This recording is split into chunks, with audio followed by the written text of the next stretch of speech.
Hey guys, Chaos Shinobi here.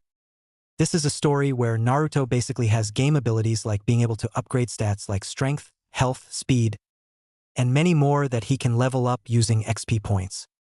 Let's see how monstrously strong Naruto can get with these insane skills. Let's begin. Chapter 1. Konoha, October 10th. Naruto Uzumaki is overwatching the now rowdy village of Konoha on the carved mountain known as the Hokage Faces, and he is sitting on the carved face of the Yondaime Hokage, who sacrificed his life but robbed Naruto's by sealing the Kyuubi within him. Yes, Naruto knew about the Kyuubi since the traitor Mizuki illegally told him that was considered a S-class secret, meaning everyone knew about it, and why the village despised him, even his mentor Irika Yumino, although at first but Irika's opinions about the boy changed, but it didn't help from the shock from the news. Do you even know why the whole village hates you? Asked Mizuki at the confused Naruto. He was tricked in stealing the scroll of sealing by Mizuki, Irika's academy assistant. What do you mean? Asked Naruto. He never knew why Konoha hated him. He suffered through numerous beatings, barely escaped death from various executions from the villagers and Konoha ninja who despised him. Mizuki, that info is an S-class secret? It's forbidden, exclaimed Irika, wounded from Mizuki's attack which is meant for Naruto. Kunai are pinned on his flak jacket. Fortunately, the kunai weren't deep to pierce through his vital organs, but he is bleeding. Naruto turns to Irika, noticing the fear on Irika's face when Mizuki is about to explain the reason of Konoha's hatred of the blonde. I don't understand. Why is the reason of Konoha's reason of me a secret? Said Naruto. Mizuki chuckles at this and smirks at Naruto. Before I tell you, ask me this, said Mizuki, deciding to toy the blonde for a bit. Do you know what happened in Konoha 15 years ago? On this exact date? Naruto stopped to think. He did study in the academy despite his reputation as the dead last prankster who skipped classes to pull pranks on the villagers and ninjas. The Yondaime Hokage killed the Kyuubi with the cost of his own life, said Naruto. But what that got to do with Konoha hating me? It's got everything to do with Konoha hating you, said Mizuki. The Yondaime didn't kill the Kyuubi. No mortal man can kill a demon. The only way to stop it is by imprison it within a newborn baby, and that baby is you. Naruto widened his eyes at this. The Yondaime believed that he can subdue the demon by trapping it in a human vessel, weakening it, bound it to a human soul. But it's clear that the human soul was devoured and you, the Kyuubi no Kitsune, now possess that poor child's body. No, you're wrong, said Naruto. I'm human. I'm Naruto Uzumaki. Don't lie, you wanted revenge on us from the beginning. You're only waiting until that body is adapt enough to have your revenge, said Mizuki, as he pulls out his Fuma Shuriken. But I waited long enough to end you and steal that scroll for Orochimaru-san. Now die. Naruto held on his recently given Hitai 8 which Irika gave to him, proving that he has graduated as genin, but surprisingly Naruto isn't so eager and having second thoughts of being a ninja of Konoha. What is the point of being a loyal servant of Konoha if all you get is hatred, scorn and jeer? Naruto pockets his Hitai 8 in his pocket and frowns at this despicable sight. Tonight is the anniversary of the Yondaime's death and Konoha is celebrating his wake by throwing a massive festival, although the Sandaime disapproves this but was overwhelmed by the council. Every year, for 15 years this goes on, especially on his birthday. Naruto scoffs and stands up as has seen enough of this. It disgusts him. Damn village, how can they sleep at night if they see me as a demon and not its prison? Would you call sake by the cup that holds it? Said Naruto as he turns away. Screw this. I'm giving up being a ninja and I'm giving up being Hokage. They can all go to hell for all I care. Crack. Ha! Naruto heard cracking and looked down at his feet. Before he could react, he suddenly falls into the newly made hole. He fell right in deep into the mountain. The ride down is intense as he crashes down and breaking through rocky walls, stalagmites and stalactites. Normally he would be bleeding, but his orange jacket and pants are getting shredded. Once he fell into the very bowels of the mountain. He crashes lands into the bottom, the caverns shrouded in total darkness. Hidden ruins. Ugh! Groaned Naruto, slowly opening his eyes. His vision is hazy, but he can feel his head clear up. He stands up and waits for his eyesight to return, and what he saw is awe-striking. He is in an ancient ruin of an old tower that is buried deep in the heart of the mountain. Only the middle tier of the tower is shown while the lower tier is sunk beneath the ground and the top tier is buried in the ceiling of the cavern. The lights can be seen inside.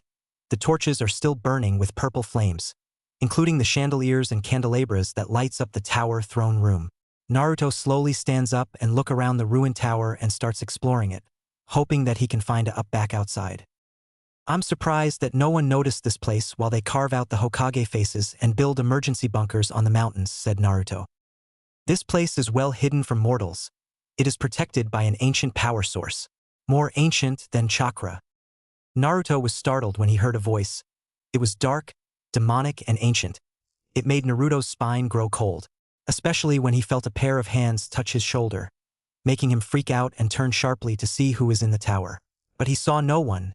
The tower is empty and remain abandoned. "Who are you?" said Naruto, looking around while stepping back. The voice chuckles and responds to the blonde. "Oh, I think you have an idea who I am, child," said the voice. "But you might want to look at your right hand first." "Why, my hand is... Huh, where and how did this get on me?" said Naruto in shock when he saw what was on his hand. His hand is equipped with a dark, menacing gauntlet, so menacing that it might be a sharp metallic demon claw with a glowing jewel on the back. The gauntlet covers the entire forearm, but it doesn't have any weight on it, despite being made of metal. Naruto moves his arm around and it feels like he's not even wearing it. "Strange," said Naruto, "but having a gauntlet is not the only thing that's strange." Long 2D boxes that hover in front of him appears, translucent and all colored orange, each containing a word. Inventory. Equipment. Skills. Quest. Status. Lore. Naruto was taken back at this. He recognized this. These are message boxes from RPG games. He uses to play these long ago, until he lost them when the village once set his apartment on fire when he was 8 years old. Naruto doesn't understand this and reaches out to touch the lore box. It expanded and shows a small list. Introduction. Gamer origin. Overlord origin. About Naruto Uzumaki. Konoha history. Encyclopedia. Naruto is starting to get amazed at this. It feels like he is in a video game. He presses on the gamer origin on the introduction section so he can understand what's going on. He heard the voice again the moment he pressed on gamer origins. "I read it the moment you fell unconscious. You might want to sit down for this." "Okay," said Naruto, although reluctant, but he crouches on the floor to sit down while the introduction message box comes up. It tells a story, a very old story, older than the founding of Konoha, older than the age of shinobi, older than the birth of the Rikudo Sannin. Before the age of shinobi, humanity is still in its infancy, a primitive young species created by Kami along with the world itself. But the world is tainted by evil, the evil caused by Kami's jealous sister Yami, since the humans gave all their love to Kami instead of her. So Yami created demons and monsters to terrorize the humans, hoping to wipe them out so Kami will never be loved again. But Kami is smart. She suspected that her sister Yami would be jealous of her and decided to bless a handful of humans with gifts that will help defend themselves against Yami's demons. But over the years, power tends to corrupt the humans and use their gifts from Kami for their selfish needs. This caught Yami's attention. Yami came down to this world to search for the most corrupt human with no morals nor love for Kami. She offered this human great power, evil power that will corrupt him more but help him grow strong. He accepts without hesitation. But in return, he must love and worship Yami. And with that simple request, this human was given this ability, giving him the name Gamers. The Gamer's power is based on games that humans play for entertainment, but it depends on what kind of games the user is interested. The power Yami gave to the first gamer is based in strategy-based games, since his major hobby is playing chess, mahjong, checkers, and nine men's Morris.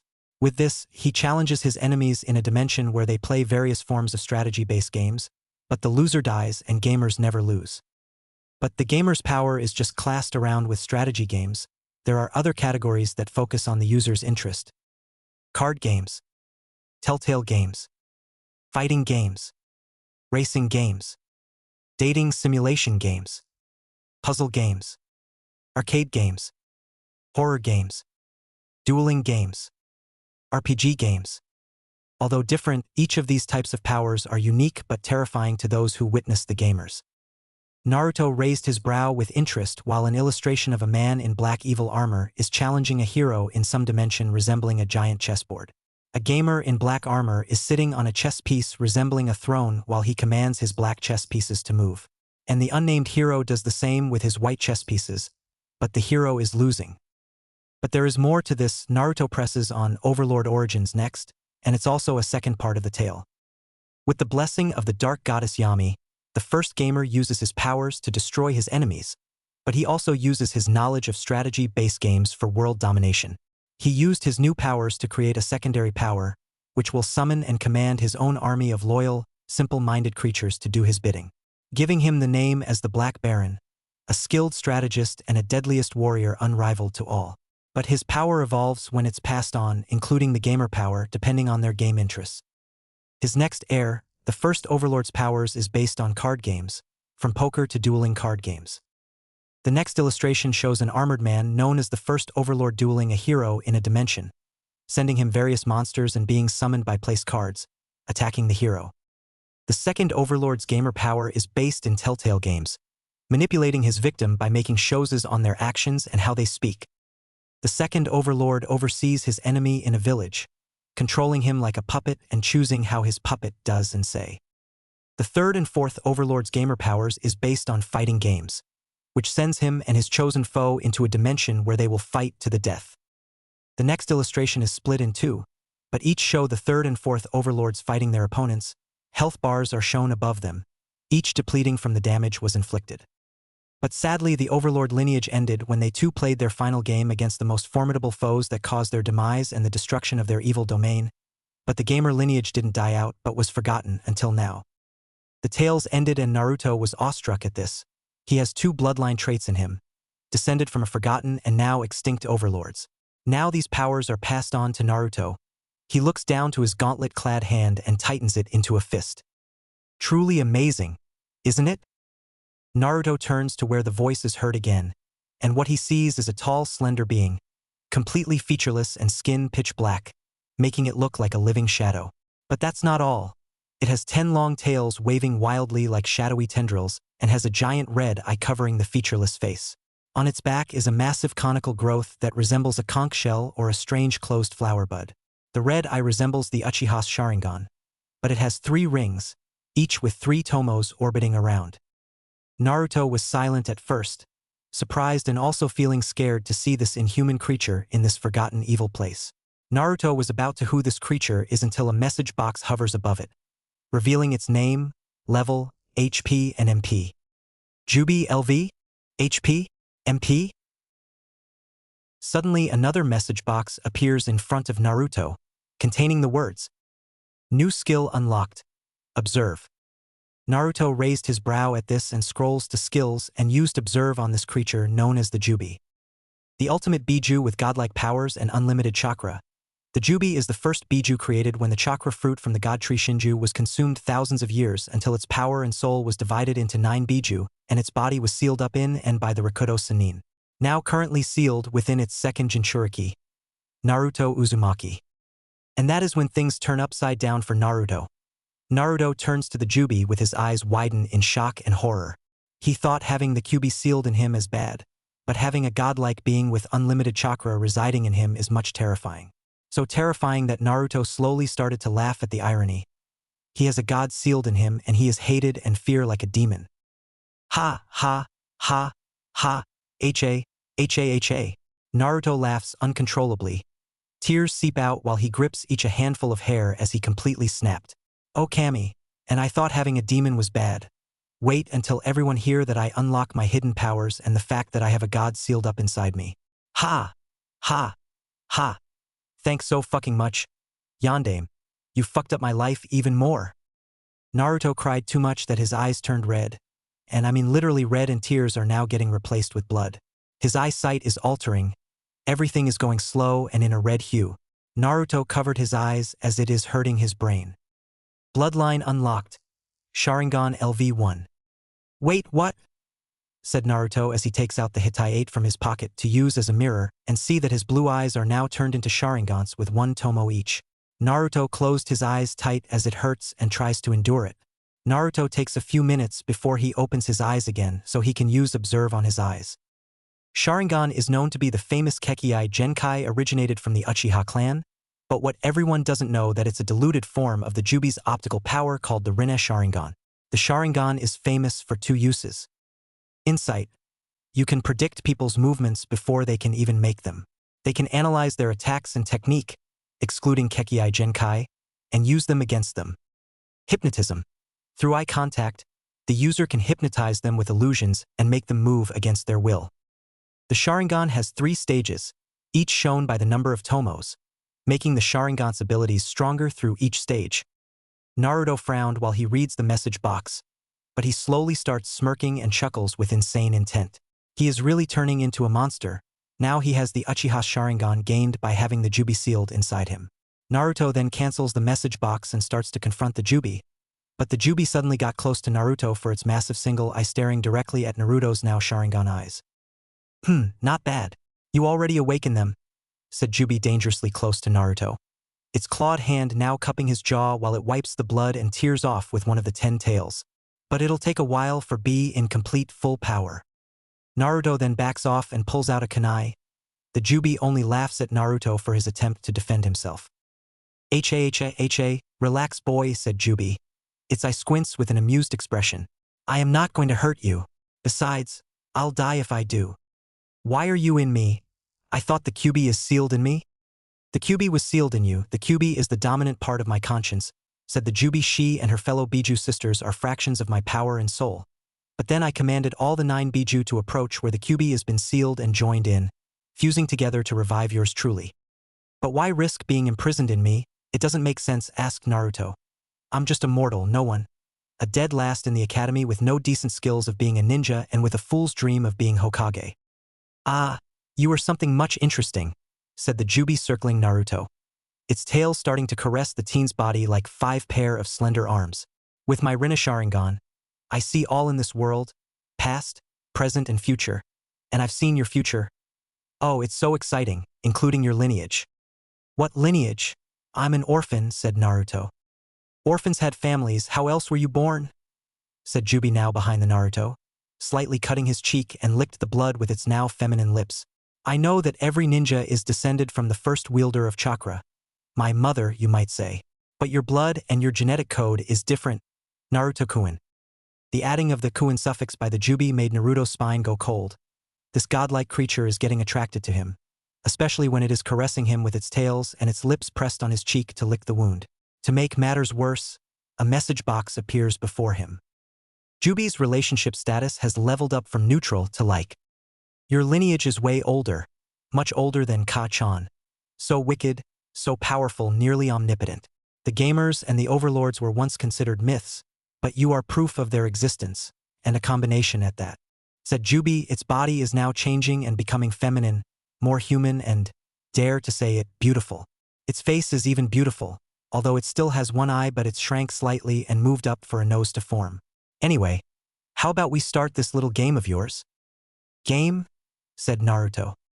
Well yeah, you are a gamer and an overlord, Naruto-kun, said Jubi smiling at the blonde.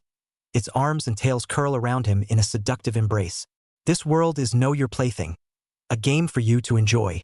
And also, the Jubi starts whispering his ear. With being the overlord, you can punish those who have wronged you and have everything you ever desired. With that, a message box appears in front of Naruto. Would you like to start the game? Yes. No. Naruto took a moment to think about it first. With all this information going around him and the reality of his dreams coming true is now impossible. Konoha hated him, and now he is having second thoughts about the village himself. And you know what? Fuck Konoha. Naruto frowned and pressed yes on the message box and a new one appeared. Welcome, Naruto Uzumaki. Choose your primary class. Unpredictable knuckle-headed ninja. Grow strong and stay determined to fulfill your dream. Prove to everyone that you can be Hokage and earn their respect. Child of prophecy. Be a hero and help end all wars on the shinobi nations. Make your dreams of Hokage come true and be loved by all of Konoha. Overlord. Why be loved when you can be feared? Why earn respect when you can rule them with an iron grip? Why be Hokage of Konoha when you can be Overlord of the world? Naruto didn't hesitate and pressed on Overlord. Then another message box appeared and says, choose Overlord class. Warrior, Samurai, STR plus 50 VIT plus 100 DEF plus 50. Bio, you're an Ishigaru in training under the service of General Mifune. You left Konoha as a baby by the Hokage for your own protection, but you arrived at Konoha to discover your past. Mage, monk, INT plus 60 WIS plus 40 CON plus 50. Bio. You are a warrior monk in the land of Fire Temple. You arrived at Konoha to spread the word of Kami, but you're questioning your faith. Rouge. Ninja SPD plus 50 DX plus 40 CHS plus 50. You are a native to Konoha. Still a child, but on your way to enroll in the Ninja Academy. But know this, you are still hated in Konoha because of your dark secret. Naruto pressed on Rouge and more message boxes show up. The other choices are tempting, but he thinks that being a Rouge class is necessary against other Rouge class like the ninjas of Konoha. Skill unlocked. Stealth. Skill unlocked. Silver tongue. Skill unlocked. Body flicker. Naruto skipped these new skills to read later. The message box ends and starts reading his status box. Status. Naruto Uzumaki. LV 5. HP 500. Mana 500. Strength 45. Defense 15. Dexterity minus 40. Intelligence 50. Wisdom 50. Constitution 50. Charisma 100. Luck 50.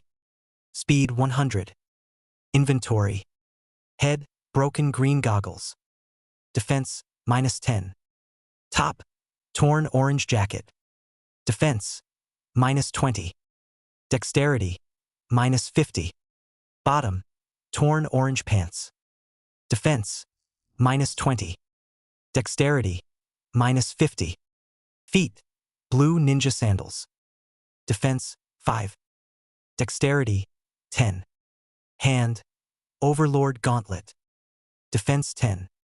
Weapon, blunt kunai. Strength minus 5. Equipment, Konoha Hitai 8. Skills. Observe. Stealth. Silver tongue. Body flicker. Bloodline. Sharingan, first stage. Jutsu. Shadow clone jutsu. Naruto finished going through his status and dispels the message box. Jubi moves away from Naruto and starts channeling its chakra in its tails. Now then, shall we begin the game, Naruto-kun? Said Jubi, circling its tails to form a ring. Its Rinna Sharingan blazes and a swirling black vortex appears between the 10 tails. Enter this portal and you may start over again.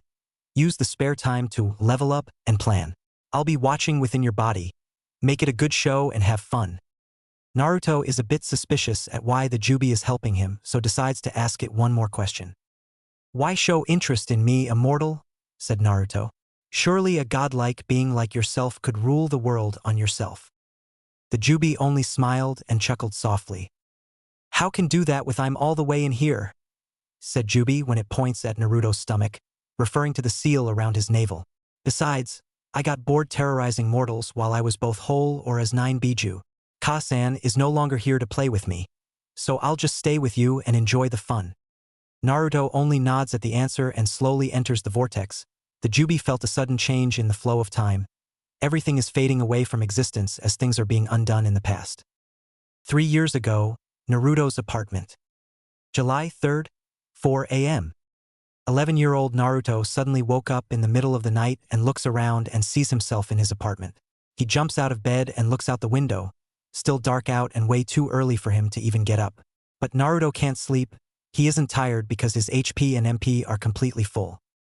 HP/MP restored. New quest alert. Prologue Part 1. Naruto noticed the quest alert and presses it. Quest, Prologue 1. Head back to Hokage Face, Yondaime. Time limit, none. Win conditions, 500 EXP, new skill. Head to the Forest of Death. Time limit, none. Win conditions, 1000 EXP, skill, weapon. Fail conditions, captured by Anko Mitarashi and taken to INT, decrease wisdom and intelligence by 40%. Reach level 10 before enrolling to the Ninja Academy. Time limit, until September 1st. Win conditions, 1000 EXP. Fail conditions, unable to enroll for another year. Gain perk all weapon, no emotions. Naruto finished reading the quest list and noticed the conditions on them. Conveniently, the gamer power is guiding him on what he needs and what needs to be done.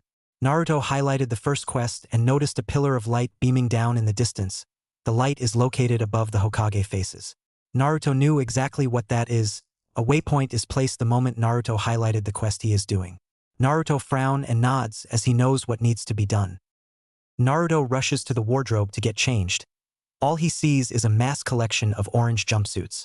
Naruto sweat drops at this and sighed at how dull he was and at his poor fashion sense. Note to self: buy new clothes, said Naruto. Side quest alert: go ninja. Buy / steal ninja gear. Winning conditions: 100 EXP, karma increase, if buy, karma decrease, if steal. Karma unlocked. Naruto raised his brow when karma is shown. He is tempted to find out, but he must wait for now. He wasted no time going through the wardrobe, trying to find something discreet and dark for him to wear. Fortunately, he found something different, and more message boxes pop in front of him. Black hooded jacket found. Dark tracksuit pants found. A pair dark tracksuits pants and a black hooded jacket is exactly what Naruto needs to wear for the quest. He used observe on the items to see if they are necessary to wear for his quest. Black hooded jacket. Defense 0. Dexterity plus 25. Dark tracksuit pants. Defense 0. Dexterity plus 25. Naruto smirks at this while putting them on while putting his goggles over his eyes. This causes his eyes to feel strange and a message box appears in front of Naruto. Green goggles. Defense plus 5. Dexterity plus 5. Bonus perk: night vision. Increase Sharingan's insight by 30%. Oh, that's convenient, said Naruto smiling at this while his Sharingan activates behind the lenses. Luckily, the lenses are one-sided, very convenient to hide his Jujutsu. Luck increases by 5. Naruto rolled his eyes at this. He is going to learn to get used to the message boxes popping out at him every time things happen. Alright, then, said Naruto, opening his door and quietly leaves his apartment. Let the games begin. Konoha streets.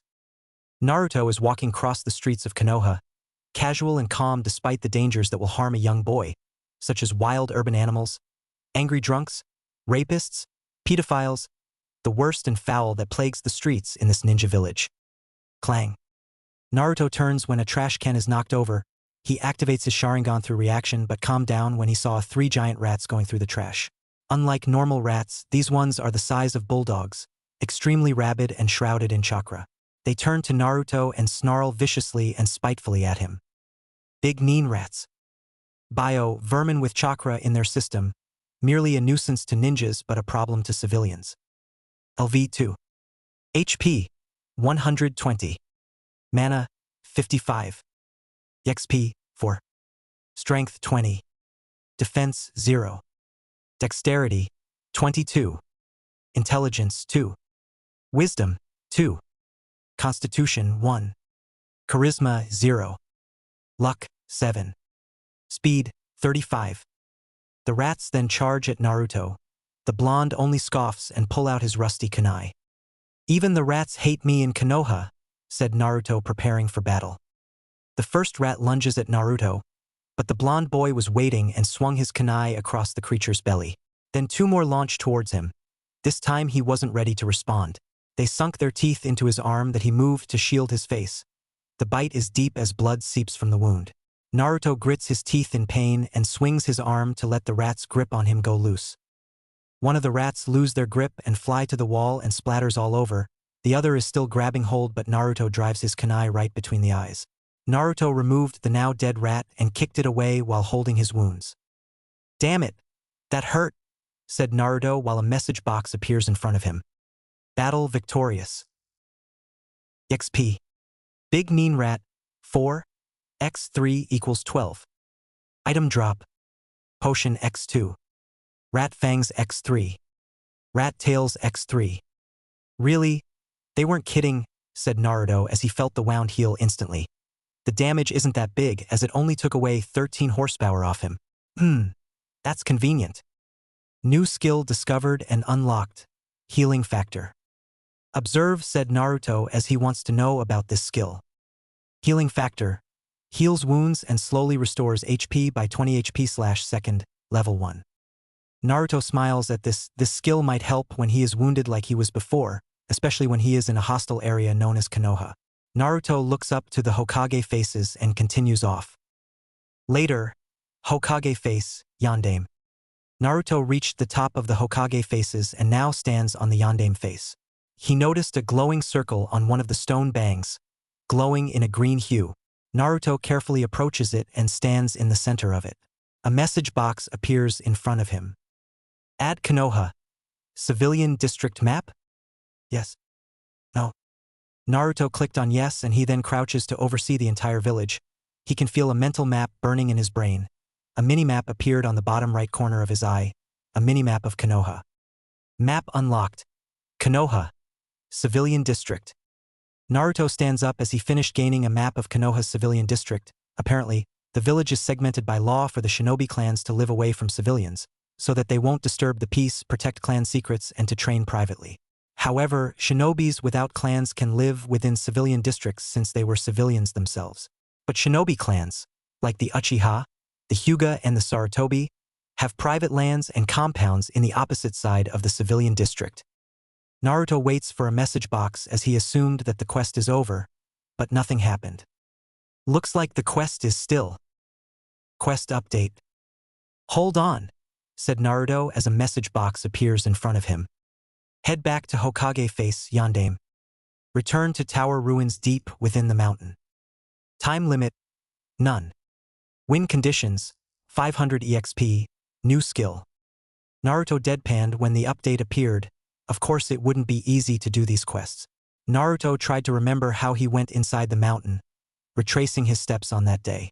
Then he heard cracking and he looked down. Cracks are underneath his feet and he moved back so he wouldn't fall in again. He crouches to examine the cracks. He places his palm on it and the cracks grow and a hole is seen in the center.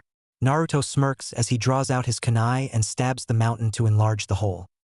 He stabs the mountain numerous times, digging a way for him to reach the tower buried in the mountain.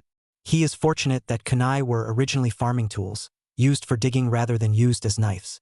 Naruto spent 3 minutes stabbing the mountain top until the hole is big enough for him to go down in. Here goes nothing, said Naruto as he squirms his way in the hole and starts spelunking in the Hokage mountain. Within the mountain caverns. It took a while to navigate himself down the hole, which is linked to conveniently sized tunnels, which are possible made by those vicious nin rats. Fortunately, his vision is not impaired like last time since his Sharingan is activated and his goggled help enhance his vision in the dark. His vision is in a red hue due to his Sharingan. Looks scary but Naruto isn't fazed by it. His opinion of a red-hued night vision is cool.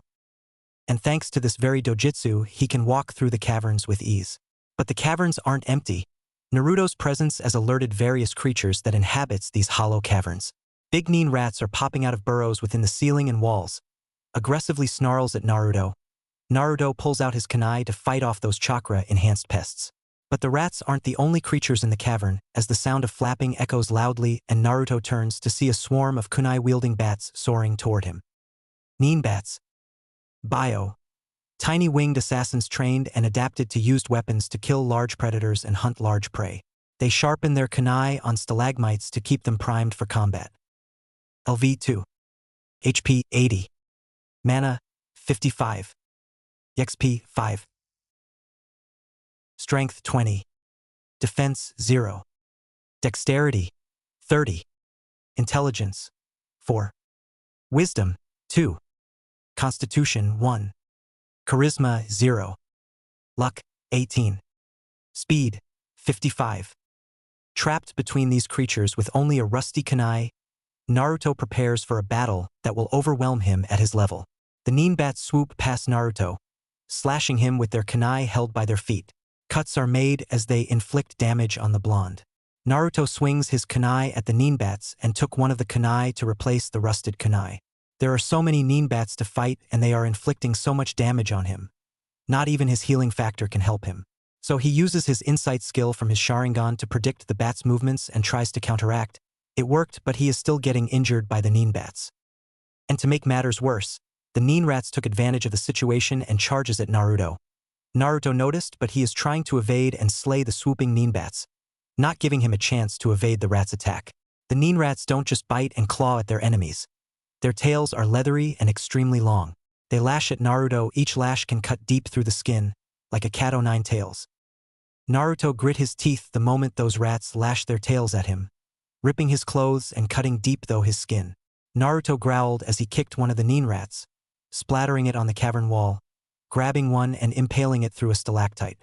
The battle is intense, so much damage Naruto is gaining, but Naruto keeps on going, fighting off these foul creatures until there is nothing left. After 8 intense minutes, Naruto managed to slay every nin rat and nin bat in the area. Battle victorious. XP. Nin bat, 5, x 25 is equal to 125. Big nin rat, 4, x 12 is equal to 48. Total, 173 EXP. Item drop. Kunai x 25. Leather straps x 18. Rat fangs x 12. Rat tails x 12. Potions x 8. Naruto grits his teeth in pain. He managed to stop bleeding thanks to his healing factor, but he took too much damage for it to completely heal him. So, he summons a potion from his inventory. He uncorks the glass flask of glowing red liquid and starts drinking it. The potion causes Naruto to glow in a red hue. His HP is restored since the potion can restore 500 HP. Naruto discards the empty flask and continues to find the tower ruins. He has a long way to go. The tower is way deep in the mountain than he anticipated. Even seeing in the dark isn't helpful, and he encountered more nin rats and nin bats on the way. First encounter results. Naruto's first encounter was an ambush. For nin rats surrounds him, while a flock of nin bats hover above him with kunai in their feet. Naruto still had his Sharingan on and prepares to fight. Naruto pulled out his kunai and charges at the nin rats first. He tosses 2 kunai at the first 2, right between the eyes and pierced through their skulls. An instant kill, and Naruto reclaimed his kunai while waiting for the other 2 nin rats to attack. While he does, the nin bats dive bomb down at Naruto in a kamikaze style with their maws open to bear out their fangs. Naruto dodges some, causing the nin bats to crash onto the floor and break their neck. Naruto grinned that this fight is in his favor. But then a few nin bats reached their mark and sunk their teeth into Naruto's shoulders. Ack! Fuck! Cursed Naruto as he plunged his kunai each on the nin bats that are stuck on his shoulder. The remaining nin bats circle around Naruto, waiting to make their move on him. The nin rats are trying to gnash at Naruto with their teeth and lash at him with their tails. Battle victorious. Big nin rats x4. EXP. 4, x4 equals 16. Item drop. Rat tails x4. Rat fangs x4. Potions x1. Nin bats x9. EXP. 5, x9 equals 45. Item drop. Kunai x9. Leather straps x6. Total, 61 EXP. But it didn't take long though for every nin rat and nin bat around him to fall by his blade. He reclaimed the kunai he used and returned them to his inventory before venturing on to his marked destination. Second encounter results. This encounter is preemptive. The nin bats are hanging upside down and sleeping while 3 nin rats are burrowing to form hovels to nest in. Naruto quietly unsheathes his kunai and performs shadow clone jutsu to duplicate 2 clones, 1 for each nin rat. He signals the clones to ambushes the 3 nin rats and joins in. He and the 2 shadow clones each killed the nin rats before they even notice, but this alerted the nin bats as they soar down to strike. Naruto and his shadow clones prepare for the nin bats' attack.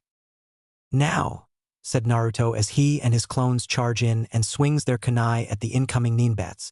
The attack is effective. Naruto should have used shadow clone jutsu earlier, but he didn't think and acted first, something he needs to work on. Battle victorious. Big nin rats x3. EXP. 4, x3 equals 12. Item drop. Rat tails x3. Rat fangs x3. Potions x2. Nin bats x7. EXP. 5, x7 equals 35. Item drop. Kunai x7. Leather straps x6. Total 47. Those enemy encounters are a nuisance for Naruto. All he does is kill vermin in the dark. He finished off the last of the nin rats and nin bats. The battle is exhausting. Naruto took out another potion to replenish his health fully. But fortunately, it was worth it since he has finally reached his destination. Dark Tower Main Hall. Naruto finally arrives at the tower ruins, where it remains intact after eons of neglect and abandonment. The only way to enter the tower is down at the lower tier, leading to the main hall. The hall is vast, dark, and beautiful. Unlit candles on chandeliers and candelabras are everywhere and suddenly lights up one by one with purple flames on the wick. Naruto took off his goggles now that the hall is lit up enough to see, although it is in a malevolent purple hue. He deactivates his Sharingan and sighed in relief while massaging his eyelids. The Sharingan is indeed awesome to the blonde, but long-term use of it does put some strain around his eyes and optic muscles. Then suddenly, a message box appears that reads, "Quest completed. Head back to Hokage Face, Yondaime. Return to tower ruins deep within the mountain. Time limit, none. Win conditions, 500 EXP, new skill. New skill unlocked, minion control. New minion unlocked, Browns." The first quest is finished. Naruto has reached the tower. The moment the candles are suddenly lit, Naruto is being welcomed by a group of brown-yellow-skinned, goblin-like creatures in ragged loincloths and leather pauldrons. They are ugly and foul-looking, especially with their inhuman features such as their long bat-like ears, flat bat-like nose, glowing orange eyes, and a pair of foul, gnashing needle-like teeth. Masta! The creatures bow to Naruto, bowing to him with utmost respect and loyalty. It felt overwhelming to have this number to treat him with respect. He couldn't help but smile and seep out tears down from his blue eyes. New quest alert. Suddenly Naruto got a quest alert and a message box appears in front of him to tell him his new quest. Quest: Overlord Training. Talk to Gnarl. Time limit, none. Winning conditions, 500 EXP, new weapon? Naruto is a bit confused at this quest. He has no idea who Gnarl is until suddenly a rather old gray creature approached him. Unlike the other creatures, this one appears more sophisticated and intelligent. He is wearing a marin robe with a lantern tied to it. He has gray hair with a bald spot, mutton chops, and a long goatee on his chin. He bows to Naruto and gives him a verbal welcome. "Welcome, young sir," said the old creature bowing to Naruto while making a recent glance at the gauntlet. "It has been too long, but finally a new overlord of the Dark Tower has come. And I thought that damn goddess Kaguya wiped them all out. But I was wrong. Thank the infernal god I was wrong." Chuckles. Naruto said nothing. It's best to remain silent at a moment and enjoy the attention he is given by these creatures. The creatures are groveling to him like is a god they are worshipping or a king they are serving. But it's much more than that. They are bowing to their new overlord. Much more terrifying than a god, and more powerful than a king. But you don't just be an overlord simply by wielding the gauntlet and sit on a throne in the darkest tower. Oh no, Naruto needs to be tested to prove his worth. And fortunately, the quest has been updated in front of Naruto to show. Quest updated. Talk to Gnarl. Test your worth as an overlord. Time limit, none. Winning conditions, 500 EXP, new weapon? Gnarl is slowly dragging his feet while he circles around Naruto to examine him. A bit short, but I'm sure the training and trials might boost up his growth, said Gnarl to himself before speaking to Naruto. I bet you have so much questions that needs answering. Well, yeah, said Naruto to the old creature. Well, it can wait for now, said Gnarl, right now. It's late and adolescent children need plenty of rest, even after battling a handful of Neenrats and Neenbats to get here. Giblet. Take the young master to the main quarters. A brown with a welding mask approaches Naruto and bows to him. Follow Giblet, master, said Giblet, escorting Naruto upstairs. Dark Tower. Main quarters. Bedchambers. June 4th, 11 a.m. Morning has already come to Konoha, but Naruto is still sleeping in his new home, right in the main quarters. The quarters is a massive room. The entire upper floor of the tower is the main quarters. It is segmented in 4 sections. The first section is the lounge. It is decorated with wine-colored drapes, sinister stone statues of feral inagami, voluptuous succubi, and hulking demons holding burning torches. The polished black marble floor has large beautiful rugs from exotic foreign lands, uncharged and unknown to the shinobi nations, along with soft sitting cushions and settees. You can smell the burning incense in the air when you enter it. The second section is the main baths. The bath is massive. It might as well be a swimming pool filled with steamy hot water being constantly poured by fountains that resemble sea dragons that look like giant vicious seahorses. The bath is so big that it can be shared by many people, i.e., an overlord and his harem. The third section is the magic/jutsu library. This is where spell runes and jutsu scrolls are kept for the new overlord to use. In the center is a vast of glowing magic and chakra. And lastly, the fourth section is the bedchamber where Naruto is currently in. Naruto is sleeping in a massive bed within the tower's bedchamber. The bed is so big that it can fit more than a dozen people in together. His head is resting on the softest pillows than he ever had rest on. His body covered over with light warm covers that feel ecstatic on bare skin. Naruto fell suddenly asleep the moment he jumped in this bed, and he never believed how comfortable this night has been for him, since the bed in his apartment is like a lump of misshapen hay compared to the overlord's bed. Normally, Naruto would have been awake a couple of hours early, but he thinks that a few more hours should suffice since he was up late finding this place. But fortunately, the sun beaming out his window shines into his eyes. Then the realization hit him. "Sunlight?" said Naruto, sprang out of bed and rushes to the window and draw open the curtains to see the civilian district of Konoha. The tower has ascended, now in view for everyone to see.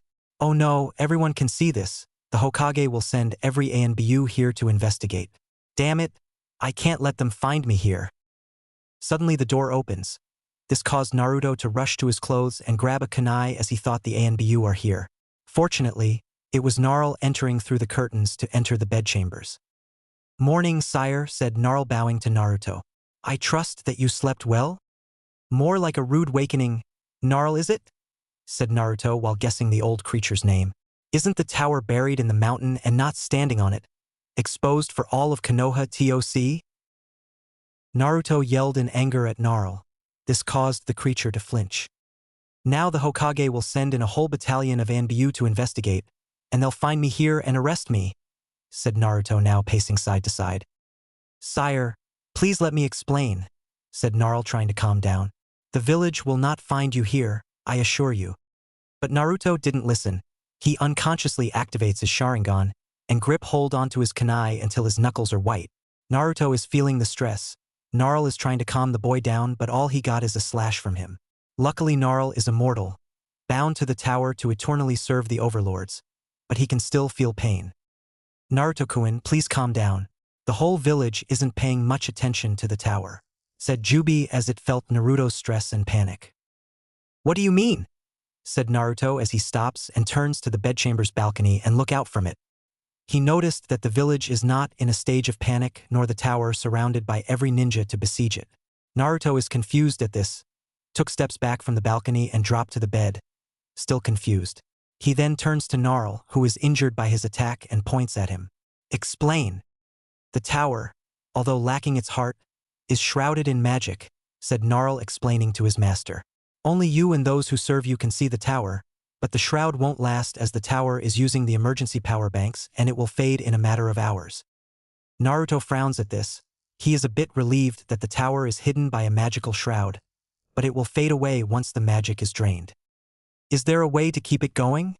said Naruto. "Hi, the tower's main power source, the tower heart, is the only way to keep the shroud permanently active," said Gnarl, slowly pacing and stroking his beard. "But the tower heart is missing. It got lost for so long. But perhaps you can find it and help keep this tower hidden." New quest alert. Retrieve the heart. Retrieve the tower heart. Time limit, until 3 p.m. Winning conditions, 500 EXP, new spell. Failed condition, tower exposed, default status. As the new quest involves the tower heart appears before Naruto, he turns to the old creature while it treats its wounds. "Where is the heart?" said Naruto.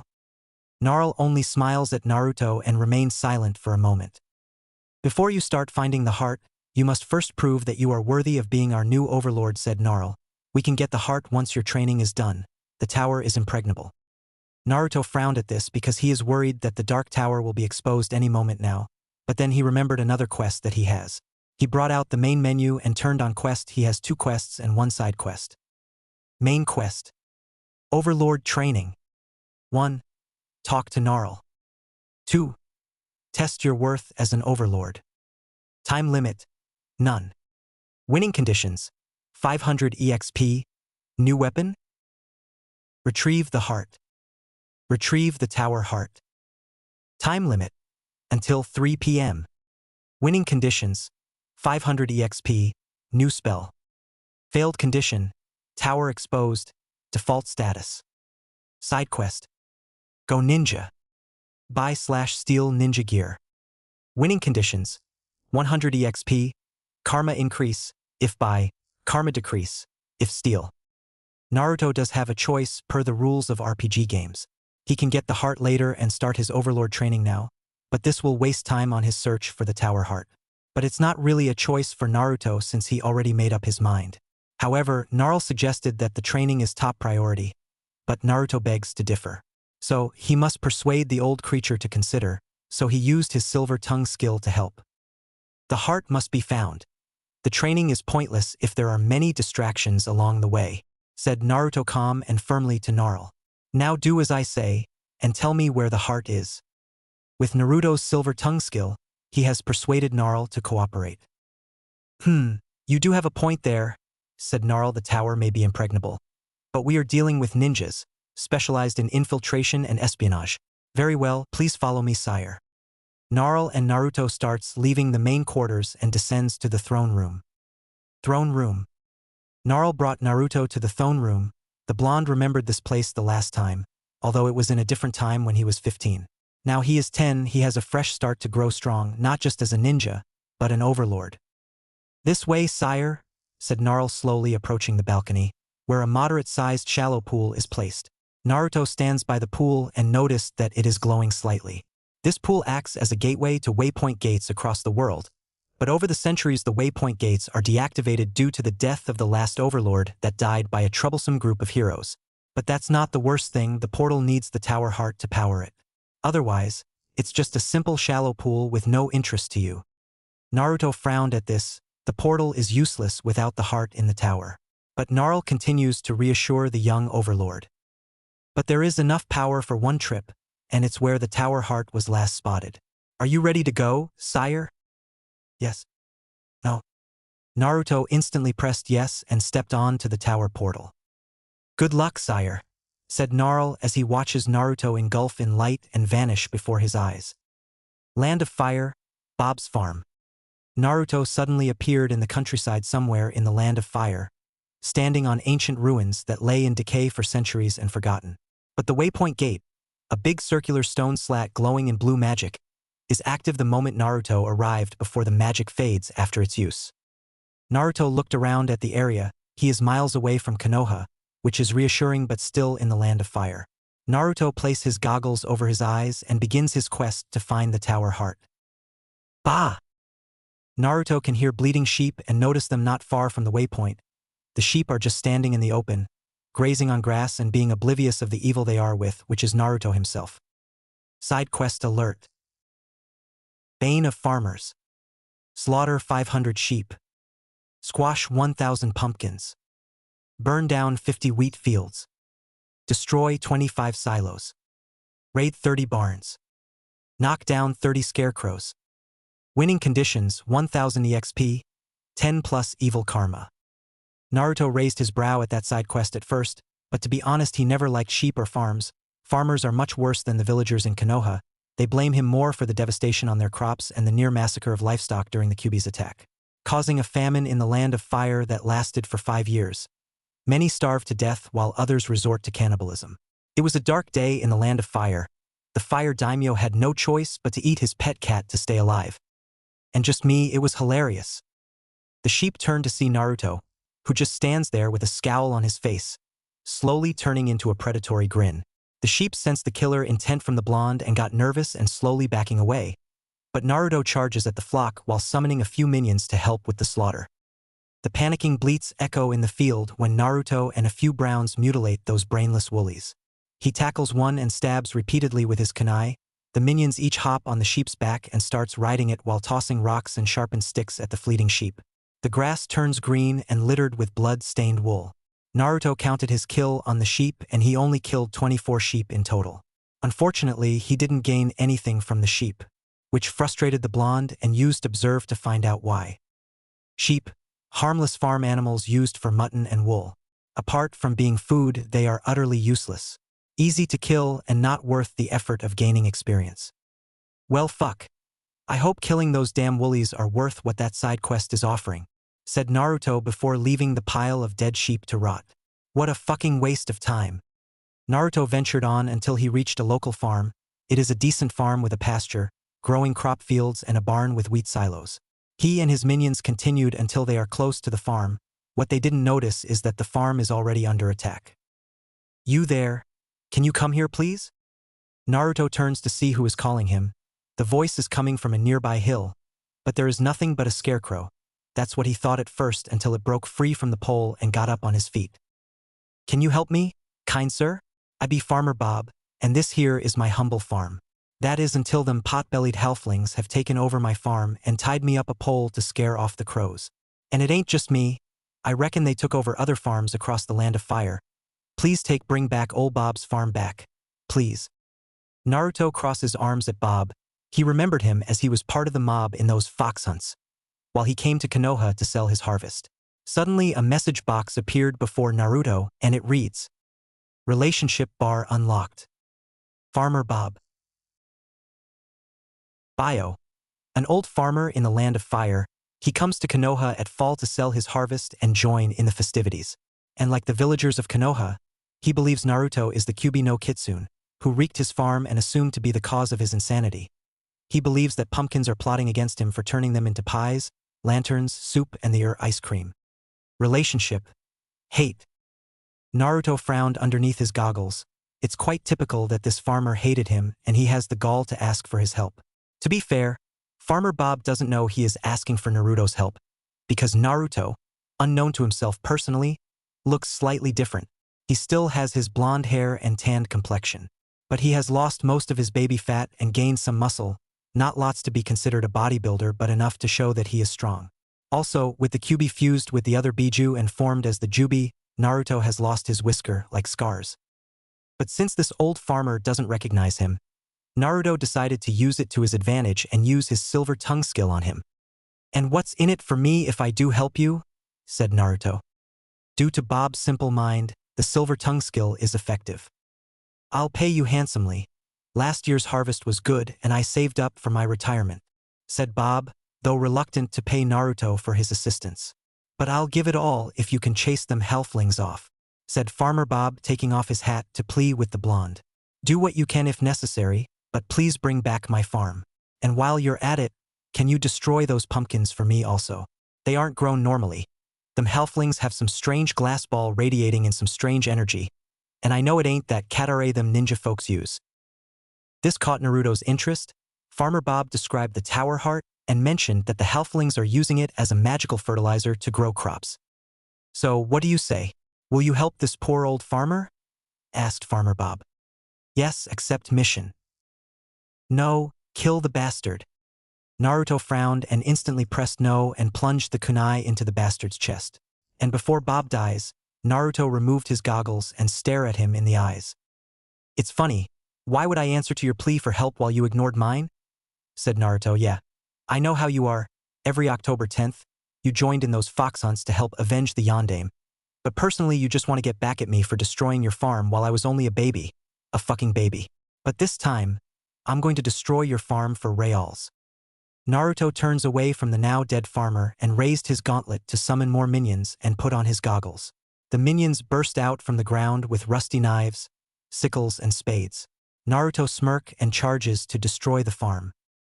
While Naruto approaches the farm, a group of small fat men with messy hair and hairy feet are hauling ripe pumpkins and fat sheep in carts. They are speaking in their tongue that only halflings can speak. To human ears it is nothing but gibberish. Halfling grunts. Bio. They may be small but never underestimated. Halfling grunts are foot soldiers of the Shire and they serve and die for the halfling daimyo. LV 5. HP 60.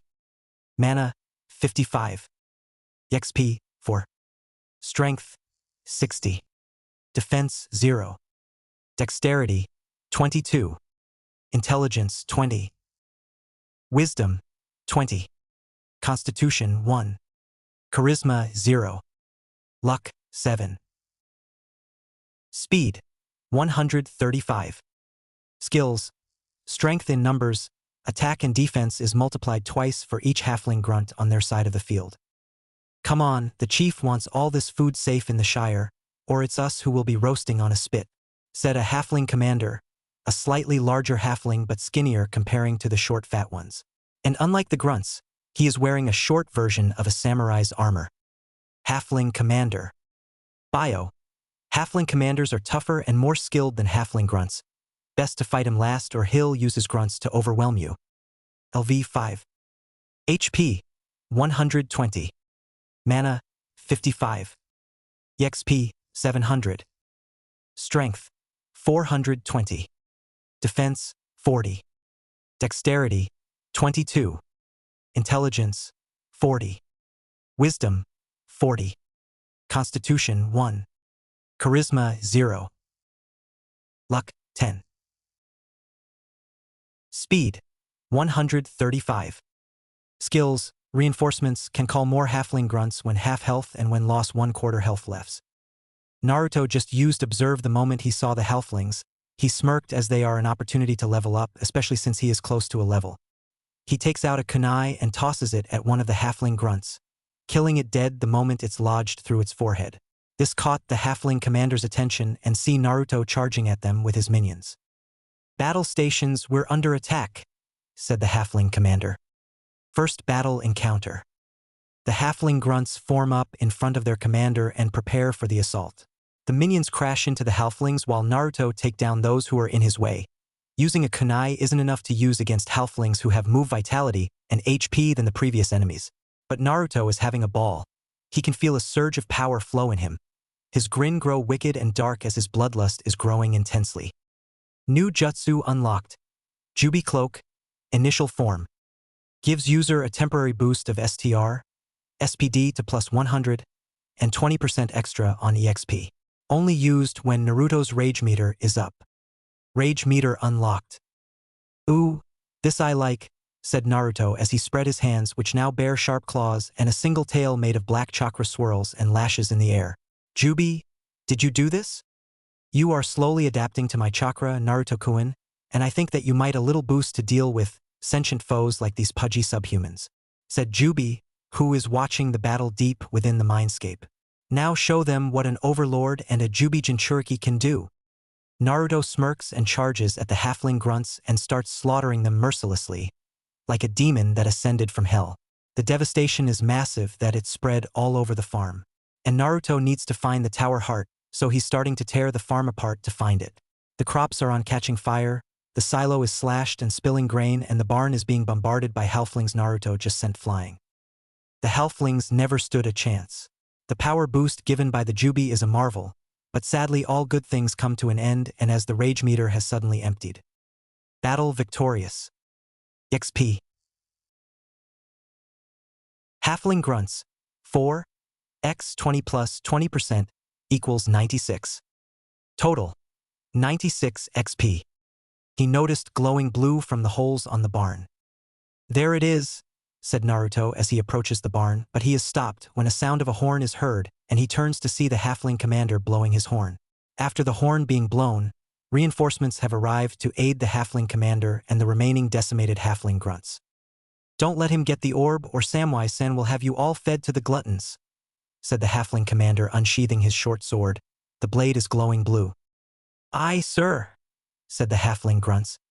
Second battle encounter. The reinforcements have surrounded and blockaded the barn entrance. The commander stands behind and keeps blowing his horn to summon more reinforcements. It didn't take long until a small army of 40 halflings arrived, popping out of hills and running as fast as their little hairy feet can go. Naruto frowned while raising his gauntlet to summon his minions to summon the odds. Attack! Yelled Naruto, charging at the halfling grunts with his summoned minions. Attack! Yelled the halfling commander, pointing his glowing blue short sword in the air. The minions crash into the grunts, breaking their defense and giving their master openings to strike critically with his kunai. The tosses are accurate thanks to his Sharingan. But his supply of kunai is depleting despite reclaiming them afterwards. The blades grow dull and the edges chip from every impact on soft flesh, thick bone and dense armor. Slowly, Each kunai is breaking, and they will be rendered useless to use in future battles. Naruto needs a permanent weapon, a weapon worthy of an overlord, but for now he needs a weapon to use until he can get such a worthy weapon. He decimated the halflings but down to his last kunai. Naruto tightened his grip on his last kunai and starts slashing them pudgy subhumans' necks and exposed bellies to spill blood and guts. The decimation of the halflings suddenly destroyed morale for the halflings and the remaining grunts decided to flee, but Naruto denied any survivors in his battle. He is not ready to be exposed. One single description of his person will be enough to reveal him to Konoha once the Hokage. No, the Shinobi Council deployed a recon team to investigate. Naruto knows that the old Hokage has not true power in the hidden village. No anymore. So, he called to his minions to finish every grunt off, and they did without question. Battle victorious. XP. Halfling grunts, 4 x 40 is equal to 160 EXP. Total, 160. Level up. Level 6. EXP, 1104. Next to level 104/1500. HP, 500 plus 100. Mana, 500 plus 100. Rage, 1000 plus 200. Strength, 45 plus 10. Defense, 15 plus 10. Dexterity, 55 plus 10. Intelligence, 50 plus 10. Wisdom, 50 plus 10. Constitution, 50 plus 10. Charisma, 100 plus 10. Luck, 55 plus 10. Speed, 100 plus 10. Bloodline updated. Sharingan level 2. Naruto can feel his eyes tingle as a second tomo appears on each eye. His sight has improved and less straining that he can take off his goggles. Insight skill updated. You can predict low-class subhuman enemies' movements clearly. Hypnotism skill updated. Genjutsus are effective on low-class subhumans. Observe skill updated. You can see enemy types, e.g., human, subhuman, animal, monster, etc. Naruto used Observe on the Halfling Commander to see the changes on his status. Halfling Commander. Bio. Halfling Commanders are tougher and more skilled than Halfling Grunts. Best to fight him last or he'll use his grunts to overwhelm you. LV 5. Type, low-class subhuman. HP, 120. Mana, 55. EXP, 700. Strength, 420. Defense, 40. Dexterity, 22. Intelligence, 40. Wisdom, 40. Constitution, 1. Charisma, 0. Luck, 10. Speed, 135. Skills, reinforcements can call more halfling grunts when half health and when lost 1/4 health lefts. Damn you, human. You will not stop us from liberating these lands that was stolen from us, said the halfling commander frowning at Naruto. Ever since the Kyuubi attacked the hidden village 10 years ago, you treat us and the other subhumans badly, shunned us, forbade us from entering your towns to trade and to rest from our long treks in the hills. It was a simple time, but now it has turned to ship. We're reduced to common bandits and our beloved Shire daimyo, now a twisted, cruel shell of his former self. The commander then swings his glowing blue sword horizontally in the air and hoists it up high. You humans will pay for putting us in so much grief, and damn the one caused us such misery. Damn that foolish yondaime for sealing the beast. Damn the humans who changed after witnessing that horrifying event, and mostly, damn the child who has the beast within him, making our suffering and the humans' hatred grow. The halfling commander prepares to fight, and so is Naruto. Boss battle. Halfling commander. Naruto sends his minions at the halfling commander. But the commander is not to be estimated. His strike from his glowing sword is highly effective. Naruto used Observe on the commander's weapon while more minions charge into their doom. Sting. Description. An ancient elven short sword made of an alloy that glows blue when evil creatures are close, like an early warning before an attack is made by the enemy. This weapon has been passed down from many generations of halfling heroes, down from a halfling thief who traveled with a dwarf prince, to a halfling hero who ventured through various dangers to destroy an object of pure evil. Any halfling who possessed this legendary sword is forever branded as a legend and a hero to his, her people. Strength, 400. Speed, 150. Naruto grimaced at this. He has a blunt kunai on the verge of breaking and the commander has a legendary weapon. But then again, that's the very weapon Naruto needs now until he can find the perfect weapon worthy of an overlord. Naruto checked his status, but unfortunately his rage meter is still low, but his chakra meter is peaked. Shadow Clone Jutsu, said Naruto, preforming a hand sign and created 5 clones to aid him. The commander is startled at this but kept his guard up. His eyes are fixed on the blonde and the replicas. He strikes at the first clone but didn't react in time to stop Naruto and his clones. But the attacks weren't effective. Naruto noticed a glimmer from underneath the commander's clothes and used Observe to see what he's wearing. Mithril chainmail. Description: a chainmail made of mithril, a metal which is light as a feather but much denser than steel. Mithril is extremely rare and can only be found in one certain place. Unfortunately, the place is incinerated by an ancient demon during pitfall battle against a wizard. Defense, 500. Naruto is intrigued at this. The mithril chainmail could be useful and protect him from attacks in and out of Konoha. Quest alert: kill the halfling commander. Kill the halfling commander. Winning conditions: Sting, mithril chainmail, 500 EXP. Failed conditions: game over.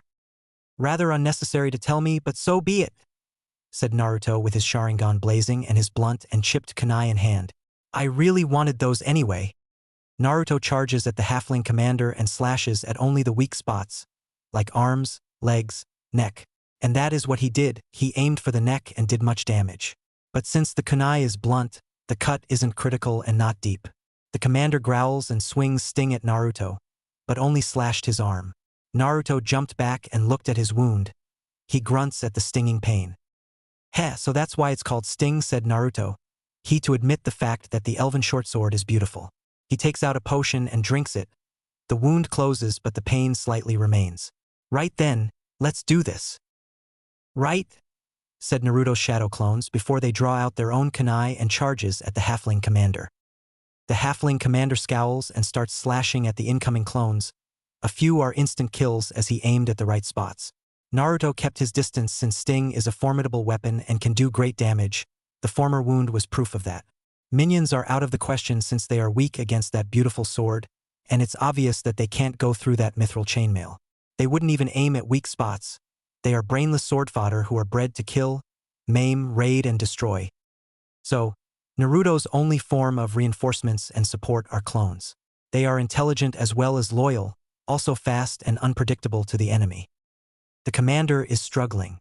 Despite his weapon and mithril chainmail, he is taking damage at an alarming level. He takes out his horn and blows it, summoning more halfling grunts to assist him. Now everything is back to square one. The blonde has to deal with the grunts to get to their commander. He helps his clones deal with the grunts, and that is when the last kunai in Naruto's arsenal shatters. No, said Naruto when he saw his kunai shatter in his hand. He tossed the broken handle away and decided to use his gauntlet as a weapon since it looks like a claw. Damn it, I have to get blood on my hands. Oh well. Naruto tightened high gauntlet-clad hand into a fist and throws a punch at the commander's face, but got slashes in the chest. Fortunately, the slash shallow but it stings, but I'm not sure about the halfling commander who was sent flying towards the barn behind him. Commander, said the halfling grunts before the commander recovers and exits the barn. I'm fine, said the commander. His face is bruised and he is spitting out teeth. Just kill him already. Hi, said the halfling grunts before charging at Naruto and his clones. Naruto frowned until a message box appears in front of him. Warning: 1 hour left on quest. Naruto scowls at this and his Sharingan is whirling insanely while he glares murderously at the halflings. I don't have time for this, said Naruto as his Sharingan beams right at every halfling grunt's eyes. Their eyes changes instantly from brown to glowing red with tomos orbiting the pupils, just like a Sharingan. The grunts halt their charge and remain standing. They are in a trance. No, they are hypnotized, caught in Naruto's Sharingan gaze. I must end this right now. Hi, Naruto-sama, said the tranced halflings and turns to face the commander, slowly approaching him with the intent to kill. What is going on? Said the commander while he's forced to kill his men to defend himself. Why are you attacking me? Stop this. Naruto-sama grows impatient. said one of the grunts in a dead expression while his eye Sharingan-like eyes glow in front of the commander. He is running out of time, wants the tower heart, also your sword and chainmail. Like hell you are, said the commander before he is tackled by a combined group of hypnotized halflings, shadow clones, and minions. They are ripping off his shirt to remove the chainmail, amputating his arm that holds Sting and brutalizing him while Naruto approaches the barn. Not before finishing this battle. Kill him and then kill yourselves, said Naruto before entering the barn. Hi Naruto-sama, said the tranced halflings. Battle victorious. Battle victorious. XP. Halfling grunts, 4, x 12 is equal to 48. Halfling commander, 700, x 1 is equal to 700. Total, 748 EXP. Quest completed. Kill the halfling commander. Winning conditions. Sting, Mithril Chainmail, 500 EXP. Failed conditions. Game over. New weapon, Sting. New armor, Mithril Chainmail. Naruto instantly equipped Sting and Mithril Chainmail on him while gazing at the tower heart. He is at the sight of it. He places his hand on it and suddenly felt a sudden surge of energy pulsing in him. Black chakra is seeping out of his body and 3 black balls are formed, hovering around him. New jutsu unlocked. Gudadama. Gudadama?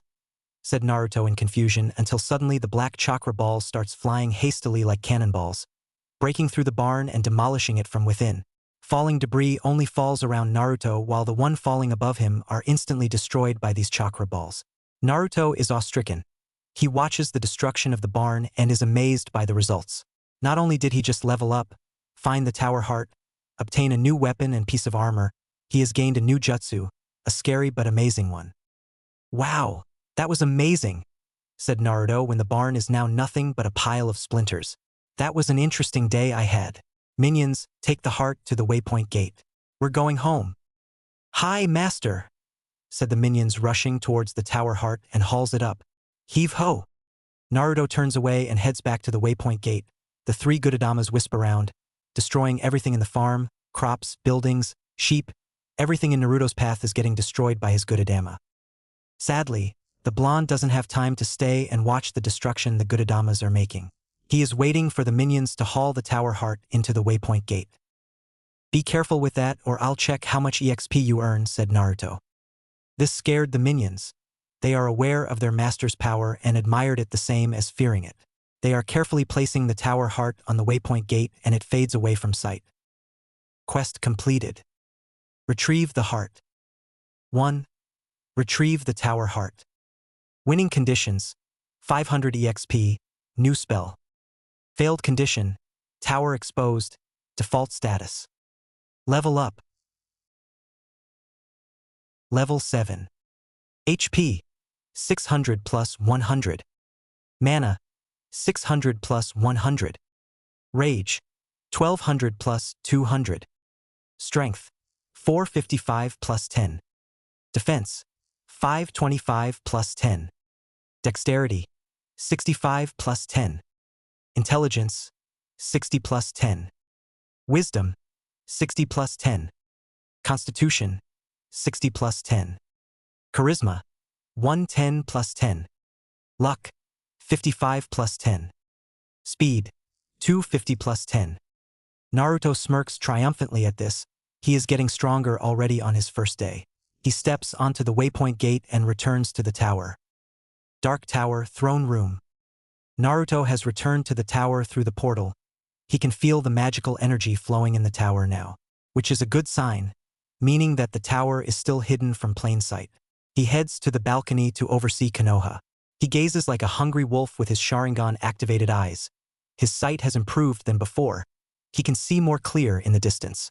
He can see concealed ANBU on rooftops, off-duty shinobi in civilian clothes. Every Konoha ninja from Genin to Jonin are within his sight. I am getting strong. Stronger than I anticipated, said Naruto, still watching Konoha over the balcony. And with this gamer power, I can be unstoppable. Magic unlocked. Fireball.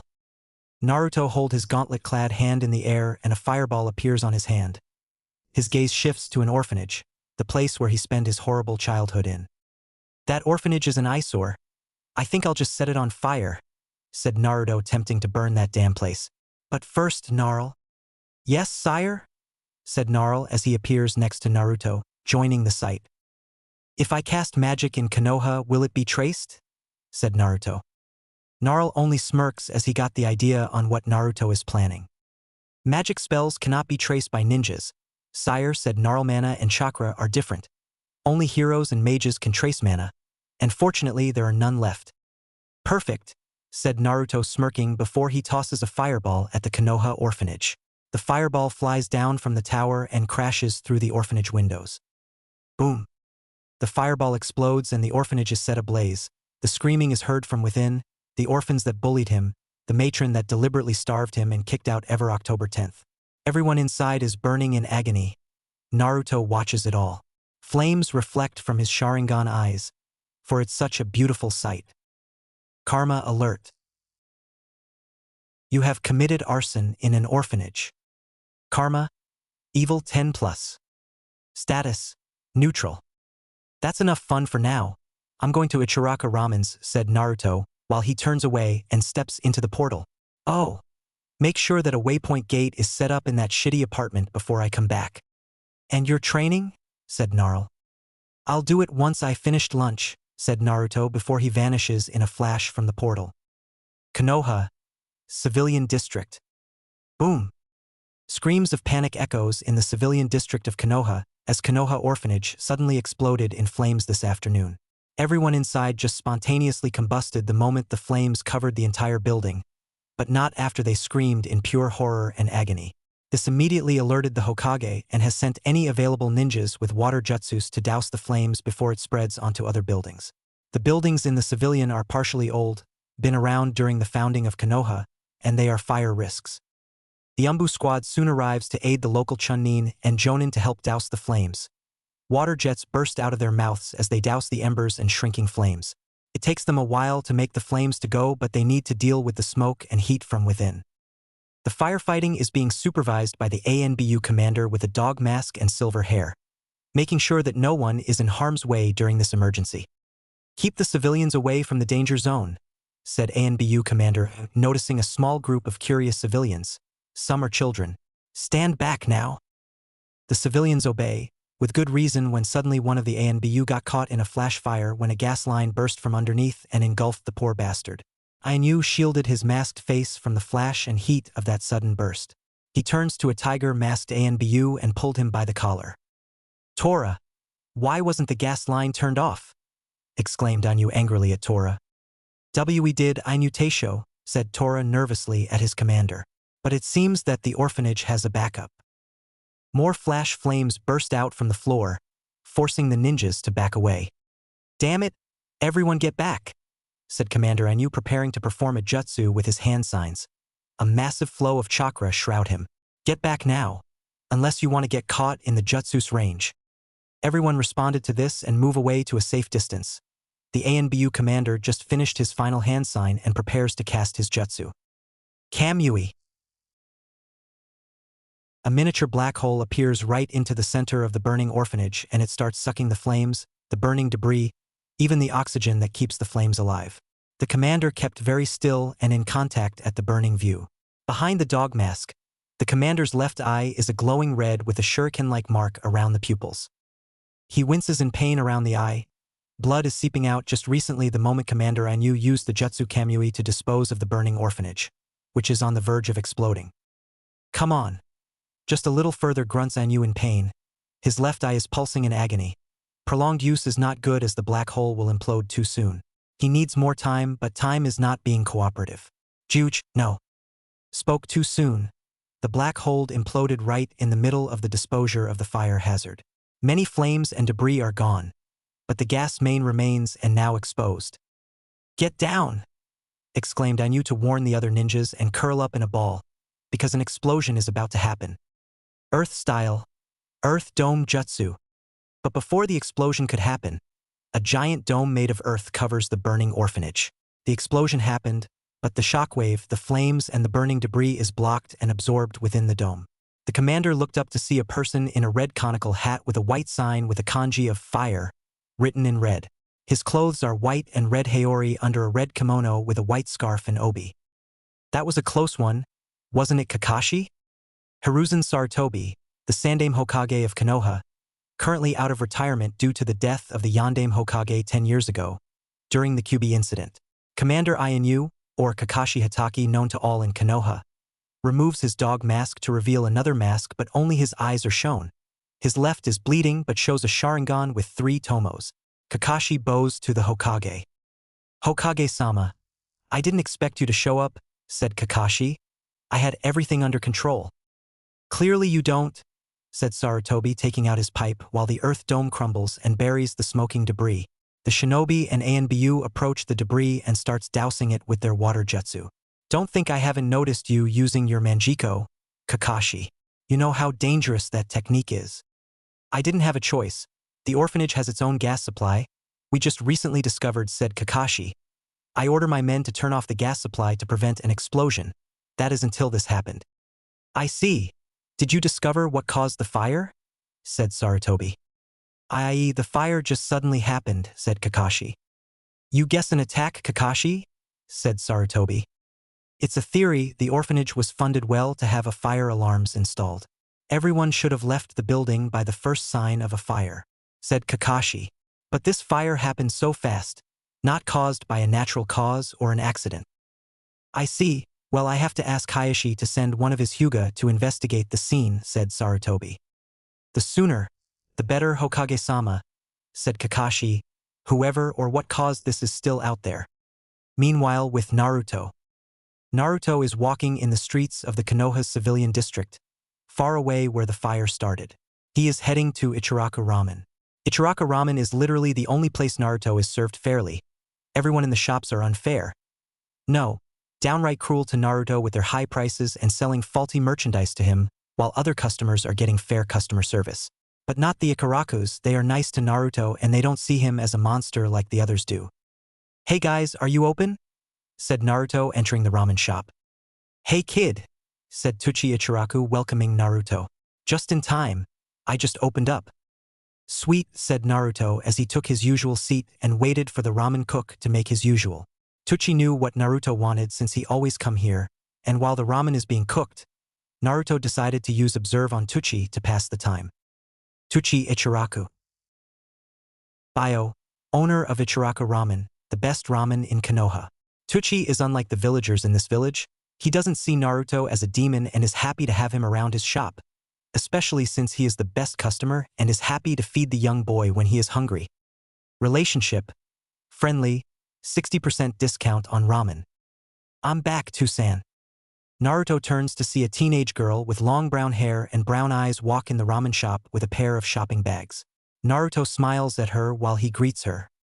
Hi, Ayam-chan, said Naruto while the Observe scans Ayam and revealed her bio. Ayam Ichiraku. Bio. Daughter of Tsuchi Ichiraku and co-chef of Ichiraku Ramen. And like her father, she is friendly to Naruto, but so much to see him as a little brother. And also, she is an amazing cook, as if she has a hidden talent for it. Relationship. Like, 10% EXP and HP bonus. Hi, Naruto-kun, said Ayam smiling at the blonde. How are you? Oh, the usual, said Naruto calmly. Ayam frowned slightly at this because Naruto is hated nearly by all in Konoha, and only a literal few are treating Naruto fairly. Tsuchi hid a frown while in the middle of making Naruto's ramen. It's not right, the way they treat you unfairly, said Ayam. I'm getting used to it, Ayam-chan, said Naruto. He appreciates the concern Ayam is giving him. They aren't worth wasting the energy. But what about you being Hokage? Said Tsuchi. Naruto frowned as his eyes shift away. The mention of the word Hokage feels discriminating and controversial to the blonde, especially when you're in a village that wants you dead. I don't if the village would ever accept me as their Hokage to begin with, even if I have to stop an extremely powerful ninja with a purpose of destroying Konoha, said Naruto. And believe me, no one likes me, they want me dead. It's disgusting, hating you for no reason, said Ayam while heading to the back room to put away the shopping. Tsuchi shifted his eyes from Ayam's words and Naruto knows why. Ayam is never told about Naruto being the Jinchuriki. And as said before, Tucci doesn't see Naruto as the Kyuubi that terrorized Konoha 10 years ago, but he doesn't want Ayam to know about it, so she wouldn't share the villagers' opinion. Here you go, kid, said Tucci, giving Naruto a large bowl of delicious miso ramen. Naruto split open a pair of chopsticks and prayed itadakimasu before chowing down on the ramen. After that bowl, Naruto ordered another bowl and another bowl after that one. HP increase, 55. EXP increase, 55. This surprised Naruto when 2 message boxes appeared, informing him of a slight increase of his HP and EXP. Then another message box appears and explained everything to him. Visiting Ichiraku Ramen on time every day at lunch and dinner will give place a slight bonus. So, make sure you get plenty to eat, but only if you can afford it. 5 large miso ramen, 2R, equals 10R. Naruto rummaged to start counting his money until a message box appears. Money unlocked. Ryo, 100R. Naruto sighed shamefully as he only got 100 Ryo on him, but he paid Tucci anyway. Here you go, said Naruto, paying the ramen cook. Cheers, said Tucci, accepting the money. Oh, you best be careful, kid. There was a fire at that orphanage. Not 5 minutes ago. Naruto smirked inwardly at this. He was the one who caused the fire, right when he was in that tower hidden from plain sight. Naruto then feigned ignorance and put on a mask of shock at the comment. A fire? Said Naruto in mock shock. That's right, said Tucci, clearing the counter. Personally, I never liked that old hag who run that pathetic excuse of an orphanage. It should have been knocked down and renovated. But those poor orphans, they never stood a chance. The flame caused them to spontaneously combust.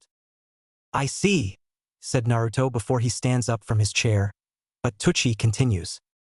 And this wasn't the first time it happened, though, said Tucci. This caught Naruto's attention.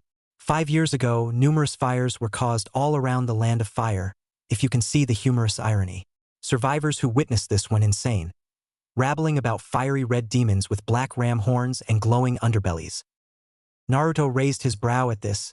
It seems that his hidden attack on Konoha revealed some useful information. And this conversation is also got someone else's interest. Master, can you hear me? It's Gnarl. The voice of Gnarl is echoing in Naruto's head. The tower heart has linked you to the tower so we can communicate. The human gave you the description of the Reds. Everything will be explained later, but I suggest that you ask him for more about the Reds. Gnarl does have a point. The Reds are part of the Overlord's army and they will be beneficial to him. So, Naruto decided to use his Silver Tongue skill on Tucci to get more information, and due to the relationship status with Tucci, the Silver Tongue skill is successful. And what happened to those survivors? Asked Naruto. Kami knows. The Fire Daimyo and the Hokage kept it a secret from the civilians, said Tucci. But Sarutobi did somehow told me one, when he got drunk during his birthday. All I know is that the survivors are confined in some hospital funded by the Fire Daimyo. Also, the Daimyo and Sarutobi are old drinking buddies while I used to work as an ANBU bodyguard over the years. Ah, good times. New quest alert. Quest: Red Madness. Find more info involving the Red Minions. Locate Red Hive. Winning conditions: Minion control. Reds, Minions, Red. Fail conditions: None. Also, sire, I suggest that you return to the tower for your training. There are some active waypoints in the village. I'm sure you know where to find them with your gift. Map updated waypoint locations. Naruto opens up the map of Konoha's civilian district and saw blue dots randomly around the map, along with other symbols like an orange spiral next to an icon that looks like a bowl of ramen with chopsticks. He looks down at the legend icon list underneath the map to see that these icons represent legend icons. Blue dot, waypoint gate. Fire kanji Hokage. Ramen bowl, Ichiraku ramen. Kunai, Higurashi ninja supplies. Orange spiral, Naruto Uzumaki. Tower, dark tower. A waypoint gate is nearby, very convenient for the blonde for and after having his ramen. I gotta go. I need to start training, said Naruto, getting up from his seat. Training? Said Ayam curiously. Are you planning to be a ninja, Naruto-kun? Aha, said Naruto, responding Ayam's answer with a nod. I need to be a ninja if I want to be Hokage. Only giggled at Naruto, admiring his enthusiasm and determination. Okay then, have fun, said as the blonde take his leave. After Naruto left, she turns to her father. Tusan, can I be excused? Tucci nods at her daughter and she rushes to the back room. Poor girl, her heritage must be hard to resist, said Tucci while a message box reads Ramen Master appears. Tucci presses exit and sighs irritably. It's a real nuisance, but at least I used it well to start my own ramen business. Dark Tower, Evil Gardens. Naruto immediately returned to the Dark Tower and started his training in a section known as the Evil Gardens, where it's behind the throne room and outside but within the tower walls. The floor around is dark, sinister, but beautiful as it's deadly with its red and black roses, overgrowing but thriving vines on partially broken statues with amputated arms and pure horror frozen on their faces. Also with rusting kunai, shuriken embedded in them and/or kusarigama chains wrapped around their necks. A small pond covered in lily pads and algae, a couple of croaking poisonous bullfrogs catching scurrying mice and flying starlings to eat whole, and a large, intimidating tree with black leaves and a stone bench in front of it. A fine garden for an evil overlord, and a best way to pass some extra time too since gardening is Naruto's favorite hobbies. Gnarl the Minion Master was waiting for Naruto to start the training. Good, we can start your training, said Gnarl as he saw Naruto arrive at the gardens. Please take a seat on the bench. We can start with some meditation. Naruto tilts his head in confusion at this. Meditation? Said Naruto. Why do I need to do some meditation? Gnarl noticed the confusion on Naruto's face and chuckles. Because, sire, this part of the training will help increase your focus and concentration when you're using magic, jutsu, and minion control, said Gnarl.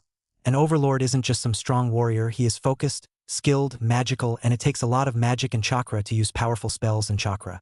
Unfortunately, we cannot increase your mana reserves since we need the tower's mana runes, but we can help you with your chakra control, especially when you have an infinite source of chakra inside you. So, if you don't mind, please sit down and start meditating. Naruto is still unclear about the purpose of meditation in this overlord training, but Gnarl is the only wisest of the minions. Since the entire minion tribe has no wisdom in them whatsoever, Naruto sat on the bench and gets into his meditating pose. At first, Naruto thinks this is utterly ridiculous and decided not to train with Gnarl, until suddenly he can feel his mind clearing up and leaving the real world. The voice of Jubi echoes in his ears and swore he can feel its slender feminine arms caress his bare chest from behind, despite being fully clothed. Hello, Naruto-kun. Naruto suddenly wakes up, but no longer in the Dark Tower's garden but in some vast ancient temple. The temple floor is flooded, walls has unique, beautiful carvings that tells an ancient story, but it is partially covered in moss and vines with bloomed flowers. In the center of the temple is the Jubi, in its humanoid form, tails chained to stone demon heads on the walls, while its wrists and ankles are bonded. It raised its head to look at Naruto before it channels its chakra to shatter the bonds restraining it.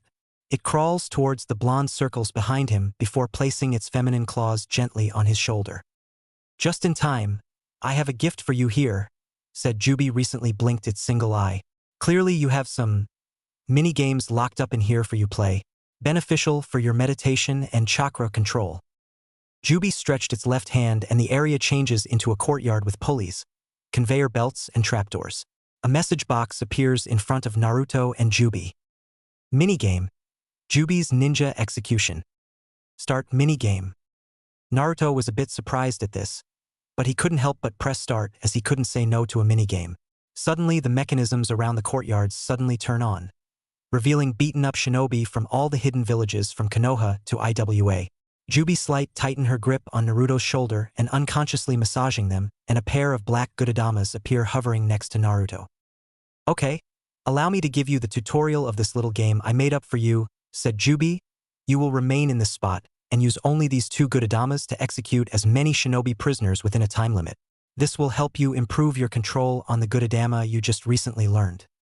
Now about the targets, since you'll be a war against all the shinobi nations, I thought it would be appropriate to design the targets as the shinobi of the hidden villages. Each has an individual score point. Genin 1 point. Chunin 2 points. Jonin 5 points. Anbyu 7 points. Sanin 12 PTS. Kage 20 points. Plus, there is some bonus hero targets worth 50 points, but they are tough and great resistance against the Gudadama. The time limit is 10 minutes, try and get as many you can. If you beat the high score, I'll give you a special reward. Side quest, Ninjacidal Maniac. Beat top score in minigame, Juby's Ninja Execution. Winning conditions, special reward from Juby. Failed conditions, none. Naruto decided to check the score of this minigame and the results are jaw-dropping. Leaderboard. Kagaya Oitsutsuki, 4 foot 0.000000 PTS. Hagoromo Oitsutsuki, 3 foot 750.000 PTS. Black Baron of Greenvale, 3 foot 950.000 PTS. Hamura Oitsutsuki, 3 foot 500.000 PTS. Indra Uchiha Oitsutsuki, 3 foot 200.000 PTS. Infernal God, 3 foot 100.000 PTS. Azura Senju Oitsutsuki, 2 foot 900.000 PTS. Fourth Overlord, 2 foot 875.000 PTS. Hashirama Senju, 2 foot 750.000 PTS. Madara Uchiha, 2 foot 750.000 PTS. How on earth can they manage to get this many in such a short time? Said Naruto as he saw the scoreboard. Said Naruto until he realized something. Wait, even the overlords know Gudadama? No, they used their magic. Remember that the overlords were around before Kasan's time, said Juby. Oh right, said Naruto. Anyway, do you want to start the game? Yes. No. Naruto immediately pressed yes and a time suddenly appears with 10 minutes on the clock. Naruto tries to make his Gudadama to strike the revealing targets on the mechanisms, but he is having trouble controlling them, as if they are on inverted control. Eventually he manages to get them to go where he wanted them to, but it wasted seconds of his limited time. The Gudadamas are flying and hitting the targets like a barrage of cannonballs, although some targets takes more than one hit to destroy them. Naruto frowns as he is trying to hit as many as he can when the clock has only 5 minutes left. He harnesses more chakra to increase more Gudadamas but cannot make more, only 2 is all he can produce. Time's up. Score: 10 feet 563 inches. Naruto deadpants at this and drops his head in anger and shame. Is that all I got in 10 minutes? Said Naruto. I really do need training. Juby gives the blonde a reassuring rub on his shoulders. That's the purpose of the minigame, it's designed to show you how much good your control of the Gudadamas is. I noticed that you had some trouble on making them function, said Juby. But that about the Gudadama that destroyed the farm on the previous quest? Said Naruto. That was only a happy accident when you developed the ability to use this jutsu, said Juby. You only produced 2 Gudadamas while Kasan could easily produce dozens at once. Fuse them together, reshape them into terrifying weapons or simply rain them down on mere cities, kingdoms and even obliterate nations. There is no shame in that first score you made, Naruto-kun. It takes time to master the Gudadama, and fortunately time goes fast when you're having fun. And to make you feel better, I will give you some EXP per 1,000 points you made. For your first time and effort, 500 EXP gained by Juby. Now then, shall we try again? Said Juby to Naruto. Yes. No. Oh goody, I'll just freshen up the Vic. Targets for you, said Juby. Time skip. 6 minigames tries later. Naruto has been playing /training in the minigame 6 more times, and every go he makes good progress. Although Naruto is still far away from reaching the top 10 on the scoreboard, he did notice how different his control on the Gudadamas are. They are faster, denser, and increased in numbers from 2 to 3. The slow progress, but it's getting there. The minigame is getting more fun and Naruto is getting more determined to reach the score despite not reaching his first 1,000,000 points on his score. Second game score, 11 feet 233 inches. Third game score, 12 feet 445 inches. Fourth game score, 12 feet 332 inches. Fifth game score, 12 feet 677 inches. Sixth game score, 15 feet 224 inches. Seventh game score, 15 feet 444 inches. Playing 6 more games in a row is starting to drain Naruto's mental energy, as his mental body is showing fatigue and collapse on his knees.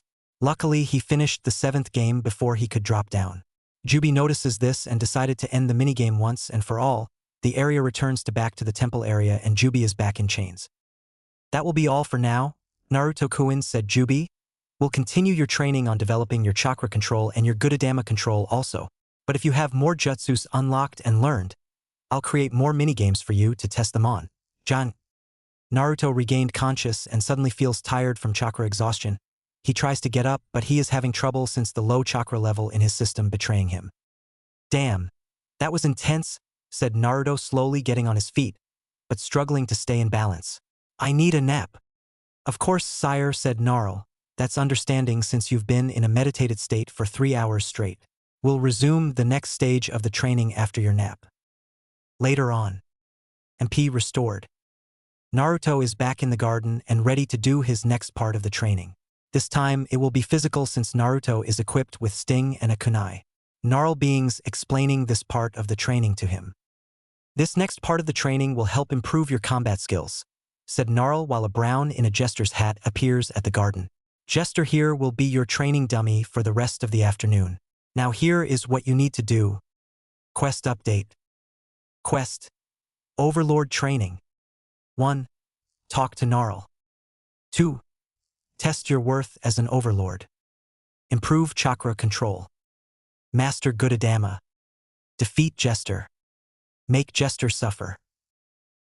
Optional, kill Jester. Time limit, until midnight. Winning conditions, 500 EXP. New weapon? Failed conditions, none. Quest will rest until quest is completed. Naruto smiles as he unsheathes Sting to begin his match on the minion Jester. Naruto uses Observe on the minion Jester to see his bio and stats. Minion Jester. Bio. Just a simple-minded minion assigned to be the court jester for the Overlord. But honestly, it's just a waste of space and only useful for anger management for the Overlord.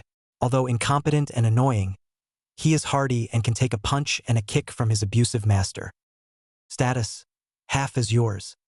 Naruto raised his brow at this and starts charging at the Jester and slashes it with Sting. Jester suddenly starts to scream in agony as the metal from the glowing blue swords causes a burning, stinging sensation on every slash. But the slashes keep going on that the training dummy, minion Jester.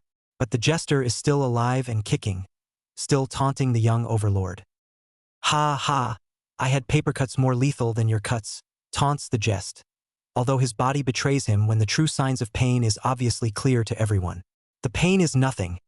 I once dove in a pool of lemon juice and salt compared to this itchy feeling you're giving me. Naruto frowned as he raised his gauntlet to summon his minions to assist him. The summoned minions are so eager to punish the Jester for insulting their master, and Naruto happily obliged them to do the honor while stabbing and slashing more at the Jester. The sight of this is quite entertaining for the minion master. He just sits on the stone bench with a cup of swamp bile tea and some beetle biscuits to snack on while Naruto resumes the tour. Training from the Jester. Time skip. Naruto kept training until the brown minion Jester is now black and blue. Apparently minion blood is black. But as it suddenly turns midnight, the training has come to a halt and Naruto is feeling tired. Quest ends. Rests at noon. Naruto sighed as he didn't complete the quest, but glad to know that he can start again. He finishes by kicking the limping and wounded Jester away and decides to have ramen at Ichiraku's for dinner tonight. The tower's kitchens are desolate and cold since the staff in charge of the kitchens, the Reds, are nowhere to be seen. Gnarl, I'm off to get a bite to eat, said Naruto to the minion master. Clean up the gardens while I'm out. Of course, sire, said Gnarl, bowing to Naruto while he leaves the now destroyed garden. The gardens is ruined from the aftermath of the training. The cocky Jester got too cocky and suffered for it. It tried to run away, hide in the flora, but nothing escapes the Overlord's wrath and it results in the pitiful state it's in now. Gnarl turns to the whimpering Jester and shook his head at it. This may take a while, but it's going to be quite entertaining to watch. Ichiraku Ramen. Naruto arrived at Ichiraku Ramen and already ordered a few bowls of steaming hot ramen. But only Ayam is at the ramen bar since Tucci is out for the night and tonight is Ayam's midnight shift. Ichiraku Ramen still opens late so that ninjas returning from their mission stop by to have a snack or get a bite to eat before leaving for missions. Ichiraka Ramen is busy tonight, and usually Naruto doesn't come. Not just because it's past high bedtime, but because the customers aren't that pleased to see him here. But Naruto decided to go in anyway, not giving a damn on what those arseholes think. Naruto can hear hateful murmurs from the customers, mostly ninjas who came back from their mission. But Naruto only focused on his ramen and not giving a damn on what the complaining dickheads are saying. However, Ayam isn't happy at what her customers are muttering about, talking behind Naruto's back and sneaking hateful glares at the boy. Normally she just wanted to whack them with a ladle or a rolling pin, but she must be professional in her work and not ruin her father's business. "I'll have another bowl, please," said Naruto. "Sure thing," said Ayam until she saw that she has no more noodles left. "Damn, I need to make more noodles. Sorry about this, I need to make some more." "Sure thing, I can wait," said Naruto smiling at Ayam. Ayam nods at Naruto and heads to the back room make more noodles, leaving Naruto alone in the counter with unwanted company. The customers saw this as an opportunity and approached Naruto, all pulling out kunai, tantos, and some broke sake bottles to form a makeshift shiv. "You shouldn't be here, boy," said a random Chunin, attempting to threat Naruto by stabbing the counter, especially at night. Naruto remains waiting for Ayam and paid no attention to the now formed mob of ninjas surrounding him. "This is the only time we get to have Ichiraka Ramen, and you had to be here, tainting the food with your filthy presence." "We all can have Ichiraka Ramen anytime," said Naruto calmly while twirling his chopsticks. "And I will not have shit from you guy anymore." "What you say, boy?" Naruto sighed while he stands up and faces the mob. "I ain't going to run away from you anymore. I figured it out and I believe y'all are idiots who can tell a cup and water apart," said Naruto. "We ain't talking about a drink, brat." "I rest my case," said Naruto crossing his arms. "You failed to see the metaphor, then you all are complete idiots." "Oh, that is it. Drag him out." The mob then suddenly drags the blonde out of Ichiraku Ramen and into the dark alley. They toss him in the dark while pulling out their already bloodied weapons. Naruto only got up but kept his head low in darkness. "I think we'll end your pitiful existence, demon." Naruto only chuckled and pulled down his goggles before activating his Sharingan. He uses Observe to view their stats. Konoha Chunin. Bio. Middle-class ninja of Konoha. They have some shinobi experience and served Konoha for only a few years in their service as ninja. Stronger and experienced than Genin, but they have so much to learn. They are only capable for CB-class missions, but don't underestimate them. LV 10. HP 600. Chakra 600. EXP 50. Strength 500. Defense 600. Dexterity 60. Intelligence 60. Wisdom 70. Constitution 30. Charisma 50. Luck 17. Speed 155. Skill teams. When there are 3 Genin and 1 Chunin, all stats get a 10% boost. Chunin exams veteran for every Genin, all stats get a 25% boost. Excellent, thought Naruto, scoffing at the mob while he draws out Sting and raises his gauntlet high to summon his minions. The group of Chunin got the shock of their lives when they saw those foul creatures emerge from the ground, trapping them in this dark alley. "You think I'm a demon in human form?" said Naruto as he raised his head with his concealed Sharingan blazing at the mob. "I have 2 things to say to confirm your idiocy. 1. I am a human vessel, a Jinchuriki. And 2. What I have sealed in me isn't a demon. It's a god." Minion. Preemptive attack. The minions charge at the Chunin while Naruto blends in the darkness. "And it's time to be punished for your sins against me." Naruto's voice suddenly changes into something malevolent and bone-chilling. "Kill him." The mob charges at Naruto concealed in the shadows, but they didn't hit him as he wasn't the moment he stepped into the shadows, leaving only the minions who now tackled at few on the ground and stabbing repeatedly with hand-me-down weapons they scavenged from the dead. Some who are quick and agile managed to evade the tackling minions and counteracted with shuriken and kunai to their heads, instantly killing them. "The demon can wait. Kill these monsters first. They'll die like their red friends." "Red friends? So you know where they are?" Naruto's voice is heard, but the mob cannot see him or sense him.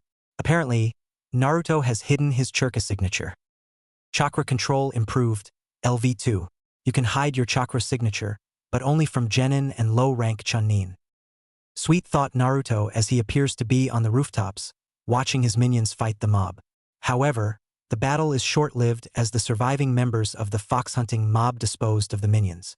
Typical, but at least they managed to make it easy for me. They are Chunin, by the way. Naruto pull over his hood, draw out Sting and jump off the roof and plunged Sting into one of the Chunin he landed. The remaining mob is startled by this, surprised that a child took down a Chunin, although that Chunin was weakened by fighting off Naruto's minion horde. Naruto chuckled maliciously while channeling mana into his gauntlet-clad hand and forms a fireball on his palm. Burn, said Naruto, casting his fire spell at the Chunin. The Chunins never reacted fast enough as the spell is fast and suddenly engulfs them in flames. They scream in pain and each try to douse the flames with their water jutsus. One of the Chunin runs away, still on fire, screaming in agony and for help. Help me! Naruto smirks while they slowly incinerate to ash. But he must dispose of the bodies. Leave no evidence and remain hidden is key of being a ninja, especially when you're in enemy territory. Battle victorious. XP. Konoha Chunin, 50, x12 is equal to 600 EXP. Total, 600. Level up. HP, 700 plus 100. Mana, 700 plus 100. Rage, 1400 plus 200. Strength, 465 plus 10. Defense, 535 plus 10. Dexterity, 75 plus 10. Intelligence, 70 plus 10. Wisdom, 70 plus 10. Constitution, 70 plus 10. Charisma, 120 plus 10. Luck, 65 plus 10. Speed, 260 plus 10. Naruto sighed and smiled triumphantly at his victory. Then suddenly he remembered that he has more ramen to eat and leaves the alley to resume his midnight snacks. But while he is halfway to Ichiraku, Naruto stops as a lone figure is stood between his path. The streets are dark with the lack of lighting from the street lamps, which appear to be extinguished, until a half-moon appears through the dark clouds to reveal the stranger. A young teenage kunoichi in ANBU attire with long raven hair tied to a ponytail and face concealed in a weasel ANBU mask. Then behind Naruto appears another young teenage ANBU, but male, has messy raven hair, and wears an otter ANBU mask. Staying up at night and already picking fights with Konoha's finest Chunin already, Naruto Uzumaki, said the weasel-masked ANBU. You're lucky the Hokage is already fast asleep to even feel that disturbance. Indeed, said the otter-masked ANBU, slowly sheathing a tanto while the weasel-masked ANBU does the same. But you should be up this late. There's a mandate curfew on non-shinobi civilians around Konoha's civilian district, and we're ordered to arrest those who are breaking curfew. But that's not the case. Children in general aren't supposed to be up at this hour, said the weasel-masked ANBU. Hey, I can stay up whenever I want, Itachi-san, said Naruto. Knowing the ANBU's codename, you're not my mother. No, I'm not. But I do wish me just like her though, said Itachi, smiling under her mask. She was a great kunoichi, even rivals Tsunade-sama through strength, reputation, and beauty. As I'm told. But you never told me who she is, said Naruto, frowning at the ANBU. You know well why I can't tell you that. Now go back home or I'll have no choice but to incarcerate you and report it to Hokage-sama, said Itachi. Naruto frowned at the two ANBU while automatically used observe on them. ANBU Itachi. Bio. One of the ANBU that Naruto trusted and one of the few who don't see Naruto as a demon. Hokage Sarutobi assigned Itachi, along with a few other ANBU, keep an eye on Naruto if he ever gets into trouble, but doesn't report everything to him, which is why Naruto trusts Itachi. Relationship, neutral. ANBU, Kawauso. Bio, ANBU Itachi's partner and another ANBU that Naruto trusts. Kawauso is skilled in the Shushin technique, and like Itachi, he doesn't see Naruto as the QB that attacked Konoha 10 years ago. Relationship, neutral. Naruto agrees with the BIOS in the observe. Naruto trusts Itachi and Ada since they only observe but bails him when he gets in trouble. They are like older siblings to Naruto, always there and taking care of him when the Hokage is out of reach. Itachi speaks highly of Naruto's mother, but never tells him who she is, only that she is a great, powerful kunoichi that rivals the slug Sannin Tsunade in strength, skill, reputation, and beauty. But what's more worrying that these two ANBU will be constantly keeping an eye on him, making his quest and game more complicated, especially when he secretly committed arson on the Konoha orphanage and massacred a whole mob of Chunin. Sure, Itachi and Kawauso tends to look the other way, but to ignore a heinous crime like murdering Konoha shinobi would count as treason. And if they did, then this might change Naruto's point of view about them to a different level. "Well, are you going to go home, or do we have to force you?" said Itachi. "Go home." "Refuse." "All right, fine," said Naruto with annoyance as he chooses to go home. "No need to be hostile on me." Itachi and Kawauso's relationship improves. "Oh, shut up," Naruto mentally cursed at the message box. While Naruto departs to the apartment, the ANBU remains in the middle of the street and facing each other. "You think we should tell him the truth?" asked Kawauso. "Too soon. It appears that Naruto is not yet ready to know," said Itachi, who suddenly sees a message box in front of her. Naruto Uzumaki. Bio. Son of hashtag hashtag hashtag hashtag hashtag and hashtag hashtag hashtag hashtag hashtag Jinchuriki of the Kyuubi and Pariah of Konoha. This young boy is hated mostly by the foolish civilians and shinobi blinded with anger and grief. He has a legacy that he does not know yet, but isn't ready to know it. Relationship, neutral. Level 8. EXP, 4002. Next to level 502/2500.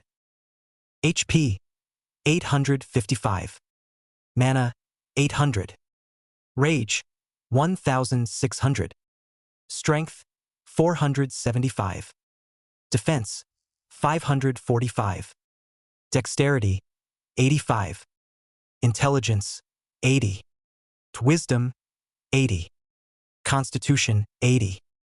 Charisma, 130. Luck, 75. Speed, 270. It's quite impressive that he managed to take down an equivalent of 3 squadron of Chunin at that level. Like mother, like son, said Itachi. If only she were here to see it, she'd be proud, said Kawauso. No doubt about, said Itachi, sheathing her tanto. A glow of red beams out through the mask eye slits. Soon, both of us will avenge her, and all must die for it. Dark Tower Gardens. The next morning passes. Naruto resumes his training in the Tower Gardens that was renovated from yesterday's damage. He sits peacefully on the stone bench in a meditated pose, beneath the twisted evil tree, channeling a mixture of his and Jubi's chakra to form a small number of Gudadamas orbiting above him and using the jester as target practice. However, while he meditates, he is currently deep within his subconscious doing another form of training, playing a minigame called Jubi's Shinobi Execution for hours, replaying the game repeatedly, improving his score ever since. Grumble. As time passed by for our young overlord, suddenly his stomach growls and this caused his concentration to dwindle. He slowly regains consciousness and stands U0P, deciding to have breakfast at Ichiraku's again. Still not enough, said Naruto, stretching his arms while a message box revealing the latest score on Jubi's minigame. Score, 20 feet 450 inches. But at least I'm making progress, no matter how slow, said Naruto, wiping his brow. I need to get stronger, there must be some quicker way. I'll go check my quest list. Naruto opens his main menu and activates his quest box to check his guest list and see if there is anything to help him speed up the progress, especially when the academy enlistment is around the corner. Let's see, said Naruto, scrolling on his incomplete guests and side quests. No, that's not until noon.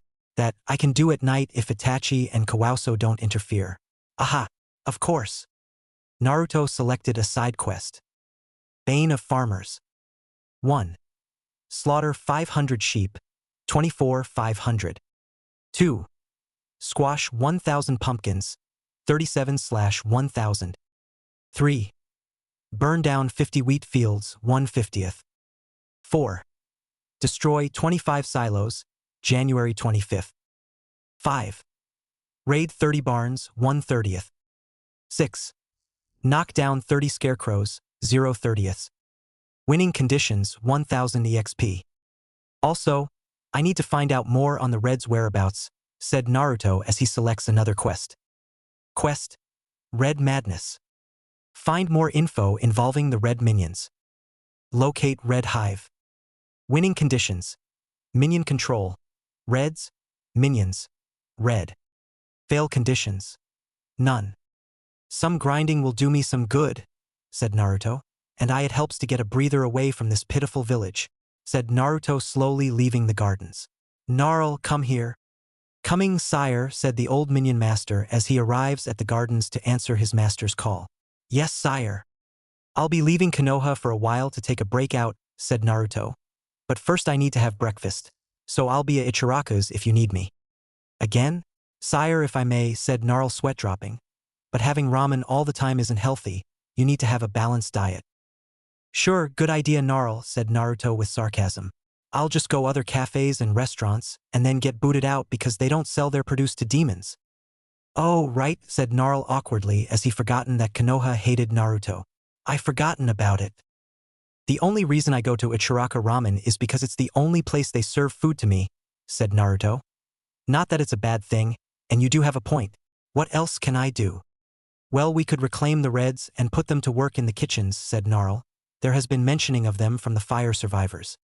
But only the Hokage and the daimyo know where they are, said Naruto. Are you suggesting that I break in the Hokage tower? Yeah, I am, said Gnarl. Oh, okay, said Naruto, but the Hokage tower has high security. I won't be easy. Naruto is true about the Hokage tower.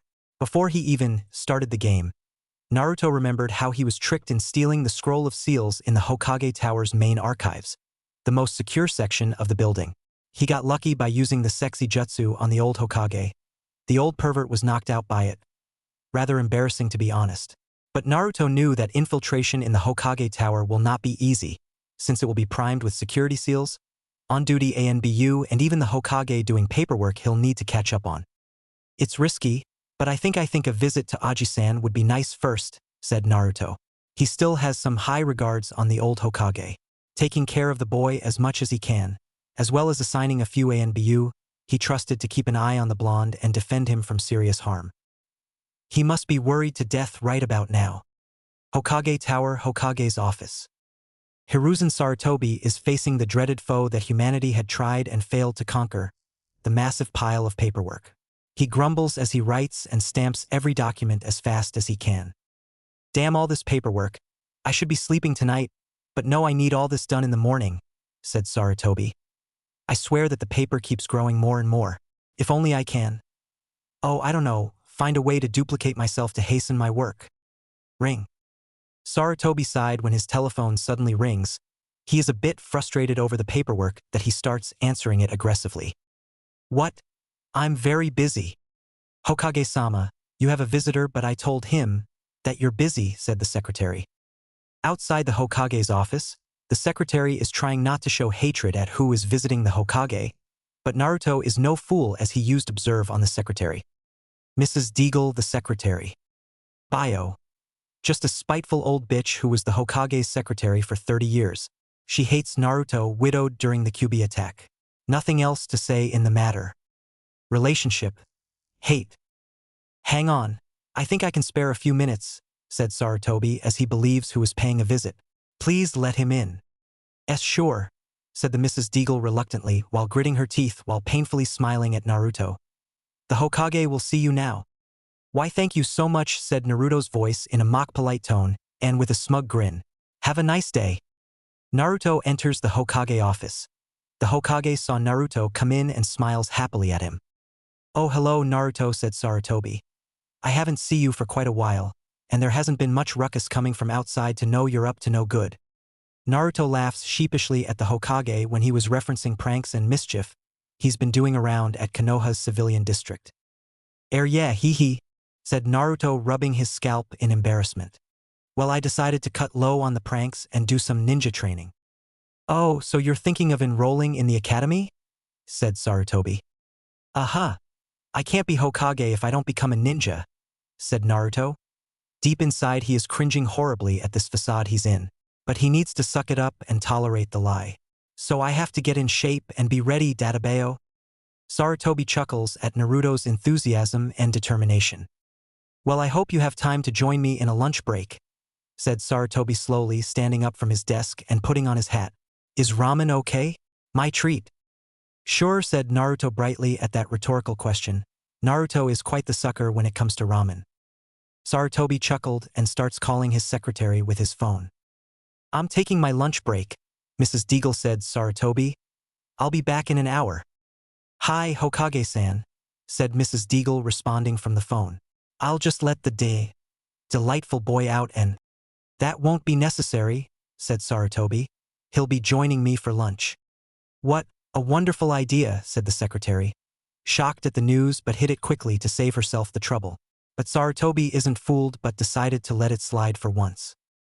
While I'm away, make sure you file up the side documents in the archive room, said Sarutobi.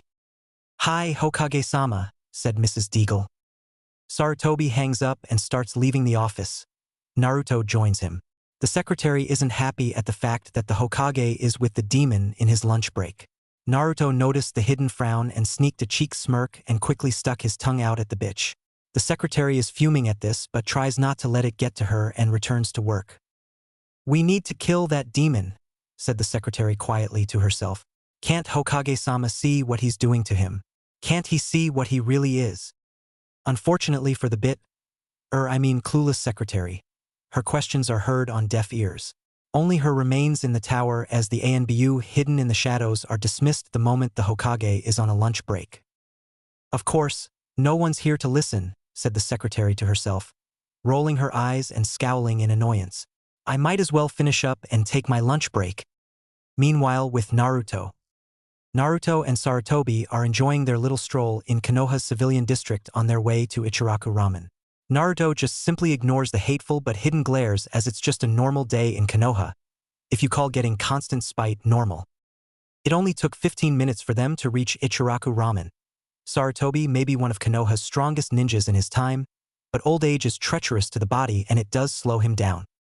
Damn, I'm not as spry as I used to, said Sarutobi as he took his seat while Naruto take his. Listen Naruto, whatever you do, don't grow old. Oh, don't worry, he won't, said the Jubi within Naruto's mind.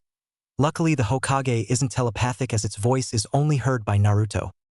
Welcome to Ichiraku Ramen, Hokage-sama, said Tuchi welcoming Sarutobi, but also gave Naruto the warm welcome too. What can I get you? I'll just have one bowl of chicken ramen, Tuchi, said Sarutobi. The usual, please, said Naruto. Coming right up, said Tuchi, preparing to cook. While they wait for their food, Sarutobi decides to talk with Naruto to pass the time. Also to check on the boy since he hasn't seen in a while when he was distracted by the insane quantities of paperwork. Has the village been troubling you, Naruto, said Sarutobi with concern. Just the usual, but it's getting old, said Naruto in a passive tone. Naruto knew that the Hokage is checking up on him, and he appreciates it, but it's quite futile since the hatred for him is strong, like a poison slowly eating away. All I can do is survive and stay strong, especially in this dangerous place I call home. Sarutobi frowned sadly at this. He's relieved that Naruto is physically fine, but mentally and emotionally he is scarred and attacked by the discrimination of the villagers and most of the shinobi of Konoha. And with reason, which the Hokage hoped Naruto would never discover or it will destroy him, mentally, emotionally, and physically. Oh boy, he is wrong. Naruto already knew and it did the opposite. It made him strong, filled him with hope, determination, and newfound strength. Unfortunately, it wouldn't do Konoha any favor since Naruto is the unknown threat of the village, and eventually the world. I wish I could do more to keep you safe, Naruto, said Sarutobi, feeling a bit guilty for not doing much. Honestly, I do, but there are things beyond my power to do so. Like telling who my parents are? Said Naruto. Sarutobi flinched at that and sighed, but Naruto shook his head. I understand why you can't tell me, GG, said Naruto. I bet my parents were awesome ninja, and awesome ninja tend to make loads of enemies. You're right, Naruto-kun, said Sarutobi. But at least tell me this, did they love me? Said Naruto. Hi, said Sarutobi immediately. Your father died to keep you safe. He was a brave, noble man, and would make a great father if that incident didn't happen. And what about my mother? Said Naruto. Her too, She was hysteric of being a mother, but Kami in fate is cruel as she never survived either childbirth or the Kyuubi's attack, said Sarutobi. But I can tell you this, you inherit her love of pranks, determination, wild personality and love for ramen. Naruto smiles at this, despite feels at ease of hearing the Hokage's words, even though he didn't tell him everything about them. Encyclopedia updated. Naruto's father. Naruto's mother. Naruto raised his brow slightly as the message box appeared before his eyes, but then his bowl of ramen is ready and paid more attention on that instead. Ah, finally, said Ramen as he pulls out a pair of chopsticks. It may not be sardine rice balls, but ramen is good too. The two prayed out Itadakamasu and starts eating their bowl of ramen. While Naruto chows down, a message box appeared with the following message. Gnarl has obtained S-Rank mission report. October 4th, 2nd Shinobi Year 15, 3 years before Kyuubi attack. Gnarl obtains S-Rank medical report. Patient number 007310. Mission completed. EXP 500. Naruto hid an evil grin as this diversion on the Hokage worked. Daterbeo thought Naruto in victory. Hokage Tower minutes ago. Mrs. Deagle continues her paperwork, quickly as she can so she can file it in the archives room. She takes her job very serious and always makes sure the Hokage does his job and take it serious. A strict, stern but nasty witch of a woman is unpopular to children, be they from civilian families and or famed ninja clans. And Naruto is right on top on her hated list not just for being a Jinchuriki of the Kyuubi, but he has been pulling mischievous tricks and pranks on her from the time when he can walk and talk. Gore, every time I see that demon brat, it boils by blood and hate. And the doctor warned me not to get riled up or my blood pressure will go up, said Mrs. Deagle trying not to stress out. No matter, hopefully that brat gets what's coming to him. I dread to think of him being a ninja, hope he doesn't. She goes on with her work until it finishes. And as she finishes, she organizes it in files and prepares to store them in the archives. Finally, it's all done, said Mrs. Deagle standing up from her desk and heading to the archives room. Archives room. The archives room is deep below the Hokage Tower, vast and cavernous, but lit with ever-burning lanterns powered by chakra.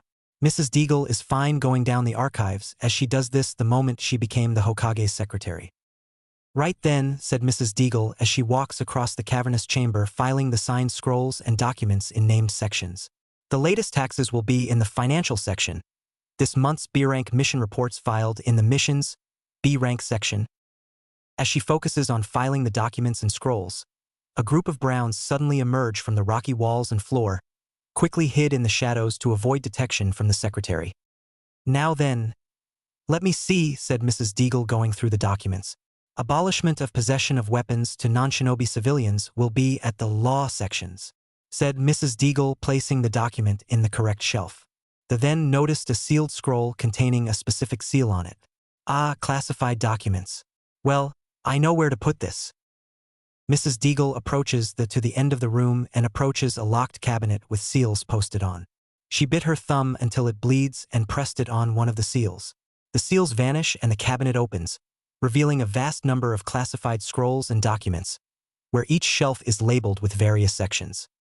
Let's see, this scroll is an S-rank mission report, so I'll put it in the S-rank report section, said Mrs. Deagle placing the classified scroll. There. Oh, lunchtime. Mrs. Deagle, so eager to have her lunch, rushes to leave the archive room and lock it up. That is when the minions come out and starts wrecking the place. Scrolls pulled off, documents tossed and scattered, littering the floor and jumbling the papers up. Some of the minions are swinging on the lanterns on the ceiling, cheering with joy and merriment. Selves are getting toppled and knocked like dominoes. Next, a few starts playing with the littered documents, making origami and cutouts. Each are laughing mischievously, manically and malevolently, basically laughing evilly with chaotic fun in their wake. Some make paper kabutos, paper airplanes, and even used as tissue paper for those who caught a cold. Gross. While the archives room is going through the chaos, Gnarl suddenly appears from the shadows and slowly walks past the minions and approach the classified archives. Let's see here, said Gnarl as he goes through the classified documents and scrolls. No, that might be beneficial but not just yet. Aha! Here it is. Gnarl has obtained S-rank mission report. October 4th, 2nd Shinobi Year 15, 3 years before Kyuubi attack. The master will be happy to see this, said Gnarl as he takes the scroll. Oh, and this too. Gnarl obtains S-rank medical report. Patient number 007310. Gnarl smirks at this and makes his leave in the shadows. The minion stayed for a moment before retreating in the shadows and crawls out of the archives room. It didn't take long before Mrs. Deagle came back, realizing that she forgot to lock up the classified storage cabinet. Oh, you are such a klutz, Baba Deagle, said Mrs. Deagle to herself. Hokage-sama will not please if I left it open for someone to Nantakata I. Mrs. Deagle screams in shock and horror when she saw what happened to the archives room. Scrolls in massive piles, documents scattered, cut, torn and soaked with nasal mucus. Shelves toppled down like dominoes. Total mess. However, the classified section remains untouched. Rather suspicious to many, but the secretary is only concerned about the mess. Oh, Kami, Hokage-sama is gonna flip about this, said Mrs. Deagle as she instantly begins the cleanup, unaware that a few minions are watching, mockingly laughing at this miserable old bat. Ichiraku ramen. Naruto and the Hokage just finished their ramen and stayed for a little longer before they end their lunch break. They talked casually and laughed at a few jokes. They looked like grandfather and grandson hanging out in this beautiful afternoon. Although the purpose of being with the Hokage is simply to lure him away, Naruto does enjoy being with the Hokage, who is like a grandfather to him. Ha! This is a relaxing afternoon, said Sarutobi, pulling out his pipe and lights it. I can't remember the last time I enjoyed a small break. I might take my grandson along. You and him might become best friends. Naruto smiled sincerely at the Hokage. This might be beneficial for the Overlord to have a Sarutobi as an ally and/or servant in his rule. Quest alert: Agents of Evil. Befriend Hokage's grandson. Encyclopedia update. Hokage's grandson. Naruto smiles as a new quest popped up in front of him. It was merely a suggestion at first, but the gamer ability took it serious and turned it into a quest. Anyway, the old Hokage's lunch break finally ends and takes his leave.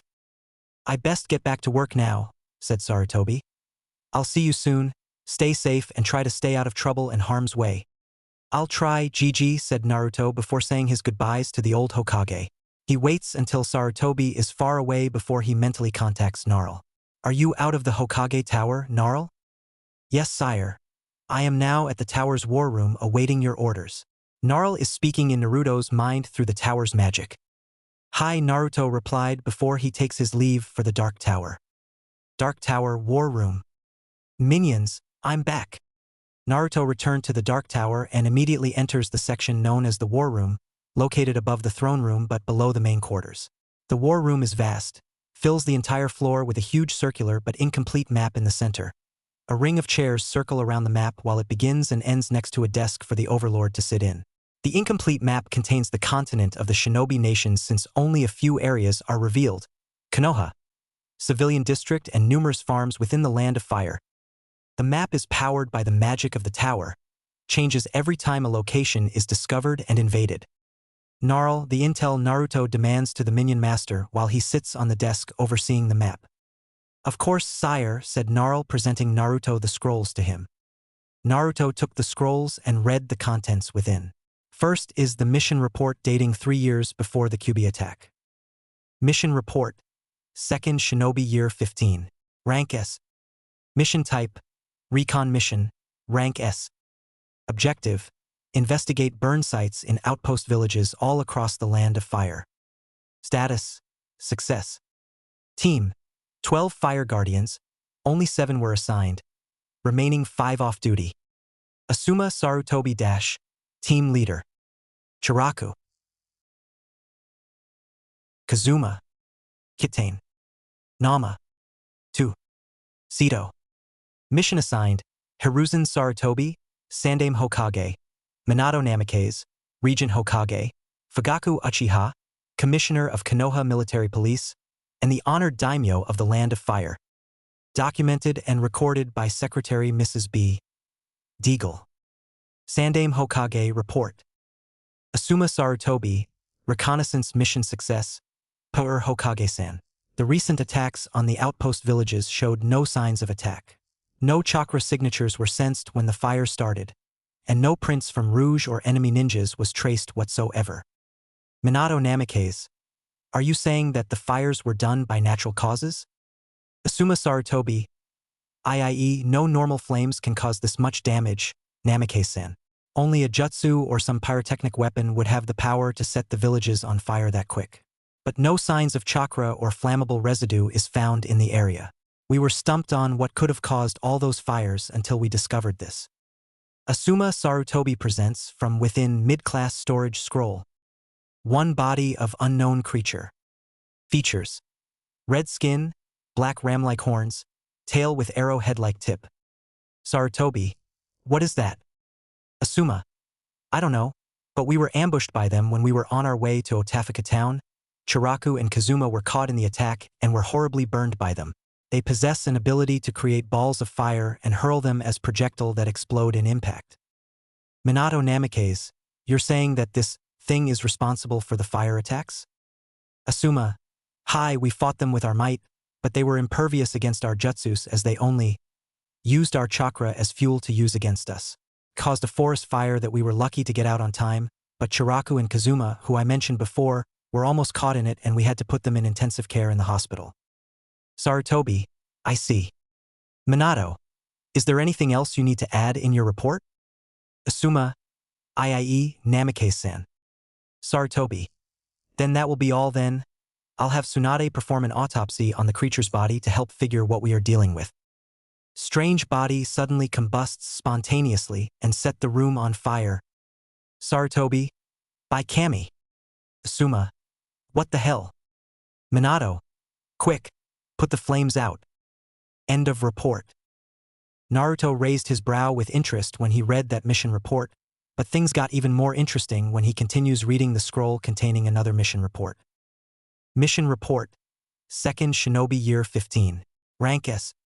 Mission type, Retrieval mission, Rank S. Target, Object Red Hive. Status, Success.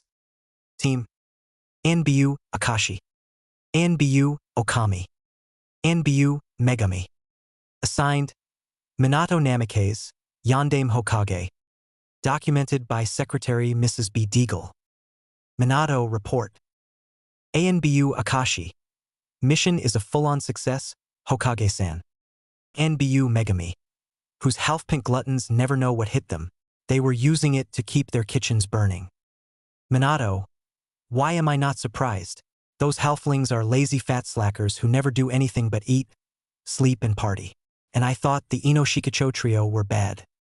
Akashi, you're comparing those half-pints to those assholes? Megami, to be fair, Shikaku and Choza is more responsible than that Yamanaka prick. Minato, can you please focus and resume the report? Mrs. Deagle is giving me the look again. Akashi/Megami. Sorry. Minato, now then, is the object retrieved and delivered to its destination? Akashi, hi, Chirika-san is sealing it in the temple as we speak. Minato, good. I'll transfer your payment into your accounts. You're dismissed. Megami, arigato, Hokage-sama. End of report.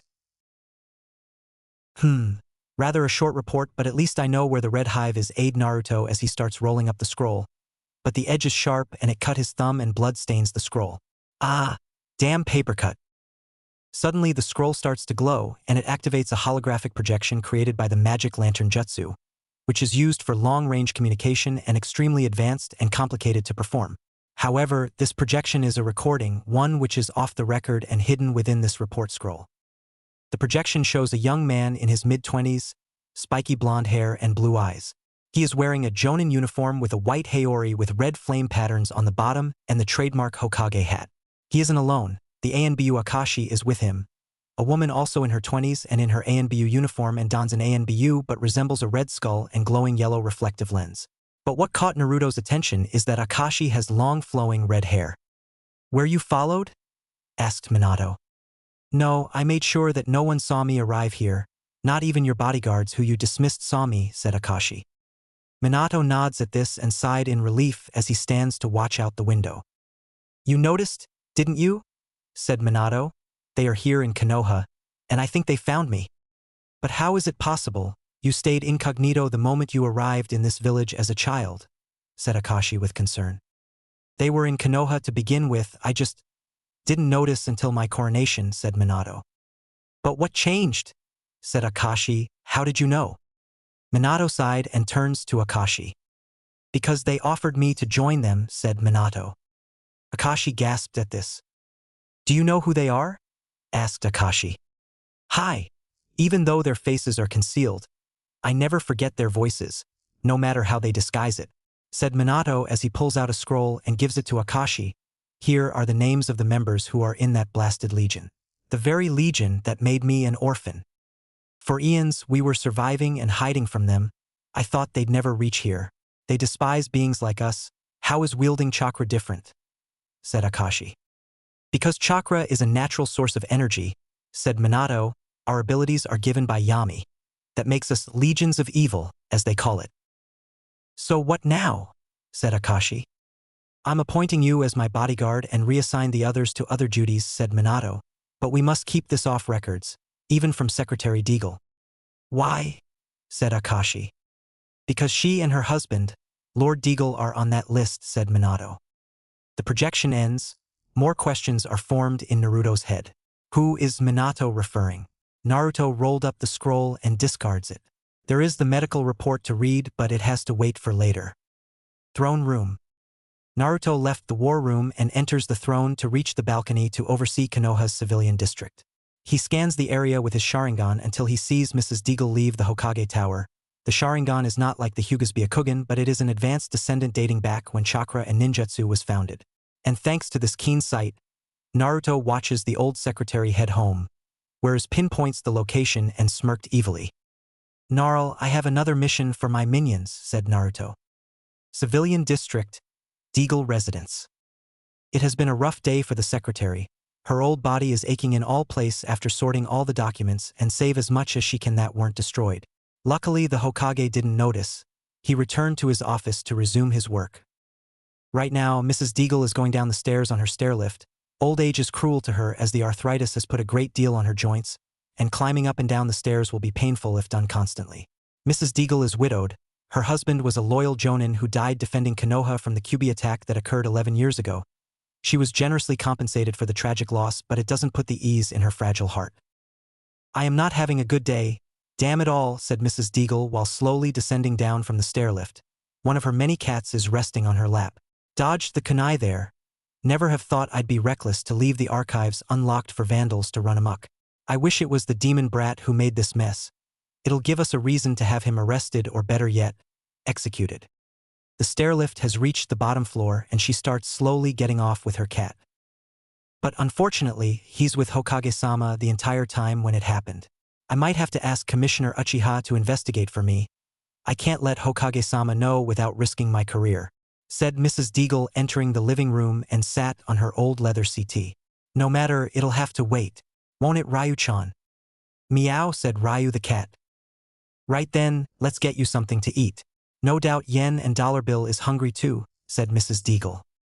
She slowly heads to the dining hall where a dozen cats are lazing about on their mats, scratching posts and basically on everything. Ever since her husband died, Mrs. Deagle developed an unhealthy obsession of cats, picking up strays, adopting them from the Inuzuka's veterinaries and pounds. A real cat lady, not very popular with anyone, especially with the Inuzukas. They hate cats. Are you hungry, my dear pets? Said Mrs. Deagle sweetly to her cats, treating them as her own babies if she had any. She is so fixated on her cats that she didn't notice something entering through the cat flaps on the back door. And it ain't a cat. Knock. Knock. Suddenly the sound of knocking comes from the front door. Mrs. Deagle noticed this and frowned. Who could be knocking the door in this hour? Said Mrs. Deagle. It's late, come back later. Knock. Knock. The knocking on the door continues. Mrs. Deagle snarls irritably at this and slowly approaches the door which someone is still knocking on. Go away, you're disturbing the peace and I'll contact the Konoha police, threatened Mrs. Deagle. Suddenly the sound of splatting is heard when the windows are being egged, followed with mischievous laughter. Mrs. Deagle snarled at this as she believed that hoodlums are egging her house. Again.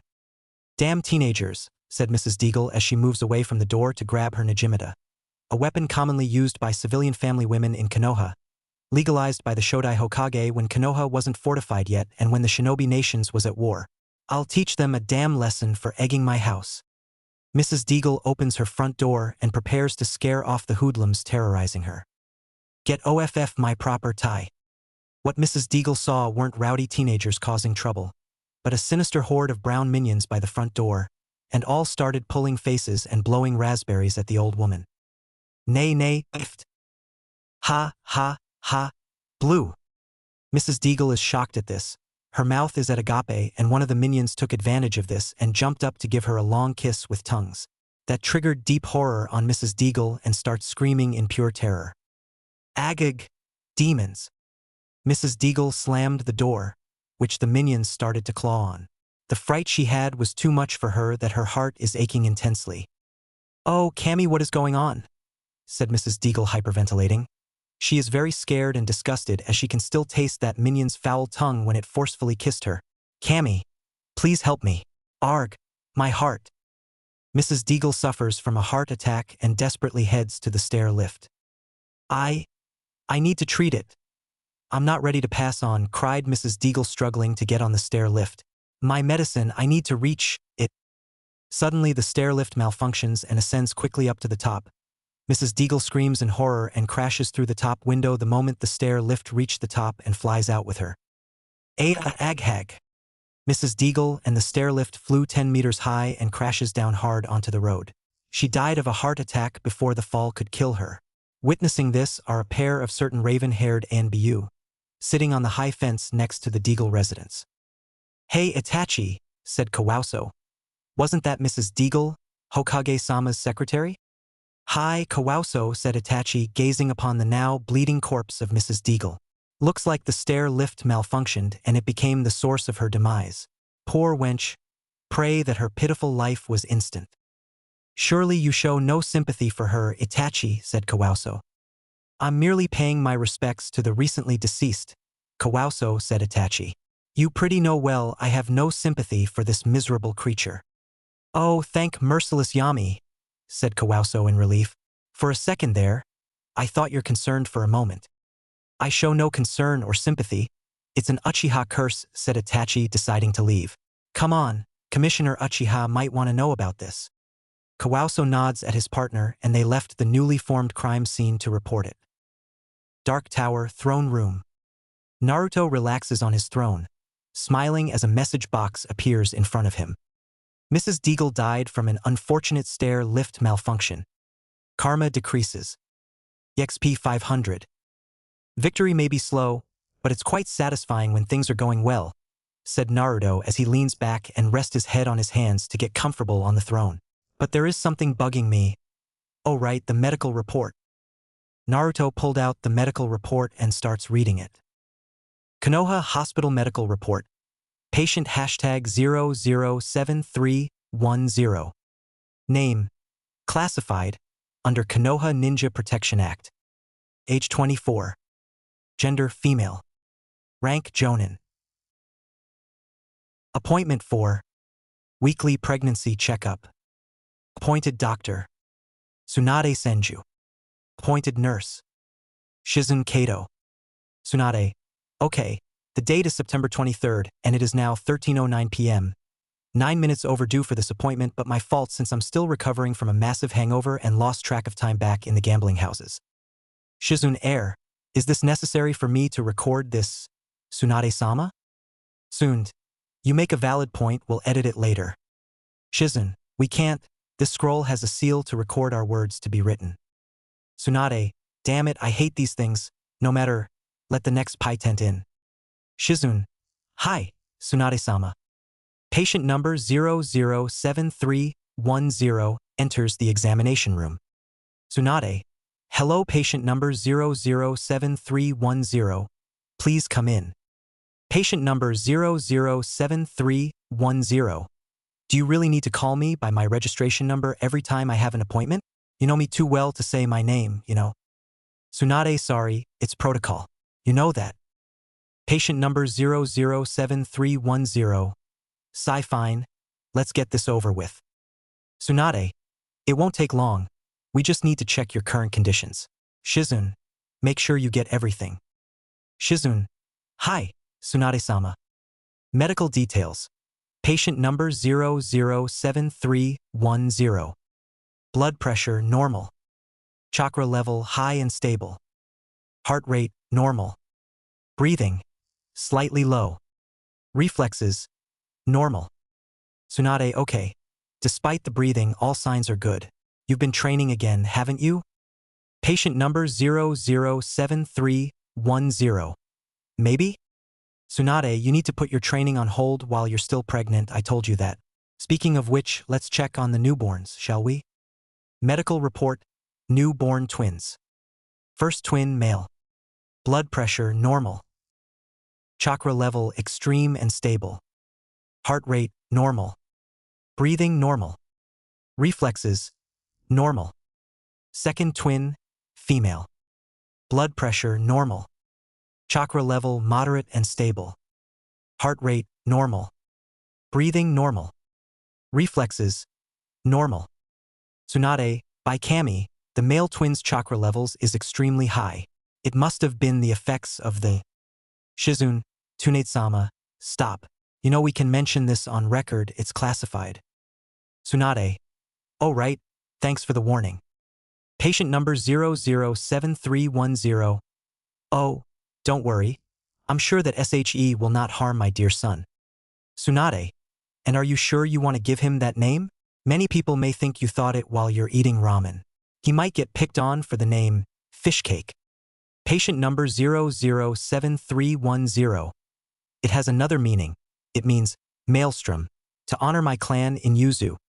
Tsunade, of course. Shizun, you may finish the report, this checkup is done. Shiun, hi Tsunade-sama. Checkup is done and recorded. Patient number 007310's health is stable and not expecting her until she's in labor. Must contact Bawako Sarutobi to assist as midwife and Yandame Hokage to maintain seal while patient is in labor. Paitent has chosen names for the twins. Unusual at first but knowing the other meaning. Male, Naruto Uzumaki, note, as in maelstrom, not fish cake. Thema. Suddenly the medical report combusts and forced Naruto to drop it while it reduces into ashes. Apparently, it has a seal that will activate when the scroll reaches a point where it's read. What the hell? Said Naruto while the ashes fall on the floor but forms a seal. The seal glows and reveals a glowing hologram of a man. He is wearing a black ninja bodysuit with a white flak jacket, gold braces and greaves. A white hooded haori with rising gold sun on the back with the word Morning Star on the upper back. And a gold ANBU-style mask with a sun motif. He wags his finger at Naruto and starts tutang in a mocking way. Tut, tut, tut, you weren't supposed to see that. Very naughty of you, Naruto-kun. Who are you? Said Naruto, jumping off his throne and pull out his weapon sting. How did you get here? The figure only chuckled and slowly fades away. Sorry, you just have to find out on your own. But make sure the intel isn't booby-trapped with my self-destruct seals next time. Johnny, ha ha ha. The hologram suddenly fades away. Naruto felt insulted and humiliated by that surprise. Mysterious man in the gold NBU mask taunted him for losing one of the scrolls might be useful. But the real question is, who the fuck is that? 13 years ago, Fire Temple.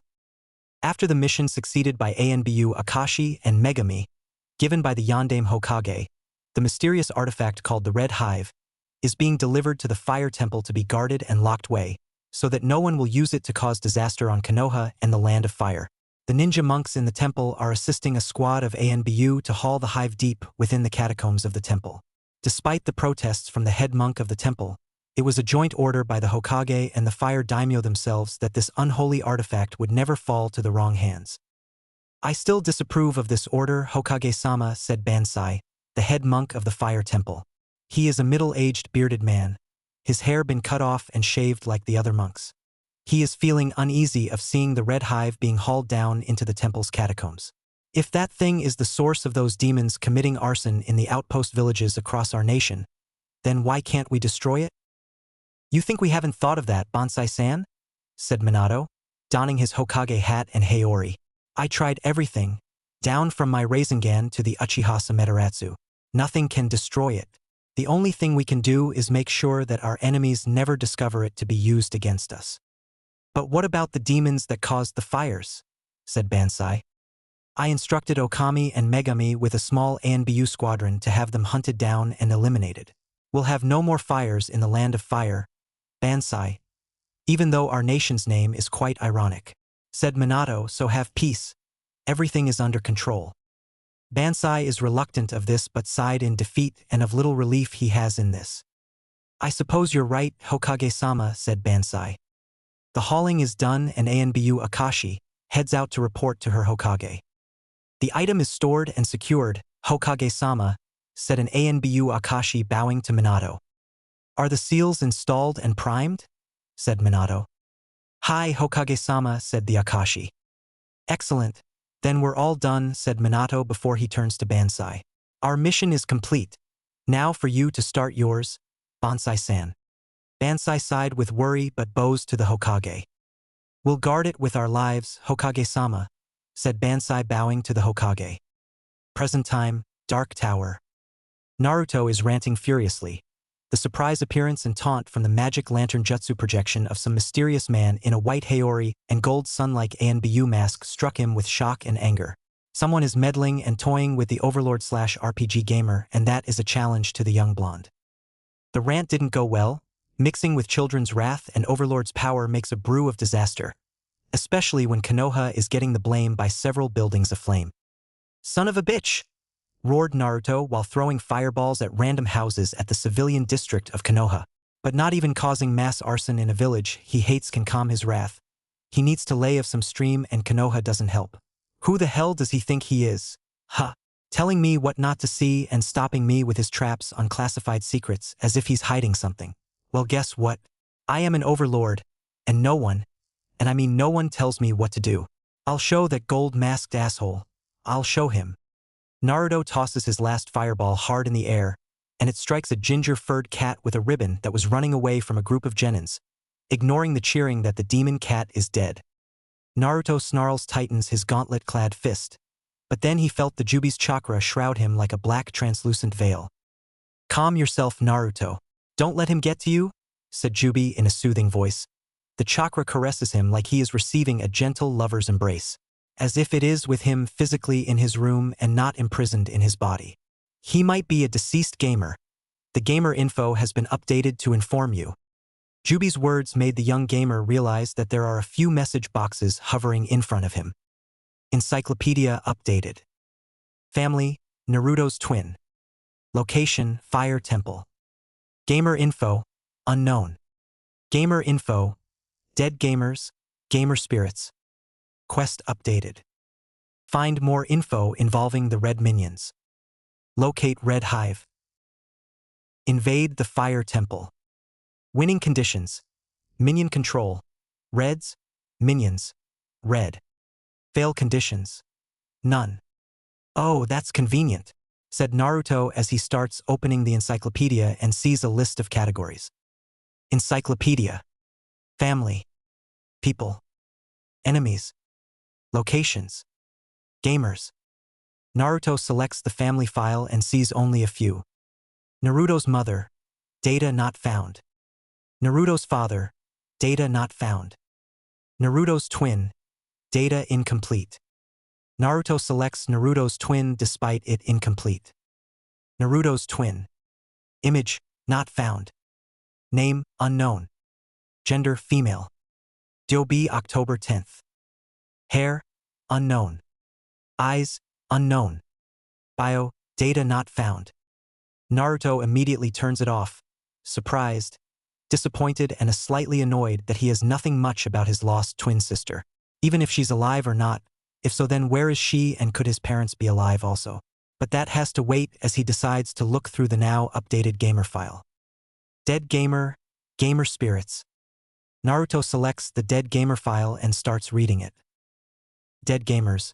Gamers aren't easy to kill, but when the gamer's physical body is damaged and beyond repair, the soul of the gamer lives on, but to do that, the gamer must use certain conduits to download and store the soul to keep it alive in death.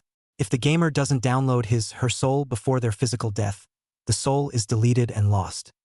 Yikes, that's kind of fucked up. said Naruto before he turns his attention to the next file. Unknown. Naruto is about to select the file, but he felt Jubi feeling uneasy and stops for a moment. What's wrong, Jubi? Asks Naruto. I don't know, but I sense something disturbing coming from that file, said Jubi, being nervous for the first time in its entire existence. Please be careful. Naruto nods while he unsheathes Sting before selecting the corrupted file about the mysterious gamer. He selects it, and it starts glitching and lagging, turns into a dark red flashing screen with game on. Game on? Said Naruto before a hand reached out from the message box and pulled him in. Konoha - Genin Cup. Start. Naruto was dragged into the message box and appears in Konoha Civilian District, but with a major difference. It has a 100-meter racing track around it, and he is wearing an orange tracksuit. Back in these again, said Naruto, groaning as he wears the Kill Me orange tracksuit he used to wear back before he restarted his life as a gamer. And let me guess, that dead gamer has dragged me here in this altered version of Konoha to challenge me. Wow, you catch on quick. Naruto turns to see said dead gamer pixelating next to him. So what's this then? Some duel for gamers to compete or something? Said Naruto. You could say that gamers of various kinds invite other gamers to their style of games regardless of their various types, same or not. Okay, and who are you to challenge me? Said Naruto, hoping that this mysterious gamer in a sun-styled ANBU mask would reveal his name. Also, what am I wearing, this abomination again? I ain't telling my name. You must defeat me first. And as for the orange tracksuit, because I felt like it. The dead gamer wags his finger at Naruto just to taunt him, and Naruto is starting to get annoyed. Fine, I'll race you for it, said Naruto. That's not how this works. By Yami, you're such a noob. Naruto snarls when the dead gamer is wagging his finger again. Here is how it goes. The gamer host, that's me, will decide on the terms and rules on this little challenge. And here are the stakes. Win and I'll tell you my name. Lose, and, well, I'll think of something later. Now here are the rules. The race has 3 laps, just a simple race around the area through the finishing line. Weapons are accessed if you run through the slalom poles. If you're unable to move or stop living, you will be disqualified and I win by default. You will have a life bar. You will get an immediate KO if the life bar is empty. So be careful. And you must be at first place to win. There are now second and third places in this game. Do you understand the rules, or shall I repeat them again if I'm making your head hurt? Naruto frowned but nods at the dead gamer. Just get this over with, said Naruto. Very well, let us start the race. Naruto and the dead gamer got to their position and waits for the race to start. On your mark. Get set. 3, 2, 1, go. Naruto and the dead gamer push themselves through the starting line and sprint across the track. Each are neck and neck, trying to get ahead on one another. Both shift their eyes into a competitive glare, but it ends when they are close to the first slalom pole. The dead gamer smirks under his mask and pushed further to reach the poles first. A spinning wheel appears above the dead gamer while he continues running. It keeps spinning and spinning until it stops and the arrow points at the chosen weapon. Yash! The dead gamer is pleased as the weapon chosen for him is a kunai. But this kunai has 3 prongs and has markings on the handle. Ha! Later, noob! The dead gamer tosses the kunai, but not at Naruto but further across the track until it hits the ground. And then the next he does is perform a hand sign and vanishes and then reappears 7 meters ahead from Naruto. Naruto is shocked at this and tries run faster, but he couldn't get close to the dead gamer. The dead gamer laughs triumphantly while he runs past another slalom post and another weapon is selected for him. This time it's a crossbow. He leaps up in the air, turns his body and aims at Naruto. Naruto saw this and keeps running. The dead gamer stopped temporarily to fire the crossbow at him, giving the blonde the chance to get further close to the masked man. However, the dead gamer is an excellent shot since he stopped to get good aim on Naruto and fired the crossbow. The bolt struck Naruto, taking 1/5 of his life from the health bar. But Naruto got closer to the dead gamer, but only a few feet apart. Hey, not bad.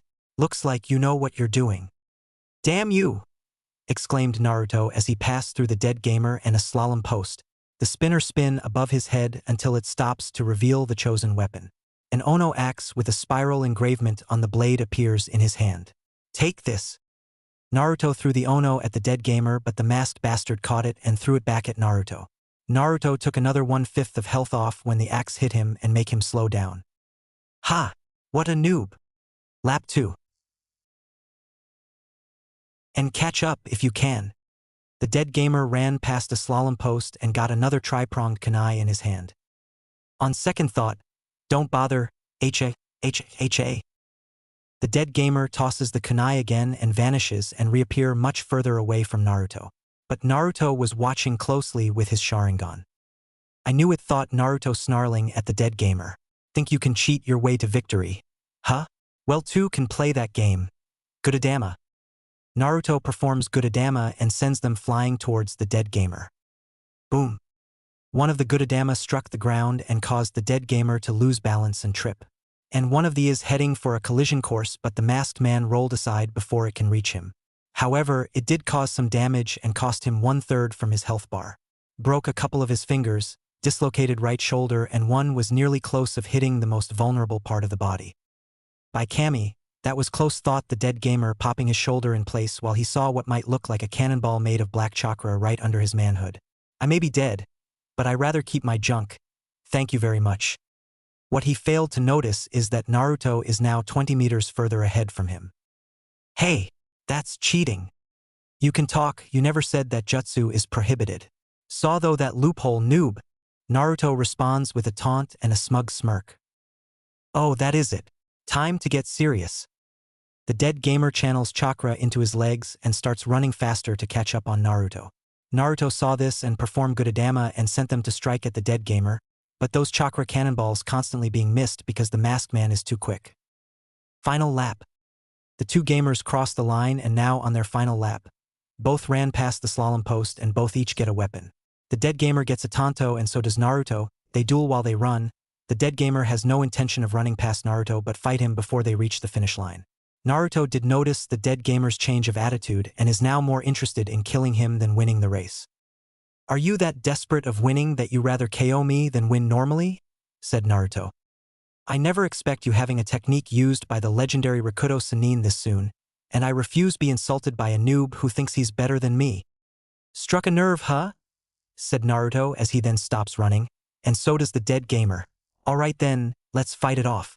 One of us will win the race if either of us is KO'd anyway. Alright, it makes no difference to me. I'll win and you'll lose. The race is continuing but clashes into a running battle towards the finish line. Each of their health bars show what they have remaining, so they must keep remaining until they reach the finish line or KO one another. Each held on to their tantos and both are ready to race and fight. Clang. Clang. Clang. Blades of the tantos clash in metallic clangs, the sound of a duel between two competitive gamers. Both are giving all they've got. Both are inflicting damage on one another and their health bars are there to show the results. Naruto grit his teeth as he can feel his health bar is dangerously low, and sees that the dead gamer's health bar is also low. One more strike attack will do or it will be a bust. So, he jumps back and held tightly on the tanto as he starts channeling his chakra into it. The dead gamer saw this and smirks underneath his mask. He performs wind chakra into the tanto's blade and forms a long blade of wind to buff the weapon it with sharpness and reach. This is it. Game over. Futon. Kaziken Jutsu. The dead gamer swings his jutsu-enhanced tanto to slash at Naruto. It made impact, but only because Naruto caught it with his gauntlet-clad hand and counts with a final slash. For you! Yelled Naruto as he slashed down and pushes him off before picking up the pace and ignoring his bleeding hand. Naruto win. The race is over. Naruto crossed the finish line and won this game against this elusive mask and dazed gamer, who is starting to glitch slightly, also slamming the ground with his tightened fists, ranting and shouting angrily at his defeat. Afk kuso kuso kuso kuso kuso. I never lost, not even once. Naruto only stood there and waited, sweat dropping at the dead gamer's behavior and attitude, and he's the little boy around here. It took the dead gamer to stop the ranting and calm down before confronting Naruto. You have bested me, Naruto Uzumaki. But this isn't over. There will be more challenges I left all across the Shino. No, the world for you to take. And believe me, there are some you will do conditionally. What do you mean? Said Naruto. Oh, you'll find out very soon. Now, for your reward, I can't tell you my name because my personal information is downloaded in another seal somewhere in the world. But I can tell you my gamer persona, Akenomyosei, the Morning Star. And you are dead. But here in front of me, said Naruto. Akenomyosei chuckles and paces around Naruto. It's a gamer trait we have to cheat death, you might say. While normal humans have a permanent death, there are gamers who can die over and over and just keep coming back. Depending on the gamer, some require certain items to stay alive. As for me, I mere copied my soul, fragmented it and stored them in seals that contains information and challenges I have stored for you. If you defeat me, of course. And what if I lose? Said Naruto. Then you get nothing. The information on the seals will be deleted and lost to you if you fail to pass my challenge. And as promised, the data involving me is purged and accessible to you, but only a part of it is unlocked. If you want to know who I really am, take my challenges if you can find them. Naruto frowned at this. He has some gamer ghost who cheated death by downloading himself in many seals spread across the world and picked him to challenge with. Then again, Naruto's life isn't normal anyway, especially when he's an overlord hellbent on conquering the world. Appears to him that he has a rival, a digital/spiritual one. So what now? Said Naruto. Now? Chuckle now. It's time for you to leave. The seal has done its purpose and I lost this life. One down, many left. Wait, how many times did you download your soul into these seals? Said Naruto. Tons, I lost count. Took me years before my physical death happened. But yeah, there are 600 seals placed in the shinobi nations. Have fun and Dark Tower, Throne Room. Naruto left the seal placed on the corrupted data of the now-named dead gamer Akenomyosei and returned to the throne room. It didn't take long for a message box to appear and read out the update. Akenomyosei number 1 challenge completed. EXP 500. Rio 1500. Gamer Akenomyosei updated. Naruto sighed and dropped down to the throne to rest. This surprise challenge from the masked gamer Akenomyosei was tiring, especially since the wounds inflicted from it are still there and slowly healing by the tower's magic. Naruto did learn an interesting fact though. Apparently, gamers have ways of staying alive from fatal situations. It's no surprise since games to have one-ups, checkpoints, and spawning points when a game avatar from video games die from a fatal move of an enemy. But does this mean that Naruto has that ability also? If so, then it's not listed in his skills list. Perhaps it's a generic ability and unnecessary to be listed, theoretically speaking. But right now, Naruto wants to forget about Akenomyosei for a while as it is late and Naruto needs to go to sleep. But first, he needs to do some late-night shopping. Konoha, Higarashi's. Naruto waited until the nights are deeply late for everyone to be in bed and asleep. The local blacksmith owned by Higurashi, a middle-aged man who is unlike the rest of Konoha but neither friendly to Naruto because he just doesn't like children. However, Naruto doesn't care and decides to rob the blacksmiths anyway. Naruto summoned the minions inside the shop so they can open without triggering the security seals placed outside the shop and can only be opened from inside. The break-in was a success and Naruto went in to do some shopping with no money intended. The young Overlord starts browsing through the latest products and scanning them with his observe. Konoha Flak Jacket, Chunin. Defense, 15. Ninja Vambraces. Defense, 12. Ninja Greaves. Defense, 10. Naruto smirked under his ninja mask and decides to steal the greaves and the vambraces. Only one of them because his Overlord gauntlet is literally covering his forearm. He didn't bother with the flak jacket because he has his mithril shirt and it has more defense than the flak jackets. Naruto equips his new armor and starts going through the weapons.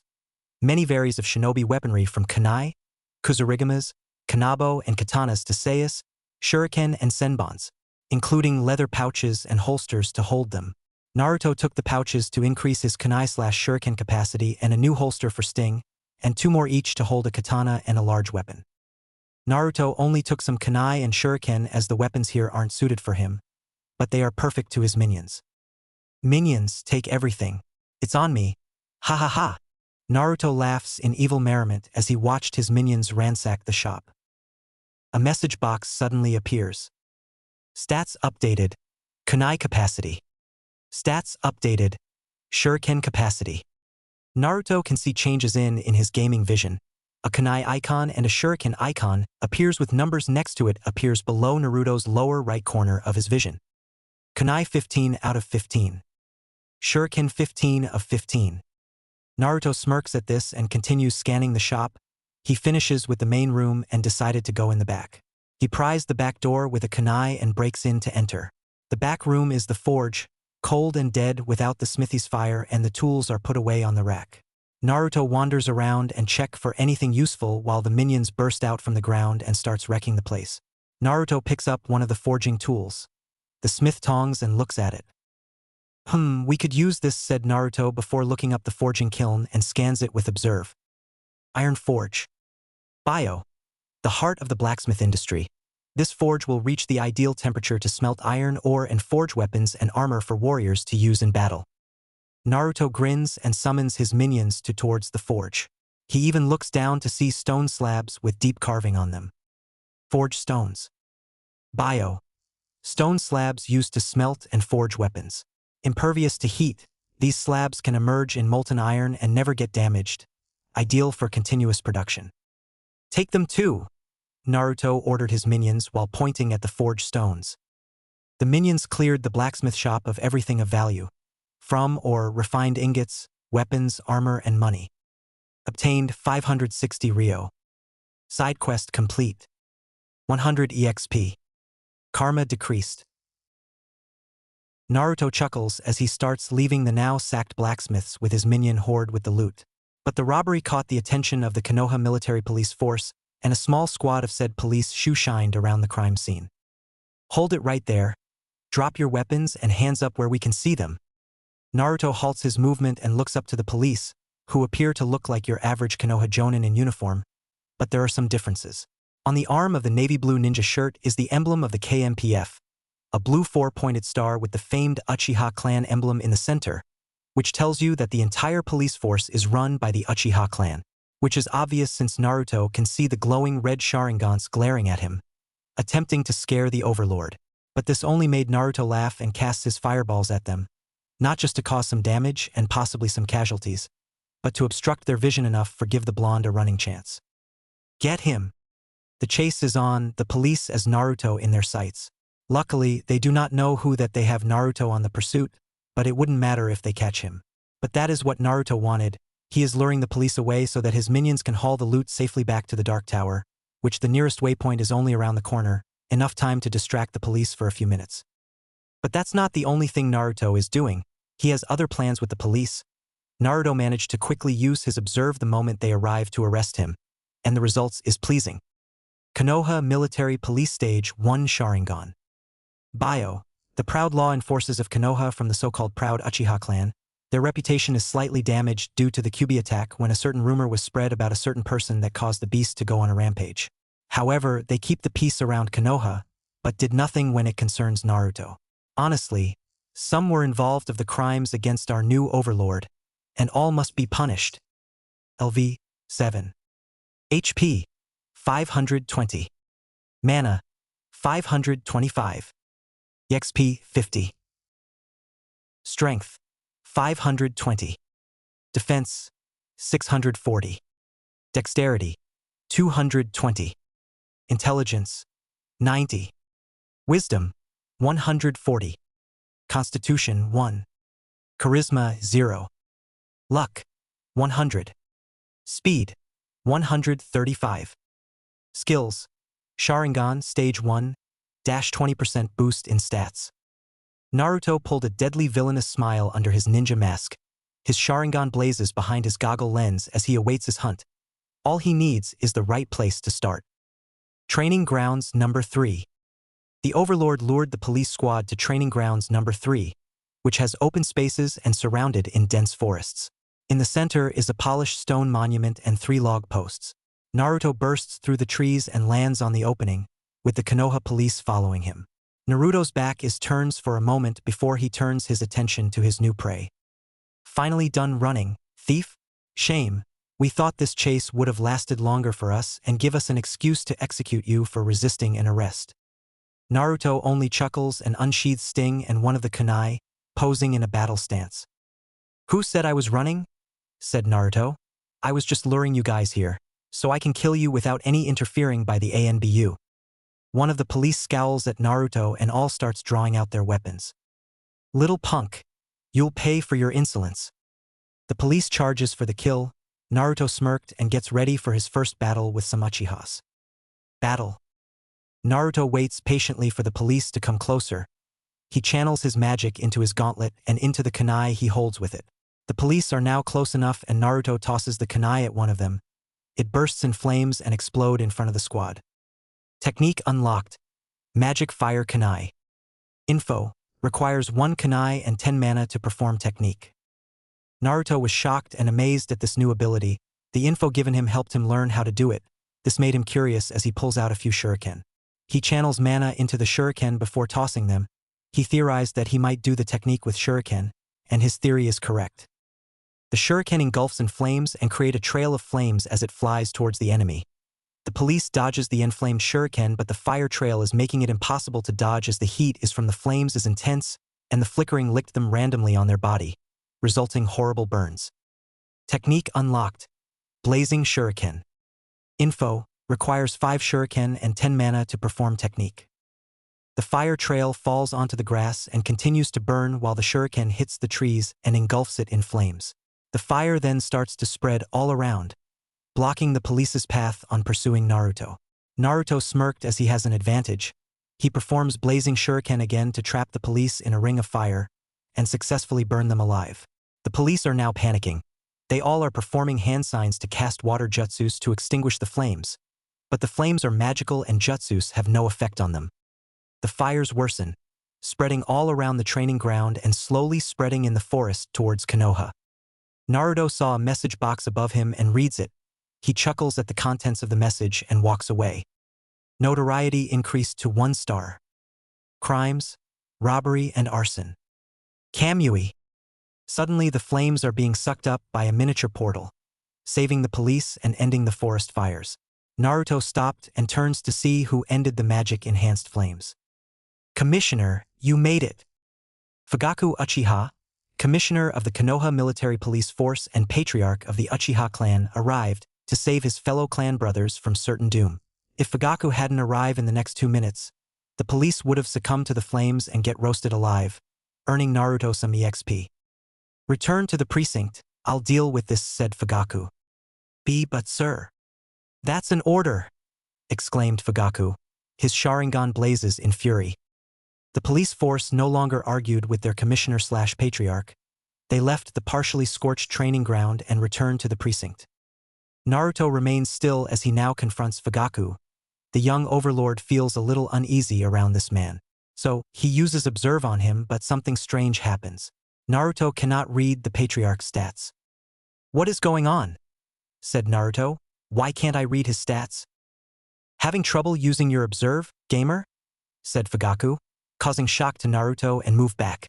Yes, I know what you are, but you're smart for hiding your identity. Gamers who expose themselves to the public ends up dead, making it easy for me to kill. But I followed the flames. Your arsonist crimes lured me to you and now I will kill you. Naruto is mentally cursing. Naruto isn't strong enough to take on a clan head, especially against Fugaku Uchiha. Naruto doesn't need Observe to know that Fugaku Uchiha is not a guy you should mess with, no yet at least.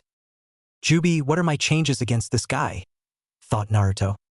Not good, he's an Uchiha, a descendant of Indra Otsutsuki, the first Uchiha, and I can sense that he possesses the Mangekyo Sharingan. You're out of his league, you need to run, said Jubi. Good idea. I'll slow him down and head for a waypoint, thought Naruto. Jubi, is there a waypoint nearby? A few yards west, but you got to be fast, said Jubi, as it highlights the waypoint gate's position. Got it, said Naruto, mentally nodding at the Jubi. You can't escape me, gamer, said Fugaku as he activates his Mangekyo Sharingan. I have you in my sights. Mangekyo Sharingan. Tsukiyomi. Naruto Kun. Keep your Sharingan active, warned Jubi. Got it? Thought Naruto as his Sharingan remains active. The word around him is slowly warping into chaos as the Tsukiyomi is affecting his mind. But his Sharingan is resisting the influence on the Tsukiyomi, but it causes so much strain on his eyes that he is crying blood. Ugh, my head, it's melting, my eyes are burning. Just hold on a little longer. The Uchiha's Tsukiyomi is beginning to wane, said Jubi as it noticed Fugaku is starting to cry blood. Just hold on, it's nearly done. Naruto kept on resisting the Tsukiyomi, but his mind is hurting from the influence. But his resisting is about to pay off as his Sharingan is about to gain a third and final tome. Sharingan Stage 3 unlocked. Naruto's 3-tomo Sharingan spins violently as the resistance is more effective against the Tsukiyomi. It doesn't take long for Fugaku to stop it and cover his eyes from the intense strain. "Now, Naruto Kyuin!" exclaimed Jubi. Seizing the opportunity, Naruto dashed as fast as he can and escaped from the Uchiha Patriarch. The escape was a success and enters through the gate to recover in the tower. Dark Tower. Naruto collapses on the floor when he rushed through the waypoint gate. He pulls off his goggles and discards them so he can reach for the portal to wash the blood off his eyes. He kept his eyes closed. The pain from resisting Fugaku's Tsukiyomi was intense, and describing such pain is like having burning acid smeared all over them. "Holy shit, that was intense," said Naruto, breathing deeply. He starts laughing nervously at the fact that he dodged the bullet the moment he confronted the patriarch of the Uchiha clan. "Ha ha, but I got away. Thank you, Jubi. You saved my ass there." "No problem, but please try and not bump into Fugaku or his police force again," said Jubi. "You're not strong enough to deal with them yet." Naruto nods in agreement. "It'd be best if they were wiped out from existence," said Naruto as he approaches his throne and rests upon it. This night was a stressful one. Well, dealing with a dead gamer and an Uchiha who knows you're a gamer can be stressful, Naruto-kun, said Jubi as if leak its chakra all over Naruto. The feel simulates a comforting embrace of a lover. "Maybe you should call it a night."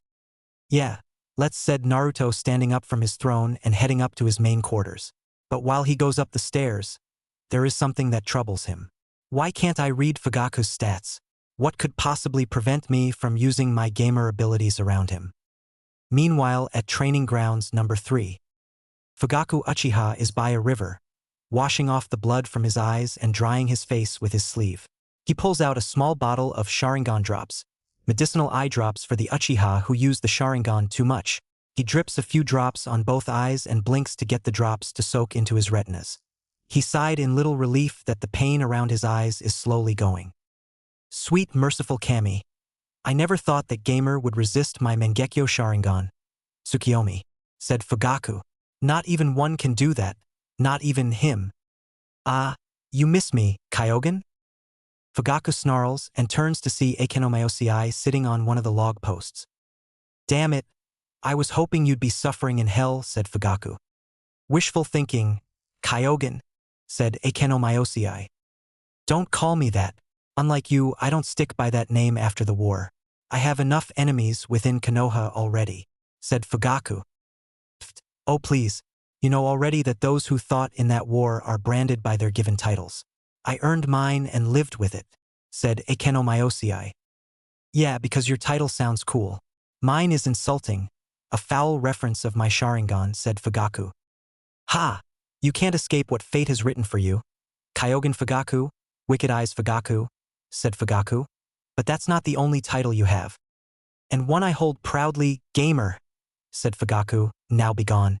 Your presence offends me." "Oh, sorry, Mr. High and Mighty, who think gamers should be purged from this earth," said Ekenomyosei. "You may have won when you caused my demise, but you will not succeed in purging the gamers completely. More will come. It's the will of Yami and the blessing of our game goddesses. Praise Noir, praise Plusha, and praise Yami." After that, Ekenomyosei vanishes like a departing spirit he is. Fugaku scowls at this and heads home. "Damn gamers and their foul blasphemy," said Fugaku. Naruto's mindscape. Naruto sleeps peacefully in his overlord-sized bed in the tower's main quarters. His sleep is deep, but his mind drifts within his subconscious and now at his mindscape, which resembles the main quarters, but it has an erotic dim lighting from the candles and the intoxicating smell of incense in the air. Naruto looks up at the Jubi. How is not completely 6 feet 11 inches, more human, feminine, and voluptuous. Skin changed from a shadowy black to an exotic tan with long flowing raven hair. Her eyes blindfolded but has a single exposed eye located on her forehead. Yes, although the Jubi is genderless, the form it takes on is now female and decides to be preferred as one. Naruto raised his brow at this, the Jubi's new form, and averts his eyes away as the imprisoned goddess is completely naked, apart from a collar around her neck and braces with broken chains. The chains, however, are not broken, but the connection is hidden so that the illusion will feel comfortable about the Jubi and Naruto. Ahem, can you please put on some clothes, please, said Naruto. He is still adolescent and feels a bit embarrassed at seeing a naked woman. The Jubi only giggled and starts wrapping her 10 tails around her body, channeling chakra and forming some clothing. But her chose of didn't help Naruto as the fashion is very exotic. Jubi is wearing some that resembles either an exotic dancer, slave girl, or a concubine. The restraints remain, but it doesn't bother the bijou. Oh, are you trying to mess with me? Said Naruto. His face is now red with embarrassment.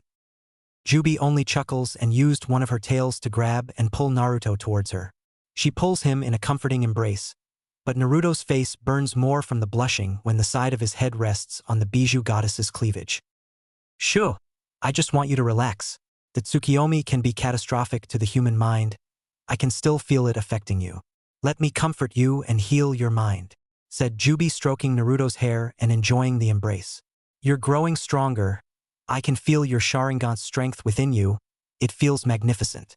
But it's not complete. You have a lot of stages to go through before your eyes are complete. Will it withstand what Fugaku did to me? Said Naruto. More than that, you will gain incredible powers that made the Uchihas infamous through history. Not even the great Madara Uchiha will handle you once your eyes are fully open, said Jubi. Are you trying to cheer me up, Jubi? Said Naruto. Maybe, said Jubi. Naruto smiled and calmed down. He let the Jubi cuddle him for a little longer until suddenly a message box appears. Gamer file. Akenomyosei updated. Memory number 1 open. Naruto almost forgot about the incomplete gamer file of the dead gamer Akenomyosei. He reached out. Akenomyosei. Name? Gender male. Gamer type? Unknown. Memory number 1. Play. Naruto, curious about this mysterious gamer, presses play on the message box and causes the mindscape to be engulfed in flashes. Land of Grass, 14 years ago. Namikaze-san, the IWA ninja has broken through our defensive rank and approaching to Outpost Alpha. A Konoha Chunin bleeding badly from an IWA ambush did what he can to warn Minato Namikaze, who was commander of this regiment in Outpost Alpha, before collapsing from blood loss. Minato pulled out his binoculars and spies the advancing IWA, who are 1,000 strong. The IWA are powerful, specialized in earth elemental jutsu, but personally led by Inoki the fence-sitter, an IWA veteran and Sandame Tsuchikage of IWA. Minato cursed while putting away his binoculars and turns to the ANBU squads assigned to this post. Akashi, the red-haired ANBU with the red skull ANBU mask. And Akenomyosei, the blonde-haired ANBU with a golden ANBU mask with the sun motif. Are the traps set? Said Minato. Hi, Minato, said Akashi. Oh, that's good. We can't have what happened last time, said Akenomyosei. Shut up, Akinobaka, exclaimed Akashi. Name-calling isn't ladylike, said Akenomyosei, wagging his finger at Akashi. Fuck you. Focus. The enemy are at range, said Minato. Activate the traps now. Hi, said Akashi, performing hand signs, KAI. The floor beneath the Iwa's feet suddenly starts to glow and 6-foot-long spikes spring out from the ground, impaling a good number of IWA. Inoki leapt up high and hovers in the air in shock and anger when his army is decimated by a spike trap. The rest of the army were lucky to evade the trap by using substitutions with logs and rocks. Charge! Roared Inoki. Are you ready? Said Minato. Hi! Said Akashi and Akenomyosei. Right them, charge! Yelled Minato, charging at full speed with Akenomyosei and Akashi following him. Hours later. IWA has suffered many casualties as there is literally no one left alive in the battle against only 3 Konoha shinobi. The only survivor is a wounded Inoki holding his wounded arm and a kunai pressed on his neck by Minato behind him. The old IWA shinobi curses the blonde jonin for wiping out his IWA comrades. Damn you, Namikaze, cursed Inoki.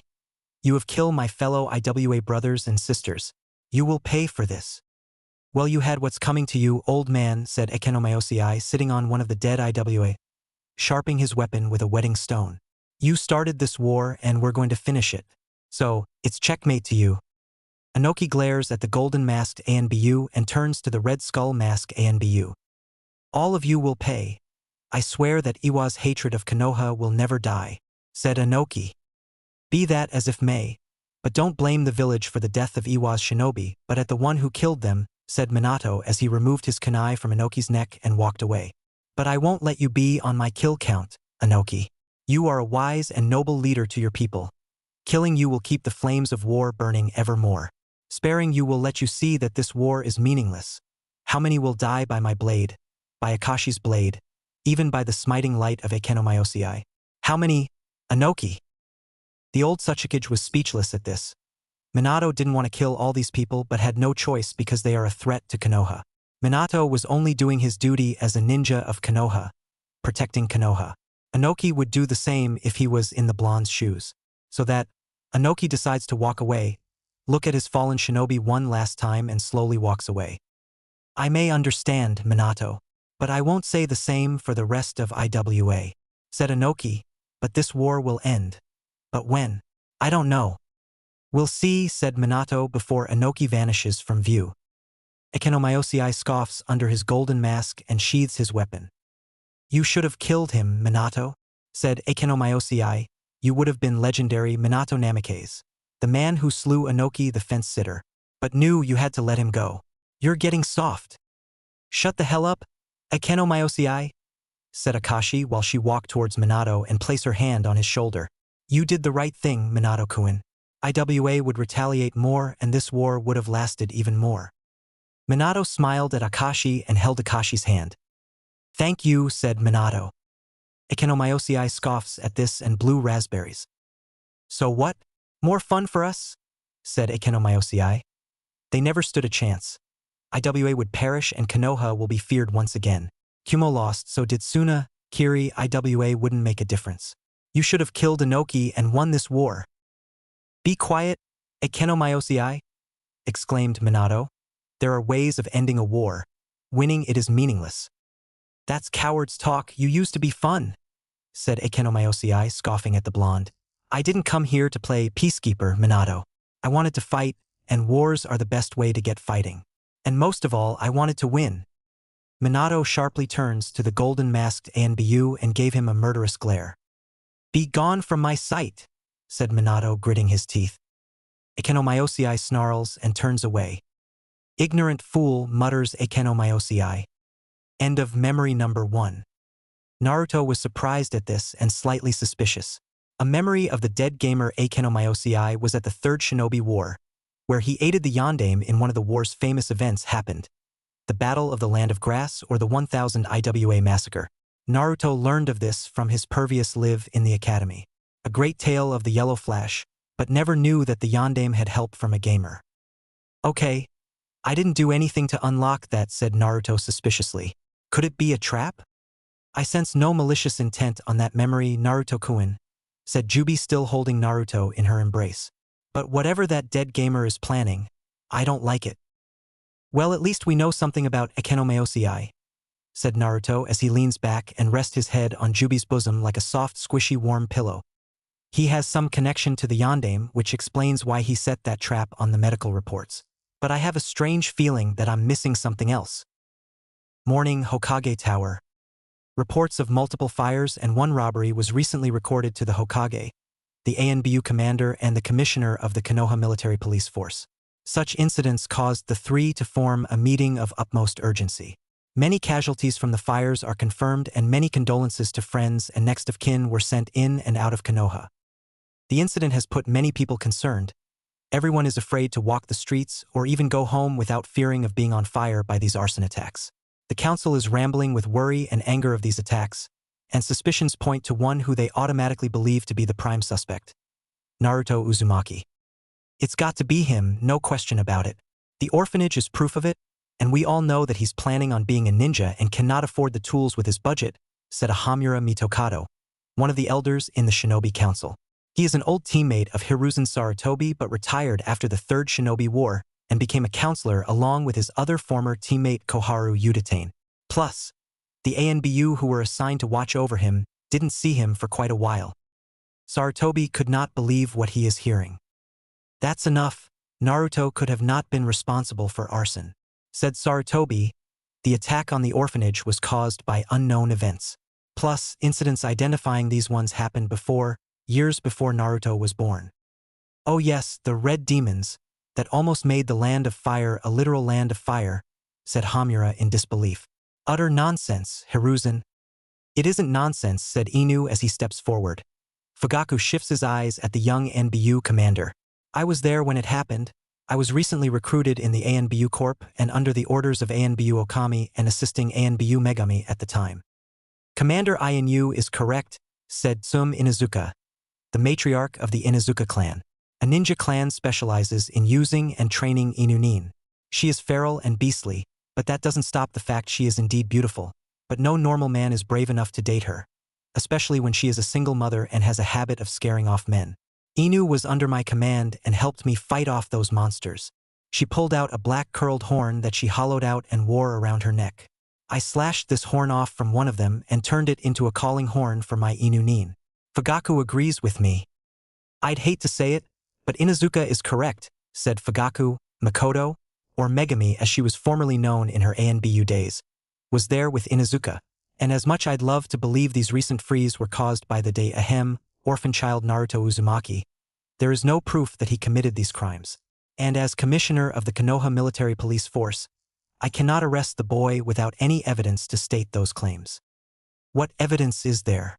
You know that said a civilian councilman before he saw the Hokage dangerously look at him. Ahem, we know that the boy is responsible. He has the full motive, the targets all connect to him. Such as? Said Fugaku. Well, we all heard that he wasn't, favored in the orphanage. Wasn't the matron penalized when Hokage-sama came to inspect and noticed the boy not in good care? Not to mention the bullying. Hokage-sama had the boy emancipated early to prevent such harsh things happen to him. The meeting concerning about it happened a few months ago, and the boy was emancipated despite a few objecting the vote. Yes, I'm aware of that meeting. Makoto insisted that we adopt the child, but I refused as he is not welcome to our clan. I would not have my clans, whose forefather co-founded this village, reputation be tainted by a common orphan, said Fugaku. Tsum scoffed at the Uchiha patriarch. Fugaku noticed and snarled with active Sharingans glaring at the Inuzuka matriarch. Bang. Enough! Roared Sarutobi, causing everyone to be quiet. Tsum and Fugaku broke their hateful staring contest. Look, instead accusing someone for the crime without any evidence. But to please you all, I'll bring the boy here for questioning and see if he is responsible or not. We'll know if he's lying since we are all masters of deception. Okay? The council looks hesitant, but the Hokage has a point. Inu and Fugaku look at each other, deciding who will speak first. Inu shrugs and decides to speak first. Good. I'm glad you all know how to see reason, said Hokage before turning to the ANBU commander. Inu, bring Naruto to us. Hi, Hokage-sama, said Inu before vanishing in a swirl of leaves. Can you be a deer and brush up the leaves, please? Sarutobi called up for his new secretary. Ichiraku. Hi, Hokage-sama, said Ayam, who is working part-time only since she still loves working with her father full-time at the ramen shop. She bought the brush up and starts sweeping the leaves Commander Inu left in his departure. She noticed Fugaku looking at her and it's making her feel uneasy. Now then, let us begin out next schedule of our meeting, said Sarutobi rummaging through his documents. Dark Tower, main quarters. Naruto is relaxing in his bath. Last night was troublesome since he dragged into some game dimension to do a race against a gamer spirit Ekenomyosei and had to lure a group of Konoha police away so that his minions can take the loot back to the tower and then resist a Tsukiyomi by Fugaku Uchiha and life to tell the tale. But at least he learned some techniques that require weapons and magic, and also his Sharingan evolved thanks to a stressful staring contest against the Uchiha patriarch. Naruto activates his newly formed Sharingan and noticed some differences from before. He can see much clearer and more focused than ever. He smiles at this while reaching out for a cup of green tea that Gnarl made for him. Heh, I must thank Fugaku for this. Just before I kill him, of course, said Naruto. But you must be careful, Naruto-kun, said Jubi. That Uchiha isn't normal. Ever since that you can't read his stats. Hi, that got me curious. Especially when I remember something that the Yondaime said Naruto. He warned in ANBU, Akashi he name was that Fugaku is in some list. But what list? Hi, but you also need to be careful. Ikenomyosei might set a trap somewhere that involves that question, said Jubi. I haven't forgot. Which reminds me, said Naruto as he starts opening up his menu. Selects encyclopedia. Then gamers and then Ikenomyosei. I'm curious about this, Ikenomyosei. Ikenomyosei. Name? Game tag. Ikenomyosei. Gender male. Gamer type. Unknown. Bio. One world's renowned gamers in history. Ikenomyosei is almost undefeatable and the most competitive gamer, as well as he is childish and arrogant. He died in Konoha when the Kyuubi attack. Wow, that's helpful, said Naruto in a deadpan expression and turned off the file. No doubt Ikenomyosei wants me to challenge him, in order to find out who he really is. But there's something else. He's very persistent of keeping the Yandame's information protected. What's his connection? Suddenly a loud horn-like sound bellows in the tower. This caused Naruto to jump out of the bath and draw out Sting. What is that, an attack? Said Naruto. No, sire, said Gnarl, pacing as fast as his old bones can take him. I took the liberty of installing sensors around that crummy apartment you were formerly residing. Quickly to the throne room. Throne room. Naruto, still naked as he didn't have time to get changed, arrived at the throne room. Still confused at why he has to be at the throne room until the room goes dark and a projection appears before the Overlord. The projection shows the exterior of Naruto's apartment and an ANBU with a dog mask knocking on the door. Naruto knew immediately who that person is. Inu, said Naruto while muttering in an incoherent swear. Don't tell me that the council is on to me? What shall we do, sire? Said Gnarl. Nothing we can do. I have to answer the door and pray that nothing serious happened, said Naruto. Get me my, clothes? The orange ones? Asked Gnarl. Yes, the orange ones, exclaimed Naruto impatiently. Hurry up. I don't want Inu grew suspicious and break down the door. Yes, sire, said Gnarl as he gestured a minion to gather Naruto's orange jumpsuit. Later, Naruto's apartment. Knock. Knock. Knock. Naruto Uzumaki, open this door. This is Commander Inu of the ANBU Black Ops and the Hokage demands your presence, exclaimed Inu. The suddenly opens and Naruto reveals himself, rubbing the sleep off his left eye. All right, I'm up, said Naruto in a feigned grouchy mood. Don't you know what time it is? Come with me, said Inu, ignoring Naruto's feigned expression and starts walking down the external stairway. Naruto's apartment room is at the first floor. Fine, said Naruto with annoyance and followed the ANBU commander. I wonder what's going on. You think they're on to me with those fires, Jubi? Too early to make assumptions, Naruto-kun, said Jubi. But safe to be cautious but be discreet. We don't then to know you're guilty. Good idea. I hope my silver tongue can get me out of whatever mess I'm now in, thought Naruto. Hokage Tower, council meeting. It took Naruto 5 minutes to get to where the Shinobi Council took place. The walk is pleasant, unless you can tolerate the hateful glares from the civilians who believe that Naruto is responsible for the heinous crimes against Konoha. Oh boy, they have no idea. Naruto Uzumaki is here as requested, Hokage-sama, said Inu, entering the room with the boy. Thank you, Inu, said Sarutobi to the ANBU commander, before he turns his attention to Naruto. Please sit down, Naruto. Naruto sat down and stayed quiet while the Shinobi Council he giving him mixed expressions, mostly hateful. I apologize for summoning you at this early hour, but we have a few questions to ask you, said Sarutobi. What for? Asked Naruto, although he has a gut feeling what's going on. The council believes that you were responsible for the arsons in Konoha, said Sarutobi. And we have a few questions to ask you. Okay, said Naruto. Naruto, where were you when the orphanage fires happened? Said Sarutobi. I was on my way to Ichiraku Ramen's for lunch, said Naruto. At 3:15 p.m.? Said Fugaku. It was a late lunch, said Naruto. And before the fire, where were you? Said Sarutobi. Naruto remembered that day, where he was destroying Farmer Bob's farm, killing halfling bandits and retrieving the tower.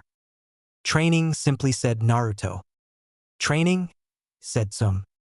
Yeah, I'm planning to become a ninja and enroll in the academy, said Naruto, smiling happily. How else can I be Hokage if I don't enroll? Hear those words is like acid in most of the council's ears, including Fugaku. Sarutobi smiled slightly at Naruto while the rest of the council remained neutral. You a ninja? Scoffs a fat merchant councilman. There is no way a dash. Finish that sentence and I'll have you and your family blacklisted from the council for good, warned Sarutobi, including forfeiting your life. The merchant council stammers and hesitates, but he remains quiet while Fugaku asks Naruto a question. Training to be a ninja, well that is interesting, said Fugaku sarcastically. Naruto can tell but played along. So that means you were trying out some jutsus to help you enroll the academy. Perhaps a fire jutsu. Don't be absurd, Fugaku. The fire was not caused by a jutsu. Hayashi has given me the report of his founding and found no trace of chakra residue everywhere in the crime scene. Said Sarutobi, even if the fires were caused by a jutsu, Naruto would be able to use that jutsu at that level. Hokage-sama is correct, said Hayashi as his Byakugan is active, scanning on at Naruto. Not if he had certain help with his chakra, said Fugaku glaring Naruto with his Sharingan. Choose your words carefully. Fugaku of I'll have no choice but to relieve you of your duty, said Sarutobi dangerously. Fugaku shifts his eyes at the Hokage, scowls inwardly at the old man for being soft to the Jinchuriki. But the Uchiha Patriarch sighs and deactivates his Sharingan until his eyes return back to onyx black. My question still stands, said Fugaku. Naruto, did you try out some jutsus during your training? Yes, but I'm having trouble with it, said Naruto. Can you tell me this jutsu, Naruto-kun? Said Sarutobi. Naruto feigned embarrassment and delayed his answer for some hesitation. It's the clone jutsu, said Naruto. I did hear that it's one of the jutsus that needs performing for passing the academy. Can you show us, please? Asked Sarutobi. Naruto frowned and feels uncomfortable, but sighed reluctantly at the Hokage's request. But Naruto smirked mentally and so did Jubi. Are you ready, Jubi? Thought Naruto performing a hand sign. Ready when you are, Naruto-kun, said Jubi. Bushin no jutsu, said Naruto performing the simplest of jutsus. The clone produced from the jutsu looks half dead and lying on the floor. Naruto sweat drops and exclaims nervously to feel embarrassed. It reminds him of his previous life before he became a gamer. The clone jutsu is one of the jutsus he had trouble performing due to his lack of chakra control. Sarutobi sighs sadly at this poor attempt, but relieved that the boy was able to prove his innocence from those wild accusations from some of the council. The council has mixed reactions, but those who are negative to Naruto feeling sweet relief as they believe that Naruto is unable to use the Kyuubi's chakra, which will be a great to Konoha. The council who are neutral are kind of embarrassed at the flaw jutsu and couldn't believe that Naruto is unable to a simple jutsu yet determined to be a ninja, rather insulting in their behalf.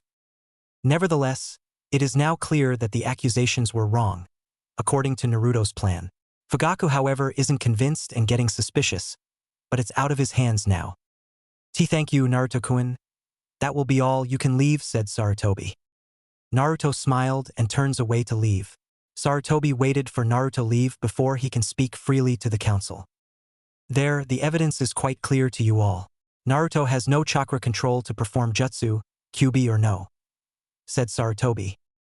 You don't need a jutsu to perform arson, Hokage-san, said Fugaku. But the Hokage has a point. There are no other piece of evidence to confirm the boy's guilt, said Hamura. As much as I hate it, but I think we must put the meeting on hold until new evidence is presented for us. I concur, said Koharu. Hi! Exclaimed the council. Also some were reluctant, but common sense sorted it out. Then it's settled. This meeting on the subject is adjourned, said Sarutobi, standing up and put on his hat. Now if you excuse me, I have, paperwork that needs doing. Fugaku grunts and vanishes in a poof of smoke. With Naruto. Naruto is walking across the corridor to leave the Hokage Tower when a message box appears in front of him. He smiles when he reads it and shows a positive outcome. Skill. Silver Tongue updated. Able to deceive and seduce high-class, daimyos, clan heads, counselors, etc. XP 200. Sweet, thought Naruto until he notices Fugaku leaning on the doorway and shift his onyx eyes onto the boy. Naruto is cautious and keeps walking and passes though the Uchiha Patriarch. May we have a quick word, Naruto Uzumaki? said Fugaku in his trademark stoic and stern manner. Is it about where I was during the fire? I told you and the council that I was training, said Naruto. Yes, and you demonstrated how kind of pathetic you were at that clone, said Fugaku, such a insulting performance to the clan heads of the council. But I think you're holding back on purpose, as if you know something that you weren't supposed to. Like what? Said Naruto. Fugaku kept looking at Naruto and remained stoic and stern. Although I have my reasons of hating you, I respect the laws that the Hokage that I enforce upon, said Fugaku, and it's this kind of law I must check if it's broken or not. So tell me, Naruto, has something unusual happened to you while you're training? Like a sudden surge of power or some voice in your head whispering to you? He's talking about the Kyuubi, thought Naruto. He must think that I know about it residing me? But he doesn't know that it and the other Biju were fused and formed me, said Jubi, frowning at the Uchiha. He's trying to make you confess, bend the truth to convince him. Naruto nods inwardly and responds. Not while I'm training, said Naruto, but I'm getting these strange dreams. Like I'm at a dark flooded room with a massive cage. Inside the cage is dark, but all I can see is a pair of red eyes. And you never felt anything? Said Fugaku. No chakra boost or anything? Uchiha-san, what's all that got to do with the fires? Said Naruto, getting slightly annoyed. I told you and the council where I was, and yet you persist in goading me. I have training to do.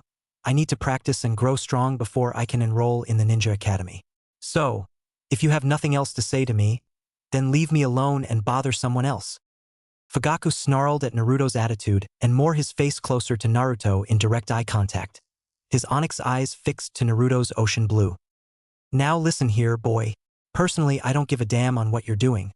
But I have a case to solve and you are a suspect to me, said Fugaku dangerously. You're hiding something and I know it, so let me give you some friendly advice. Don't piss off the wrong people, you will regret it.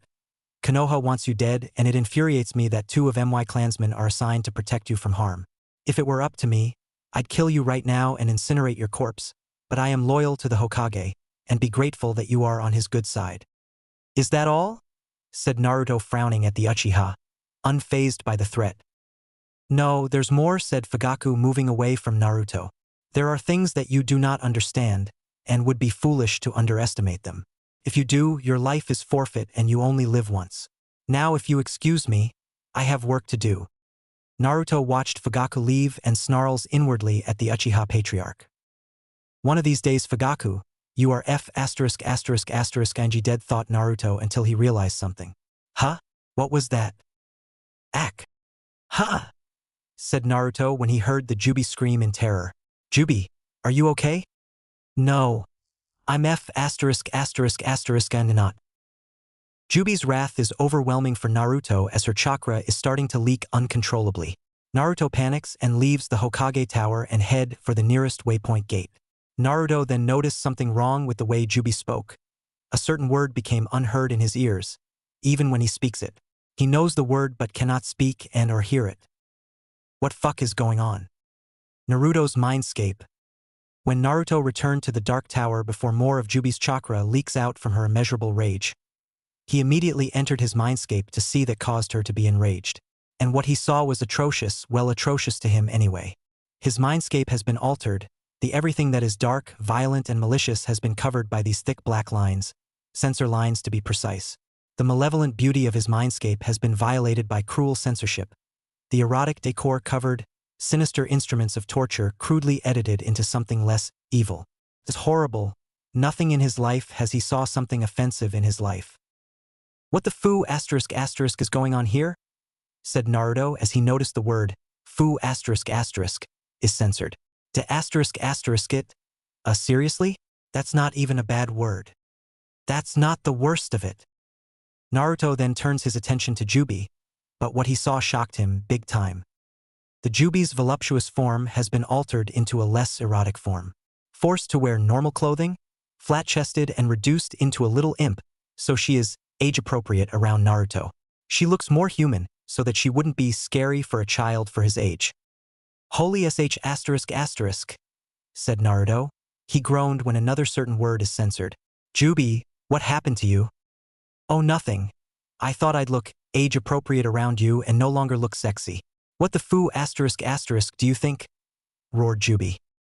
But can't you just transform? Said Naruto. What do you think I've doing the moment this happened? Jubi roared loudly that a hurricane came out from it. The Jubi's roar caused Naruto to get blown away by a gust of wind. Naruto pulled out a blunt wooden kunai and tries to anchor himself with it, but it splinters. The roar was so powerful, Naruto couldn't hold onto something and flies away, crashing into the wall, which is now soft and cushiony for some reason. At least there's one good thing about censorship, health and safety gore. Now I'm thinking about safety and responsibility. Grown, what is going on? You had to let that Uchiha ba D get to ya, said a now chibified Jubi, crossing her arms and making a sulking pout. I feel so violated. I love my chosen form. Not this not this horrible form. Naruto noticed that Jubi is now trying to avoid using profanity, which feels uncomfortable not using it. Naruto stops to remember what could have caused this. Okay, let's recap, said Naruto as he tries to remember. All this forced order in his head is nauseating and extremely painful, especially for an overlord/gamer. So Fugaku is responsible. But what did he do and how? We need to find out and fast. I don't know how long I can tolerate this abomination I'm being, said Chibi Jubi. Don't worry, I'll deal with this, said Naruto before leaving the mindscape. Throne room. Naruto regained conscious and rushes to the balcony and starts leering sharply at the hidden village with his Sharingan active eyes. Scanning for prey, a certain prey that incurred his wrath, his pure but censored wrath. Where is he? Must he here somewhere? Said Naruto, looking down. His Sharingan now advanced to stage 3. He can see farther than before and can identify anyone. Fugaku just left the Hokage Tower and too far from both the Uchiha compound and the KPD. This village is big, but nothing can elude from my sight. There you are. Naruto spotted Fugaku and starts summoning his minions and commands them to form a circle around the portal, while Naruto marked the location of Fugaku's whereabouts. He did something to me, and I can't risk exposing myself. Not literally anyway, said Naruto as steps onto the portal and sits in a lotus position with his Sharingan activated. Jubi, is it possible for the Sharingan to possess people? The Sharingan can copy and perform any jutsu, except for Kekkei Genkai, said Jubi, but that you are referring about is similar to the Yamanaka's mind possession jutsu. I saw all from my fractured forms to possess such knowledge, and I can help teach you them. Do it, said Naruto. The Jubi inserts the knowledge of such jutsu into Naruto's brain. The sensation is painful, like having Senbon skewering certain parts of his brain. Then a message box appears in front of him. Jutsu learned, mind possession jutsu. Got it, said Naruto as he starts performing the right hand signs and aims it at one of the browns circling him. Mind possession jutsu. Naruto's mind is then shot out from his body and invades the chosen minion. The minion's body slumps down like a puppet without strings until it stands up with a calm and collected expression on his face. All right, Fugaku, said Naruto minion, as he telepathically commands the other minions to form a line. Let's see if you did something to me. Somewhere in the land of fire. Fugaku Uchiha just left Konoha and on a mission with a small group of his police force/Uchiha clan. He had news that an outpost village is under attack by a band of bandits which is made of missing nin from various hidden villages and ronins from the land of iron. Many Konoha ninja were sent to stop the bandits, but were easily defeated and either killed or captured. The bandit leader who lead the band, an IWA missing nin, turned to see the police force and growls at Fugaku with pure hatred for the Uchiha. As you can see, the bandit leader was dishonored discharged after losing the war and fall defeat by Fugaku, Wicked Eyes Uchiha. Which is why Fugaku was sent. The bandit leader sent a messenger hawk to the Hokage with the demand for Fugaku in exchange of the ninjas held hostage. Fugaku didn't waste time as he knew it was a personal grudge from the former IWA ninja and decided to deal with him. Plus, if he is what I suspect, then it's no wonder they lost to him, thought Fugaku to himself while signaling his squad to flank the village and surround it to prevent any escapes. Fugaku is now alone and walk deep into the center of town. Hostages are held in shops and houses while the bandit leader awaits him in the center. Fugaku got a good look at the bandit leader and recognized him already. Just as I suspect, the former commander of Iwa's Explosion Corp has come for a rematch. That's right, Wicked Eyes, said the bandit leader. He is a middle-aged man with scars on his body and a burn on his left cheek. Also, he lost his forearm and got it replaced with a fire arrow launcher. I, the stone bomber, will have my revenge and avenge my comrade for what you did in the war. And I thought the yellow flash was worse. That's all water under a bridge, said Fugaku. But since you're here, I can't have you wandering free to reap havoc in the nation. The bandit leader just laughs at Fugaku and slams his palms on the ground, shaping the ground around him to form some sort of walled labyrinthine arena with lava pits and spike traps. Fugaku rolled his eyes and activates his Sharingan. You think trapping me in a new level will end me? Said Fugaku, unsheathing his sword and poses a hand sign, ready for combat. I fought too many gamers, you are no different. Don't compare me to those amateurs, said the bandit leader as a bomb appears in his hand and tosses it at Fugaku. Fugaku jumps away and makes a safe distance. The bomb explodes, but the explosion speeds out like a snake, but it doesn't reach the Uchiha. I trained for years to improve my powers that Yami-sama blessed me with. Fugaku remained stoic and stern while he closes his eyes. Then you're a fool, as I was before, said Fugaku. I let that fool Yondaime get to me of sparing you, despite of what you are. I assumed that you might end your sinful ways, but I was wrong. The bandit leader snarls and starts tossing bombs at the Uchiha Patriarch, but Fugaku evades them without any problems. Humanity is blessed by Kami, blessed with life and the will to live it, said Fugaku while evading the bombs. The will choose how we life it, but we must be wise to guide it. Boom! Bombs explode everywhere, but the blasts never reach to cause harm on the Uchiha Patriarch. Humans are only mortal, and we must be careful how we live it, said Fugaku. We only live one, bomber. And don't you forget it. Oh, I know, you only have one life while I'll keep standing, said the bandit leader, about to spawn another bomb, but it never appeared. Ha! What the he asterisk asterisk? Huch. The F asterisk asterisk asterisk? About time, said Fugaku, now relaxing. What the H asterisk asterisk asterisk did you do to me? Roared the bandit leader. You should know of how I really am and know better not to challenge me, said Fugaku. It was never my place to cleanse you since you were an IWA ninja, but now it changes everything. The bandit leader realized and steps away from Fugaku. You're one of them? Said the bandit leader until he scoffs. So what? I don't need to be a gamer to kill you. The bandit leader tore off his top to expose his scarred and tattooed chest. He performs more hand signs and channels his chakra into the tattoos. If I can't spawn more bombs, then I'll be the bomb to blow you up, said the bandit leader as he builds up chakra into his body. Fugaku widens his eyes at this and reached for his earpiece. Fall out, get them hostages out now, exclaimed Fugaku. The Konoha police, who disposed of the bandits while Fugaku deals with the leader, obeys and evacuates the village with the now rescued hostage. The bandit leader laughs maniacally as the chakra level in his body is becoming unstable. He's slowly turning himself into a human bomb, and Fugaku is trapped around dense stone walls to even escape. Fugaku frowned at this and prepares for the worst. Say goodbye, wicked eyes, and give Madara my regards, Katsu. Boom! The explosion was massive that it engulfed the entire village. Luckily, everyone escaped and got far enough away from the blast. The blast created a huge crater, and in the center of that crater is Fugaku, now shrouded in his own Susanoo, which resembles samurai a plumed kabuto and Haori.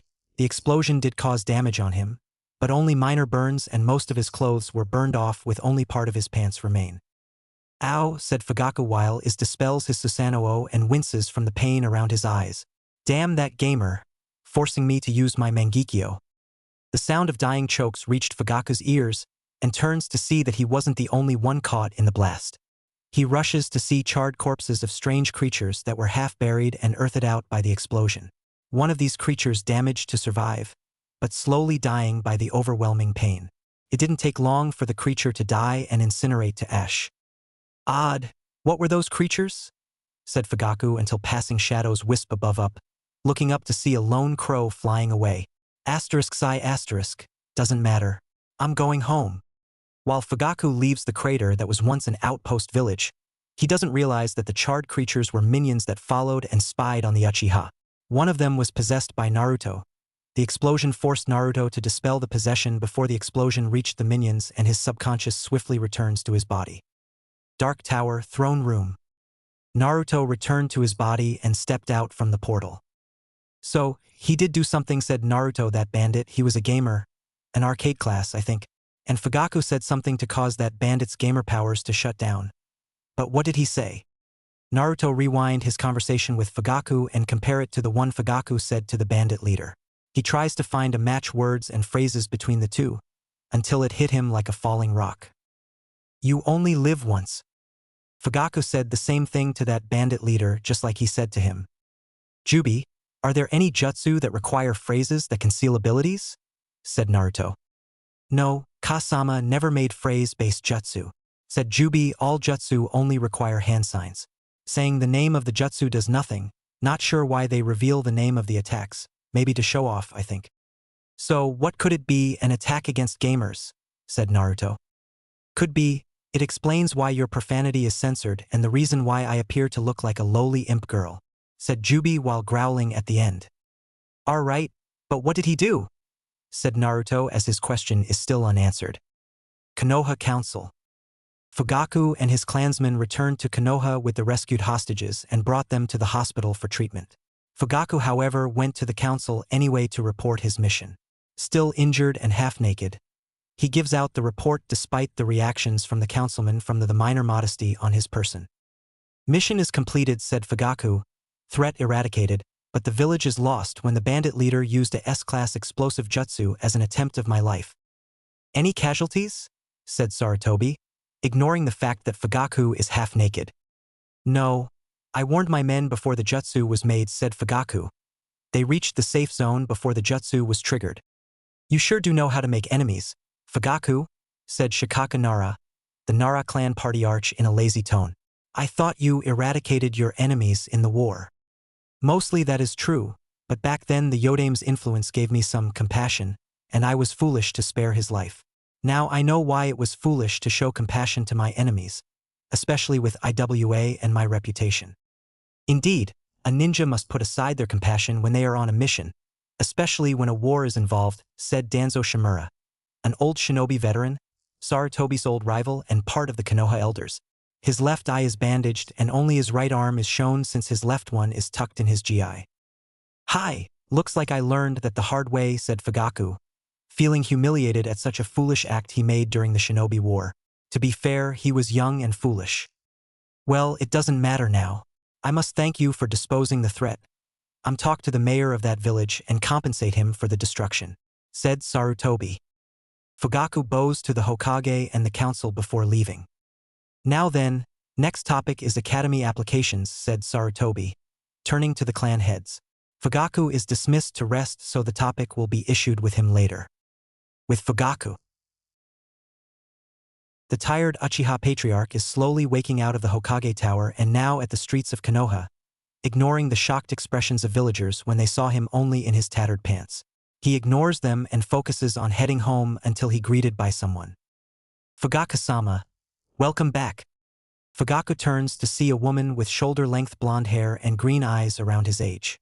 He gives the woman a friendly nod at the woman while she approaches him. Thank you, Haruno-san, said Fugaku. And how are you today? The woman, Mabuki Haruno, sighs irritably and crosses her arms while she explains to the Uchiha patriarch. Oh, the usual. My daughter had a fight with that nice Yamanaka girl again. Bragging about who will be Sasuke-kun's girlfriend. Mabuki. I have no idea what to do with her. Fugaku couldn't help but chuckle slightly despite his stoic expression. His only son, Sasuke, is indeed very popular with the ladies, probably for his Uchiha status. I see. Well, Sasuke is the sole heir of the Uchiha clan, said Fugaku. Anyway, is Kazashi home yet? No, but he's expecting to be back this evening, said Mabuki. I see. Well, can you tell him that I need to speak with him the moment he returns here, said Fugaku. Hi, I'll inform him, said Mabuki. Arigato, Haruno-san, said Fugaku before he leaves Mabuki and head back to the Uchiha compound. Gotta go, Jarani. Archives room. Ever since the archives room was infiltrated the first time, a waypoint gate was secretly installed for Naruto to enter so he can do some research whenever he's stuck on something. He searches for a scroll or document that might contain information about Fugaku Uchiha. He finds it, a skull with the saw seal of the Uchiha clan emblem, He tries to open it, but the wax seal wouldn't break. Damn it! This seal must have chakra caked in it, said Naruto, but he pockets the scroll. He notices more scroll with the same seal and decides to take them all before leaving the archives room. Dark Tower War Room. Naruto took the sealed scrolls he took and placed them on the desk. He paces back and forth, getting irritated at the act that he wants to know more about Fugaku, that this unhealthy obsession is killing him. He cannot open up the scrolls as they are locked by some seal that, assumedly, only be opened by a member of the Uchiha clan. Naruto may have the eyes, but not the blood. Another mystery is piled in Naruto's mind: Fugaku and this dead gamer Ekenomyosi. You're making me more curious, Fugaku. I will find out who or what you are, said Naruto, and you too, Ekenomyosi. Uchiha clan compound. Fugaku's study. Fugaku goes through some documents in his study. He gave precise instructions to everyone to never disturb him unless it's important. Even his wife Mikoto and his children, Izumi and Sasuke, know better than disturb the clan patriarch, considering how stern, stoic, and serious he is. However, his quiet peace in his study is short-lived when someone is tapping on the study room's shoji door. This better be important. Sorry to disturb you, but Kazashi Haruno is here as you requested, said an Uchiha clansman. Fugaku, almost forgotten about his appointment, he shuffles the documents nearly before replying to the Uchiha clansman. Let him in, said Fugaku. Hi, Fugaku-sama, said the Uchiha clansman, allowing the man Kazashi Haruno in the study. Glad to see you, Kazashi. Please take a seat. Thanks, said Kazashi Haruno. He is a man around the same age as Fugaku. He has dull pink hair in the shape of a cherry blossom with sideburns connected to his angular mustache. Kazashi is still a genin by rank, but he is doing his duty part-time so he can focus on his other job as a traveling merchant and only returns to Konoha to sell his wares, trade, and take a breather with his wife Mabuki and daughter Sakura. But that's not all. Kazashi is an old friend of Fugaku, not the best of friends but fellow comrades during their shinobi days in their team. I heard that you returned from your trading store in Kumo. Anything new down there? Said Fugaku. I was invited to the Raikage's compound as he suspects me of being a spy, since I am from Konoha, said Kazashi. I was worried that I might not see my wife and daughter again until I realized that is more than what he seemed. Is that right? Said Fugaku, raising his brow. So, he's know about the gamers too? Hi. He thought I was one of them to banish until I was forced to reveal myself to him to confirm my true loyalty, said Kazashi. And he has a proposal, for us to unite in arms against the dreaded gamers if they ever reveal themselves. And what is this proposal? Said Fugaku. Well, but Kazashi halts as he shifts his eyes suspiciously as a gut feeling is saying that someone is watching him. It's best if we discuss this in a more private area. I understand, said Fugaku, speaking of proposals. I have a proposition for you, Kazashi. Oh, said Kazashi. It has been 11 years since we have total control of Konoha from those accursed gamers. Hunt, persecute, and exile them of their sinful abilities. But the hunt is far from over. A new gamer has come to Konoha, causing injustice in the civilian district, multiple unsolved arsons, a few disappearances, the murder of Mrs. Deagle. Murder? Said Kazashi. I had her house investigated, her stairlift was sabotaged, said Fugaku briefly before continuing his proposal. All these crimes in Konoha happen just a few days and keep getting worse. Do you have a suspect? Said Kazashi. Hi, Naruto Uzumaki, said Fugaku. So, what's the problem? Said Kazashi, shrugging his shoulders as if it's no big deal. Just arrest him and exile him to the game dimension. There's one problem. Hokage-sama doesn't believe that Naruto is responsible and I can't prove it, said Fugaku, frowning at this fact. Even our brothers are convinced that he's not a gamer since most gamers don't use their powers until they reach puberty. Plus, he never showed any signs, so I'm legally bound to do nothing until I have proof of the boy's guilty. Which can be a problem for us. Such as? Said Kazashi. Such as the fact that there might be a gamer lurking around in Konoha, said Fugaku, stand up from his desk. Not to mention that our children will no longer be children. Kazashi's expression dropped from realizing the fact. Oh shit, said Kazashi. Indeed, said Fugaku, sitting back down. But there is a way to prevent our brothers finding out that our youngest have gamer blood in them. It worked with our wives to keep them safe, even though the guilt of deceiving my brothers weighs heavily on me. You and I agreed to never mention this, Fugaku, said Kazashi in a faux calm tone. We promised that such things would never leave this room when we mentioned it, 16 years ago. Hi, but we were young and reckless, even oblivious at the time. But love clouded our judgment until it's too late. Said Fugaku, our wives are beautiful, and we couldn't have it in our hearts to banish them to the game dimensions. So we made no choice but to do the unthinkable to us. Seal their abilities and block their memories of their nature. Either that or send them to their doom by our brothers, said Kazashi, frowning at this. Hi, and I also noticed that you did the same to your only daughter, said Fugaku. Oh, and what about your daughter, Fugaku? Said Fugaku. She showed no signs of any gamer abilities. Not even that certain glint in her eye when it activates, said Fugaku. Not sure about Sasuke yet, but I'm not taking any chances. So, this proposal of yours will benefit us then, said Kazashi. Hi, a simple wedding arrangement between my son and your daughter, said Fugaku. Our orders stick by a code, and part of that code states, family members will not be harmed, judged, executed and/or exiled by our order, said Kazashi, including the engaged. Correct, said Fugaku. I married Makoto to protect her from the prosecution of our brothers, and you did the same. And this wedding arrangement will do the same for our children. Hearing this, only Kazashi scoff and laugh with slight amusement.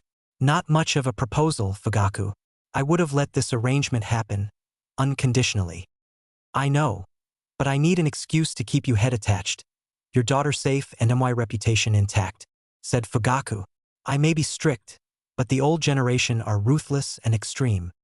So, in short, the old bastards are on our backs and suspect for harboring gamers, said Kazashi. Correct, said Fugaku. Fair enough, said Kazashi. So, do I have to sign a contract or something to make the arrangement official? No need. I know you'll keep your word, said Fugaku, for both our sakes. But what about the QB boy? Said Kazashi, frowning when he mentioned it. What are you going to do about him? He won't be an issue. I placed a trap on him, said Fugaku. As long as he doesn't do something illegal or even set foot out this village, he won't be an issue. But you're hoping he'll do it, right? Said Kazashi. Pretty much, said Fugaku. Unaware of the two men, a murder of crow perches on the compound walls, watching the meeting directly.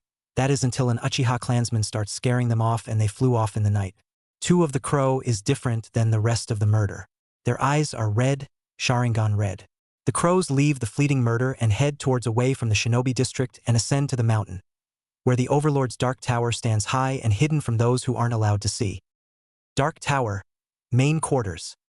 The crows now perch on the balcony of the tower's main quarters and set their Sharingan eyes on the now sleeping Naruto in his Overlord-sized bed. One of the crows slowly transforms into a human with long raven hair with bangs and pale skin. She is wearing a beautiful indigo kimono with black raven patterns on the hakama, while a tattered and torn like Uchiha insignia on the back with another one in the form of an iron brooch. Her face is covered by a beautifully carved no mask with some horns and black tribal lines on the cheek and on the center of the forehead. She turns to the other crow still perching on the balcony railings. Wait up at the tower's peak and wait for your mission. The crow squawked and flew up to the peak of the dark tower.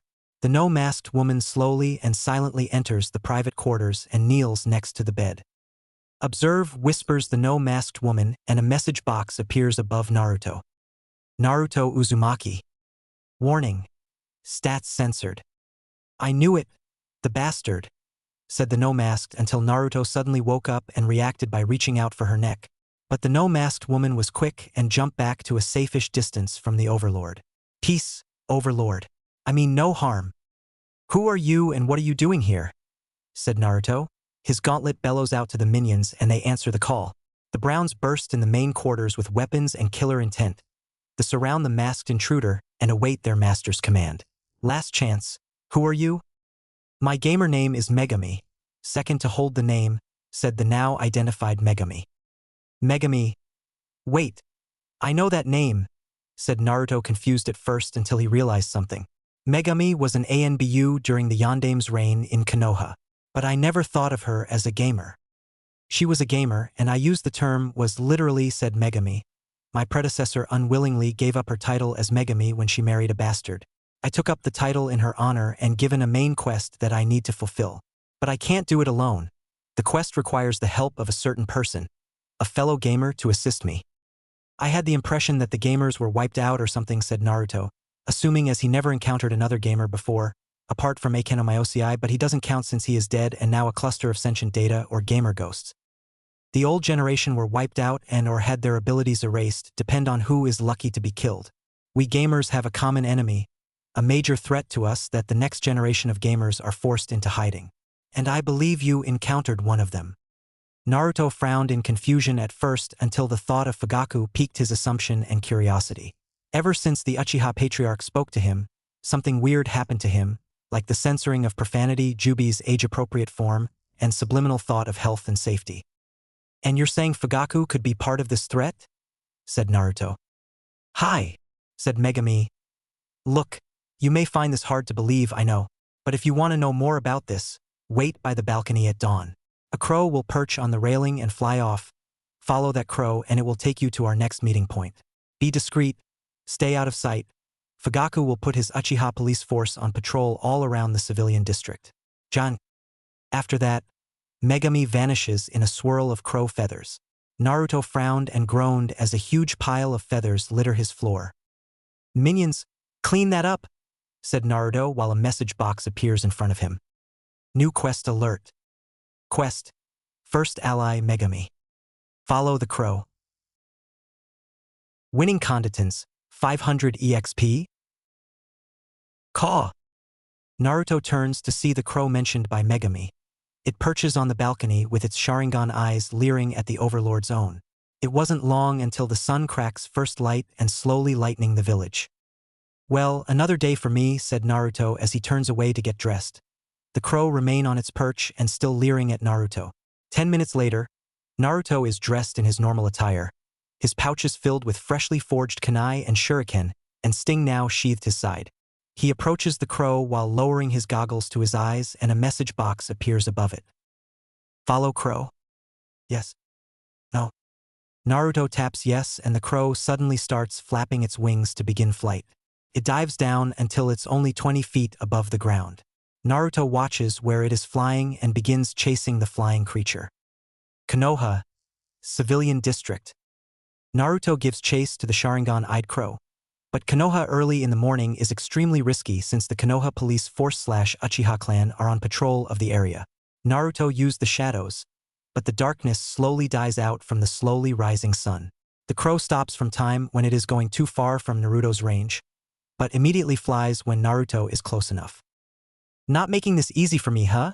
Said Naruto as his Sharingan active eyes scan around to see the Konoha police force, aka Uchiha clan, everywhere in the streets and up on rooftops. Can't let them catch me. Fugaku almost caught me twice. Don't want this his final strike. Caw. Naruto looks up to see the crow on the dim-lit lamp post, grooming its feathers while it waits for Naruto.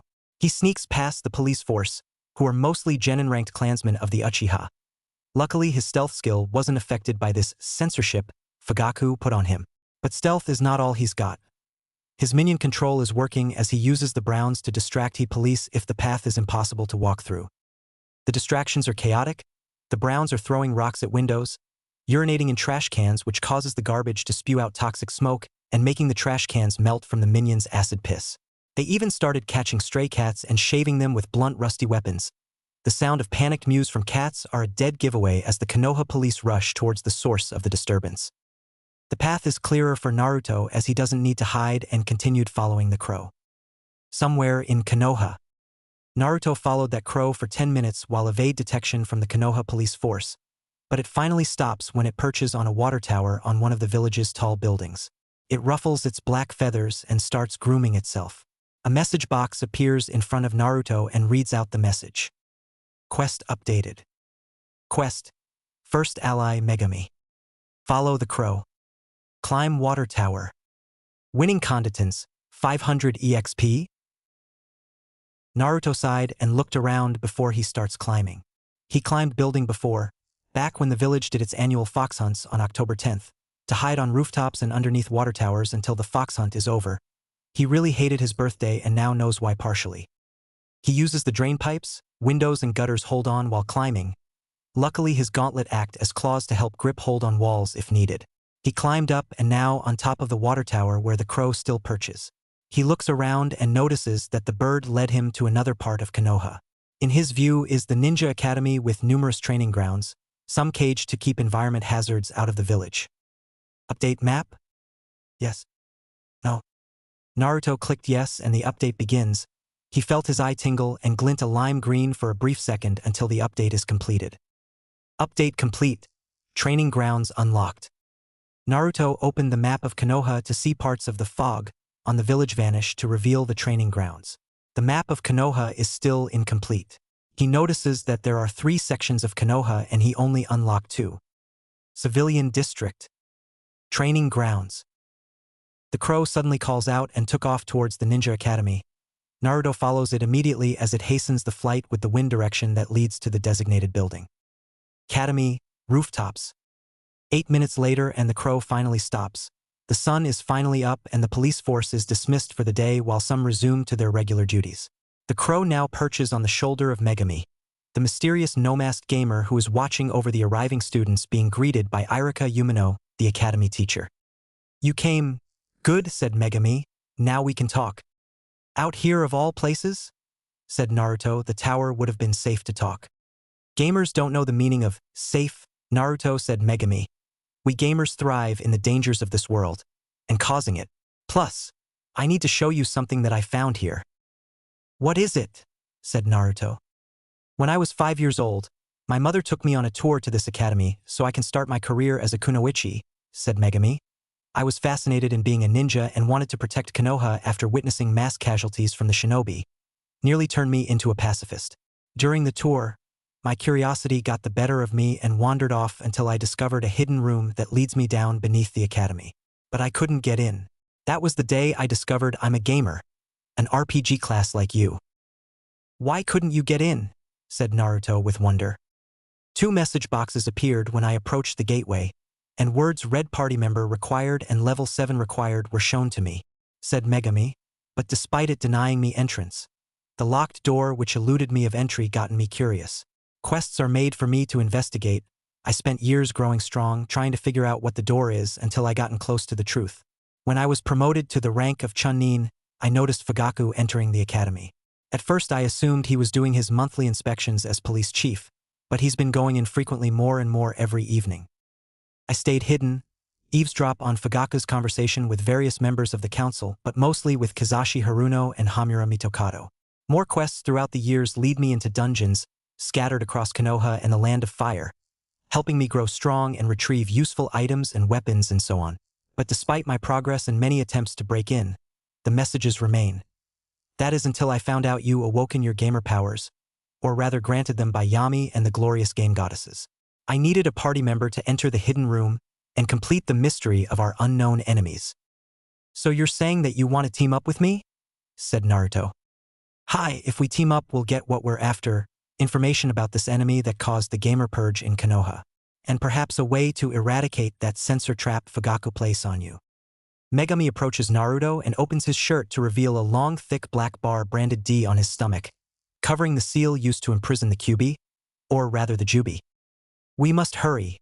The censor trap will completely censor your powers and affect how you see, speak, think and hear. And we don't want that." Naruto heard Megami speak the word hell, but it came out as a loud bleep sound. The censorship on him is horrible. Even hearing the censored profanity is much worse than uncensored. "So, what do you say?" said Megami. "Will you help me?" "Yes." "No." Naruto is reluctant to accept, but the offer so tempting would be foolish to refuse, especially if it leads him to the answers of one of his unanswered questions. "All right," said Naruto as he presses yes and another message box appears in front of him. "Megami has joined your party. Megami 2. Warning. Stats locked. Due to the censorship, Naruto cannot read his new party member's stat, not knowing how strong she is. Same goes for Megami as a message box appears in front of her. Naruto Uzumaki joins the party. Naruto Uzumaki. Warning. Status locked. The sensor trap is more annoying than I believed, said Megami, closing the message box. But we'll deal with it, come. Megami opens up the hatchway on the roof floor and enters it. Naruto follows her as they both infiltrate the academy while class now starts. Academy halls. The hatchway brought Megami and Naruto to the ventilation ducts, which leads down to the halls of the academy. Students and teachers are entering the classrooms at their own pace, which took them about 15 minutes until everyone enters their respected rooms with the academy bell tolls at the first stroke of 9. Megami quietly exits the vents and silently lands on the floor with a crouch. She catches Naruto, who jumped off afterwards, and now both are at the barren halls. This way, said Megami as her message boxes reads, escort Naruto to basement. The message box in front of Naruto is an update of his current quest. Quest updated. Quest. First ally Megami. Follow the crow. Climb water tower. Follow Megami. Winning conditions, 500 EXP. The gamers quietly walk across the halls while class starts as they each head toward the basement. Naruto is getting déjà vu from this place, especially he's been here in his previous life before he restarted it as a gamer and overlord. He can remember the 3 years he's been here from that previous life. The teachers hated him for the obvious reasons, not all, since Irika Yumino has as neutral opinion about him. He doesn't see Naruto as the QB, nor does he blame him for the death of his parents. Even when Naruto discovered the truth back when he was tricked by Mizuki, Irika's assistant. Mizuki, that son of a bitch, is like the rest of Konoha and had the gall to use him for stealing the scroll of ceilings and take the blame for it. The hatred for Mizuki boils his blood and now adds in to Naruto's kill list.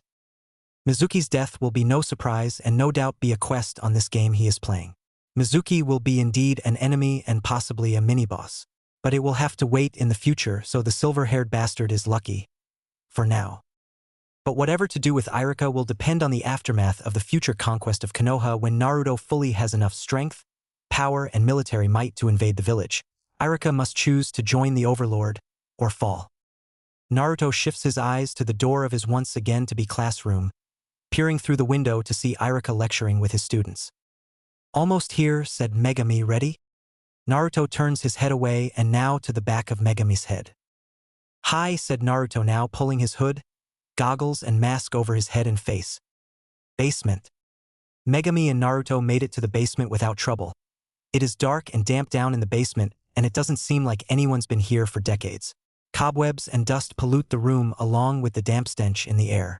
Shelves filled with broken training weapons, chairs and desks half-eaten by termites and gnarled by rats. The area is nothing but a dump and forgotten to everyone. Except for Megami. Behind the heap is the door I mentioned, said Megami. Come, help me clear the way. Sure thing, said Naruto as he raised his gauntlet and summoned his minions. Clear the way. Yes, master, said the minions as they start breaking the already broken chairs and desks, pushing the shelves and hoarding the old training weapons for them to use as actual weapons. Naruto and Megami wait for the minions destructively clear the room for them until the door Megami spoke about is revealed. It is a metal portcullis that filled almost the entire wall opposite them. Naruto approaches the portcullis and it suddenly opens up with the sound of chains echoing from inside. Megami stands next to Naruto and both nod before they enter the door. And as they enter, the portcullis starts to lower down and close behind them, trapping them inside as they entered a dungeon. Dungeon F1. They enter through the first floor. The iron sconces light up the moment they set foot on the floor. Naruto draws out Sting while Megami remains calm and places her hand on his shoulder to reassure him. Don't worry, it does that, said Megami. Not your first time in a dungeon? Said Naruto. No, but this feels different, said Megami. Stay alert but be discreet about. Whatever lurks in this dungeon might go for a preemptive strike. You may not be a ninja yet, but this might be the perfect opportunity to train a one. Is that an offer of being my sensei? Said Naruto. Maybe, said Megami. She and Naruto started walking around the first dungeon floor, which the numerous rooms are linked with long corridors that might be primed with booby traps hidden in plain sight. They walk the first corridor, littered with clothed skeletons and partially painted in dried-up bloodstains, but the smell remains. Click. A trap is triggered. Spikes stick out from the ceiling and drop down to impale the two gamers from above. Megami is quick and dragged Naruto with her evade the row of falling spikes until they reached the first room. The first room is suspiciously empty. Naruto frowned as he slowly drew out Sting and slowly walked further in the room with Megami following. They scan the area and see nothing. Not even some bones from unfortunate fools who dare enter this dungeon. As they wait for something to happen, nothing happened. What a disappointment. Damn, just an empty room, said Naruto, unsheathing Sting, and looked around. The room has 2 doorways ahead. Should we split up or stick together? Let's split up, rendezvous back in this room, said Megami, pulling a kunai and plants it hard on the floor. I'll take the left corridor while you take the right one, if you spring any traps. Yeah, I'll be careful, said Naruto as he and Megami divide and when though their chosen corridors. Each of the corridors are booby-trapped. The left one is riddled with saw blades on the walls and the right corridor has built-in flamethrowers. Megami returned first as the room lead from said corridor is a dead end and infested with ninbats. She dealt with the enemies and returned with some useful and interesting items. Megami found items. Potions X5. Antidote X4. Kunai X3. Leather spalder. A little beaten, but I think with some new leather straps will do the trick, said Megami, examining the leather spalder before returning it to the inventory. The fight against the ninbats only gave her a few scrapes on her person since those kunai-wielding bats are fast and resilient. But the battle was no problem and she took a potion to help heal her wounds. All that matters is that she returned to the rendezvous point. But Naruto hasn't returned. Hey, little help here. Naruto's voice is heard through the other corridor he went through. Megami wastes no time and rushes through the right corridor. Flames spew out from the walls, but she evades them swiftly and elegantly like a graceful dancer. After going through 4 meters of flame-spewing corridor, she got though and saw Naruto stood still and standing in the center of a red light source. Megami followed where the light is coming from and sees a brass watchtower with an eye-like peak where a hooded man in a navy blue cowl and gold armor over the shoulders, chest and forearms. His face is covered in the shadow of the hood, muttering an indescribable dialect as he waves a lone scepter, which eye the source of the red light. Damn, it's a sentinel, said Megami as she recognized the strange hooded person. She takes out a kunai and paper and starts crafting an incendiary kunai. Hold on, Naruto. She tosses the incendiary kunai at the tower and it blew, killing the sentinel and freeing Naruto. Thanks, said Naruto, dusting himself and stretching his arms. They just caught me by surprise. I should have reacted to Jubi's warning sooner, thought Naruto, feeling ashamed to be caught in that secondary trap when he reached the room. I think we should remain together from now on, said Megami. If there's sentinels, then we need to be on full alert. Their searchlights will stun you and remain forever immobile until… Oh no. Oh no? What's this oh no? Said Naruto. If there's a sentinel in this floor, then that means… Quick, in the shadows, said Megami. Megami and Naruto hid in the dark part of the room. They stayed there for a few minutes until they hear footprints. Walking out the next corridor is a man wearing gladiator-like armor with a strange twin-barreled pack that's constantly pumping to circulate power and connected with a long pipe with a long nozzle. It grumbles as it saw the demolished sentinel tower and heads to the now deceased sentinel. Who is that? Whispered Naruto. An eradicator. They are paired with sentinels to increase security on the dungeon floors, said Megami. I got caught by one and it wasn't pretty. Got away by within the inch of my life years ago. What do they do? Said Naruto. See that tank on his back? Said Megami, pointing at the tank on the eradicator's back. It's a dimensional vacuum. Gamer or trespassers get caught in that are banished to their own dimensional prison and never return. The eradicator knelt to inspect the dead sentinel and sighed sadly at him. Damn it. First on the job and he ends up dead, said the eradicator. The commander is not going to be happy with this. Better keep the floor key with me at all times. Naruto and Megami both realize something. This eradicator has a key that leads to the next floor. He's got the key? Whispered Naruto. Appears so. Damn. This is complicated, whispered, rubbing her head. Eradicators are focused. They'll know when someone is sneaking behind them. So what now? Said Naruto. First, I'll examine him, said Megami as she uses examine the eradicator. Eradicator. Warning. Data protected. Damn it, just as I thought, said Megami. I can't get anything on these guys. Just like the sentinels, said Naruto, his eyes fixed on the dead sentinel. He used observe on him before but got nothing too. It could either be the sensor trap or that these people have a way to protect their info from unwanted attention. They must be from that group you mentioned. Hi, said Megami, frowning under her mask, trying to find a way of getting the key from that eradicator. Until a plan is formed. Hang on, I have a plan.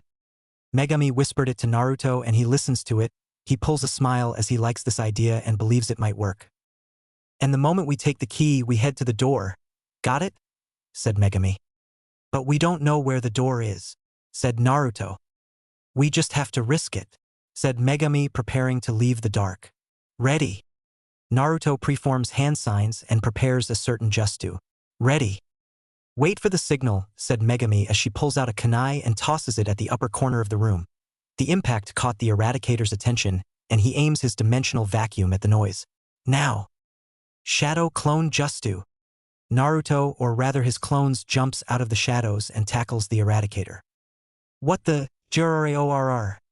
Roared the eradicator as he tries to shake the clones off him. Naruto then snuck out and charges with his gauntlet high and booming. A handful of minions were summoned to assist him as he too jumps on the eradicator with the minions joining him. The minions are targeting the vacuum while the Overlord and his clones are making the brute's day uneasy. Dotami, roared the eradicator as he turns on the dimensional vacuum and starts sucking the clone and minions one by one. But Naruto held on, stabbing his sting on the unarmored parts of the eradicator's body. Naruto stay there for a little longer until he is forced to jump off. Megami, you got it? Exclaims Naruto. Hi, replies Megami. Come on, let's get out of here.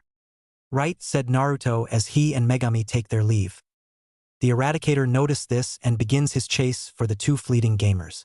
He charges in like a raging bull, carrying his heavy vacuum and trying to get close enough to suck them into another dimension.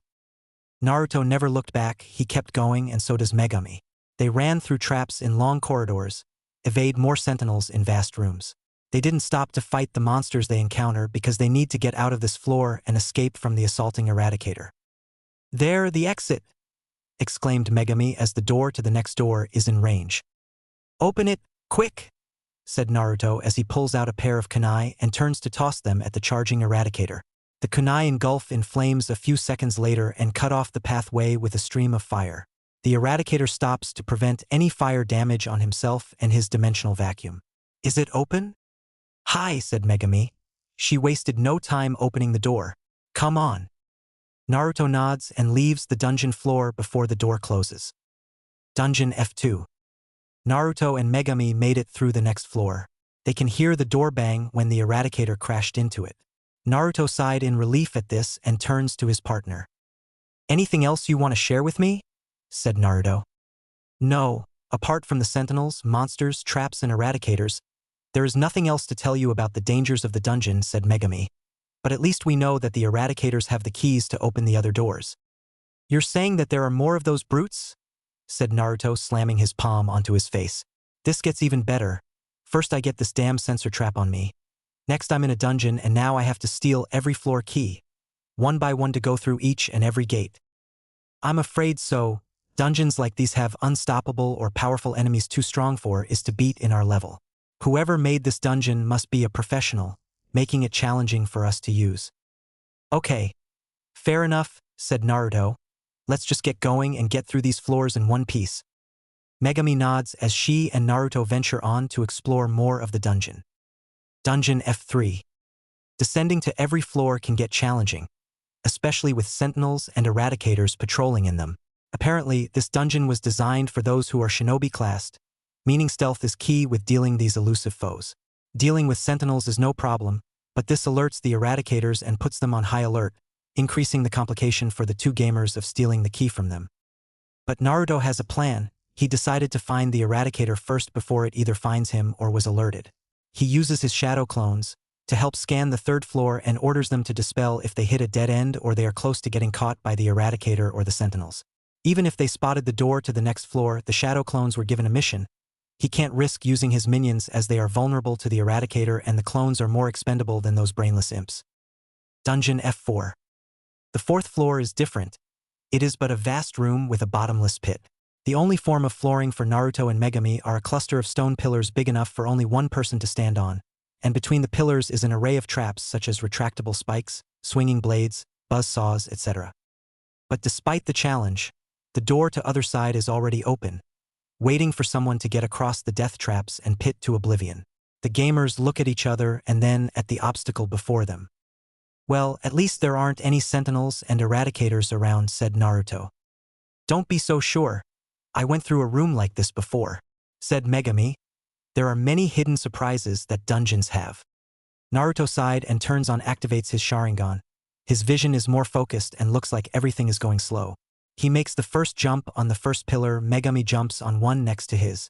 They jump from pillar to pillar, evading the traps, timing their jumps right, and whilst evading new traps triggered on some pillars, elevating more with sentinels to immobilize the two gamers, and with eradicators to suck them down into another dimension. They both kept their distance from the upcoming threat, but their path to the door is now hard and dangerous. The traps are more focused there and quicker, but the two gamers are giving all they have to get across the bottomless pit and reach the door to the next floor. Dungeon F5. The fifth floor is once again occupied with sentinels, but two eradicators are now patrolling the corridors and rooms. Now sticking into the shadows, Naruto and Megami quietly sneak around the floor to find the door, but also find treasure along the way. They managed to search the entire floor and got lucky of finding some chests.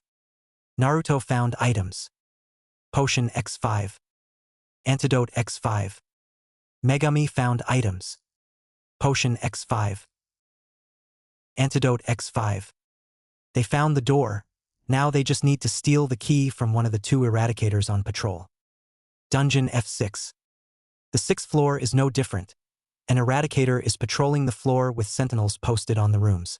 Naruto and Megami knew what to do, the usual for dungeon floors like this. Going through similar floors like this one is now like second nature to Naruto, even when he has a veteran gamer with him. So they stick to the shadows, evade those sentinels, search for the next door and steal the key from the patrolling eradicator to descend to the next floor. Nothing interesting happens on that floor, but at least you know what happened. Dungeon F7. They reached the seventh floor, but it is only a single room. A big, empty room with literally nothing in it but a locked door on the other side. Still cautious, they slowly walk further in the room, expecting something to happen. Naruto still has his sting unsheathed and Megami has her katana unsheathed also. They waited, and they waited long but nothing happened. Does this take long for an ambush to happen? Said Naruto. Not when you least suspect it, said Megami, but floors like this are predictable, but it appears that they are aware that we know about the ambush. So, are we going to stand here and wait for something to happen or let this happen already? Said Naruto. Suddenly beam of light shines on Megami, immobilizing her while Naruto jumps back and follows the light to its source. The light is beamed by a strange creature that resembles a floating eye with tentacles like tendrils over its stubby body. Naruto tries to use Observe to identify the creature. Overseer. Warning. Data protected. Of course, said Naruto until something landed on the floor with a loud boom and turns to see an eradicator aiming his dimensional vacuum at him. Asterisk psi asterisk, great. The eradicator fires his vacuum at Naruto. A beam of blue light surrounds Naruto, ensnaring him in a tight bind. Naruto, exclaims Megami, still immobilized by the Overseer's gaze, feared that Naruto is now caught and about to be sucked into his own dimensional prison. But Naruto remains still. He can feel himself getting pulled in, but his body remains on the stop. This confuses the young Overlord as he looks around and sees that nothing is making him move. The sensation is like standing in front of a powerful gale while being knee-deep in the ground.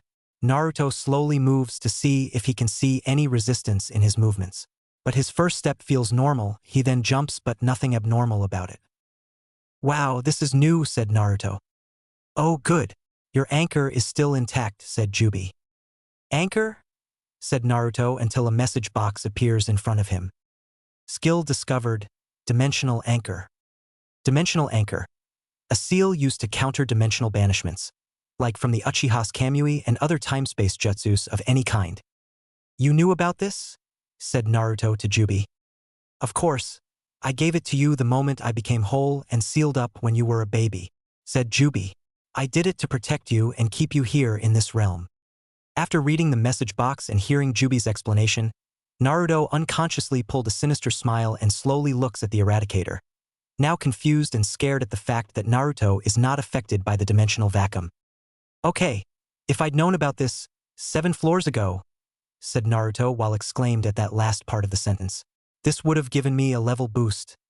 Oh well. Jubi, I need a boost. Sure thing, said Jubi channeling her chakra into Naruto's system. The demonic chakra is now pumping and flowing into the Overlord's chakra system. The feel is intoxicating and he is glad that the sensor trap hasn't affected the chakra. Oh yeah, now we're talking, said Naruto before he charges at the Eradicator. I don't understand. He has the trap on him but nothing's happening, muttered the Eradicator blocking Naruto's attack with the vacuum. Heathen, why aren't you weak from the sensor trap? You know about the trap? Said Naruto raising one brow at the Eradicator. Of course, the trap is how we incapacitate gamers like you for us to banish. We were censoring you tracks the moment you were marked. Really? Said Naruto with interest. And do you know how to remove it? Never, I rather die, exclaimed the Eradicator. That's fine, said Naruto before poofing in smoke, and a broken pillar is in his place. Naruto is now on the Eradicator's shoulder and Sting is close to his neck. I would have killed you anyway. With that, Naruto plunged Sting into the Eradicator's neck and slices across until the enemy collapses on the ground dead. But this only summoned more Eradicators, 2 this time. They roared at Naruto and charges at him, but the gamer Overlord turns and charges at them. He performs Shadow Clone Jutsu and produced 5 clones. They sequenced a combo attack and each spoke a syllable. Na! Ru! 2. The 3 clones each uppercut the Eradicator until he is 6 feet high off the ground. Over. Lord! The remaining 2 clones jump high and both prepare to hammer their fists to the now airborne Eradicator. Take down. They slam the Eradicator down, have that the impact is enough to break his neck. 1 Eradicator is down, 1 more to go. Naruto and his 5 clones each draw out a kunai and form in a circle. The Eradicator looks around and growls at the young Overlord. Naruto smirks and channel chakra into it. Ready? Said Naruto to his clones. Ready, replied the clones. Na! Ru! 2. Yuzu! Ma! Ki! Naruto and the clones all lower down and prepare to dash. Kunai dash! Kunai dash! Kunai dash! Kunai dash! Kunai dash! Kunai dash! He and the clones dash through the Eradicator, plunging their kunai in vital points on their body, even if they are armored. GH! Groaned the Eradicator, collapsing on the ground, dying. Naruto sighed in relief while tossing a kunai right into the Eradicator's eye, blinding it and disrupting the beam of light, just enough for Megami to escape and strike it down for good. Arigato, Naruto, said Megami, sheathing her sword. No problem, said Naruto, expecting a message box after winning his fight against the Eradicators. Strange. Where's my battle report? He then heard the dying Eradicator laugh lowly. The Overlord turns to the dying enemy and slams his foot on the brute's armored head. And what's so damn funny? Said Naruto. You fool, you don't know anything about the censor trap, said the Eradicator. It does more than just censor indecent things like profanity and pornography, and not just for Eradicators to tracking you down. The censor trap is used to weaken the gamer's abilities, limit them enough for us to take them down and either kill or exile them to another dimension. Explain, said Naruto, adding more pressure on his foot on the Eradicator's head. For example, limited ammo for shooter gamers, brittle weapons for action gamers, disability of level ups for RPG gamers. Heh, you will never grow stronger again. You will remain weak, unable to level up and grow powerful. The Eradicator laughed his last laugh, and Naruto grit his teeth at his bitter victory. Let's go, said Naruto, walking away from the now dead Eradicator. Hi, said Megami, following Naruto. Meeting hall. After going through 7 booby-trapped floors and evading the Sentinel's gaze, Naruto and Megami are now above what appears to be a secret meeting room, dimly light with iron wall sconces.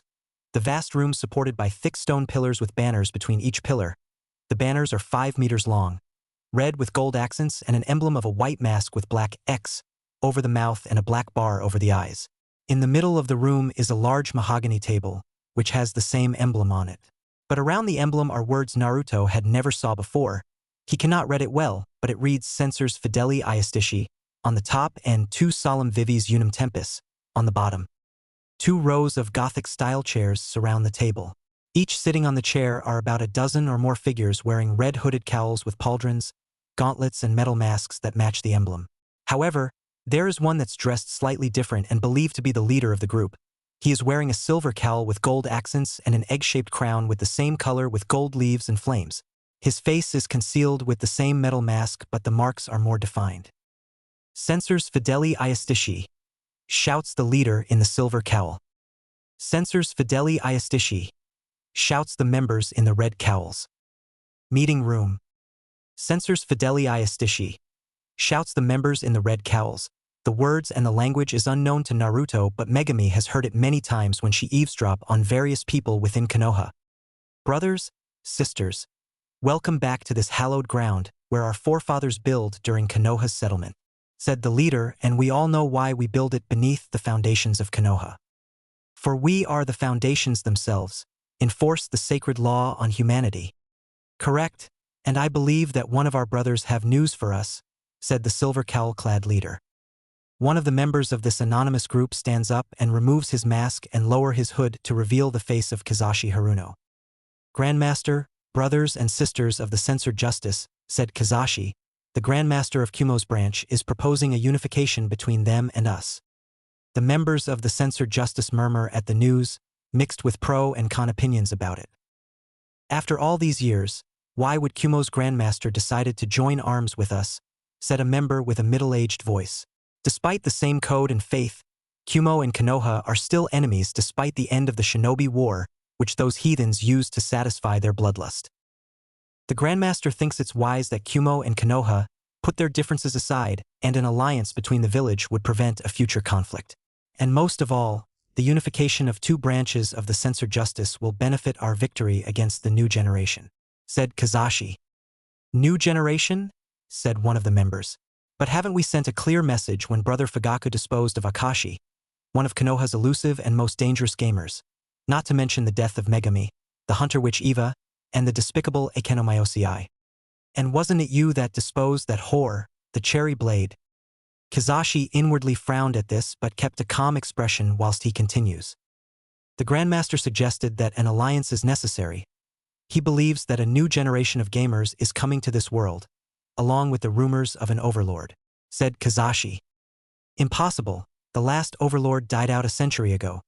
The Shodai Hokage and Madara Uchiha ensured of that, said one of the members. Yes, we all know the legend, said the Grandmaster, that Overlord goes by the name Goblin King. The Goblin King is infamous for child adoptions and turning them into those foul goblins. He once kidnapped Madara's baby son from the unintended request of his eldest daughter, who resented her own brother wished for to disappear. The daughter then regretted it and begged to the Goblin King to return him to her. And this is where the Overlord reveals his ugly side. He challenges her to go through his labyrinth and enter his castle for him. But she has 13 hours to solve the maze or Madara's son is forced within the Overlord's grasp. The members of the censored Jutais murmured at this. But the daughter won the game and said a phase like the way we used to play censor traps on gamers, words that are lost and forgotten. And after that, Madara and the Hokage took advantage of this and destroyed the Goblin King, and made and no relatives. The Grandmaster. Regardless of the tale, there might be a chance that one of the Goblin King's relatives managed to escape and that bloodline goes on, said Kizashi. That is what Kumo's Grandmaster believes. He thinks that there is a war coming and we must band together to face this incoming threat to our great society. The members of the censored justice murmurs at this, debating about the subject.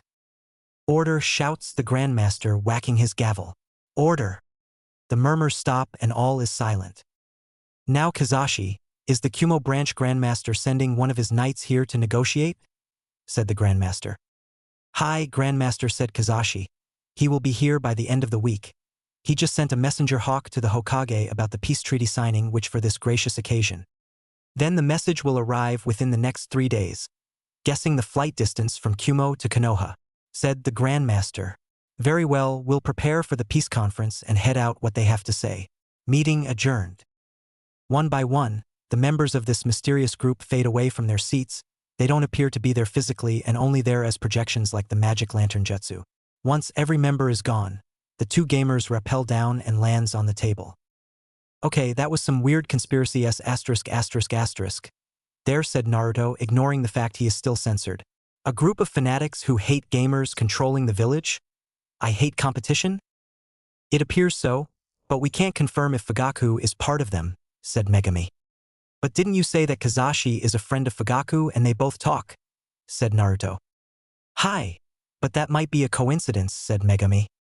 Nothing that happens in Konoha while I'm here is no coincidence, said Naruto, ever since Fugaku spoke to me.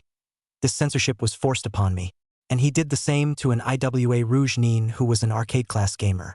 He's part of this censored justice group, and that makes him my enemy. So what now? Said Megami. We went this far, no turning back from this. We'll search the room. Tear this place upside down until there's a hidden door that'll lead us to the answers we seek, said Naruto as he raises his gauntlet to summon his minions. But they never came. Huh? What the? Look, brother. It's been age, but we finally have guests. I see that. Naruto and Megami heard voices and the room lightens up more to reveal the rest of the room. A large door behind the censored Justice Grandmaster's chair is now exposed by the light, standing 9 feet high and 12 feet wide. Between the door are huge bulky men wearing nothing but ragged hakamas, leather spalders and oni-like somen masks, one red and the other blue. They are chained by their bare ankles which are bolted to 5-foot-high stone pillars which they stand on. Megami and Naruto assumed these masked men are guardians of the gate, and predictably the dungeon bosses. We must entertain our guests, said the blue-masked guardian. You're right. We have to be gracious hosts, said the red-masked guardian. The guardians remained silent as they started to think of what to do to entertain their guests, which is a little awkward for the both two gamers who are waiting for something. What should we do? The blue-masked guardian asked the red-masked one. Who would I know? Exclaimed the red-masked guardian irritably and panicking as he saw Naruto getting rather impatient. Megami only sat down and remains quiet, and checking her sword. We need to come up with something. Naruto sighs irritably while paces impatiently while the two guardians bicker at one another. Brother, our little guest is sighing, said the blue-masked guardian. Sigh? What is sigh? Asked the red-masked guardian, not knowing the meaning of sighing. Well, a sigh is when. The blue-masked was about to explain it to his brother when suddenly Naruto growled and shrouds himself in Jubi's chakra to get their attention. Enough. I don't which is worse. This anti-censorship or your constant bickering, exclaimed Naruto. Look, we don't have all day and we need to conquer this dungeon. And the only way is to get what is on the other side of that door, I assume. So, let me make this simple for your bakas can understand. Your guests want in. Got it. The guardians broke their restraints and jump off the pillars. The landing causes a minor tremor and cracks on the floor. Megami stood up with her sword in hand. Naruto's sting unsheathed and looks up at the huge Herculean guardian. Our job is guard his room and the door with it, said the blue-masked guardian pulling out a kabano. He shrouds in lightning chakra. That's right, we can't let you pass, said the red-masked guardian pulling out a giant kuzurigama but with an ono axe instead of a kama and the iron ball weight is 3 times bigger and heavier. If we do, we don't eat and that makes us angry. Boss battle. Legendary Baka brothers. Fujin and Raijin. Megami was surprised when the message box appears with the guardians' names. She had heard of the terrible reputation of the Baka brothers. They are identical twins, but they lived separately as children in different nations due to family problems. Fujin lived in Suno while Raijin lived in Kumo until they were reunited and started committing heinous deeds across the shinobi nations. But despite their reputation as ruthless criminals, they are what their namesake defines them. They are complete idiots. Whatever crime they did, they are either oblivious or stupid to notice what they did was wrong. Stealing money, food, demolition, etc. The Baka brothers were the worst and stupidest criminals in existence, and that's what made them dangerous, especially when they're hungry. There has been tales on how these criminals were caught and imprisoned in the Konoha strict correction facility. Only one person has the strength to take these juggernauts down and live to tell it unscathed. The problem is, no one knows who as it wasn't recorded in some report. But Megami has some theories. Naruto's expression didn't change as he heard nothing about the Baka brothers.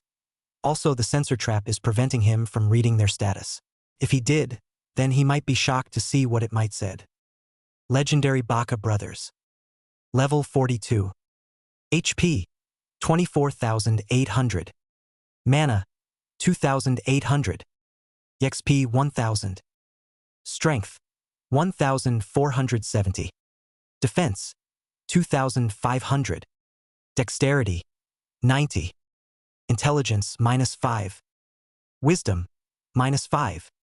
Constitution, 0. Charisma, 0. Luck, 5. Speed, 10. Okay, we can read their stats, said Naruto, meaning they aren't working for the censored Jutsu. It doesn't matter, said Megami. We need to go through that door. Naruto and Megami drew but their weapons and begin their confrontation against the legendary Baka brothers. The split up, each fighting each one of the brothers. Naruto is fighting Raijin Baka, the elder brother. Raijin swings his kabano hard and slams it on the floor. The impact causes the crater to spark in lightning and boom like thunder. You miss, said Naruto. He channels the Jubi's chakra into his body and slashes at the bulky Oni-masked Rouge ninja. However, the slash only managed to make a shallow cut across the chest. Hey, that hurt! Exclaimed Raijin before swatting Naruto into a pillar, breaking it from the impact. Luckily, Jubi cushioned it with her chakra before it could do some real damage.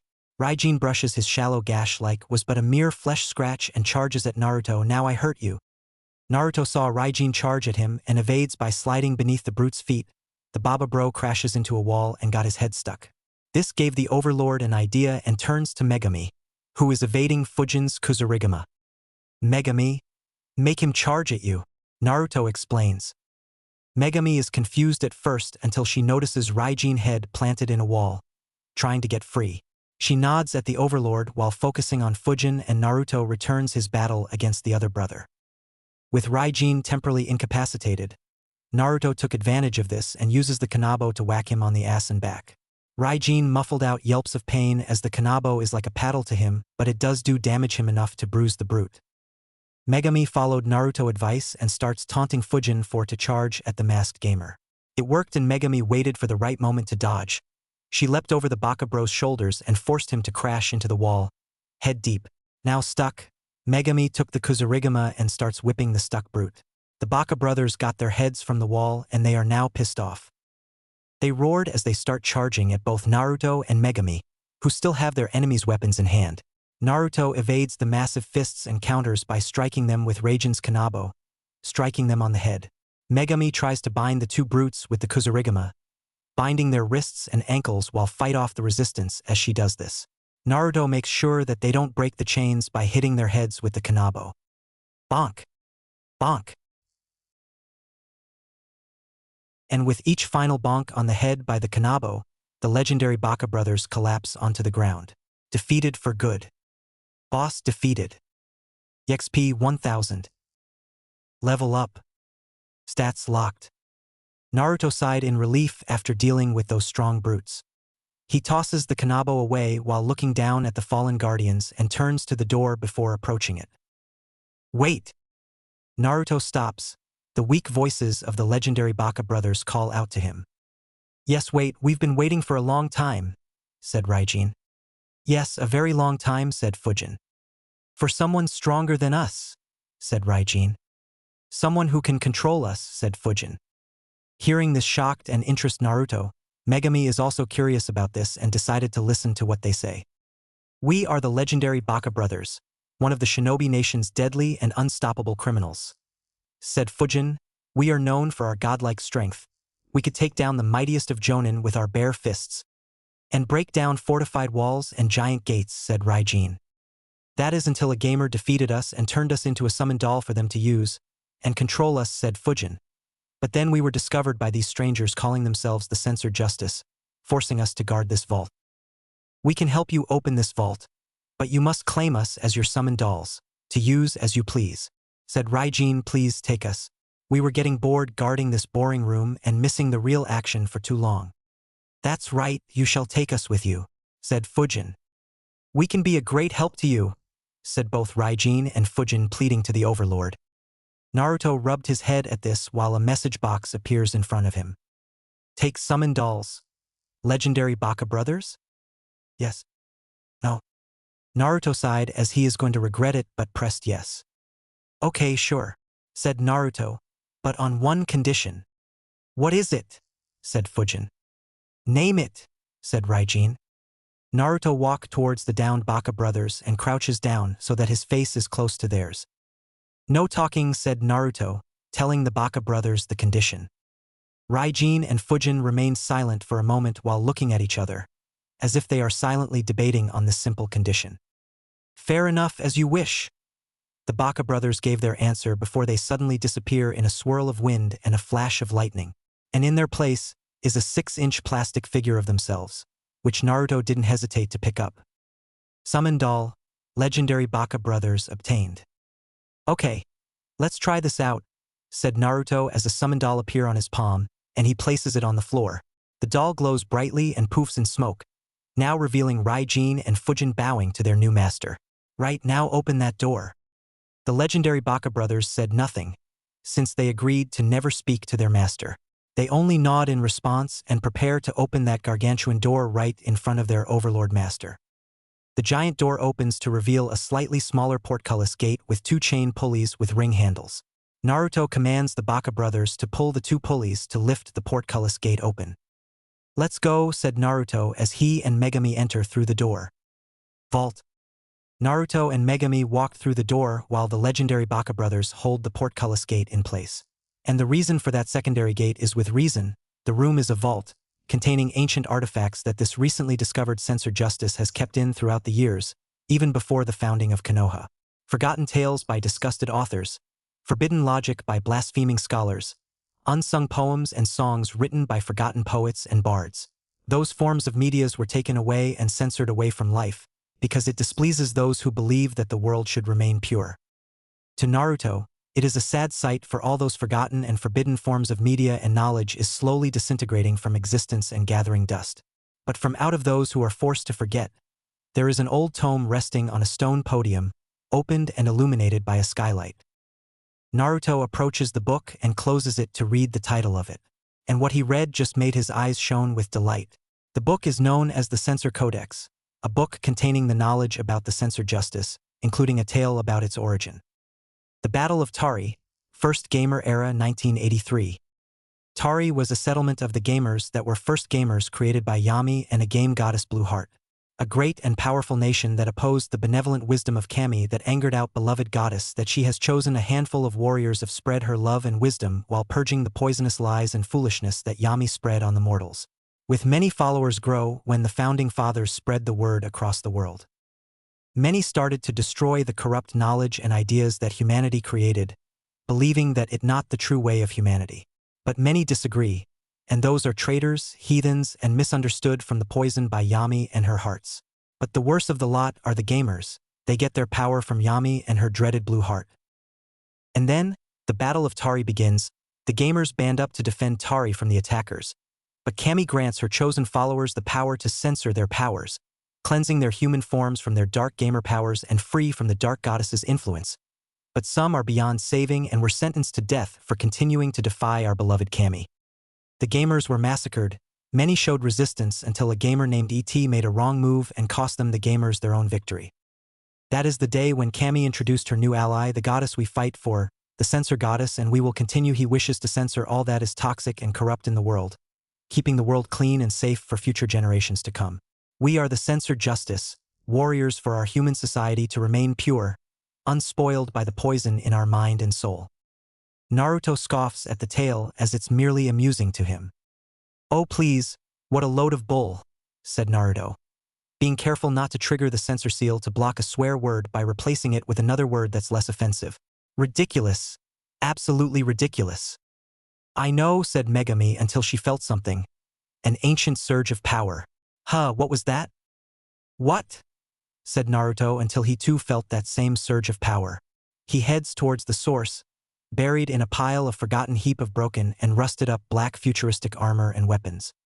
He digs his hands right into the heap, discarding what's in his way until he pulls out what appears to be a black slim slab with a slight curve on top, with a glowing white line on the front.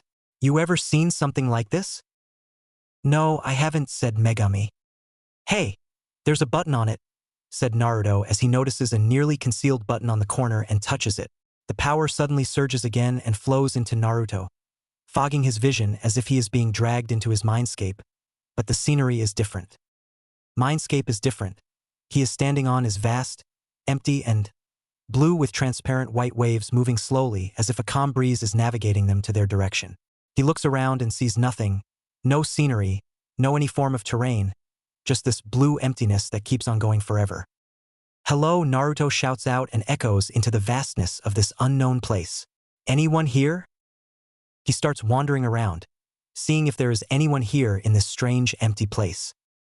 Hello, come, evil one. Naruto heard a voice of a young teenage girl and turns to see one that matches it. She looks about 15 to 17 years of age, long raven hair in long pigtails and red-colored eyes. She is wearing a fancy dress consisting of dark blue, white, red, and small amounts of gold lining and buttons. The dress part covers a red with black spiked lining cloth while the breast part is white, along with the skirt which has black lining on both layers. Behind this is a blue bow, matching a smaller one worn around her neck attached to a black and white collar. In the center is a gold piece. It's revealed in an image that this is like a bustier and can be unbuttoned from the front. Her arms are covered in black elbow-length gloves that has the same colored accents as her leotard, while her legs are worn with long knee socks with a pair of ankle-length boots. Naruto is amazed at the sight, so much that he couldn't help the urge of kneeling to her as if she is a goddess, and that is exactly what she is. "Who are you?" asked Naruto. The raven-haired girl smiled at the question, happy at how polite Naruto is being. "I am Noir, the black heart of Yami," said the girl called Noir. "When my original form, Yami gained so much love and faith by her new worshippers, what you call yourself gamers, all that worship is too much to handle. So, she created us with her own flesh and soul and formed us, the hearts of Yami. But also, she also created a sister for each of her hearts. We were loved so much that the gamers created these idols in our honor. But the dreaded censor justice destroyed most of the idols and only a few remain, hidden away or locked away by the censor justice so that we will be forgotten." Noir slowly approaches Naruto and hove her hand where the censor trap brand is placed. "You are marked, evil one," said Noir sadly. "It seems they know who you are, but I believe there is hope for you to be liberated by their hateful grasp." "You mean you can get rid of the censor trap?" said Naruto. "Sadly, I am not powerful enough for treacherous magic of the so-called censor goddess," said Noir, frowning sadly at Naruto. "But there is a way that you can do it. It is within the codex you read. It can reveal the answer." Naruto sighed at this. The Black Heart cannot remove this blasted censor trap on his person, but she has given him the answers that might help him find a way to do so. "If that's the case, then so be it," said Naruto before bowing to Noir. "Thank you, Noir-san. Your aid is most helpful." "You're welcome, evil one," said Noir. "And to thank you for freeing me, I will assist you on your quests when you need my assistance, and bestow you with one of my own." Side quest alert. Side quest, Goddess Worshipping. Add Noir in party. Help Noir regain her former strength. Winning conditions? Noir is available in the party.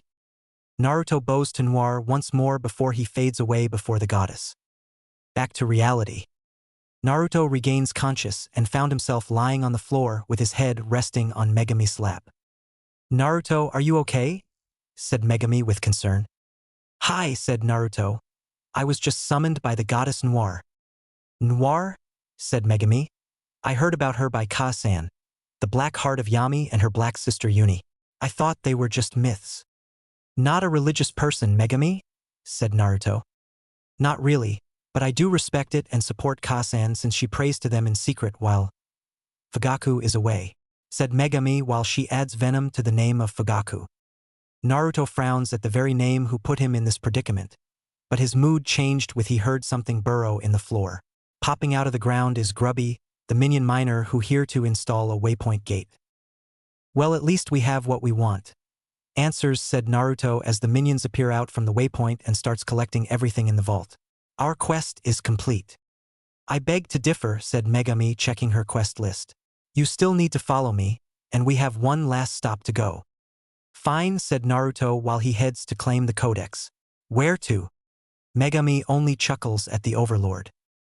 "We need to destroy this dungeon, leave nothing behind, and then we will discuss out next step at the tower," said Megami heading out of the vault.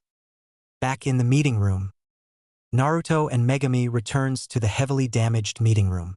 They are planning to destroy this room so that the censor justice will not use it again, or ever investigate later on when they return. Naruto, we need to destroy those pillars to start a cave-in, said Megami pointing at the remaining pillars. You think you can handle it? Are you serious? Said Naruto, creating a Gudadama, floating on his palm. Let's level this place down. Heresy. Huh? Said Naruto until something black pierces his shoulder, causing the Gudadama implode. Naruto falls on his back from the implosion and by the impact of what appears to be a black arrow now lodged on his shoulder. Luckily, the mithril chainmail prevented the arrow to go deep, but it did pierce through it and only the arrowhead is shallow in his shoulder. What the H****? Suddenly the door bursts open as the sentinels and eradicators rush with their weapons out. They separate Naruto and Megami apart. The sentinels only immobilize Naruto while the eradicators aim their dimensional vacuums at Megami, but they don't use them on her yet. Targets captured, said one of the sentinels. Excellent. Suddenly a person drops down from the ceiling. A pale-skinned boy who is a year older than Naruto in ANBU garments and an ANBU mask with a black symmetrical ink blots resembling two birds and two tigers back-to-back. I heard that there's been a disturbance in the meeting hall, and here I see two gamers desecrating this hallowed ground. A place where we store most of Konoha corruptible forms of media, and you dare come here and steal it. And who are you to lecture me about coming here? Said Naruto. I am the servant of Konoha's Grandmaster of the Censored Justice. Ink? Said the boy known as Ink as he pulls out a scroll and ink brush. Ink, huh? Said Naruto. Sounds feminine. Why call yourself something called like Rorschach, Ink, or Bendy? Oh, I know, the Phantom Blot because you're a ninja who uses ink. Rorschach? Said Ink, tilting his masked head. What's a Rorschach? Forget about it, said Naruto. Anyway, we have you now and each of you must pay the penalty for your crimes, said Ink pointing at Naruto. We'll be taking you back to main HQ of the Censored J Justice to be tried for your crimes against human society. Naruto only smirked underneath his ninja face mask. Look, as much as I love to stick around and all, but I have to get back home and get some rest, said Naruto as he inwardly prayed to Noir. The idol in his inventory reacts to it with a glow from that mental prayer. Noir-sama, please grant us some assistance from those fools who oppose you. Naruto's prayers has been called as Noir arrives in a digitized flash. She is wielding her black rapier and gun. She starts firing at the sentinels to disrupt their hold on Naruto, freeing him so that he can join in. This startled Ink as he took a step back. This shocked the Eradicators too, giving Megami a window to escape capture and performed Shunshin to disappear and reappear next to Naruto and Noir. Kyuso, mutters Ink. Hey now, shouldn't sweat in front of minors, Naruto smirked at Ink, adding irony to the Censored Justice's disapproval to profanity. You hear that, guys? Ink Blot swore. It's Ink. Gore, he's getting me angry. Kill him, roared Ink. Naruto, Megami, and Noir spread out to fight against the Eradicators. Noir thrust her rapier into one of the Eradicators' chest while shooting the other in the armored face. The goddess's weapons are powerful against armor, despite her being in her mortal form. Megami summons a murder of crows while activating her Sharingan. Her crimson eyes glares into one of the Eradicator's eyes, caught him in genjutsu and turns against the other Eradicators. Naruto uses his Gudadamas, figured that he might use them to practice his technique. The black balls of chakra wisp and strike the Eradicators mercilessly, like cannonballs recently fired point blank from a falconet. And while the Gudadamas are out, he even aims at the pillars and feign missing the Eradicators to deceive them. The room is starting to become unstable. Dust falls from the cracks forming on the ceiling and small debris follow next. Ink is noticing this and decided to retreat while the rest of the Eradicators are trying to dispose the two gamers and their goddess. An Eradicator aims his vacuum at Naruto and attempts to suck him in, but the Overlord only remains standing and tosses a Gudadama at his face. He continues wrecking the pillars until the room's instability becomes worse. Okay, looks like I've done enough, said Naruto, now noticing the room slowly collapsing. Let's get out of here. Hi, said Megami. See you soon, said Noir before vanishing in a digital flash. Naruto and Megami rushes into the valet door, dispelling the Baka brothers and causing the portcullis gate to fall. The room is now empty. The minions have collected everything and now all what's left is getting out of this place. Naruto and Megami wasted no time running to the waypoint gate. As they teleport back to the tower, the vault slowly starts to collapse too. Dark Tower, Throne Room. Naruto and Megami return to Dark Tower, now collapsing on the floor of the throne. But Naruto is feeling his energy instantly restoring the moment he returned. He got back on his feet and heads to the throne and sits upon it. "You may remove your mask, Izumi," said Naruto. Megami nods as she takes off her no mask to reveal her beautiful pale face, followed with a pair of dark, beautiful onyx eyes. Izumi Uchiha, the elder daughter of Fugaku Uchiha, bows respectfully to Naruto. "Now then, what else do you need me for?" said Naruto regarding the current quest he has with Izumi. "We need to get rid of that censor trap on you. That is my quest," said Izumi. "I see, well, we have the codex," said Naruto as he pulls the codex from his inventory and starts reading it. Censor trap. An initial sealing spell that negates the gamer's abilities and discipline them if they have any rebellious and indecent thoughts, and punishes them if they speak inappropriately and temporarily blinds them for seeing obscene images. Incantation, you only live once. How to cancel it? The only way to cancel the censor seal is for the one who cast it to speak the words. Warning. Once cancelled, it cannot be cast again on same target. Naruto smiles at the last part, meaning that the censor trap can only be cast once, but frowns when he looks back at the how to cancel part. Fugaku is a smart man, he cannot be fooled that easily. F******, roared Naruto, slamming the codex shut. "More complications." "What? Did you find the answer?" said Izumi. "Hi, but that only leads to one more question," said Naruto, discarding the codex to Gnarl. "And that would be? How on earth do I get Fugaku to cast it the second time?" said Naruto, standing up from his throne. "Oh yeah," said Izumi, mentally cursing at this. Her father is a professional ninja and current patriarch of the renowned Uchiha clan. "You're right. Deceiving him will not be easy." "Not easy? It's downright impossible," said Naruto. "He has his suspicions. H***** knows that I'm a gamer. The only reason I'm not banished from this realm is that I have this dimensional anchor on me and that I am protected by the Hokage.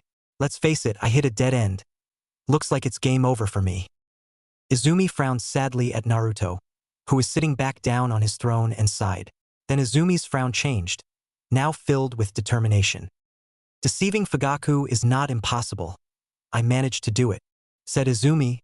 "I hid my gamer powers from him ever since. We just need a plan to get him to cancel the censor trap." "How?" said Naruto. "By tricking him on thinking that there's another gamer terrorizing Konoha," said Izumi. "The censor justice is still at war against the gamers. Even though there might not be any gamers left in Konoha or that they're in hiding. They even fear that a new Overlord is coming, so let us think that. But we need to give you a new image." "What do you mean?" said Naruto. Megami only smiled and performed a hand sign and said, "Henge." Izumi engulfs in smoke, and in her place is a tall figure in black evil armor with a tri-pronged helmet.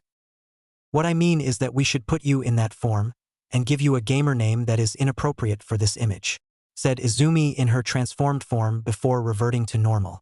"Luckily, Kasan told me stories in secret about the Overlords, especially about the very first one, the one who believed to be one of the first gamers in history." "The Black Baron," said Naruto heartily in realization. Of course, he was the first gamer Overlord, and taking his title would not just hide myself, but it would symbolize the return of the Overlords. But then Naruto frowned. "But putting on a simple henge would not fool Fugaku. He might see through it and know it's me," said Naruto. "Oh, don't worry, sire." Naruto turns to Gnarl, returning to the throne room. "I will help you with that," said Gnarl. "The Overlord's main power is not just of being a gamer, or even using chakra. It's all about magic. And luckily the censor trap didn't disrupt your ability to use magic, or creating spells." Naruto raised his brow at the old minion master. "Creating spells?" said Naruto. "You never mentioned that before." "A mere slip of the tongue, sire," said Gnarl sheepishly at his master. "But it's true, you can create magic. But it's a complicated procedure, but I will be happy to teach you it." "Good," said Naruto, "provide that you teach Izumi also." "Of course, sire," said Gnarl. "I'll get the spell room ready." "Oh, and Gnarl," said Naruto. "Yes, sire. If you keep anything else hidden from me, I'll make sure that tongue of yours is permanently slipped," said Naruto darkly. "Yes, sire," said Gnarl nervously before he leaves. Right then, anything else? Said Naruto to Izumi. Hi, I'm going to train you for your battle against Fugaku and the Uchiha clan, said Izumi, and to fight an Uchiha you must learn to fight like one. And I'm the best person for the job. You're planning to purge your entire clan? Said Naruto. Hi, leaving them alive will be too dangerous for you. And I feel some unnerving aura between Fugaku and the Uchiha Council. I believe they're plotting a coup behind Fugaku's back. Said Izumi. The clan's reputation fell rock bottom ever since the Kyuubi attack and rumors that Madara Uchiha caused the beast to attack. And you want me to stop that by killing every single Uchiha in Konoha, including the children? Said Naruto. The only Uchiha I care about are my mother and Shisui. They are the only family I have. Said Izumi. What about Sasuke? Said Naruto, remembering that Izumi has a brother named Sasuke Uchiha. What about him? Fugaku's influence has brought him to a path he cannot turn back to. Said Izumi, frowning at the thought of her brother being a member of the censored justice. He is foolish child who believes that the Uchiha clan is all-powerful, and it's that very arrogance that will be his undoing. So, be it, said Naruto, leaning forward to Izumi. When do we start? Izumi smiles and activates her Sharingan. Whenever you're ready, said Izumi. Dark Tower, Throne Room. Whenever you're ready, said Izumi. Her Sharingan is active, triggered from excitement and eagerness to start the training. Naruto smirks at this as he already knows the answer. A message box appears in front of him with the message related to this conversation. Train with Izumi? Yes. No. Naruto pressed yes already and Izumi got the answer she wanted. Quest completed. First ally, Megami. EXP 500.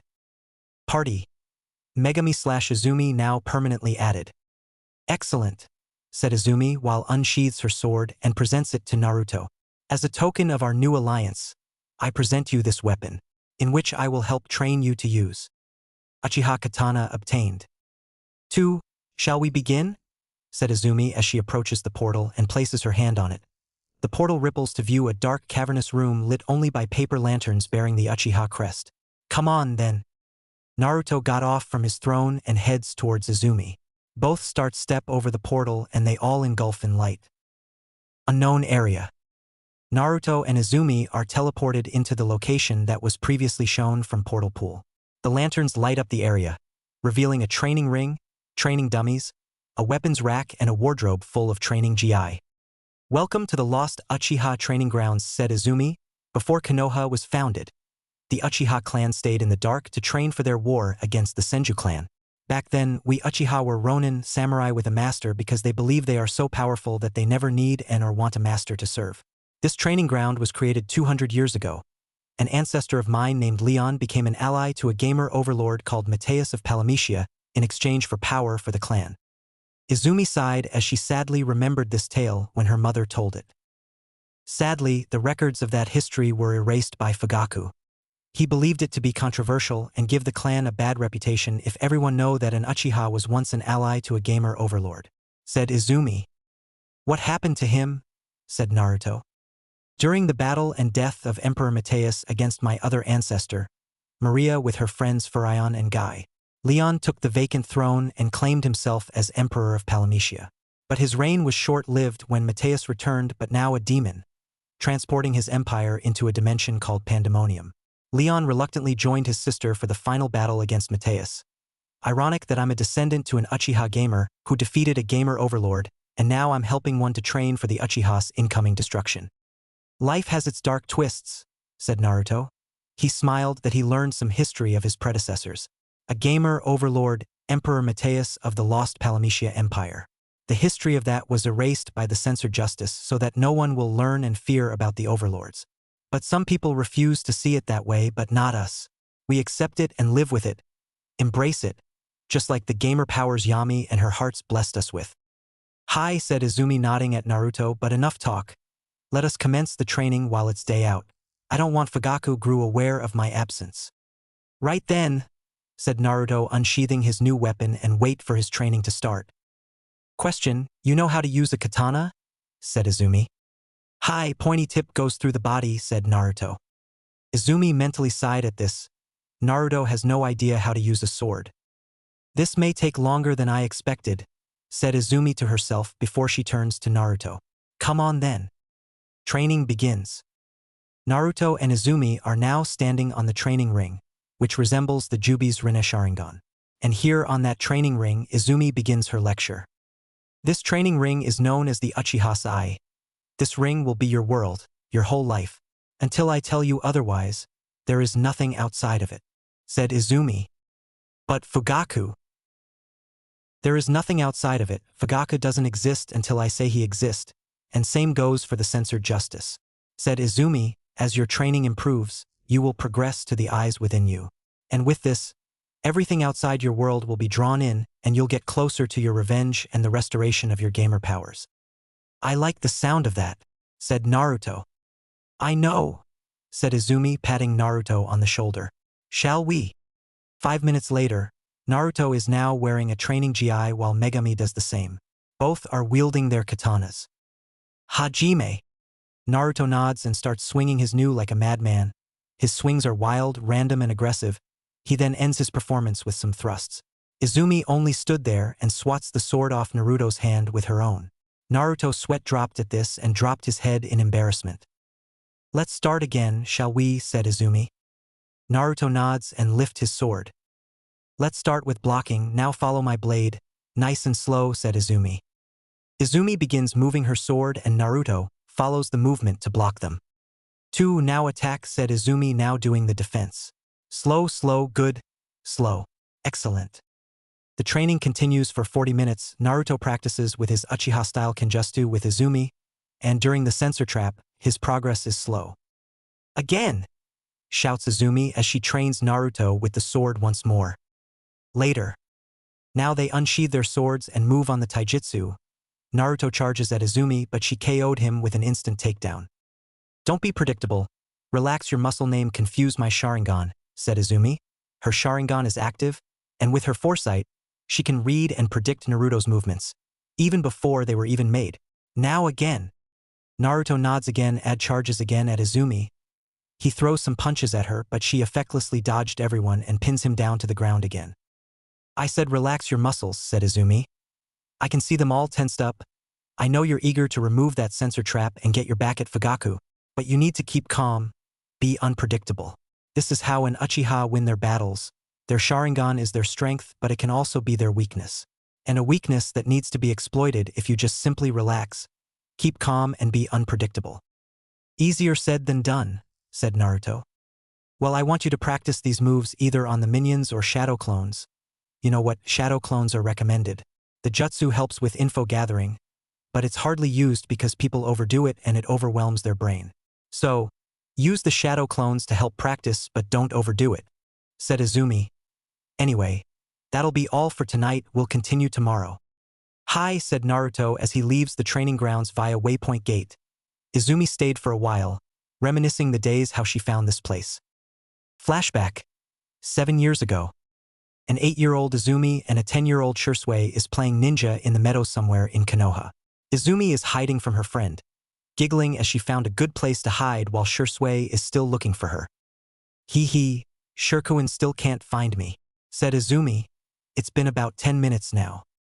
Shursui sighed as he is trying to find Izumi. Come on, Izumi-chan, said Shursui, rubbing his head. Come on out, you win. Izumi giggled more and decided to hide even more. She notices a small cave and quietly heads for it. What she failed to notice is Shursui watching her enter it by the corner of his eye. He smiles when she enters the cave. Lost Uchiha Training Grounds.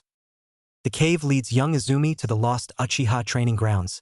It is dark due to the lanterns are unlit, so she lit them up to brighten the place. Gasps in awe at the sight of the area. She has never seen a place like this before. Izumi, you in here? Said Shursui, entering the cave. Oh no, said Izumi as she douses the lights and hid in the darkness. Shursui arrived at the training grounds and looks for his friend. Come on now, game's over, said Shursui, crossing his arms. Show yourself. A ninja never reveals themselves to their opponent, said Izumi, creeping up behind Shursui before she pounces. Unless they ambush them. Izumi tackles Shursui, and they both started to wrestle on the training ring. laughing happily as they play in the dark. They played for a little while before they relight the area to get a better look. "What is this place?" said Izumi. "Looks like an old Uchiha training ground," said Shursui, as she points at the Uchiha clan emblem on the lanterns. "Perhaps while Konoha was only a small settlement." "Really?" said Izumi with awe. "Wow, we just made a discovery." "Aha. But let's keep this a secret," said Shursui. "You could train here." "But I already train?" said Izumi, tilting her head. "I'm a genin." "Hi, and you've got a secret power that your father hates and an imaginary friend," said Shursui. "But you're not imaginary?" said Izumi, pouting at Shursui. "Izumi, you're the only one who knows I exist," said Shursui. "Megami-san created me to be your friend." "So what?" said Izumi, pouting even more. "You're still real." Shursui smiles at this while walking towards the weapons rack and pulls out a sword. "Since we're here, wanna train?" said Shursui. "Hi," said Izumi, smiling at Shursui. End of flashback. Izumi smiles at that memory. Thinking about that time, where we found this place? Izumi turns to see her friend and brother Shursui. "Technically, I found it," said Izumi. Her face is calm, but her left brow is raised at that question. Yeah, you found it," said Shursui, rolling his eyes. Izumi chuckled and suddenly yawned. "Let's get out of here," said Izumi. "Hi," said Shursui. Dark Tower, Spell Room. Naruto is now approaching the spell room within the main quarters. Gnarl was waiting for him to come so he can start the first spell-making lesson. Gnarl bows to his master and prepares to begin the lesson. "Welcome, master. We can begin the art of spell-making," said Gnarl as he gestures a hand sign to summon a small group of minions carrying 3 big stone balls and gently placed by their master's feet. These, sire, are spell catalysts, magical power sources that are required for creating new spell runes. There are hardly any more catalysts ever since the censored justice started to make things complicated. So the previous Overlord gamers can only hide them from plain sight and can only be revealed when one of their successors reach a certain level. But right now, I have only 3 catalysts stored in the tower. Now listen carefully because this is crucial. Every spell created requires a certain number of catalysts and a selected number of minion sacrifices to create them. "Okay, but how will I know if I'm making the spell I needed?" said Naruto. "See that podium in front of the mana pool?"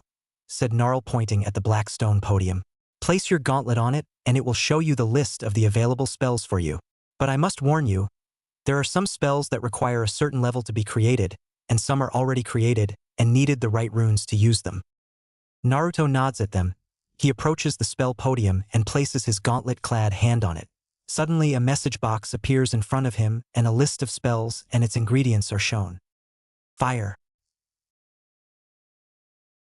Fireball. Created. Installed.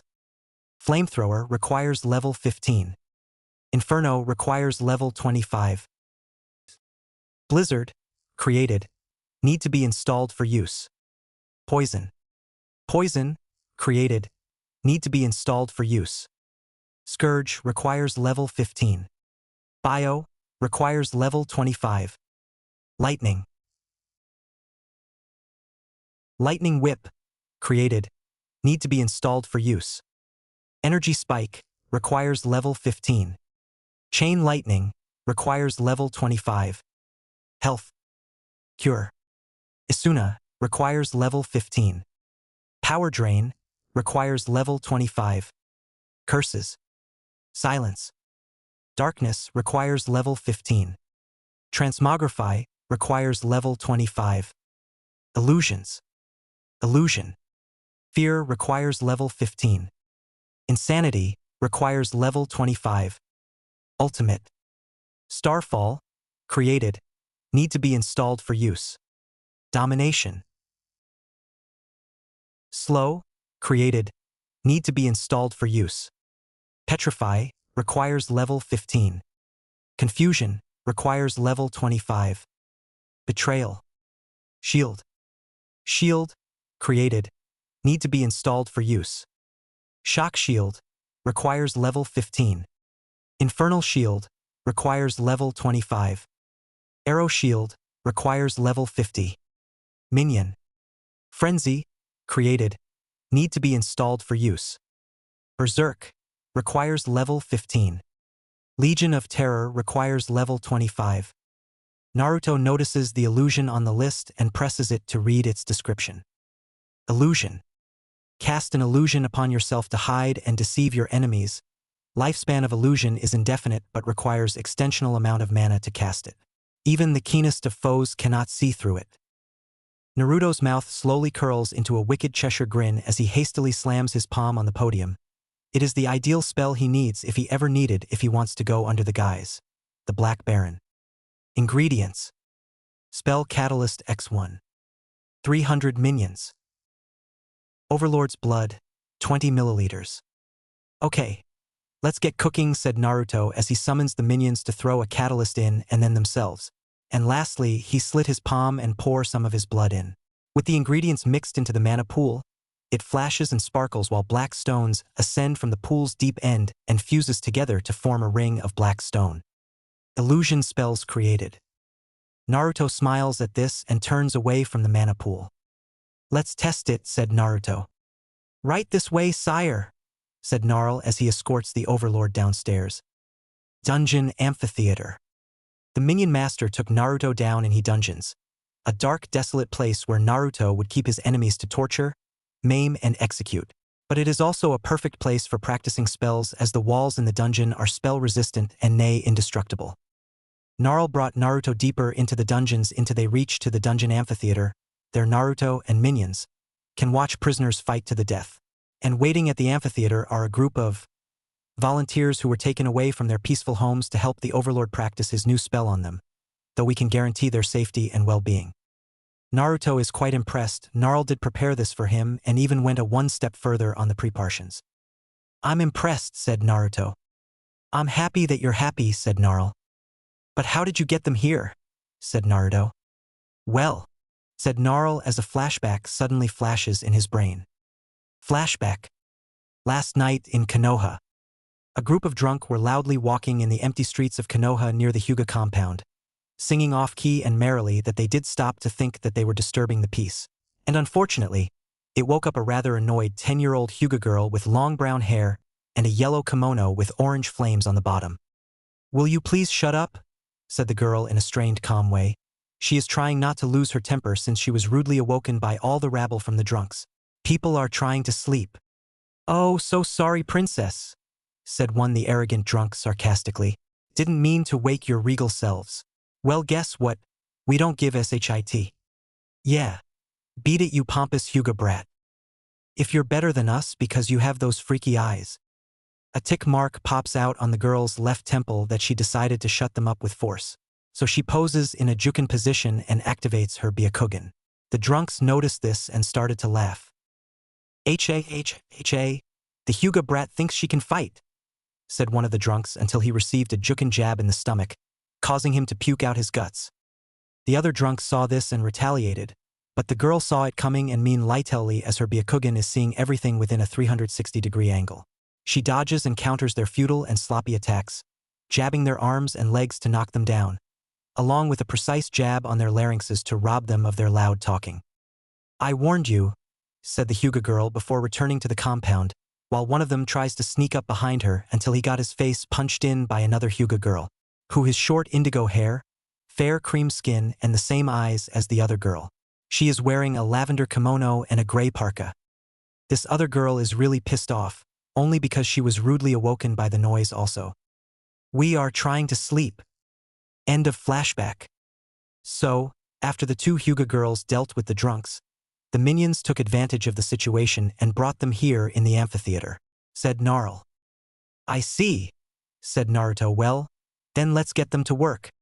Sure thing, said Gnarl, signaling a minion to bring of the prisoners. The prisoners are restrained with chains that are so heavy that he cannot move with them. Naruto prepares to cast the illusion spell at them. Their eyes widen as Naruto is changing before their very eyes. Their reaction puts a smile on his face as it shows that the spell is working. But then suddenly they said something that angered Naruto. What the hell? Where did that kid turn into a sheep? Huh, said Naruto before he then casts it on Gnarl. Gnarl, what do you see? A sheep with orange wool, said Gnarl as he is seeing Naruto turn into a sheep standing on two legs. And now he looks pissed off. Naruto snarled that he created a Gudadama and fires it right in one of the prisoner's face. "Get them back to their cells!" exclaimed Naruto angrily. "I'm off to bed." "Yes, sire," said Gnarl while the minions put the prisoners back into their cells, while the one who is now headless and dead is left on the amphitheater to rot. A week later. A week has passed and progress is doing well. Naruto is going well with his Uchiha training. He duels with Izumi so that she can evaluate his progress. And with the Sharingan mixed with the combat, the results gave the Overlord merit, and this pleases Izumi. Clang. Clang. Naruto clashes his katana with Izumi's. The duel goes on like a dance in the darkness. Each are blocking and countering, but neither inflict any damage on one another. "Good, you've been practicing," said Izumi. "Training is all I do, that and eating ramen," said Naruto. Izumi chuckles at that while continues the duel. She swings across at Naruto's head, but he does it and counters it with a diagonal slash. He made a hit, but Izumi used substitution with a training dummy and appears behind him, pressing her blade on his neck. "You left your guard up," said Izumi. "Did I?" said Naruto, until he starts to melt into a bloody puddle and 5 more Narutos appear out of the shadows. Izumi activates her Sharingan, knowing that it's an illusion, but these illusions are different than any other Jinjustice. She cannot see through them.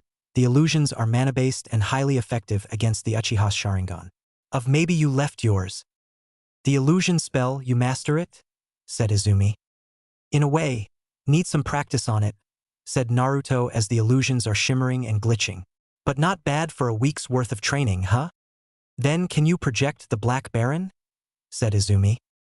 "Hi," said Naruto as he alters the illusion to make the area more dark, cold, and terrifying.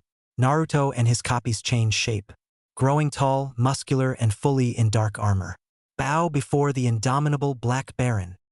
"Oh, Yami," said Izumi.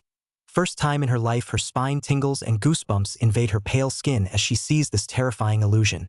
"I know it's an illusion, but I can feel the malevolence from it, as if he's actually here." "Yeah, but I can't hold on to this kind of illusion much longer," said Naruto before the illusion shifts back so he is visible to the Uchiha. "I can still use the illusion, but manipulating it is difficult. I need more practice on it." "Once the sensor trap is off, you'll be able to fully master the spell," said Izumi. "Hi," said Naruto, "and I managed to create and work on another spell. A perfect one to use on that be ************** D Fugaku," said Naruto. "Like what?" said Izumi. "The silence spell. When I'm free, he'll never speak or mention my name ever again," said Naruto, smirking evilly at the idea. "I'll be forbidden but never forgotten. My true name will be cursed and true dread will come to those who speak it without permission." "Am I allowed to say it?" said Izumi. "Of course," said Naruto while he dispels his nearly mastered illusion spell. "So, are we ready to exact my revenge on Fugaku?" "Nearly.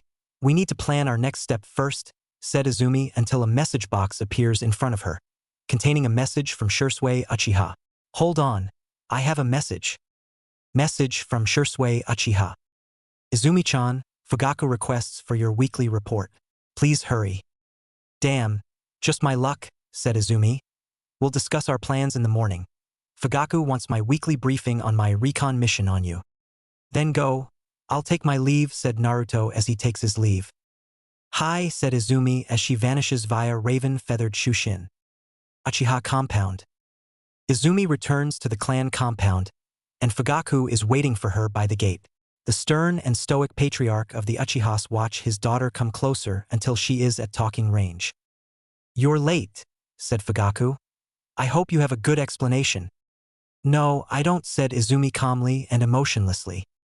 Fugaku frowned suspiciously for a second, which caused his Sharingan to turn on.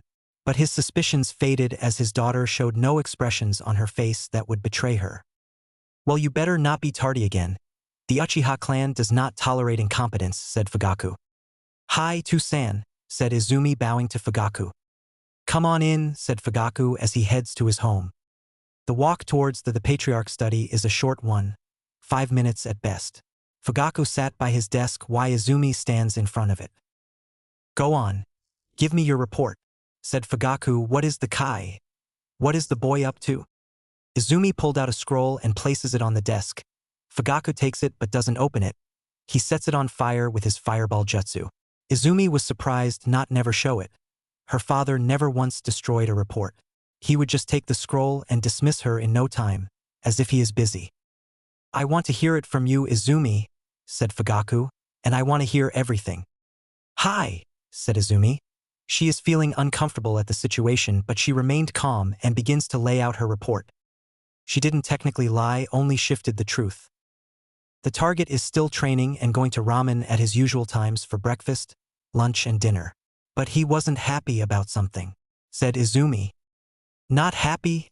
Said Fugaku. Hi, it was just after when you had a chat with him, after he was summoned by the council, said Izumi. Fugaku remembered that the moment when he placed a sensor trap on Naruto, suspecting him for being a gamer. What did he do after I talked to him? Said Fugaku. He just went home. He didn't leave the house for a day, said Izumi. Forgive me for this, but I went out of hiding and paid him a visit. You exposed yourself to the target? Said Fugaku. Me being around in secret isn't a shock to him. He knew I was spying on him the moment I was assigned this mission by Hokage-sama, said Izumi. But does he know that you were giving me weekly reports? Said Fugaku. I kept it confidential, said Izumi. To proceed, said Fugaku. I asked him what's wrong. He didn't want to tell me at first. I didn't want to stress him up since something made him angry, but I managed to hear him mutter your name in a venomous tone, and something about having a meter-long rod inserted up your… Izumi. Please can you cut that part off, said Fugaku. Hi, of course, said Izumi. We were hanging out in his home, play games and talk. I even offered to help him train for the academy and… Wait a minute, you're training him? Said Fugaku, not liking the idea of his daughter being friendly with a gamer and training him. You were assigned to observe him, not to expose yourself and be friends with him. With all due respect, but isn't friending the target and earning their trust an effective way for info gathering? Said Izumi. Hi, it is, said Fugaku. It is that same technique that can backfire, since I know that Naruto doesn't trust everyone due to his past. I know I have his juvie record. Izumi knew about Naruto's past crimes back when he was only 4 years old. And to be honest, they were only harmless pranks, but Fugaku being a strict law enforcer said otherwise. To-san, you don't need to be secretive. I know Naruto Uzumaki is the Kyuubi Jinchuriki. I figured it out when the civilians are looking at him like a monster, and overheard them with the words like monster, demon, and foxbrat. Even some our fellow clansmen speak ill of Naruto. Fugaku sighed as he looks at his daughter in a calm expression. Looks like I have nothing to hide. The Hokage assigned you on that mission so that the Jinchuriki is protected, in and out of Konoha, said Fugaku, and I believe it is time me to relieve you of that mission. Huh, said Izumi. I have another mission for you. I need you around for preparations for the treaty signing, said Fugaku. The Raikage wished for an alliance between Konoha. The Hokage agreed and arranged the meeting spot. So he wanted me to escort the Hokage to the Mifune's fortress, and I want you to accompany me. I am honored. But isn't it unwise to leave Konoha since you have the police force to run and the duties? Said Izumi. I already arranged a substitute in my absence, said Fugaku. Yashiro will take over until we return back from the treaty signing. And we will not be going alone. Hayashi Hyuga and his brother Hizashi will be joining me, along with Shikaku Nara, Inoichi Yamanaka, and Choza Akimichi. And when will we leave? Said Izumi, mentally cursing at this predicament. She will not be around to help Naruto train. At noon, so get some sleep, said Fugaku. You're dismissed. Izumi nods at this and leaves the study. As she opens the door, a middle-aged Uchiha with spiky gray hair enters the study. He is Yashiro Uchiha. Yashiro is Fugaku's lieutenant at the Konoha police force. He waits for Izumi leave before he could speak to Fugaku. Everything ready, chief, said Yashiro. Good. And have you informed the Kumo branch of the situation? Said Fugaku. Hi, they will wait for the signal, said Yashiro. 2. But remember the appointed time. We don't want everyone to think that this treaty is a farce, said Fugaku. We need this alliance to strengthen the cause. Hi, censors Fideli Iastishi, said Yashiro, beating his left pectoral as it's the salute of the censor justice. Censors Fideli Iastishi, said Fugaku. Izumi's room. Izumi enters her bedroom. It is dark and gothic and has a perch with a raven on it. She performs a sound barrier in the area before she roared in furious rage. Rhea ha! Izumi screamed, drawing out her sword and starts swinging it wildly. The raven on the perch watches with worry and concern before it transforms into Shursui. Izumi-chan, what's wrong? Said Shursui. I hate him. I fucking hate him, snarled Izumi. He's one step ahead. I don't understand. Does he know you're a gamer? Said Shursui. He doesn't, said Izumi, much to Shursui's relief. But he's taking me away from Konoha on a mission, relieving me of my other mission, putting me on house arrest while Naruto-kun struggles. He can't do this without me. He needs me to help him rid him of that accursed censor seal, and I need him to help purge this damn clan. Shursui raised his brow as he noticed something. Izumi added a kun suffix on Naruto's name. What is going on here? Izumi-chan, you address Naruto as Naruto-kun, said Shursui. So what?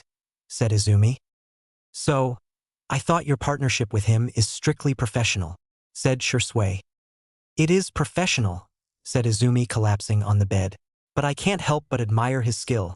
He's a fast learner, a ruthless fighter. He is my salvation, my chance for freedom from that man I begrudgingly call father. So what now? Said Shursui. Fortunately, he doesn't know about you, said Izumi, only your ANBU codename. You must aid Naruto-kun on his plan while I'm away with Fugaku. But how will he able to get the censor trap removed if Fugaku is away? Said Shursui. Use that time to make the Black Baron known, and help him reach a level that will get him enrolled. The censor trap may prevent gaining EXP from enemies, but not on quests. And this give him this quest to him. Hi, Izumi-chan, said Shursui, bowing to Izumi. Dark Tower, main quarters. Naruto is now asleep, but his sleep is getting disturbed by a strange lucid dream that recently appeared in his mind. So lucid that his mind is exploring it right now. The dream starts at midnight where the moon is at its peak. He is near the clan district of Konoha, but he isn't at the Uchiha compound. Hell, he doesn't know where he is. But something is drawing him, a malevolent source of mana coming from deep below the catacombs of this unknown clan compound. He enters the compound and enters trough that appears to be a doorway to the catacombs when suddenly two girls ran past him and enter through the doorway. He didn't get a good look at them because it was dark and they were too quick to see. Come back here. Naruto turns to see a Kumo ninja, which confused Naruto. What's a Kumo ninja doing in Konoha? Kumo and Konoha are enemies. And why is her chasing two girls who are hiding in the catacombs? Either that guy's a pedophile or he is after those girls for a reason. The scenery changes and the lightning is now in a sepia effect. Now he is in a temple with a strange evil item sparking blue lightning, radiating in that evil energy. The item is surrounded a group of women black hooded cowls that fit them perfectly that if showed their curves. Their face is covered in a black veil and butterfly-like eye masks. They are in compact against a man in gold armor with a purple cape. His hair is spiky blonde with a horn-like circlet with a purple cobra on the top. He is wielding a menacing scepter which might double as a spear. Naruto know who that man is. He is Emperor Mateus of Palamecia. Surrender the spell rune witches, said Mateus. So that you can spread your evil and enslave the world? Fat chance. Mateus only laughed at their comment. Funny, coming from a clan of witches who despite earned their gift from Yamisama, gained their secondary powers from demons. Said Mateus, don't play the saints here. It doesn't suit you. We are tasked to guard this spell rune until the one who is worthy can possess it. You may be this era's overlord, but you are not worthy. You're destined to fall for your arrogance and will one day came to demons for a buff up. Enough. You will pay for defying what is rightfully mine, witches, said Mateus as he raises his scepter, summoning his minions, browns, red, blue, all other colors with their specialized uses. Minions, bring me that rune. They charge at the witches to claim the item, which is a spell rune, which contains an unknown evil spell. But the minions were eradicated when two women in body armor appeared to aid the witches. The first is a tall woman with long green hair in a ponytail. Her body armor is black with a green the 10th on her chest, and is very revealing. Her weapon of choice is a lance. The second is a short petite woman who is underdeveloped than the other one. She has short messy light blue hair and red eyes. Her body armor is all white. Her weapon of choice is a war hammer. Mateus snarls at this and charges at them, but the two women repels him effectively. banishing him out of the temple. "You are not the one to claim this rune," said the green-haired woman until she turns to Naruto, looking at him with her purple eyes. "Speak to Noir. She'll explain and test your worth, evil one." "What?" said Naruto until the dream starts to break apart and he slowly wakes up. Naruto sat up from his bed and rubs his neck. The dream is still on, invading his brain. Those two women want him to speak to Noir, the black heart of Yami. Does she know about the dream? "Well, there is only one way to find out," said Naruto as he gets out of bed and head downstairs. Naruto's dream. Naruto is now asleep, but his sleep is getting disturbed by a strange lucid dream that recently appeared in his mind. So lucid that his mind is exploring it right now. The dream starts at midnight where the moon is at its peak. He is near the clan district of Konoha, but he isn't at the Uchiha compound. Hell, he doesn't know where he is. But something is drawing him, a malevolent source of mana coming from deep below the catacombs of this unknown clan compound. He enters the compound and enters through that appears to be a doorway to the catacombs when suddenly two girls ran past him and enter through the doorway. He didn't get a good look at them because it was dark and they were too quick to see. "Come back here."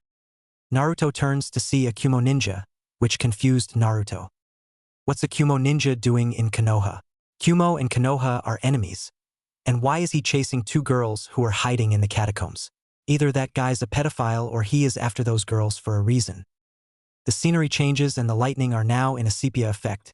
Now he is a temple with a strange evil item, sparkling blue lighting, radiating in that evil energy. The item has surrounded a group of women, black hooded cowls that fit them perfectly, that if showed their curves. Their face is covered in a black veil and butterfly-like eye masks. They are in compact against a man in gold armor with a purple cape. His hair is spiky blonde with a horn-like circlet with a purple cobra on the top. He is wielding a menacing scepter which might double as a spear. Naruto know who that man is. He is Emperor Mateus of Palamecia.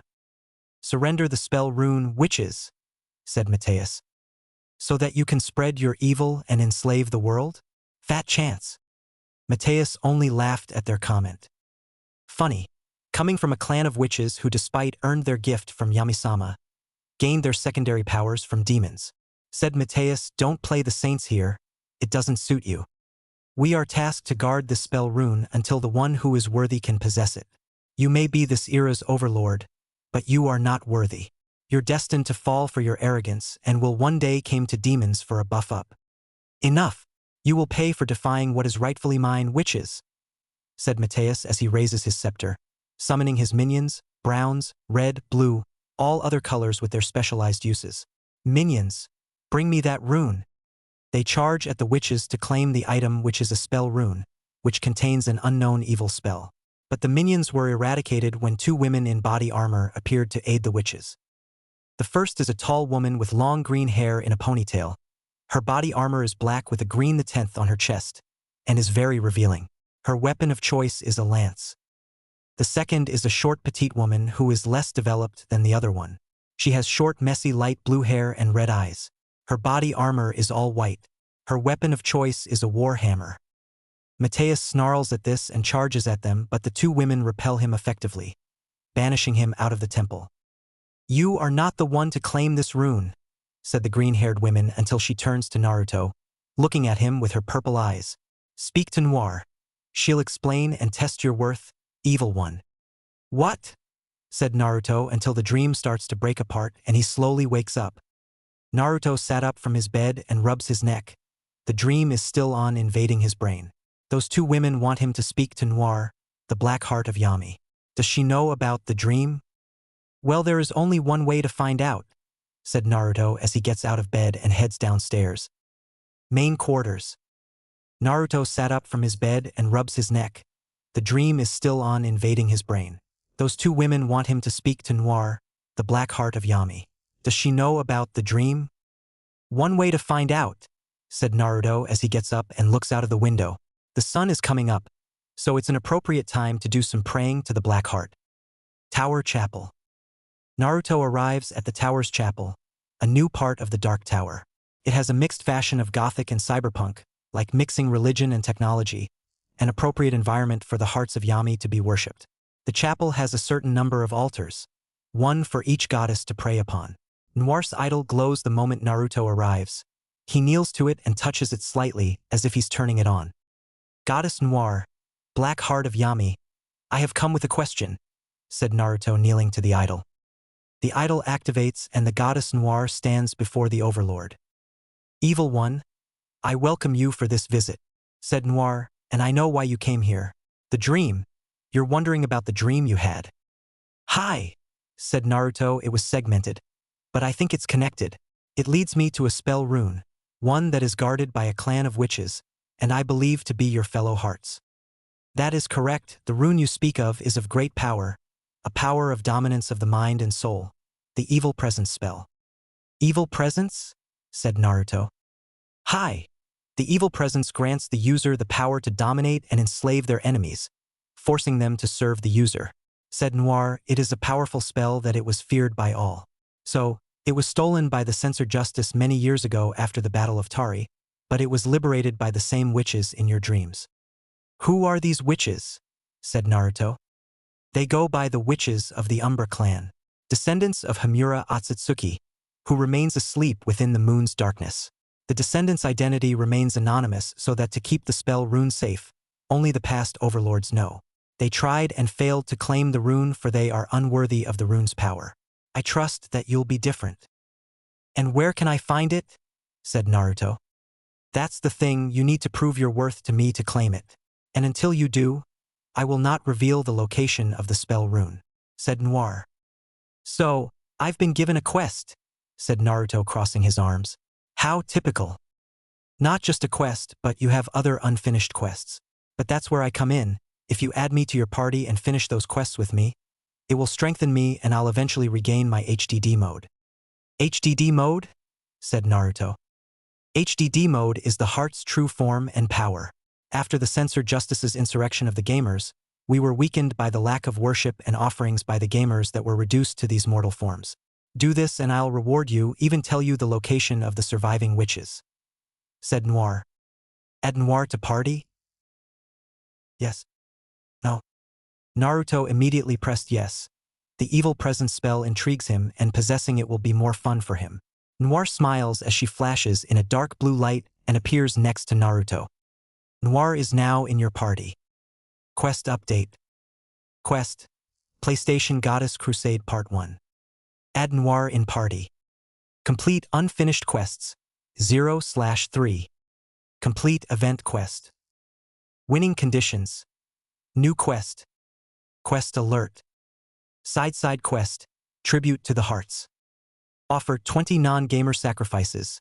0/20. Offer 15 genin sacrifices. 0/15. Okay. That's a decent order for a location, said Naruto after reading the quest list. But no problem.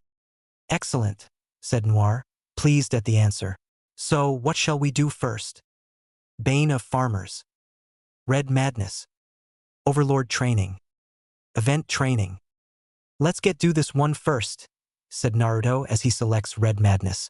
My army is useless without the ranged support and fire damage. Wise choice, Evil One, said Noir, smirking with excitement. An overlord without his minions poses a little threat. Time to change that. Hi, said Naruto as he and Noir prepare to have the chapel and head for the throne room. Throne room. Naruto and Noir left the chapel and arrived at the throne room. And waiting for them is Shursui Uchiha, Izumi's friend, and anonymous ANBU partner, standing in front of the throne. Shursui, said Naruto, a bit surprised to see him in the tower. He was expecting Izumi because he wants to include her in the party. Is something the matter? Where's Izumi? Izumi-chan is unavailable to assist you, said Shursui, frowning at himself for delivering this news to Naruto. Fugaku is on a mission to escort the Hokage to the Land of Irons to sign a peace treaty with Kumo, along with a few clan heads such as Hayashi Hyuga, Shikaku Nara, Inoichi Yamanaka, and Choza Akimichi. Izumi is requested to assist Fugaku due to her ANBU experience. I am not included because I remained anonymous and still on duty for my current mission. Which involves me, right? Said Naruto. Correct, said Shursui. So during Izumi-chan's absence, I am assigned to assist you and continue your training against the Fugaku. I see, said Naruto, rubbing his head at this recent news. But this could go to his advantage since the chief of the Uchiha police and the censored justice's strongest soldier is about to leave Konoha, meaning that Fugaku will not be on his back for a while. Well, keep an eye on the Uchiha. No doubt Fugaku left some instructions to one of his subordinates within the clan. Inform me the moment they plan something or up to something. I understand, said Shursui, bowing to Naruto. Naruto raised his brow at Shursui for taking this order instantly without question. Is he not uncomfortable for spying on his own kin? Let alone committing treason on the highest level. I'm a bit surprised that you remain loyal to Izumi, who is plotting to destroy her own clan, said Naruto to Shursui. Don't you have any opinions of her betrayal? No, said Shursui calmly. Unlike Izumi, I am not technically an Uchiha, nor am I a gamer. Just an NPC, under Izumi-chan's servitude. NPC? Said Naruto.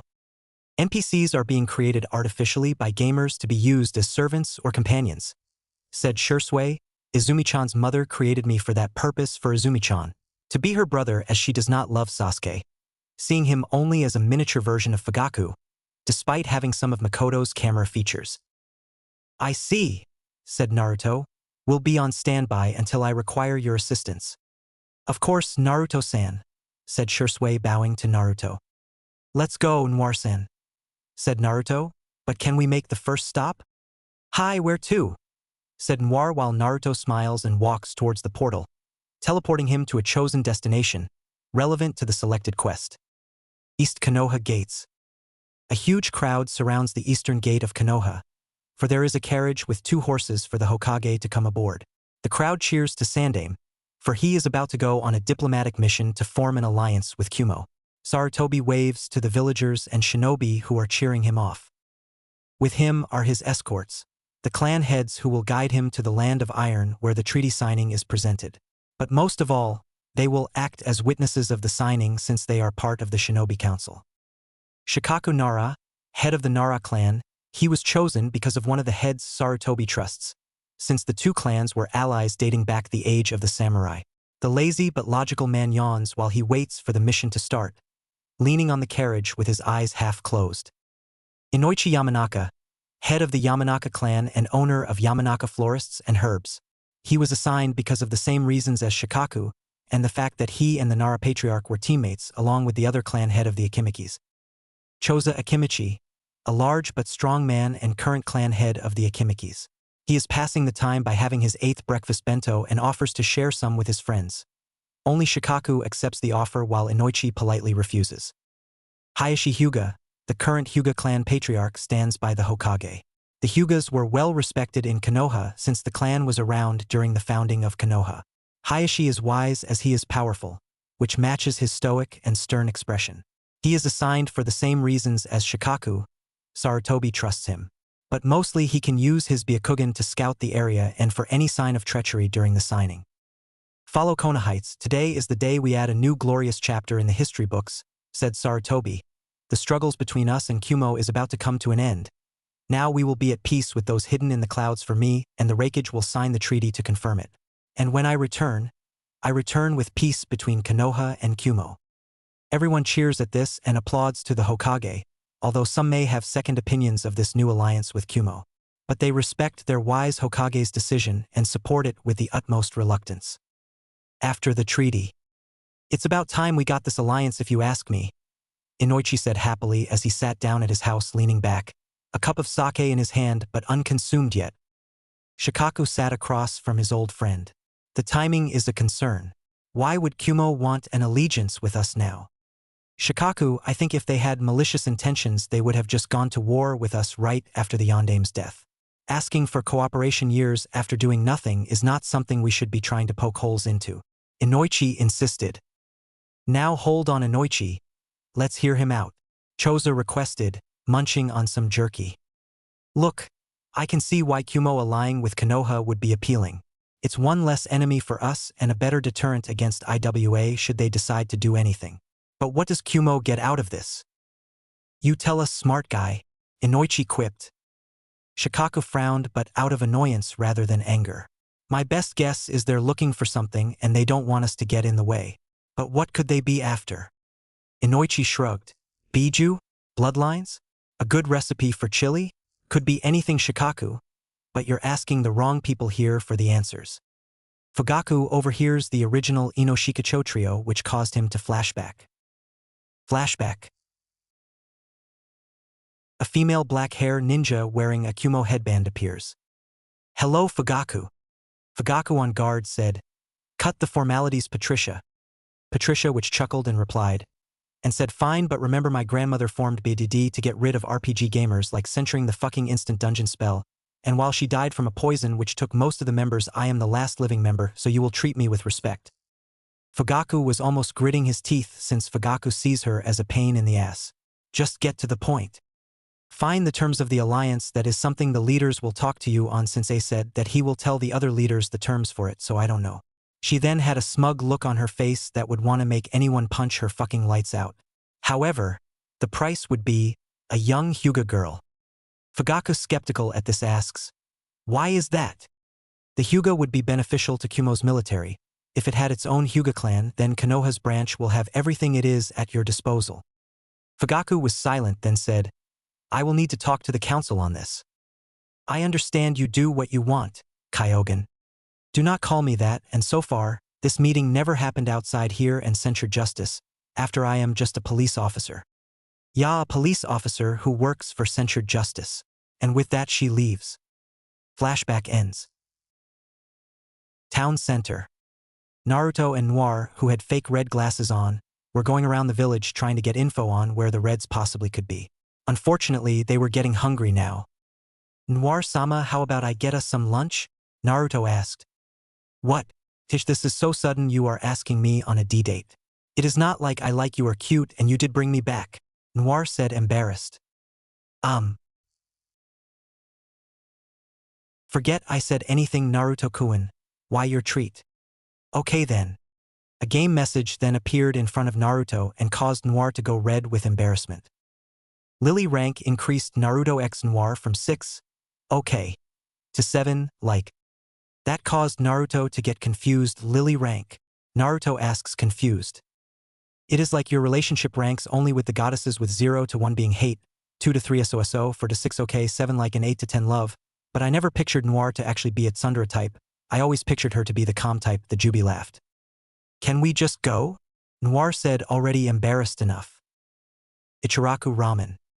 Hey, Naruto-kun.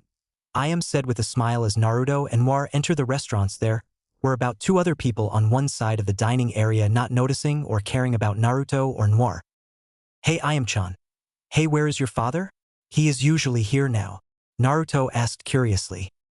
He is shopping to restock food for the restaurant, so I am taking over for him, Ayam said, and just now noticed Noir. Noir, a little embarrassed, then said, hi. Ayam looked at Noir carefully, trying to see if Noir had any ulterior motive with Naruto. Naruto quickly interrupted. Ayam-chan, how about the usual? You got it and you miss? Ayam asked Noir with a hint of jealousy. I will show you ramen, Noir replied. Okay, I will get it ready for you too, Ayam said as she started cooking. As Ayam finished, she gave the dishes to Naruto and Noir. Oh, miss, I didn't catch your name, miss. It's Noir, Noir replied. I see, well, enjoy the food. For Naruto and Noir, their lunch was awkward as both were silent. For Naruto, thinking of Noir's recent feelings for him via Lily rank. Noir, however, was blushing hard as she eats and was thinking this is not a date, just a chance to know each other, even though he is cute. Naruto's and Noir's thoughts were, however, interrupted when they are hearing 2 people talk. One voice, you sure you want to go through with this? Once you are found out, you will be branded a traitor to the monks since they don't respect our group. The other guy, who was possibly a monk, then said, I don't care about that, as I swear that there are fire demons in the temple catacombs, and since censored justice is skilled, then censored justice should get rid of them and those cursed items and those heathens that been coming to the court grounds, especially that brown-haired bitch with the green ribbon in her hair. That caused Noir's eyes to widen. Fine then, as that woman sounds like one of our most wanted. If she is there, then I will inform the council, since they would want to hear about this. As the 2 left, Naruto immediately paid Ayam the bill. Sound like we found where the hive is, Noir-sama, Naruto said as they leave and secretly following the monk and censured justice member. And the possible location of if, which means Kampa, is not far behind. said Noir with determination in her eyes. If and Kampa? If and Kampa is maker rank gamers that follow and help me and the other hearts of Yami. They are really powerful as they are also bound to us ever since the what the gamers call the consoles wars, which the 4 true gamer cities were at war. Kampa even gave Neptune and if nicknames like Nep Nep and Iffy. As Noir said the nicknames Naruto saw, she was smiling as if remembering the good days. Maker rank gamers? Maker rank gamers are gamers that are really powerful, which becoming maker rank can allow you to create universes to train, capture enemies, and modify their own universes, and gamers can do that without what is known as the Lost Instant Dungeon spell, only stronger. I see, so they are part of the most powerful gamers ever, but what are their powers? You have to be if you want to be bound to the hearts and sisters, and if is a catter fighter and she is really skilled with those blades. She also used to be part of Plametoon's Intelligence Guild when Konoha was secretly called that by the gamers. Kampa is a master healer and well, she is also the secret teacher of Tsunade of the Sannin for medical knowledge. Interesting. So to the Fire Temple then, if we want to cut off those 2 censored justice members. Censored Justice HQ.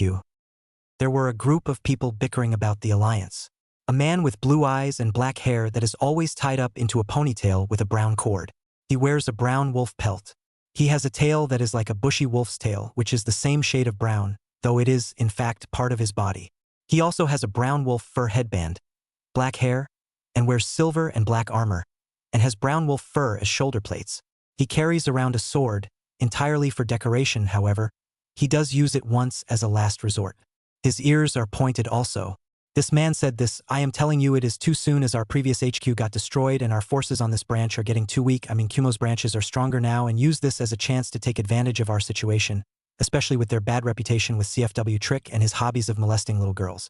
Their alliance with him is disgusting and goes completely against our cause, and they are almost as bad as the Kiri branch with their alliance with CFW Judge, since both help cause the Bloodline Holocaust and Koga Inuzuka. This alliance can help us as it will bring the forces we lost in replacement for the ones that died, and after all those are rumors, and we are not that good either since this group has done some dirty dealings. Granted, I do plan on changing things in the future, said a man who looks 23, a light brown hair, brown eyes, wearing a neatly clean suit. Oh, shut up, Light Yagami. The only reason why you got the job as the daimyo's advisor was that your father got you on since he was one of the daimyo's personal guards for years right when you joined our cause, and you might plan on overthrowing him, Koga said as he pounded his fist on the table with an animalistic look on his face. I don't see you think of a better solution, and if I remember correctly your ally Ryoga Inuzuki got lost with the so-called proof of this being a bad idea. Light countered with a smug look on his face. Oh, die in a hole with a potato chip, you pompous brat, said a different person. You shut your bloody mouth, said a person on Light's side. Enough, said the 3 people whose eggplant color robes were covering them. Everyone got silent at that, including Koga, as he was one of the loudest in insulting his opponents here. Everyone, the reason why we are called here is not that of the Kumo Alliance but instead of another matter here, said the one in the middle who strangely had his left eye gold and the right eye brown. We found the possible locations of If and Kampa. That got a muttering of fear due to the censored Justice children's stories about these 2 maker rank gamers, which even Koga was shaking at this. Light's eyebrow was raised as he asked, how are you sure that they were there? The agent that was with the traitor monk came out then said, I have had a witness there at the temple, Kampa and If have been using it as a refuge. Everyone else was muttering to themselves due to the rumors of If and Kampa, and since Fugaku has not yet returned, they are at a slight disadvantage dealing with the 2 makers. Koga shivers in fear as he remembers the horrid first time he met Kampa, which caused him to develop an extreme phobia of needles. No way am I facing her again, thought Koga as he unconsciously rubs his left arm where he had his battle scar from Kampa. The Grandmaster noticed the feared expressions and the silence from them. He stood up and spoke some assurance to the council. Brothers, I understand the horror you have to endure, but this is an opportunity to put these criminals to justice, said the Grandmaster, and I know that Fugaku is the only one capable of dealing with makers their caliber. Koga silently scoffs at this, the mention of Fugaku and how strong he makes his insides churn. Suddenly Kazashi stood up. Grandmasters, I will volunteer to get off them, said Kazashi. He supports Light as the idea of the Kumo branch is beneficial to the Konoha branch. No, we can't send any known ninja. It will alert not just Konoha but the entire land of fire and it will arouse the daimyo's suspicion. Light-san is still on duty and we cannot afford any compromises. I understand, said Kazashi bowing to the Grandmaster. But rest assured, Kampa and if will not escape from us again. They are what remains of that heinous religion. Path to the temple. Naruto and Noir were walking towards the temple steps. Noir-sama, there is something I mean to ask you as a goddess. Go ahead and ask, Evil One. How was it that the Jubi could get altered by a censured trap yet I am able to still use my good Adama? Her power is still unaffected. It is only her appearance that was, since you were the one censured and not her. The only reason why she got affected was due to your relationship with her with the minigames, which cause an appearance to be chi bifid. Not that I have a problem with that. That caused Naruto to become determined to get rid of the trap of him. Fire Temple. The instance Naruto and Noir steps on, they hear something. Halt! Naruto and Noir were then stopped by monks, and one of them was the monk that is secretly a traitor, which Naruto gripped his fist. Naruto then said, "We are just tourists."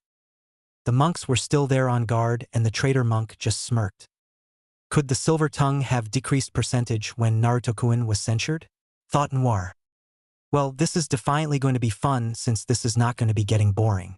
Though Naruto, I know what you people are, gamer heretics, and you will die with my prisoners, the infamous If and Kampa, said the traitor monk. That caused some of the monks to raise their eyebrow at the traitor monk. Their eyes then widen as they see two figures come out. What is it? Yes, what is this about me and Iffy being a hostage? Said a sweet, kind voice. The traitor's spine shook, then said, Kampa, you're out here. Noir's eyes widened and said, Kampa, you're still alive. We now see a teenager with long light Congo pink hair with matching Congo pink eyes. She is wearing a tan white wool sweater top with and matching arm warmers and boots, but with fuzzy balls at the top. She is also wearing a red plaid skirt, a black choker with a small heart on it, black-brown knee socks with light pink heart-cut frills, and often carries a black hip purse and heart-shaped buttons, like her headband. Both her purse and the heart on the choker has Compile Heart's noticeable C logo. Next to her is a bald man with dark eyes and very thick eyebrows. He wore the standard attire of the ninja monk along with the sash worn by members of the 12 Guardia Ninja group and went barefoot. Which the man then said, Tell me, how long were you a member of Censured Justice? Chiriku. I joined them when I found out that we were harboring gamers at the temple. They were guests. You of all people should know that since all the new trannies were told about how Kampa saved one of the elders and that this place became a refuge to lost gamers. They are heathens, they deserved to be destroyed for the will of Kami. Kampa then interrupted them. Let me do this, Cairo. A giant hypodermic needle appeared in front of her and she grabbed it. This caused the traitor and some other monks to back up a bit. Arcane shell. Kampa then screamed, which she aims the needle above the traitor's head, which unleashed a ball of pink energy, which is above the traitor. The ball then unleashes tiny pink needles that hit, causing him to be in immense pain. Ayuch, screamed the traitor. Kampa then aims the needle straight up, which caused the pink ball to shoot a pink laser beam straight at the traitor.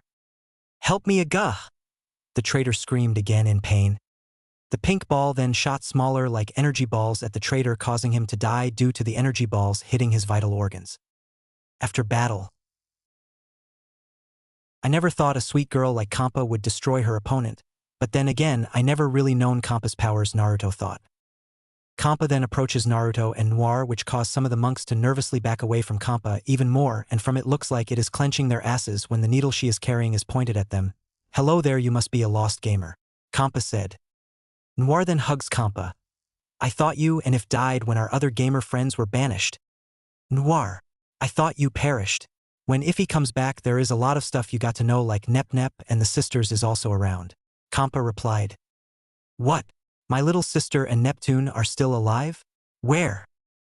Noir then regained her composure and then acted like a tsundere.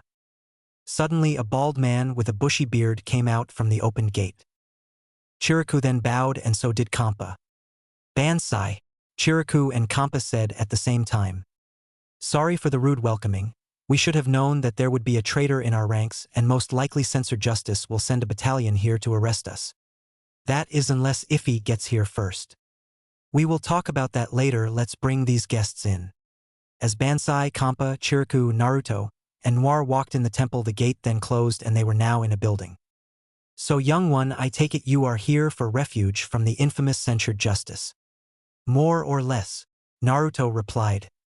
Well, we have been taking in gamer children here for refuge after we found out that the Konoha orphanage is also a secret front for censured justice trying to find gamers. Thank Yami the lady is dead, Kampa said.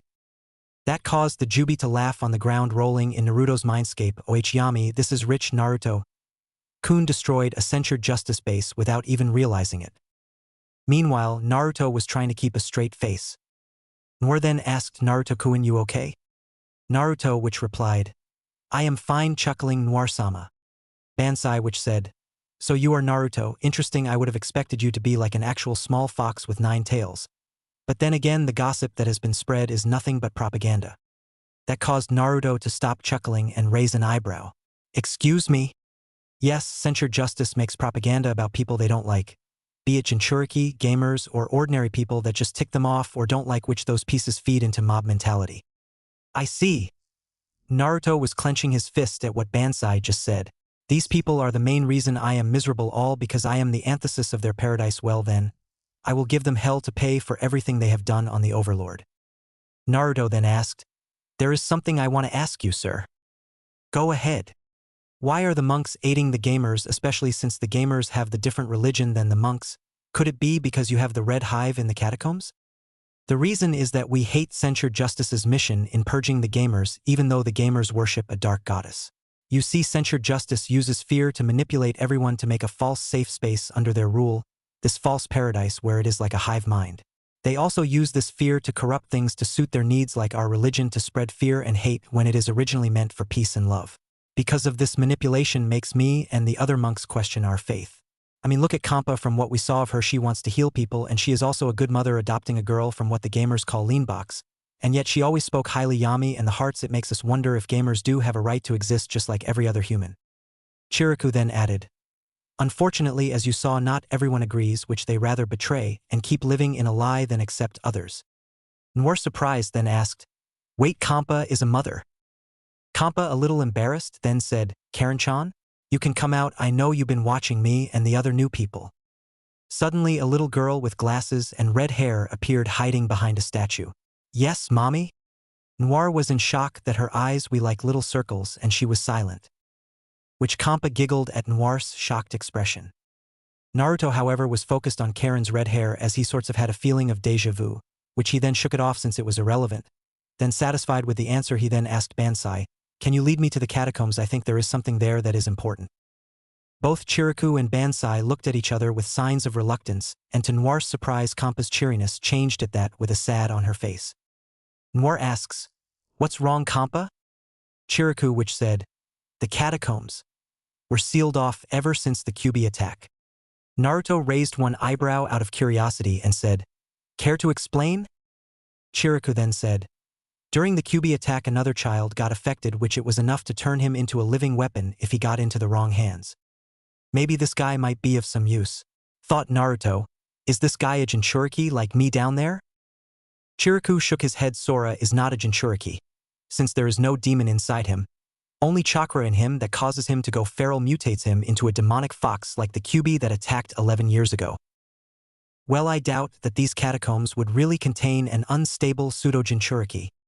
These foundations of the catacombs were created by the wood from the Shodai's Mokutan release, in case his wife, the first Kyuubi's Jinchuriki, went out of control, but it was never used since she never lost control and lived a happy life. Naruto scoffed and said, a Jinchuriki's life is nothing but tragically because there are people who hate us simply because we are the container and not the demons. That woman is lucky to not be ostracized. Naruto, though, as he said that, then demanded, enough of this exposition, open the catacombs. Suddenly the shrine began to shake and flashfires burst out from the cracks, which burned a few monks to ashes in a few seconds.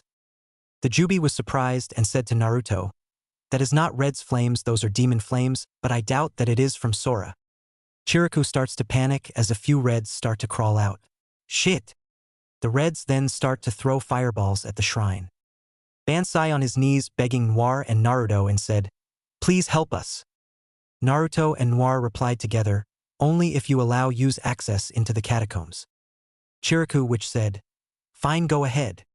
Naruto is ready to fight, joined with Kampa and Karen in battle against the treacherous Rouge Reds. Naruto draws out Sting and the Uchiha Katana and charges at the enemy before they even get the chance to strike. He hacks and slashes without mercy, for they are weak than the Browns. But more Reds sprout out from the ground with the murderous intent locked on to the young Overlord. But fortune favors the wicked when Kampa charges at the Reds with her giant syringe primes like a juicer's lance and skewers them a shish kebab. "Thanks," said Naruto to Kampa before he drops down from a volley of fireballs. He turns to the Red who attacked and snarls at them with his Sharingan blazing. "Oh, that's it, you're toast." A dozen Gudadamas appear and orbit around Naruto before he starts firing them at the minions like sentient cannonballs. While the Gudadamas dispose of the Reds at long range, those who are close range taste the sharp metal of Sting and the Uchiha Katana. Seeing Naruto in battle struck Karen in awe, but all that ended when the Reds are also targeting her. She panicked and unintentionally threw what appeared to blobs in various colors. The blobs stuck on the Reds like glue, and they appear to be fireproof as the red tree to burn them off. Karen focused and readjusts her glasses before she joins in the fight. Karen pulls out more of these blobs and starts tossing them. The blobs merge together with the same colors match. But when 3 matching blobs are connected, boom, they explode. A red blew up when 3 blue blobs were merged and reacted violently. That is because Karen is a puzzle-based gamer. The blobs are her primary weapons created by her power. The blobs will only explode if a minimum of 3 matching blobs of the same color connects. But the explosions get even stronger if the connection is more. Suddenly Naruto got hit on the back, and Karen saw that. She tossed a red blob, a yellow, and another red blob at the Red. The blobs stick on the Red, but the red blobs weren't connected because the yellow blob is in blocking the connection. The Red saw this and taunts the Red head for mission, but Karen wasn't finished. She then tosses a pair of red blobs at the Red, creating the 4 red blobs to connect and react. Boom! The Red blew up. Karen rushes to check on Naruto's recent wound. She checks on him and winces at the burn mark. She rummages through her pockets and pulls out some multicolored capsules. She places the capsules on the wound and rearranges them until the colors on the capsules connect. But unlike the blobs, the capsules are used for healing as the burn mark on Naruto starts to fade away and the pain vanishes. Naruto raised his brow at this and looks at Karen. "Thank you," said Naruto. Karen smiles and bows to Naruto before they part away to continue the fighting.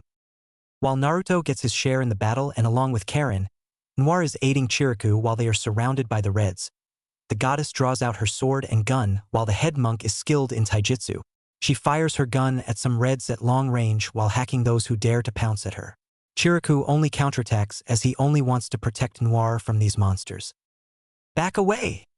exclaimed Noir as she slices a Red away until it flies over the temple wall. "Yah!" shouted Chiriku as he slams his fist into a Red's chest so hard that it ruptured the internal organs. But contact to the Red's skin caused the monk's fist to burn horribly that he grits his teeth in pain. He ripped his sleeve and uses it to wrap his burned fist as a makeshift bandage. "Damn, they are hot to touch." "Weapons are advisable, especially against these fiends," said Noir as she blow a few Reds' brains off, if they have any. The battle continues in the temple for 10 minutes until the number of Reds were decimated. The sound of a horrible off-key horn is heard from below. The Reds retreat and burrow down back to the catacombs. "Hey, come back!" roared Naruto, chasing after the Reds. Naruto rushes to the retreating Reds to kill them, to punish them for their treachery against him. But they escape to cower in the dark below. He grits his teeth at this and pounds his gauntlet-clad hand on the floor. "Damn it all! Naruto was furious. How dare the Reds attack me?" Naruto thought until he was a wounded Red by his feet, crawling to get away, but the Overlord pressed hard and snapped a dying Red's neck with his foot, giving him a Red life force. The rest of the life force from the fallen Reds were gathered and absorbed into the gauntlet. Dozens of life force were collected from this battle. But this battle isn't sweet when the enemy were once loyal subjects to the Overlords. The temple was a mess with a lot of casualties were assembled for a burial while Kampa is healing the wounded. Karen is giving the medication to her side of wounded people. She arranges the colors on the medication for it work and it surprisingly heal them. As wounds were closing but was looking at Naruto interested, Karen did the same to him, although it wasn't necessary since he has a healing factor via the Jubi. But it was a fascinating power and he was glad she was an ally to him. Chiriku approaches the Naruto. He bows to with gratitude while he said, "Thank you for the assistance, and as I promised, I will open the catacombs when you are ready." Naruto sat down cleaning and sharpening his equipped weapons Sting and the Uchiha katana and decided to talk to the Jubi. Jubi, why did the Reds attack me even though I am the Overlord? Naruto asked pissed. Naruto-kun, I am not sure from what I seen thanks to the multiple memories I had due to the different tailed beasts. Even without a hive the minions still followed the Overlord. Then again, the third Overlord fought against the ghost of the Emperor who posed the wizard who was one of his enemies. Suddenly Gnarl joined in with the conversation via telepathy from the tower heart. That is rather unusual. Minions are immediately loyal by nature, said Gnarl. Even our yellow, industrial banana-loving cousins are loyal to those who are evil without question. Unless what? Said Naruto. During the fourth Overlord's last days, he had 2 sons but neither of them are chosen to be the next Overlord unfortunately. The younger son was not happy and tried to hack the minion commands on the hives by giving them interesting items. That made the Jubi raise an eyebrow in her chibified state. But was spotted by the older son and got into a fight until the aging Overlord interfered with the battle, due to a knot in the tower policy. The hives were faulty as each created a minion that dominated each tribe and controls them, and to command them to attack the next Overlord because he would enslave them. The older son saw this, temporarily defeated the minion demons, and imprisoned them with the hives in selective locations. The Jubi then said, there was no memory of this happening, especially with my Kyuubi side, since she was the 4th personal ally which she helped him by biting that stupid unicorn. That made Naruto tilt his head in confusion. The Jubi then asked, you sure that these items are not devil arms? Devil arms? Naruto asked. Devil arms are demonic weapons that are manifestations of a defeated demon's soul or power. Both half-demons and Umbra witches are able to use devil arms and can be powerful weapons, but to wield one they must subdue that demon first. I see, but who are those 2 sons, Gnarl? Gnarl which replied, sadly I don't know only their names, the Demon Prince and Multi-Gamer. Naruto was about to ask about these 2 gamers till he heard a voice that caused him to go back to the moral plane. Chiriku which said to Naruto, Naruto, the catacombs are now open and I insist that you follow me before any Reds or Sora escape. Naruto was twitching a little bit, not getting to ask the question to Gnarl, but he is trying to keep his composure. While Noir followed Naruto, which unknown to the 2 Karen was also following them. Meanwhile, Fugaku and Izumi were still at the East Konoha gates, and Fugaku then sees that his cell phone sees he got a message, which the message is from someone named Kira, which it says #Fugaku, I have a mission for you #. Fugaku, which texts back with Izumi, looked at the cell phone with her Sharingan to see what he is going to say and who he is taking to and about. What do you want, Kira? Fugaku texted. Let's just say I found both gamers Compa, and if and since you have a personal grudge against them since they were the ones that got away during the attack, I want you to take care of them since the council is still bickering among themselves, and I send a bunch of my followers to help join you at the fire temple since that is where they are. Kira texted back. I will get to them as soon as possible. Fugaku then said to Izumi, stay here, I got some personal business I need to attend to. Izumi, which said with a secret distaste in her voice, hi father, and thought I got to warn Naruto-kun about Fugaku attacking the 2 gamers that could possibly help him get stronger. Marketplace. A fair-skinned 150 centimeters woman with emerald eyes and light brown hair that is about waist length. Most of her bangs are long and reach down to her eyes, curling outwards or inwards to her face, with a split on the upper corner side. A few parts of hair frame her face while more of it reaches her chest. About the length of the hair she wears in a ponytail, held with a leafy green hairpiece. Her coat also has 2 pockets on each side of the waist. The lower end of her coat has a brown fur lining. A loose belt strap that holds 9 cell phone holders are attached in the waistline of her coat. In order from the left side of the coat to the right are the colors of the cell phone holders: blue, light blue, green, black, magenta, white, lime green, orange, and light pink. Beneath the open coat, she wears a tank top and a pair of shorts that are black with silver trimming. She wears a black belt with silver trimming and is adorned with a black and silver, diamond-shaped buckle with her name engraved on it, stylized as if. She wears medium-length black socks and blue boots with silver trimming that matches her coat. This girl is looking at the sky while carrying groceries, which she notices smoke coming out of the fire temple, and she say 3 words, "Oh-no, Compa," and she runs toward the fire temple carrying the groceries. The Shrine of Hearts of Yami. Inside the hidden Shrine of the Hearts of Yami, a cute girl with dark blue short hair and with white eyes which were now closed. Her head was on the laps of a curvy and busty woman with blonde hair with long bangs that neatly framed her face. She had sad blue-looking eyes, an emerald green dress with gold markings, big/loose light green and white gloves, and along the top part of her skirt is a big orange bow. Around her neck she wears a big piece of white collar with green lining around the bottom and a very thin white cloth connecting the dress and neck piece together, and at the center is a gold circular piece with a small blue gem in the center and tiny red ribbon with gold in the center, and this woman was petting the head of the dark blue hair. There, your big sister Vert will protect you from your bully of a twin sister," said the blonde woman. "Stop trying to increase your lily rank with Hinata. I know you consider her your younger sister since," said a short pale-skinned girl with a petite bust with short sandy brown hair reaching down her neck, dull blue eyes, a big white cap with light blue ruffles and a brown and gold under and centerpiece, an opened white jacket with powder blue markings, dark brown lining, with light-colored brown fur. Her sandals were also the color of powder blue with a white ribbon around in her right leg resembling a bandage. "We lost a lot of gamers that day, Blanc. All because of that fucking traitor Quinn." As Blanc said that her eyes area was now covered in shadow with one eye red and glowing like a Terminator. "I know that, and you are going to startle Hinata." Blanc calmed down surprisingly. "Fine, but you sure Hinata inherited her parents' powers? I am sure after all her mother's patron goddess was yours at the time, so you should know," Vert said teasingly. Blanc blushed then said, "You know as well as I do after the Gate War all of us hearts lost the shares/faith of the gamers, which means that we lost our HDD form, especially our next forms, and we had to be in our idols till a gamer could find us." Vert then looked at the sleeping Hinata and smiled. Blanc then said, "I am going to go see if we can find some share crystals that were left over in the wars," which Blanc left the shrine wearing fake glasses. As Blanc left, for a brief second unknown to Vert, for blue guns appeared on Hinata's hands and feet and a massive claymore with a heavy double-edged blade, notched on both sides near the tip.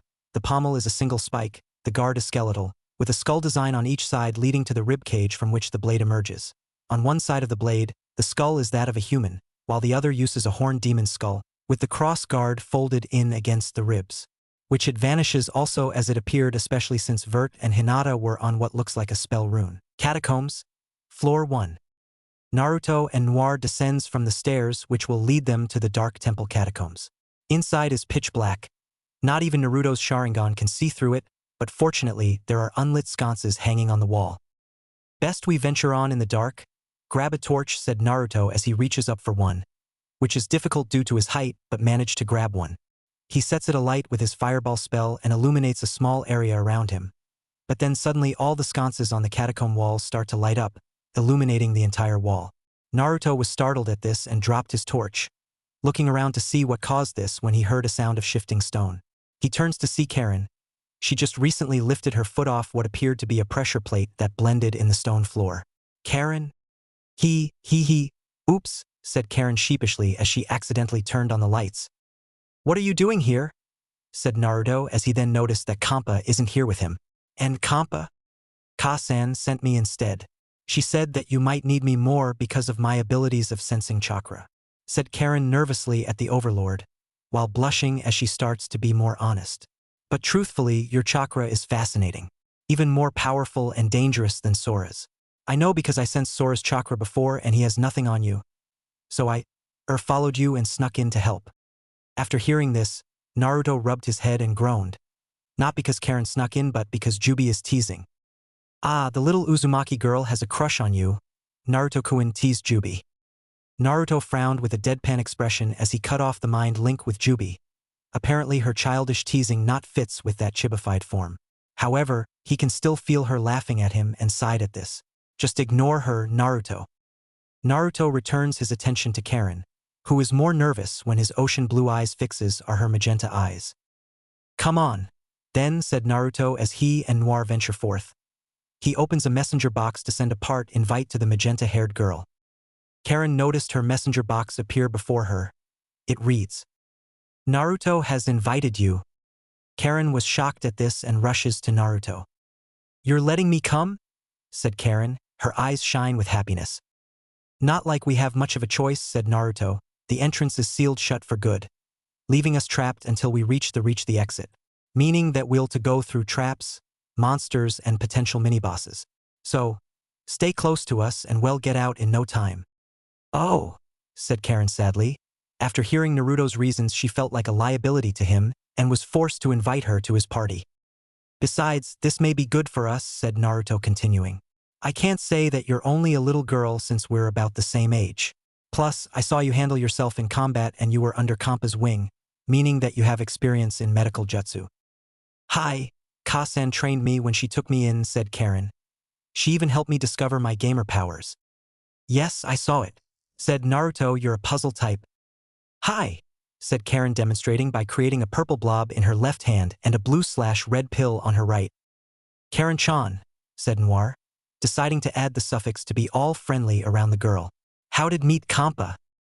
Hearing this made Karen feel afraid. Noir noticed this and tried to apologize, but Karen gathered the courage to speak. I was raised in Kusa. My mom escaped from the attack from Konoha led by a man named Danzo Shimura. I was only a toddler when it happened. My mom became a medic nin for Kusa, but the medical procedures were horrifying, said Karen as she rolled up her sleeves to show faint, nigh visible bite marks. Mom and I have a unique ability to transfer our chakra into people only by biting us. It was painful and drains our energy each time it was used. She died from chakra exhaustion, but the Kusa didn't care, leaving me an orphan at the age of 8. They replaced her with me and forced me to be bitten by the wounded, ignoring my pleas. Flashback, 3 years ago. And oh, please, ARJHH, screamed an 8-year-old Karen when a wounded Kusa ninja sank his teeth into her arm. He bit too hard that he draws blood. This continues again and again. Karen is dragged to another wounded ninja after another. Each bit into her, draining the chakra out of her. Come on, girl. Keep going, said the Kusa doctor stationed in the infirmary, dragging the poor girl towards the other wounded ninja. And oh, no more. You killed mommy?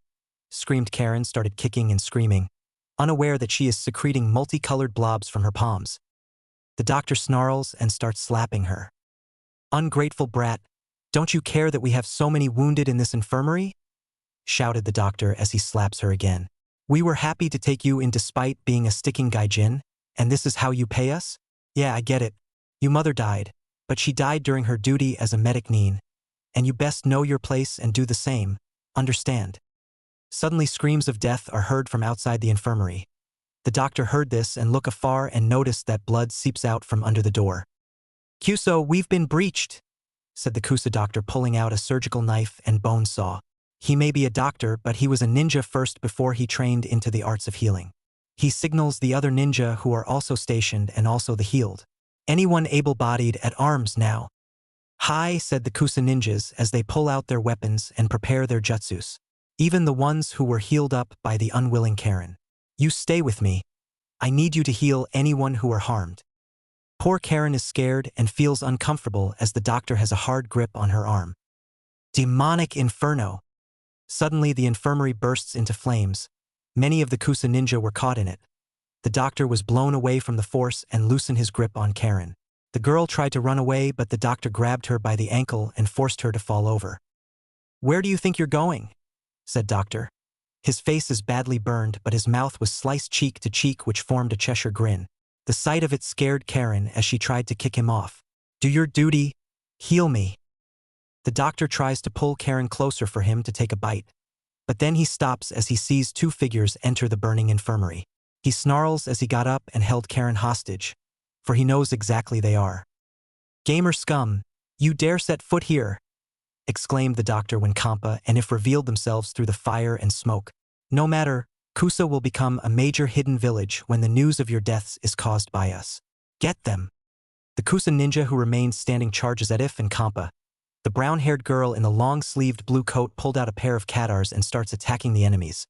Her movements flow like a fluent dance. She dodges and slashes with ease and grace, as if a dancer is performing in front of a live audience, but the true spectator is Karen as she watches in awe at IF's beautiful combat moves. Kampa's form of combat is different as she is mostly a medic. She aims her giant syringe at the incoming enemy.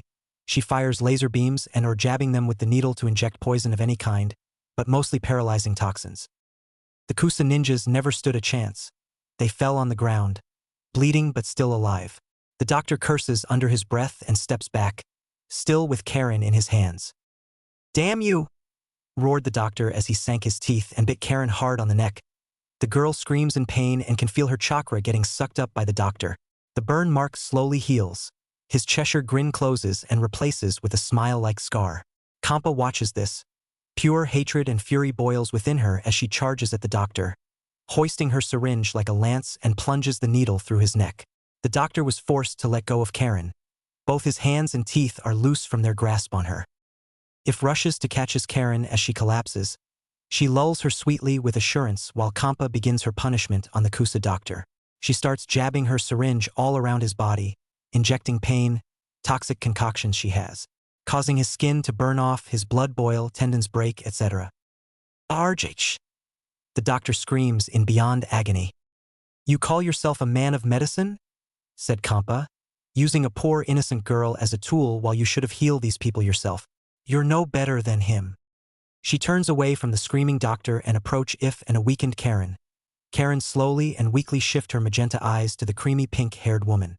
Kampa softly placed her hand on Karen's head and said sweetly to her, "It's going to be all right now. I'll take care of you," said Kampa before she looks up to her comrade Iffy, "can you search the area for Green Sister's remains?" "Hi," said If sadly while gently giving Karen to Kampa. She was about to leave until Karen grabbed her sleeve. "Please, find my mom, please," said Karen. Her magenta eyes seep out tears of sorrow and sadness. If saw this and nods sadly, causing Karen to let go of If's sleeve. Later on, in Yuzushio ruins. Kampa, If and the now rejuvenated Karen are at the ruins of Yuzushio. They prepared a mass funeral for the fallen citizens of this fallen village, who were mostly from the Uzumaki clan. Karen's mother is buried among her fellow clansmen, along with the remains of Green Sister, sister of the Green Heart Vert. Karen kneels in front of her mother's grave, crying and saying her goodbyes while Kampa and If pay their respects and silently weep for the loss of a friend. "I am sorry, Yuzum thought If and Kampa we couldn't protect her, we are sorry." Flashback ends. "And after that, we left the ruins of Yuzushio," said Karen. "It saddens me that my family perished along with my mom.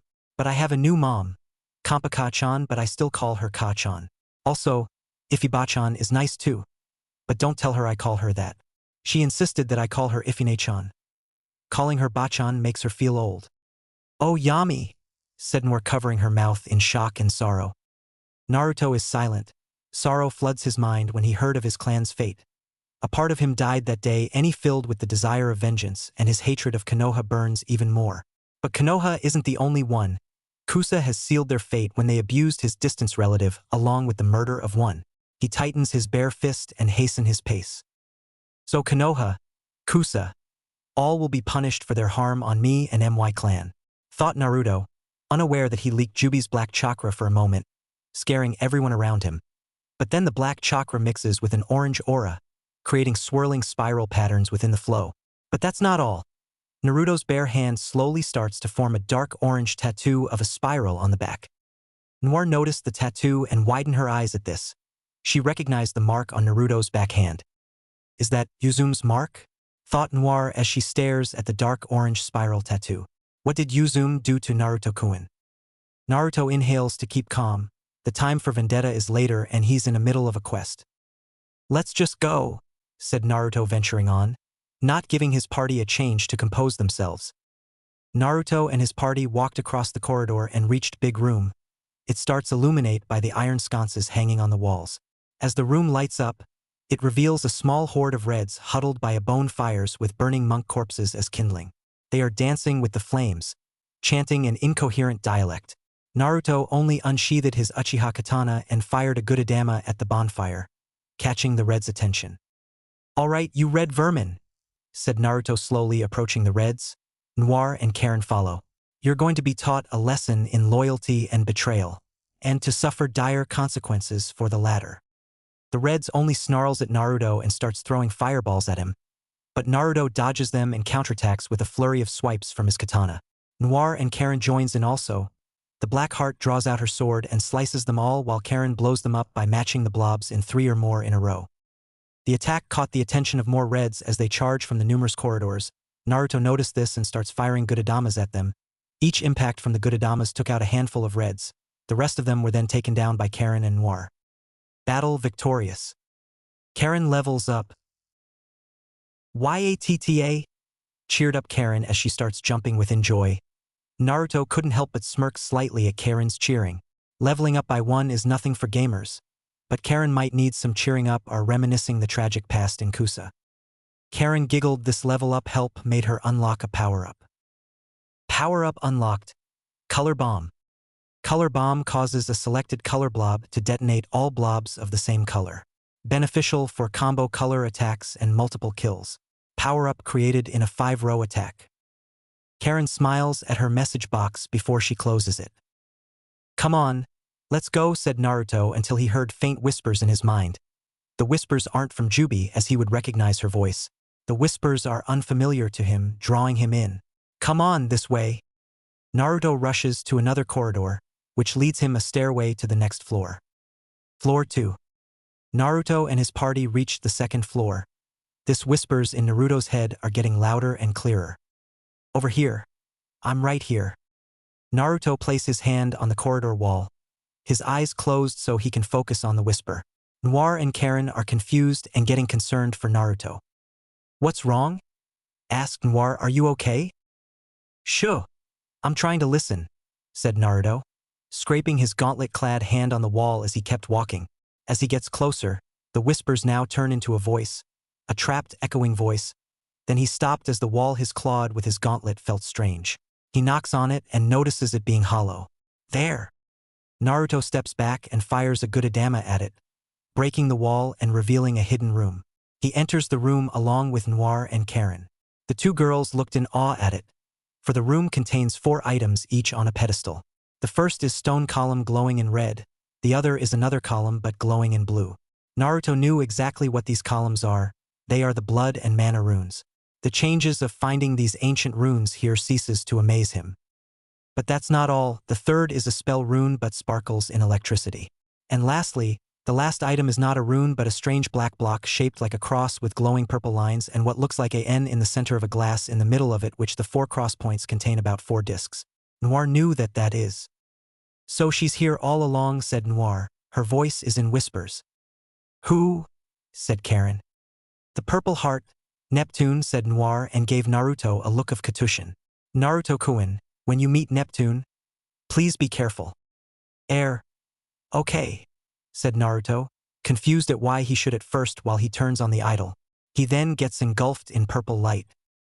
Purple Heart's Mindscape. Naruto, after pressing the console, Naruto is now in the Mindscape, which is now a gray landscape area like with Noir's. Naruto then asked, now, where is Neptune? Noir-sama said to watch out, but why? Naruto then sees a girl falling toward him and hears, move, move, move, move. This was surprising to Naruto, which he moved out of the way. Okay, you are good to go. Wow, you are really prepared. Now I can fall without fear. Neptune. There was then a crash on the ground in front of Naruto. You okay, Neptune-sama? Said Naruto. Look over at the dust-clouded crater. Don't try this at home, fanfic readers. I am what you call a professional. I take it you are fine, said Naruto. He has no idea what Neptune is talking about. Naruto now sees a fair-skinned girl with light purple eyes and a matching shade of hair.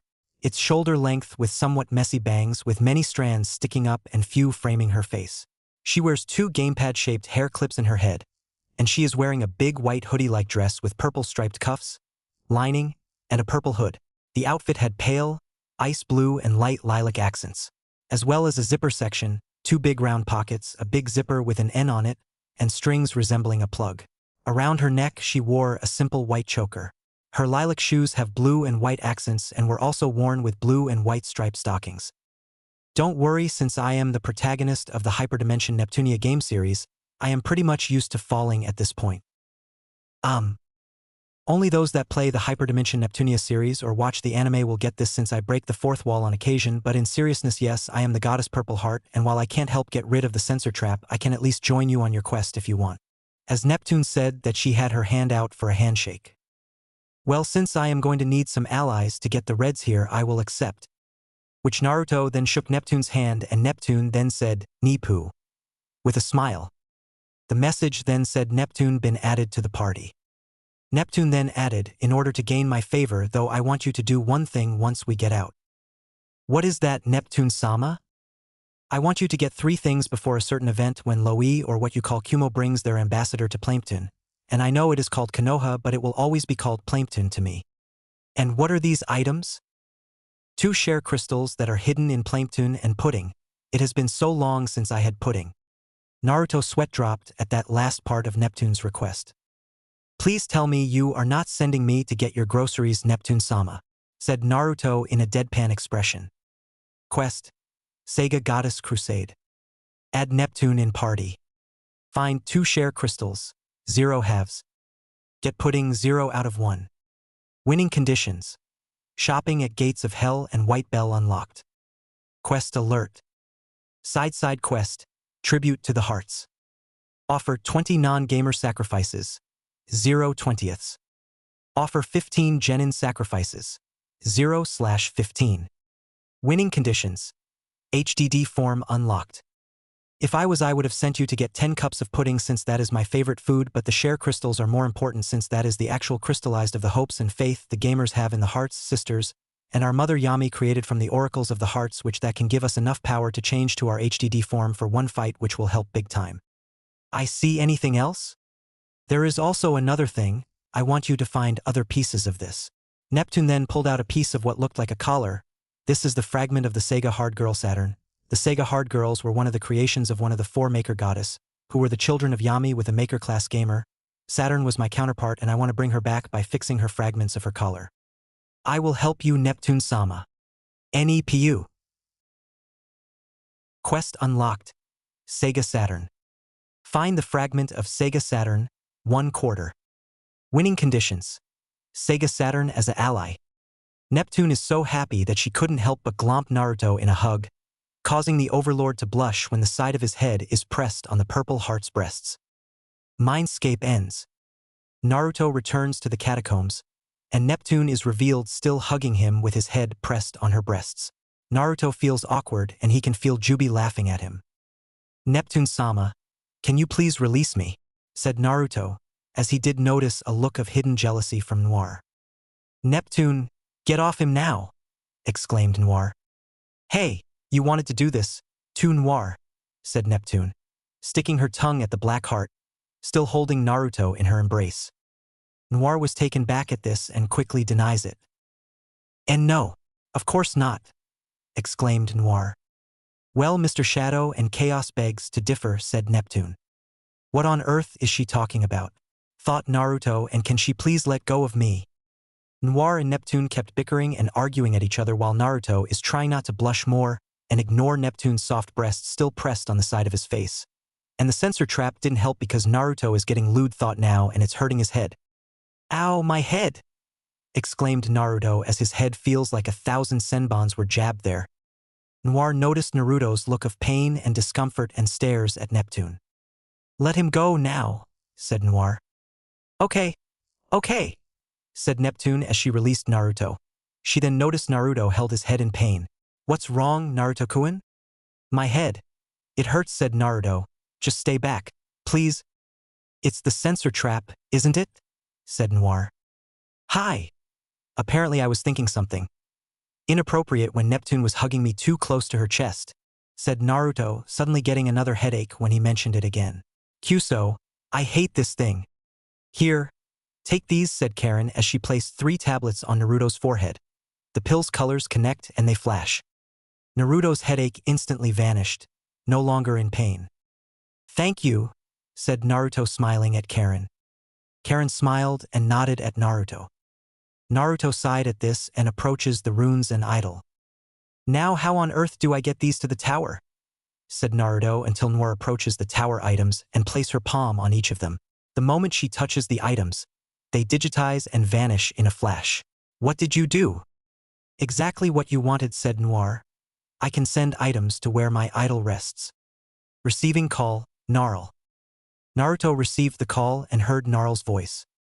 Master, I've 3 tower items suddenly appear in front of the throne room. What happened? Naruto replied, though telepathy, like how he can speak with Jubi in his mind. Relax, Noir send them there due to lack of waypoint, said Naruto. Makes sense. It'll take forever for Grubby to dig a waypoint in there, said Gnarl. Very well. Just hold for a moment for us to install the runes back in their respected place. Right, said Naruto before he cuts off the call and waits. It took Gnarl 2 minutes for the runes to be placed, and Naruto suddenly feels the notice.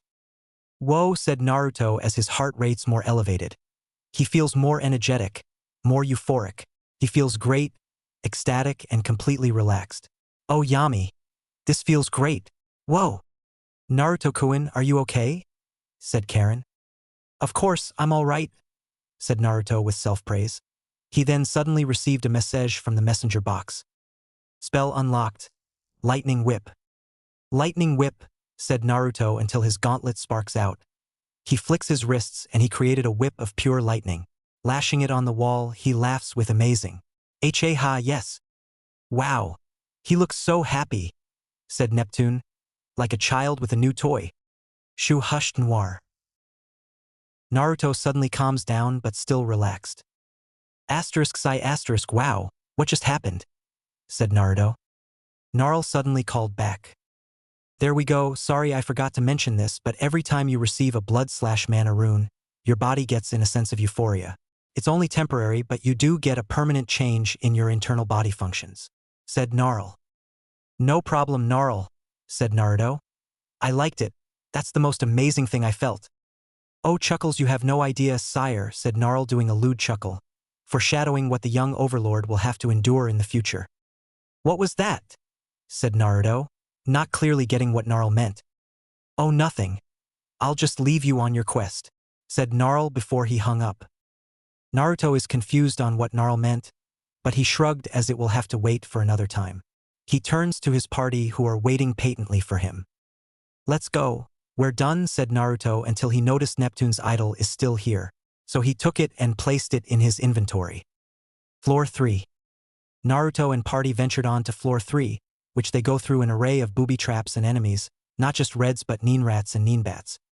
But they are merely cannon fodder compared to the new enemies they recently encountered. After going through a network of corridors, they reached a room that contains a stairway leading to the 4th floor. But in that room is occupied by a moderate group of figures, chanting to a pyre with a crude suit of dark armor tied to a pole in the center of the burning pyre. They are human, but shrouded in tattered cowls and ragged straw hats and straw helmets, wielding monk staffs and flutes. Naruto used Observe only to identify them. Reading their stats is still blocked from the censor trap. Fanatic. Bio. Corrupted monks that worship a dark cult, extremely hostile to anyone and everyone. Fanatic healer. Bio. Once wandering performers but granted healing powers by playing their flutes. Their heads are concealed by their straw helmets to hide their twisted, corrupted appearance. And among that group is a man who looks more human than the rest. He has long white hair, a diagonal scar across his face, and a pair of yellow eyes. While the fanatics chant to the burning pyre with the empty dark armor, this man praises out loud. "Oh, great demon prince, the true king of shinobi, speak to us," said the head fanatic. "What is it you wish for us to do now?" Suddenly the flames roar high, causing the fanatics to cease their chanting as the dark armor shrouds in a malevolent chakra, and glowing eyes appear through the helmet's slots. "Furito, have you found what I seek?" said the demon prince. "Hi, but we have a problem," said Furito. Naruto did some homework on this guy after going through the archives room. He was a Konoha Jonin and former member of the Fire Guardians, formerly named Kazuma, but he went religious and plotted a coup against the Hokage because he believes that the Kages are false kings of the shinobi nations and it should be ruled by the one true king. A crazy fanatic, but even he can be dangerous if underestimated. "Problem, what problem?" said the demon prince. "We have found the item, but the room containing it is sealed up by a specially made door that is impenetrable. Plus, the rumored runes are nowhere to be found," said Furito. "Kyuso, my meddling brother hid them very well," said the demon prince in anger. "I swore he told me that he hid the first blood and mana runes in the Fire Temple catacombs. No matter, at least the Red Hive has been located. Inform me when made progress on breaking down that door that's blocking your path." "Hi, my king," said Furito when the pyre is burned out, cutting off his contact to this anonymous demon prince. He turns to the fanatics and gives out the orders. I need volunteers to come with me, the rest will continue the search for those runes. The master demands them and we will not leave here until all of them are found. Brother Furito, what will you do? Said one of the fanatics. There is another reason I volunteered for this quest, and I believe it will not be in vain, said Furito as he and a few chosen fanatics leave the floor. After Furito left, Naruto saw and heard everything. He discovered why the Reds were on a rampage in the first place. Apparently a cult infiltrated the catacombs to steal the Red Hive and the Tower runes. Luckily Naruto found the runes thanks to Neptune's guidance. But the hive is in danger, fallen in the wrong hands. We got to hurry, said Naruto, unsheathing Sting and Uchiha Katana. Hi/hi, said Naruto party. Naruto jumps out of the dark and instantly killed one fanatic with a black in the back. This alerted the other fanatics. Surprise, aholes, said Naruto carefully, not triggering the sensor trap. Heathen usurper, chanted the fanatics. They accuse Naruto for wrongly stealing the Overlord throne, for they believe that the Demon Prince is the true heir of the previous Overlord, Jareth the Goblin King.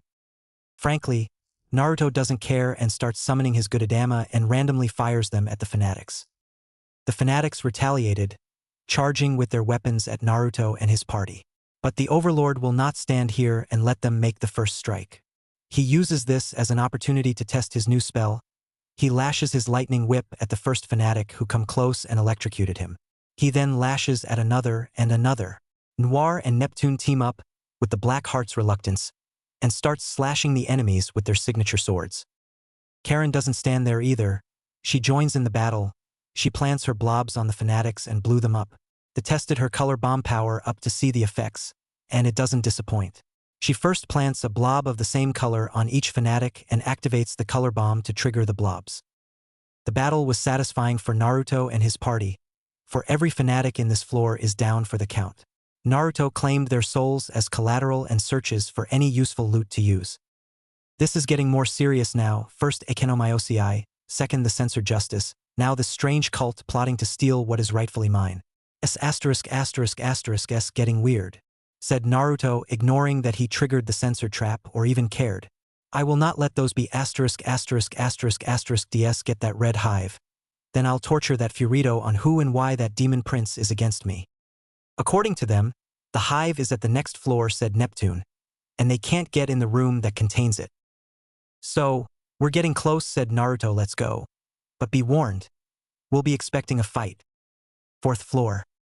After dealing with the Rouge Reds, the ninjaized vermin and sinister fanatics from some cult who infiltrated the catacombs, Naruto and his party reached the fourth floor of this death trap of what you call temple catacombs.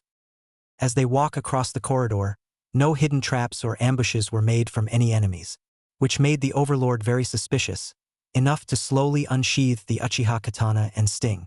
Noir and Neptune understands Naruto's cautious behavior, but they sense nothing hazardous in the corridor but draws out their swords too. Best to be cautious even when you're not in danger. It's too quiet in here, said Naruto, shifting his eyes cautiously. He then opens a connection to Jubi. Jubi, can you sense anything? Nothing malicious yet, but I do sense a strong chakra source at the end of this corridor. Then that must be the door for the room containing the red hive, said Naruto before calling out to his party. Hurry, we found it. Right/right, said Naruto's party.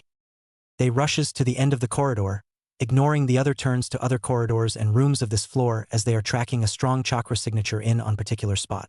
They reached it, and what they see before them is a door with curved lines spiraling out like a maelstrom. Naruto places his hand on the door, but he moves it away as the chakra on it felt sharp, like it's spinning rapidly around. Interesting form of defense, said Naruto as he tries firing Gudadama at the door, but they were bounced off.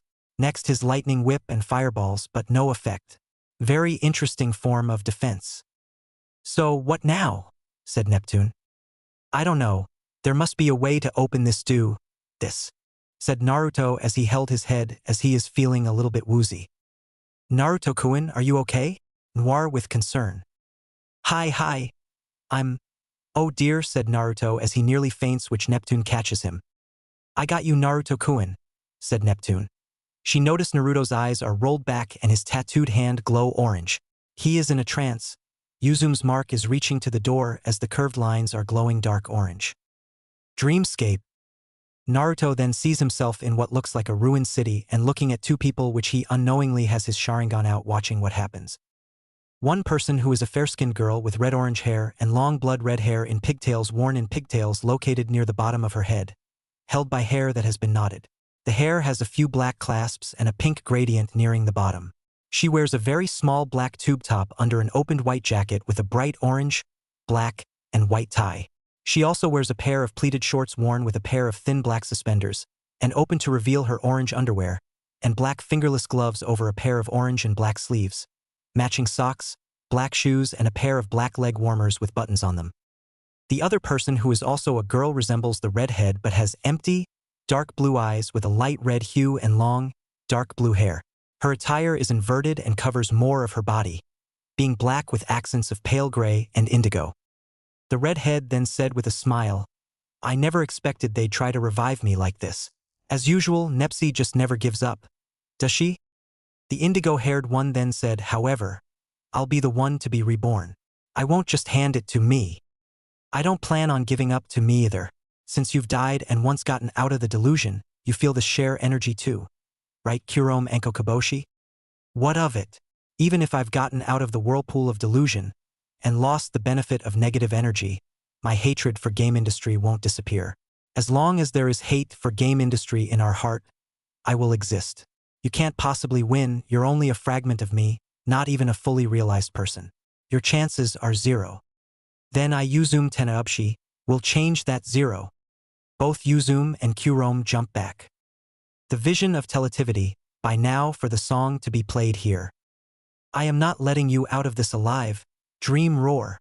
Izum then rushed toward Kurome, then at the last few seconds jumps feet first off, her then takes out her megaphone and yells "YAAAA," which the sound wave was strong enough to cause a crater a yard wide. However, Kurome was still okay with little damage. Kurome which replied, "Could you disappear already? Dream Striker," cracking her knuckles then rushing toward Izum, then punching her each punch sending like a mini shockwave. "Disappear, disappear, disappear, disappear." At the final disappear, she threw a big punch which caused a big shockwave. Then Izum said, "1v1 you and me, fool. Dream combo." Now Izum cracking her knuckles, now then rushing toward Kurome, then punching her each punch sending like a mini shockwave. "Aura, aura, aura, aura, aura." At the final aura, she threw a big punch which caused a big shockwave just alright. Izum thought to herself, "Nepsi, Gearsy, Yumio, just you wait. I'm fighting for this chance you've given me with my bare hands." Kurome then said, "Sink into the whirlpool of delusion, fantasy breaker." Kurome then threw her own megaphone on the ground and her right hand had a spiral drill like aura and lunged toward Izum, hitting her with the drill, then spins and an explosion hits Izum. TCH. Guess with having your existence on the line, you're pretty desperate to win. Of course I am. I've waited decades for this day. I won't give it up to the likes of me. Dream denying strike. Kurome then activates her megaphone she picked up, which emitted a noise which turned into mini shockwaves. Die, die, die, die, die. Kurome threw her megaphone up in the air, then punched Izum 20 times each punch like a shockwave. "I'll show you despair," which she then catches the megaphone, which next to her were blue holographic speakers. "Fly away," she shouted in her megaphone, causing the speakers to charge a blue laser and launch at Izum, hitting her. "Vanish." Kurome then punches Izum, causing a big explosion. Izum was however alright, time to use the move I just created, Special Dream Rasengan Combo. Izum then activates her megaphone, "Ora ora." The noise then turned into mini shockwaves hitting Kurome. Izum then her megaphone up in the air, then punched Kurome 20 times each punch like a shockwave. "I'll give you a special dream," which she then catches the megaphone, which next to her were orange holographic speakers. "Blow away," she shouted in her megaphone, causing the speakers to charge an orange laser and launch at Kurome, hitting her. "Feel the power of my dreams. Rasengan." Izum then had her hand out, charging what looks like a spinning orange orb with a blue center, which hit Kurome. Naruto has learned Rasengan. This battle then ended. Wake up with Neptune hugging him, causing him to blush. "Hi. I'm okay," said Naruto, rubbing his head while breaking out of Neptune's embrace. "What was that? Felt so real, and who is Izum?" Naruto then realized that a message box from before mentioned a jutsu. He then looked back at the door. "I wonder," said Naruto as he opens his tattooed hand and channel his chakra into his palm. The chakra swirls around like a tiny tornado, but it starts to move around to form a perfect swirling orb. He stares at the orb and then at the door before he plunges it and roared out, "Rasengan!" The Rasengan is plunged into the center, creating a spiraling crater on the door and causes it to break apart. Naruto pushes it in deep until he can get the door to completely break open. The result was a success. Red Lair.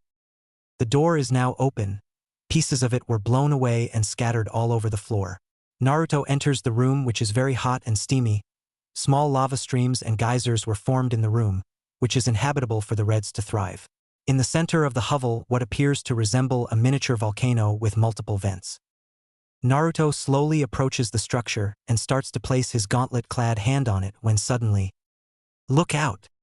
Jubi's warning alerted Naruto when a giant flaming curved sword was about to decapitate and smolder him, but he dodges, rolled away, and jumped back with Sting and the Uchiha katana drawn out.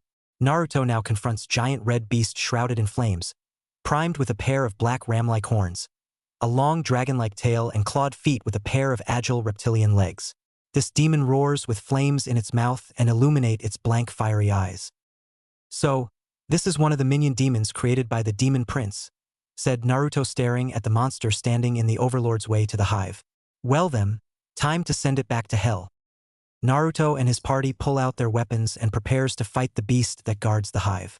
The red demon roars and swings his flaming curved sword in the air, creating a ring of fire above it. The flames are trailed by the direction of the fiery sword. The battle just started. The Overlord's party charge in to fight the fiery demon, so that they can reclaim the red hive with ease. Naruto used the beast's size against it, meaning that it has a huge opening close and out of its reach. Neptune and Noir draw out their swords and start slashing at it, letting out their signature moves for critical damage.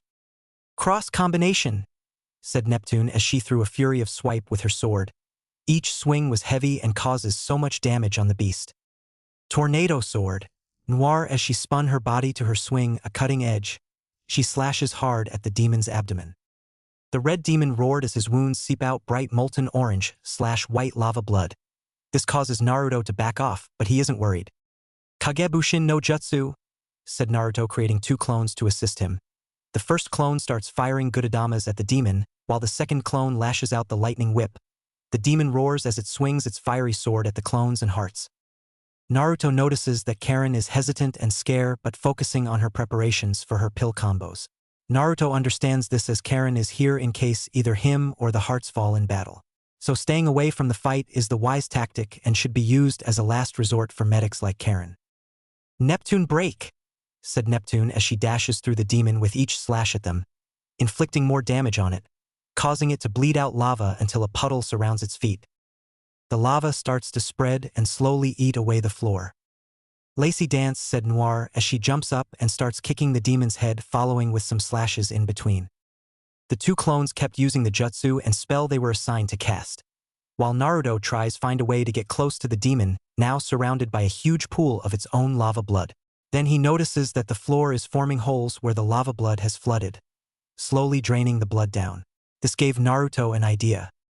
"Fire the Gudadamas on the floor. Break the floor," said Naruto as he sheathes his weapons and starts firing his Gudadamas on the floor. "Hi," said the two clones, copying their original. Neptune and Noir noticed this and wondered what is Naruto doing. Then it hit them as they saw more holes forming on the floor.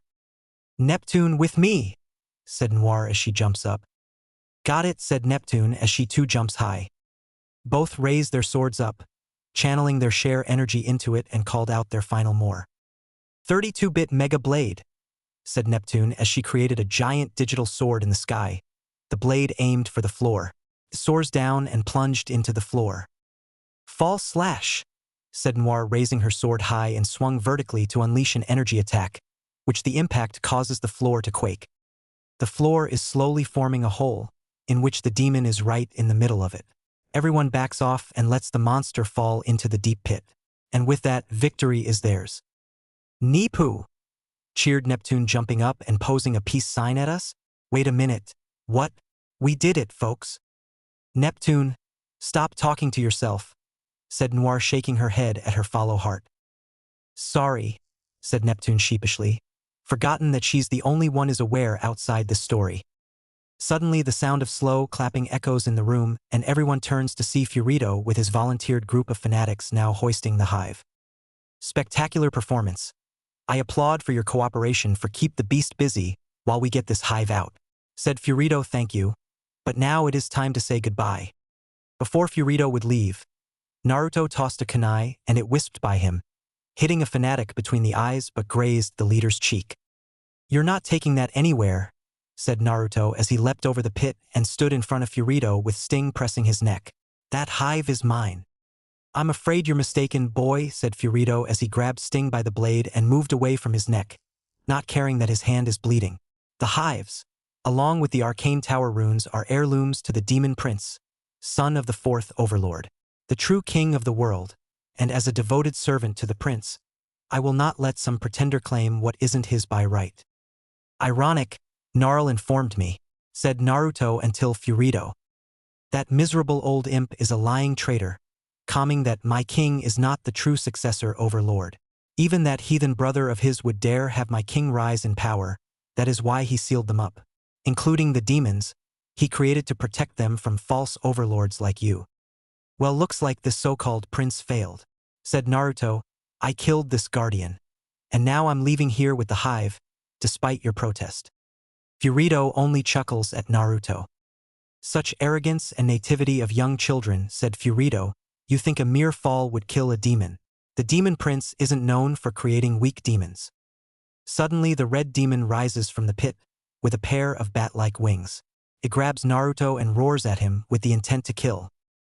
The demon prince created that demon with one of the strongest of the minion tribes, said Furito watching Naruto struggle in the demon's grasp. The demon prince chases the best, and the best he gets. Now die. Naruto snarled for a sec, but only smirked at the head fanatic. I'll come back for you, said Naruto before he turns his party. The hearts, Karen and Furito are confused at first until they noticed a small horde of browns burst out from the walls and pounce on the red demon, destroying the wings. Naruto-kun! Exclaimed Noir and Neptune as they notice the demon is struggling to stay airborne, but still holding Naruto tightly. Get the hive, kill everyone, said Naruto as he wiggles his arms free and creates the Rasengan. I'll be back. The browns completely broke the demon's wings and it falls with Naruto in its claws. Naruto-kun! Screamed the party as they rushed to the edge. Furito smirks at Naruto's suicidal action and turns away. That's one pest dealt with, kill the rest, said Furito. Hi, said the fanatics. The hearts stayed silent at first, but then they draw out their weapons while they glared venomously at their enemy. You should never anger a goddess, said Noir as she charges at the fanatics. There is no way for a protagonist to die this soon in the story, said Neptune. Karen ceased her crying and glared angrily while throwing her blobs frantically, not caring that they match up or not. He's the only family I've got, screamed Karen. Random fanatics explode when the blobs eventually match up. The party is at a frenzy. Their desire for revenge is sweet in their hearts, and they will obey his last command. Retrieve the hive. Deep down, they want to believe Naruto is still alive, for an overlord is never easy to kill. And oh by, they are correct. 5th floor, secret room. Naruto plummets down the pit which leads him and the demon to a secret room. Naruto plunges the Rasengan into the demon's wrist to make it let go. Naruto is free, but he climbs on the demon and starts stabbing it on the chest. Strong demon? The hell? You are! Roared Naruto as he kept on stabbing the demon with Sting. The demon roars in pain and grabs Naruto again. This time it threw the overlord away. Fortunately, they are only a few feet away from the floor. Well, fortunate for Naruto as he only rolled roughly on the floor while the demon crashed hard. Naruto stood up wearily and dusted himself and looks ahead to see a vast pool filled with glowing blue liquid. Naruto approaches it and looks over it, seeing his reflection on the surface. Fascinating, said Naruto as tries to reach out for it until the demon jumped back on its feet. The tremor causes Naruto lose balance and fell in the pool. Splash. Naruto fell head in the pool and sunk in. The demon saw this and growled at this. Now, assuming that Naruto is dead, the demon looked around to find a way out and retrieve the hive from those who stole it. But suddenly Naruto jumped out from the pool. But he looked different. His skin is now a shade of blue-gray, glowing blue veins on his cheeks, whiskers, eyes and arms. Fangs protrude from his upper lip and his blonde hair now darkened and soaked from entering the pool. But lastly, the jewel on his gauntlet has a glowing blue ring which sprouted out blue veins all around the gauntlet. "Oh, now you pissed me off," said Naruto, drawing his sting and Uchiha katana, unaware that he can swear properly. But right now he has a demon to slay. Rarer! Naruto charges at the demon and leaps in for the kill. While in his inventory the idol got soaked with some of the stuff. With the group, Neptune's Scara became bluish but her pupil stayed the same and she say a game message. Neptune learned Phazon Blade. Neptune learned Phazon Slash. Neptune learned Phazon Dimension Cut. Nipu, I learned some sweet new moves thanks to Naruto-kun. This is going to be sweet. Meanwhile, up in the mountains overseeing the fire temple is a lone shrine with a pool that contains the same fluid in the catacombs. And in a lotus position in front of said pool is a young man with short, messy, spiky white hair and golden blue eyes with ripple-like patterns across the iris and scaras, and a vertical scar across his left eye. He is wearing a red-gray shirt, black trousers with medical tap on the ankles, and a gold haori with silver accents. Holstered on his back is a long sword with Nordic runes on the blade and hilt. As he was in a meditated state, he suddenly opened his eyes as something disturbed him. "The flow of the Phazon has been disturbed," said the man as he waves at the pool to reveal him a vision. What could have caused the Phazon to ripple? The pool shows Naruto jumping out from the pool from the catacombs, drenched in what this person calls Phazon as it warped his body yet kept him in a familiar form. Interesting. So, he has come at last, the destined one to wield the Phazon without the consequence, said the man smiling at the vision. Finally, the tables have turned. And this will teach Kami and her pawns a lesson, to never interfere in the Dark Protector's affairs. Yuzushio Ruins. A mysterious figure in the shadows is talking to a what looks like a gray block with a controller with a small screen on it. "Yuzum, it seems that we have found Naruto. Shall I bring him to you?" said the mysterious figure who had a surprisingly heavenly voice. "Please bring him to me. I want to see my little Naruto-kun. We've been trying to find him since he was taken from us and Kushina-chan's disappearance. Me and Inkubi-chan, or should I say Naomi-chan, help find him Yumio and bring him to us. I am her godmother, so please find him. Now that I know my mark has been activated, I know he is alive," replied a different voice from the console. The mysterious figure named Yumio then left saying, "I will Yuzum." Unknown Shrine. The Dark Protector up in the mountains oversee the battle between the Phazon-charged Naruto and the Red Demon. And what a fascinating show to watch. He then noticed something disturbing in the wind and turns his eyes away and approaches the edge of the mountain. He looks down and stares at the dense forests. He sees through the forest and sees a group of Anbu-like ninja led by a familiar yet hated man, even hated by the shrine keeper. "The Wicked Eyes is approaching the temple," said the Dark Protector, turning to the shrine pool. He has no idea what he's getting himself into. Temple catacombs. Red Shrine. The red demon rises from the pit with a pair of bat-like wings. It grabs Naruto and roars at him with the intent to kill.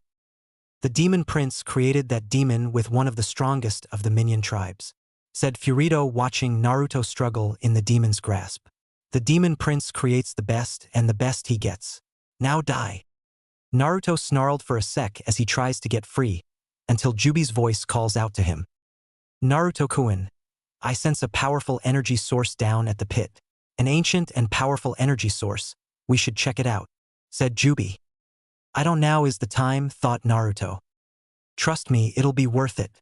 It might help with your revenge against Konoha and the censored justice," said Jubi. The temptation is too strong, but that puts a smile on his face and he turns to the head fanatic. "I'll come back for you," said Naruto before he turns his party. The Hearts, Karen and Furito are confused at first until they noticed a small horde of Browns burst out from the walls and pounce on the red demon, destroying the wings. "Naruto-kun!" exclaimed Noir and Neptune as they notice the demon is struggling to stay airborne, but still holding Naruto tightly. "Get the hive! Kill everyone!" said Naruto as he wiggles his arms free and creates the Rasengan. "I'll be back." The Browns completely broke the demon's wings and it falls with Naruto in its claws. "Naruto-kun!" screamed the party as they rushed to the edge. Furito smirks at Naruto's suicidal action and turns away. That's one pest dealt with, kill the rest, said Furito. Hi, said the fanatics. The hearts stayed silent at first, but then they draw out their weapons while they glared venomously at their enemy. You should never anger a goddess, said Noir as she charges at the fanatics. There is no way for a protagonist to die this soon in the story, said Neptune. Karen ceased her crying and glared angrily while throwing her blobs frantically, not caring that they match up or not. He's the only family I've got, screamed Karen.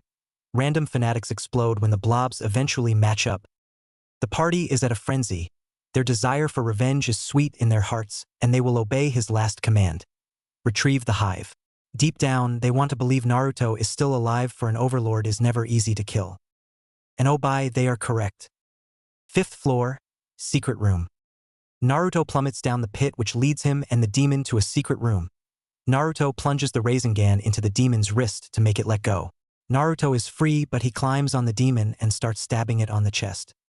Strong demon? The hell? You are? Roared Naruto as he kept on stabbing the demon with sting. The demon roars in pain and grabs Naruto again. This time it threw the Overlord away. Fortunately, they are only a few feet away from the floor. Well, fortunate for Naruto, as he only rolled roughly on the floor while the demon crashed hard. Ow, this better be worth it, Jubi, said Naruto, rubbing his arm as the rough landing hurt his arm. It is over there, said Jubi as she signals the Phazon pool. Naruto stood up wearily and dusted himself and looks ahead to see a vast pool filled with glowing blue liquid. Naruto approaches it and looks over it, seeing his reflection on the surface. Fascinating, said Naruto. What is this stuff? I'm not completely sure, but I can sense great energy from it, said Jubi, but maybe if you touch it, you can find out. Don't worry. I'll heal you if it causes harm. Right, that reassuring, said Naruto sarcastically. Oh well, might as well. He tries to reach out for the pool when suddenly the demon jumped back on its feet. The tremor causes Naruto lose balance and fell in the pool. F*******. Splash. Naruto fell head in the pool and sunk in. The demon saw this and growled at this. Now, assuming that Naruto is dead, the demon looked around to find a way out and retrieve the hive from those who stole it. But suddenly Naruto jumped out from the pool. But he looked different. His skin is now a shade of blue-gray, glowing blue veins on his cheeks, whiskers, eyes and arms. Fangs protrude from his upper lip and his blonde hair now darkened and soaked from entering the pool. But lastly, the jewel on his gauntlet has a glowing blue ring which sprouted out blue veins all around the gauntlet. Oh, now you pissed me off, said Naruto, drawing his sting and Uchiha katana, unaware that he can swear properly. But right now he has a demon to slay. Rarer. Naruto charges at the demon and leaps in for the kill. He plunges the Uchiha katana into the demon's chest. The plunge now more painful and damaging to the demon as it roars in pain because the sword is shrouded in a blue glow.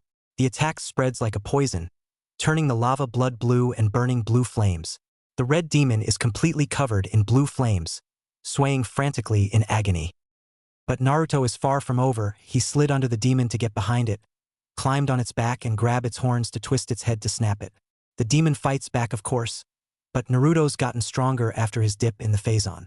The demon tries to swat Naruto with its fiery sword, but Naruto dodges and ducks from the swipes and keeps turning the beast's head. And with 5 minutes of struggling, Naruto suddenly twisted the red demon's head clean off. The body collapses and melts into lava which pours into the Phazon pool, but it does not contaminate it. Demon slain. Red demon soul obtained. Demon scar obtained. Red demon head obtained. Naruto sighed in relief as he finally killed the red demon. Thank fuck for that, said Naruto until he suddenly realized that he can swear freely now. Hang on, I just said fuck and if didn't even bleep. Could this mean? Could it? Naruto doesn't want to rely on false hope. He needs to be sure. He goes into a lotus position by the Phazon pool and falls deep into his mindscape. Mindscape. Naruto arrives at his mindscape and notices something different. It is now resembling a network of caverns illuminated in various glowing veins on the walls and ceiling. The floor is flooded, but the water is also glowing. Whoa, could the Phazon altered my mindscape? Said Naruto. If so, then I like it. Told you it was worth it, right? Huh, said Naruto as he turns to see the cage that contains Jubi. He enters it and to see Jubi and saw that she's no longer chibified. Now her form matches of a 16 to 17-year-old teenager with a low D-cup-sized chest. Jubi? Is that you? Hi, Naruto-kun, said Jubi as she's checking out her new body. She giggles when her tails have a mind of their own and starts groping and tickling her. This brings back memories, especially when I was sealed away for centuries, with nothing to do but pleasure myself. Naruto blushes and couldn't help but watch. However, the show was short-lived when he felt his vision when Black and Jubi's tails suddenly stopped groping her. Naruto roared as his visions impaired. "Shit, the sensor trap is still here?" said Naruto. "Hi, but it's weakened somehow," said Jubi, annoyed and disappointed that she couldn't let her tails pleasure her anymore. "It must be the Phazon, it limited the trap's hold on us, which explains why you are able to swear."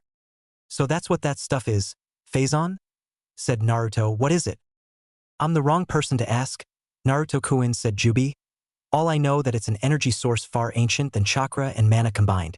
The fragments of Kasan's logic dates back before she even came to Earth." "I see," said Naruto as he looked around at the new and improved mindscape, then at his gauntlet. "Oh well, it was lucky that we found it and got a taste of it. A blessing in disguise." "Hi," said Jubi, smiling at her tenant. "Well, I got to go," said Naruto. "I think I worried my party long enough." "Have fun," said Jubi, winking at Naruto. 5th floor, Phazon pit. Naruto returned consciousness and noticed that he's back to his normal form. Apparently the Phazon ran out from his system. Naruto pouted at this and sighed with disappointment. "Shame. I like the new look," said Naruto until his eyes shifted to the Phazon pool. "Maybe I can have some more before I leave."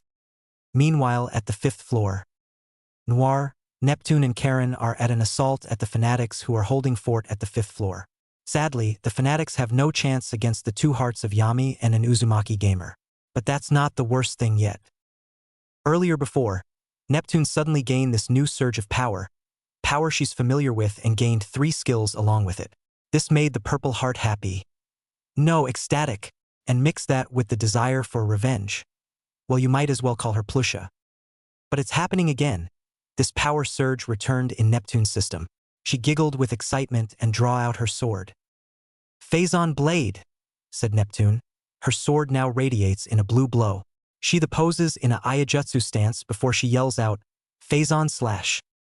She then starts slashing in the air, firing glowing blue slash projectiles at the enemy. The slashes explode when they made contact. Noir was shocked like the first time she saw Neptune perform those attacks. Even the names gave her chills and déjà vu about the Phazon. How on La Station did Neptune get Phazon in her system? Thought Noir. She knows of its horrid reputation on what it does to humans. But fortunately, the Phazon has no negative effects on the gamer goddesses, but there was a time when Neptune used the stuff, it gave her a power boost and a twisted sense of excitement that she was nearly mistaken for Plusha, the Iris Heart. And Plusha was one mean sadistic bitch. I'm telling ya. "Hey, Mr. Shadow, could you not compare me to Pluty, please?" said Neptune to the author of this tale. "If she hears this, she's going to be real mad at me and come for you." /n. Sorry. "Keep them away from the stairway, we're close to the drop-off point," said Furito as he and his group of fanatic are carrying the hive down the 6th. "You will not be forgotten. I will honor your sacrifices for our true king." Furito goes down to the 6th floor. The rest of the fanatics hold their ground to keep their enemies far away from their leader and the hive. But their numbers are demising by the second. Neptune's crazy Phazon charged attacks are decimating them. Phazon Slash. Neptune uses Phazon Slash again to obliterate the rest of the fanatics, jumping around and posing her victory stance at the air. But we all know she's posing to us. Then suddenly an explosion was heard and a hole was made on the corridor wall behind them. Noir turns with her sword to fight. Karen prepares her blobs while Neptune is getting giddy and excitement. Popping out of the hole, Naruto is in his Phazon hyper mode form, still holding a Rasengan in his hand. "Hey, what did I miss?" said Naruto, canceling his Rasengan. Naruto's party were shocked at first, but it was overwritten when Karen and Neptune ran and tackles him into a hug. "I thought you died," said Karen, now sobbing on Naruto's chest. I didn't," said Neptune as she presses Naruto's head on her breasts again, resulting Naruto going visually impaired again. But he doesn't care. For you don't need eyes to feel the soft warm mounds of heaven on your face. Cut it out, Mr. Shadow, or I'll tell Plutty. /N. Seriously, you don't where she is. I do, it is going to be a future mission, said Neptune, giving the author a cheeky grin. /N. Gulp.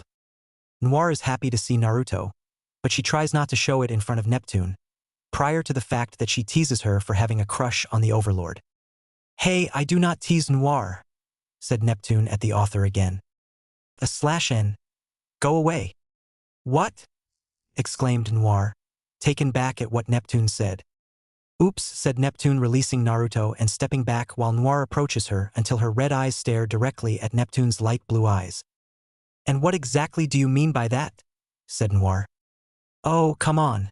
It's quite obvious from your lily rank, said Neptune sheepishly. But in someone's personal problems, and I might dip that phase on myself and kick your ass. Got it, said Noir.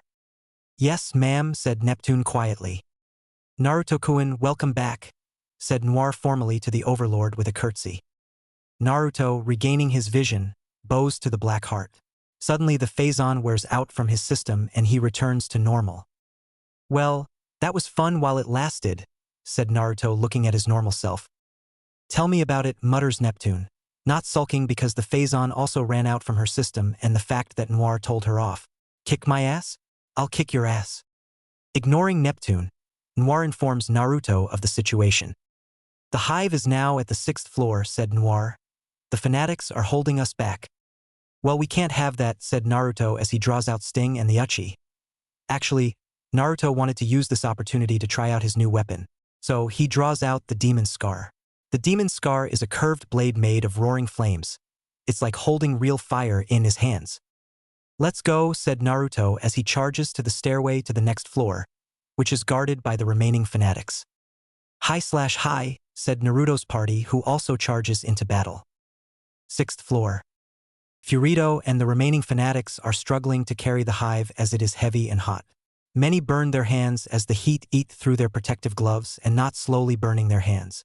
There results them dropping the hive and screaming in pain as the heat is slowly crawling up to their arms. Furito watches as he sees his fellow fanatics slowly burn from the hive's heat, and it is a horrid sight to see.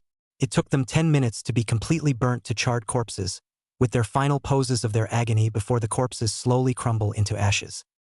May the king watch over you, my brothers, said Furito. Was informed that the hives have elemental magic on them in case they were taken by the wrong hands. And since the hidden spawns fire-based minions, it would make sense for thieves to die in fire. Damn it, looks like I have to go with plan B. I hope he can withstand the hive's magic. Suddenly flames burst out of the floor entrance and pushes the fanatics from floor 5, or what's left of what appears to be semi-cooked carcasses. Furito turns to see Naruto walk down the steps with his party. The fanatic leader snarls at this and confronts them. How on earth did you survive that fall? Said Furito. Wouldn't you like to know? Said Naruto, smirking at Furito now. Bring back my hive. Furito turns to the hive and then back at Naruto. No, the hive isn't yours by right, said Furito. Figured you say that, said Naruto, twirling Demon Scar, causing it to form a ring of fire. This is going to be fun. Arrogant child, said Furito as he pulls out a scroll and opens it. The scroll contains 2 items. A shikujo, which is a monk's staff with rings hooked on the top, and a chained weapon called the Kasari Fundo. He wraps the karasi around his left wrist while picking up the shikujo with his right. I will personally end you for your meddling. Back at you, said Naruto as his party regroup and arm themselves as each received a message box saying, Boss battle. Rouge Monk Furito. Now die, Earth-style resurrection. Corpse soil, said Furito, twirling his shikujo and plunges the end on the ground. His choice of jutsu is clever, for he is in the temple catacombs, which is chock full of remains. The ground becomes disturbed as hands burst out of the ground, and hollow moans were heard when a bunch of revived dead Konoha ninja rises out from the ground. Naruto raised his brow at this and uses Observe to analyze the risen dead. Konoha zombie. Bio. Undead ninja revived by a jutsu. Although they are risen to fight, they aren't capable of using jutsu, for they have no chakra or souls within them. Naruto scoffs at this and readies his Demon Scar and Lightning Whip. Neptune and Noir, however, are grossed out at the sight of zombies. Karen is terrified, not just the fact they are zombies but they are shinobis also, which is bring her bad memories back in Kusa. Suddenly the zombie horde continues to grow, where the fallen fanatics have begun to walk again. Furito is slowly filling up the entire room with the ever-growing horde of the undead. "Karen, you okay?" said Naruto as he notices Karen's scared look on her face. "Don't worry. Despite their look, they are only walking corpses. They have no soul, which is the same since I might add them in my soul count, but anyway they will not be difficult to kill. Zombies are slow and stupid, merely cannon fodder." Hearing that made Karen feel a bit better. She then starts producing her colored blobs and makes the first move by throwing matching blobs on the zombies. Boom. Boom. Each group of zombies blew up and this began the fight. Naruto mainly focuses on Furito and pushes the zombies who are in their way. Neptune and Noir decided to stay with Karen to protect her from the zombies while she tosses her blobs at them. The explosions continue, destroying the undead ninjas until they grumble into dust. Noir and Neptune hacks and slashes the zombies who are too close. Naruto lashes his lightning whip at Furito, but the latter dodges it and counters by lashing Naruto with his Kurasifundo and hit his cheek. Then he swings it again, hitting his other cheek, and then underneath the chin, Naruto rubbed his cheek and moved his jaw side to side to readjust it before he tries again. Furito swings his Kurasifundo again, but Naruto dodges it and slices it in half, shorting the chain and removing the weight at the end. Furito scoffs and releases his now broken Kurasifundo and held his Shikujo with both hands. Naruto was about to swing his demon scar, but Furito beat to the punch by twirling his staff high and causes the winds to swirl around him. Wind style. Shikujo twister. A tornado forms around Furito. Naruto crashes into the wall of the swirling twister and was spun around it for a while before shot in the air. Neptune saw Naruto making a collision course to a wall until she jumps up high and caught. "Thanks," said Naruto. "No problem," said Neptune, winking at him. Neptune helped Naruto back on the ground so he can return to the fight. Naruto returns, but now his opponent now within the twister. Naruto tries to lash at it with lightning whip and slash it with his demon scar, but they keep on getting deflected by the twister. Naruto growls at this until he heard Jubi speak. "Naruto-kun, the create a Rasengan." "I have an idea," said Jubi. "What is it?" thought Naruto. "Trust me, you'll love it," said Jubi. Naruto shrugs, her advice didn't fail her before. He performed Rasengan, but suddenly it expanded and glowed brightly in a cyan glow. Naruto was startled at Rasengan until he felt something familiar flowing in the orb. "I managed to gather whatever phazon is left in your system and channeled it into the Rasengan," said Jubi. "Now try it out." "Got it," said Naruto as he plunges what he now calls the phazon Rasengan. The Rasengan plunges into the wall of the twister. Both swirling forces are fighting each other while the phazon and the chakra starts mixing. With the phazon mixing in, the twister is starting to become unstable, distorting and crackling. And then suddenly it explodes. The explosion engulfs the entire room. Karen screams in fear while Noir and Neptune shield her from the blast. But the summoned zombies weren't fortunate when they were vaporized by the explosion. The blast subsides when it reached its end and the twister now gone. Furito curses as he jumps back and switches his weapons from his Shikujo to a pair of Tekokage and lunges at Naruto. Clang. Naruto blocks the left Tekokage with Sting but didn't have time to block the second claw. Luckily it only ripped his jacket and scrapped on the mithril shirt. Naruto is close enough and need the fanatic leader, followed with a high kick in the chin, forcing both to back away. Naruto checked his side where the Tekokage clawed him. Only a minor scratch and minor bleeding since the shirt defended him from a serious injury. Then he looks back at Furito, who didn't waste time charging at him with the attempt to claw his face off. Naruto dodges the swipes and counters them with his own swipes from Sting and Demon Scar. "Could use some help here," said Naruto, calling to his party. "Hi/hi," said Naruto's party as they rush by to help Naruto. Furito saw this and quickly performed hand signs. "I don't think so. Earth-style resurrection. Corpse soil." A massive horde of zombies rises between Naruto's party and Naruto battling Furito. Naruto saw this and frowned before he blocks the ambush attack on the fanatic leader's Tekokage. "Be more concerned of yourself than worrying about your allies," said Furito. "I can't have you getting the upper hand," said Furito. Naruto frowned and pushed Furito off to get enough distance from him. He sheathes Sting and lashes out his lightning whip. Furito saw this and channels wind chakra into his Tekokagi and counter the lightning, using the knowledge of the element natures to his advantage. Even though the spell is mana-based, the elements remain the same. Kyuso, said Naruto as his lightning whip was bounced back. Naruto-kun, use the demon scar. It's more effective against futon justice, said Jubi. Right, thought Naruto as he cancels the lightning whip and casts fireballs instead. And it worked. Furito couldn't deflect if and burned one of his hands, scorching the Tekokagi with it. Gah! Grunts Furito as he shook off the burning hot Tekokagi off his wounded hand. He was about to retaliate, but suddenly a dozen colored blobs stick onto him and starts to connect. What? Boom! Furito exploded and was flown back to the wall and crashed, his body lifeless and lying there. Naruto turns to see Karen next to him, in a position like she threw something. Trying to steal my kill, huh? Said Naruto. Karen blushes embarrassingly while she averts her eyes from Naruto, but he only chuckles and patted her shoulder. Oh well, first come first served, said Naruto as he approaches the hive to claim it. No matter, I'm only here for the true prize. Karen smiles at Naruto for his victory, but her smile suddenly changes to a look of horror when she saw a shimmering invisible figure behind Naruto. Karen rushes to save Naruto and pushed him away before the figure could strike, and instead stuck her in his place. As Naruto was pushed, he turns to see what was going on, until what he saw changed the atmosphere. Ah! Exclaimed Karen in pain when 3 long gashes appeared on her side. Karen saved Naruto from an ambush attack but gotten slashed in his stead. She lay there, bleeding and in pain. Meddlesome girl, said the figure as he revealed himself to be Furito.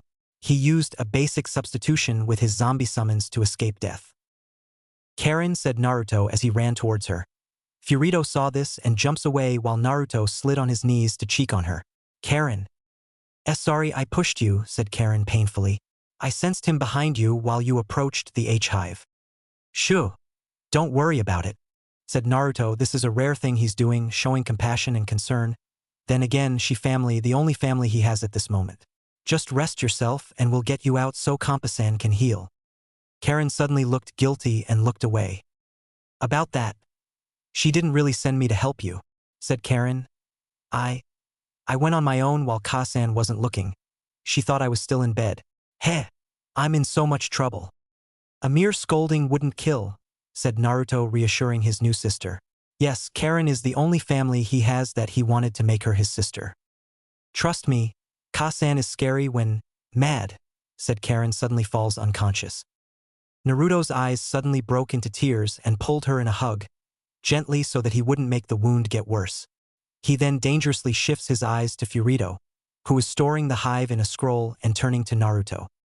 Oh, don't worry, you and that brat will die together. Not even those forgotten goddesses won't save you, said Furito as he performs Earth-style resurrection. Corpse soil again. Fitting for you to die here, for this is where the dead are buried. I will not be the one to die here, said Naruto until he slowly shrouds himself in malevolent red chakra. This causes Furito to react fearfully at this, but not enough to see Naruto reach out and fire a Gudadama at him. The Gudadama struck him hard, but he recovered fast. I can take a beating like any other man in this miserable world, but when it comes to harming my family, that is unforgivable. He has the Yin chakra of the Kyuubi. No, he has something much more, thought Furito as he suddenly sees an ethereal shadow of a colossal Lovecraftian beast with 10 tails and a giant red eye hovering over Naruto. Could he be the prince's greatest masterpiece? Amazing, said Furito, to think that Konoha's Jinchuriki still lives while the blasted censor justice seized control after the disappearance of the multi-gamer. Now I do have no choice but to use him. Naruto looks at himself while a messenger box reads out. Kyuubi cloak unlocked. Max level, tail 4. Furito suddenly dashes out to the exit and heads down to the last floor. Naruto frowned and growled while he gently lay Karen on the floor. Noir and Neptune rushed by after they disposed of the zombies and kneels next to Neptune. Please help her, said Naruto as he then leaves his party to face Furito once and for all. I'll end this quick and leave this Yami forsaken place. Hi, my Yami-sama guide you, Naruto-kun, said Noir. Kick his ass, said Neptune. Naruto did hear them but pushed on to the final floor of these Yami-forsaken catacombs. 7th floor. Naruto rushes down to the 7th and final floor, where it's only a wide long room where the walls and ceiling are covered in what appeared to be roots, and connected to the roots is a young boy of the same age as Naruto, the hands and feet bound to the roots. The boy has shoulder-length dull bluish-gray hair in an asymmetrical style with a single lock of hair falling into his face, and brown-colored eyes. He wears sandals and the standard monk uniform with a long right sleeve. The boy slowly opens his eyes to see Naruto. His half-open eyes only look blankly at Naruto. He opened them in shock when he sensed such negativity within the Overlord. Negativity that causes something within him to react. "No, stay away!" exclaimed the boy. Naruto ignores the boy and starts searching around and no sign of Furito, so he approaches the trapped boy. "You see a white-haired bastard in monk robes in here?" said Naruto to the boy. "Goes by the name Furito. Leave now, you are in danger around me," shouted the boy. "Shut up and answer my question," Naruto shouted back. "Where is Furito?" Before Sora could speak, Furito suddenly appears between the two boys. "Glad you made it," said Furito before turning to the trapped boy. "Hello, son." The boy widened his eyes in shock as he recognized Furito and starts struggling in fear, trying to break free to run away. Furito sighed at this and starts south walking close to the boy. Sora, stop struggling. It's hopeless. The roots here are created by the Shodai's Mokuton. You can't get out. Unless you let me. "I get away from me!" screams the boy named Sora, terrified of Furito. Furito ignores the boy's begging as he channels his chakra into his fingertips and plunges them into the boy's stomach. 5-prong seal release. Suddenly Sora's screams increase as a burst of red malevolent chakra erupts from his body and starts flooding the entire room. For as the room is built to keep this chakra contained whenever a situation like this one occurred. Furito shields his face from the overwhelming burst from the chakra is too much to handle. But that's not all, Sora is starting to change slowly. His eyes are going red, his teeth reshaping into sharp fangs, spike-like tumors form on his cheeks to resemble whiskers and his ears elongate to look vulpine. He shakes violently to break free from the roots, which starts to crackle and burn from the demonic chakra. Suddenly the roots that held Sora finally break and he is finally free. Sora's hands are now red, scaly and demonic, and a tail is slowly starting to grow out from his coccyx. Sora is snarling ferally, baring his fangs and spreading out his claws with the primal intent to kill. Furito laughs triumphantly as he walks beside his son and sears at Naruto. "Ha ha! Now it is time for you to die," said Furito as he places a paper seal on Sora's back and performs a hand sign. "Sora, kill him." Sora turns to Furito with a feral glare. "Sora, do as I command," said Furito performing the same hand sign. But Sora growls at Furito and pounces on him, clawing and mowing the fanatic instead of going for Naruto. "Aga, nu. Sora, stop it. I'm your fathy awa. Aga gag." Naruto winces when he saw all of this, even though it's a mocked wince as he smirked at Furito's arrogance. Sora is literally tearing Furito apart with his sharp teeth. Then he tosses that remains of Furito apart, which is a chewed-up torso with a clawed-off face. "Damn, that must hurt. Jubi, I might need a boost," said Naruto. "Got it," said Jubi as she pumps up her chakra into Naruto's network, activating the Kyubi cloak. Tail 1. The chakra around Naruto takes form of a single-tailed fox. Naruto shudders ecstatically at this sudden surge of power and crouches in an appropriate style to fight. "I can start with the first tail, I will go up to tail 4, but that is all. Your body is not ready yet for that enough power, especially when the sensor trap is really slowing down your healing factor. That is the main problem." "Thanks. Boost me up when it deems necessary," said Naruto as he charges at Sora.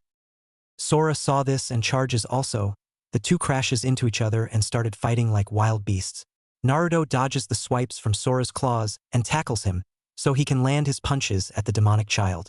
Sora took the punches until he caught Naruto's fist with his sharp teeth and bit hard. Naruto winces and swings around to make him let go. It took 5 whirls around to make Sora let go of Naruto's hand. The Overlord saw his bleeding hand and snarls at the pseudo-Jinchuriki. "Bastard," said Naruto while he's bleeding and is starting to heal. He performs hand signs to create Gudadamas and fire then at Sora. Sora saw the Gudadamas heading towards him and dashes away to evade the attacks. The Gudadamas crash into the walls and floors, missing every time while Sora keeps on dashing on all fours. Gore! Jubi! Boost me up! Hi, said Jubi as she increases the flow to tail 2. Rah! Naruto roared as the demonic chakra increases to tail 2, making him more feral than ever as darn rings form around his red vulpine eyes.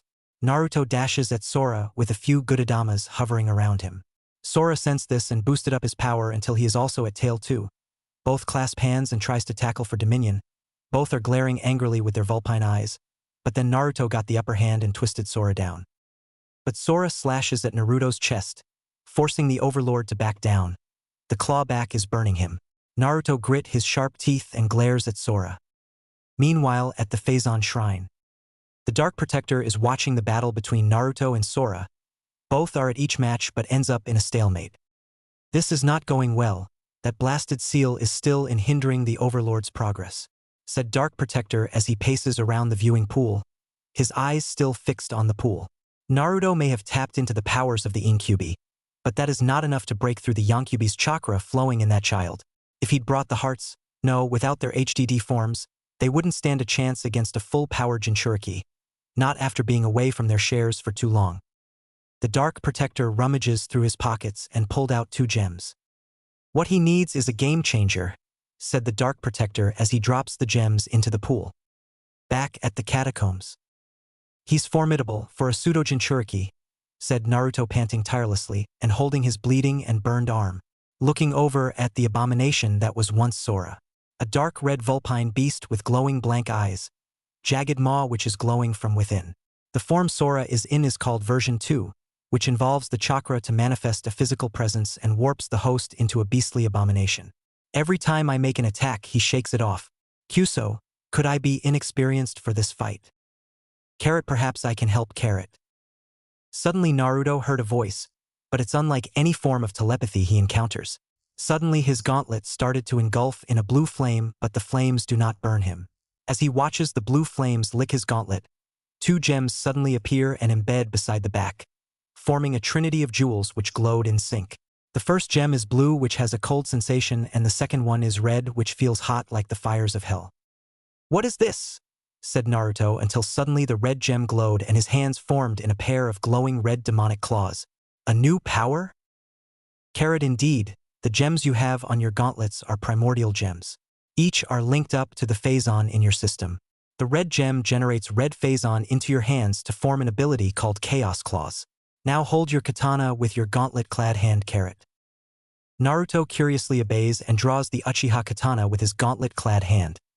The blue gem now glows and the Uchiha katana suddenly changes into a glowing blue and white double-edged sword with an icy aura around it. Carrot, the blue gem helps channel the blue Phazon into your drawn weapon to summon the Void Sword. The Void Sword has an ice elemental attack when you use the weapon, freezing them and sap your enemy's health.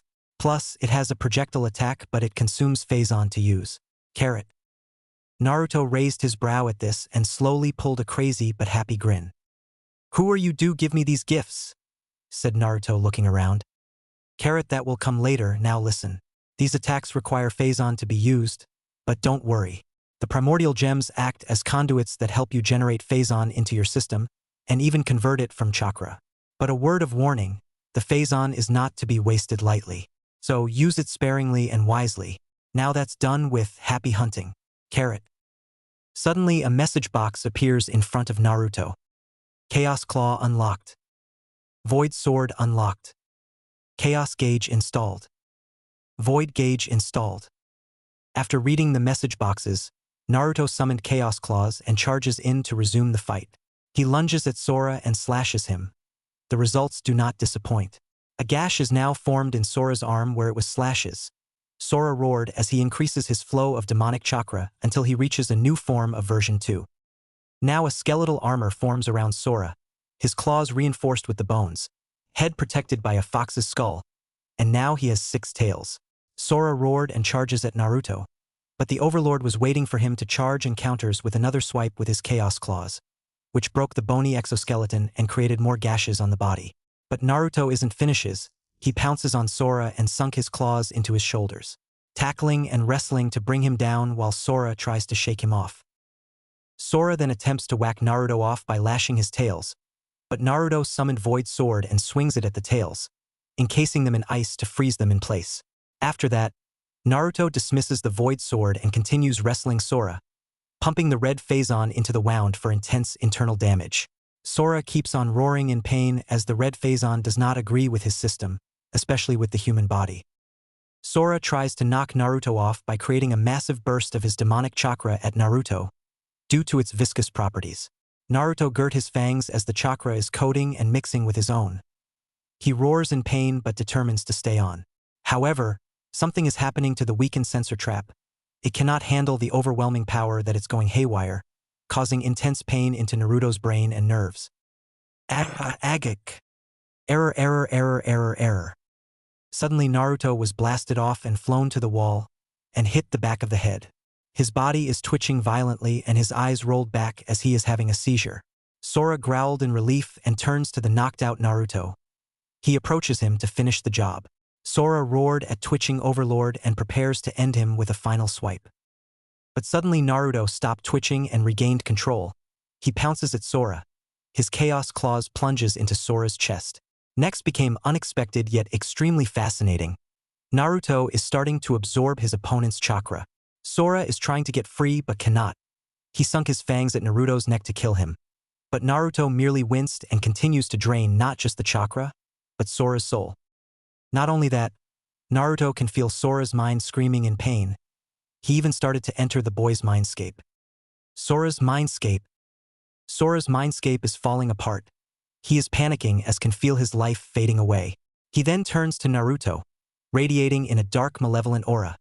Much worse than the Kyuubi no Kitsune. What is happening? Said Sora until Naruto suddenly appeared in front of him. Sora tries to back away but his back is now pressed onto the cage containing the Kyuubi. No, stay away. Naruto said nothing, only smiling dangerously while he plunges his gauntlet-clad hand deep into the boy's chest, squeezing his heart and pulling it out. Sora struggles to breathe and struggling to stay up. Naruto then looks up and smiles while knocking Sora aside so he can open the cage.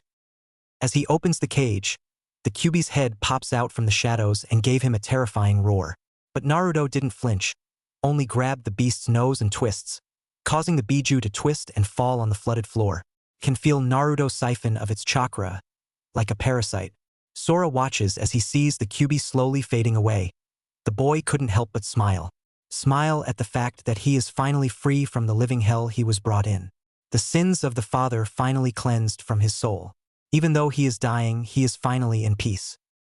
Catacombs. Naruto has completely drained Sora of the Kyuubi and his soul, leaving only a smiling corpse, smiling because he is now free from the nightmare of being a Jinchuriki. Error, Jutsu unknown. Error, Jutsu unknown. Naruto sighed while he dispels the Kyuubi cloak and collapses on the ground to rest. Suddenly he heard whimpering. He turns to see what is the cause of the whimpering. He stands up to find out and what he found is Furito still alive. Alive despite the condition he is in.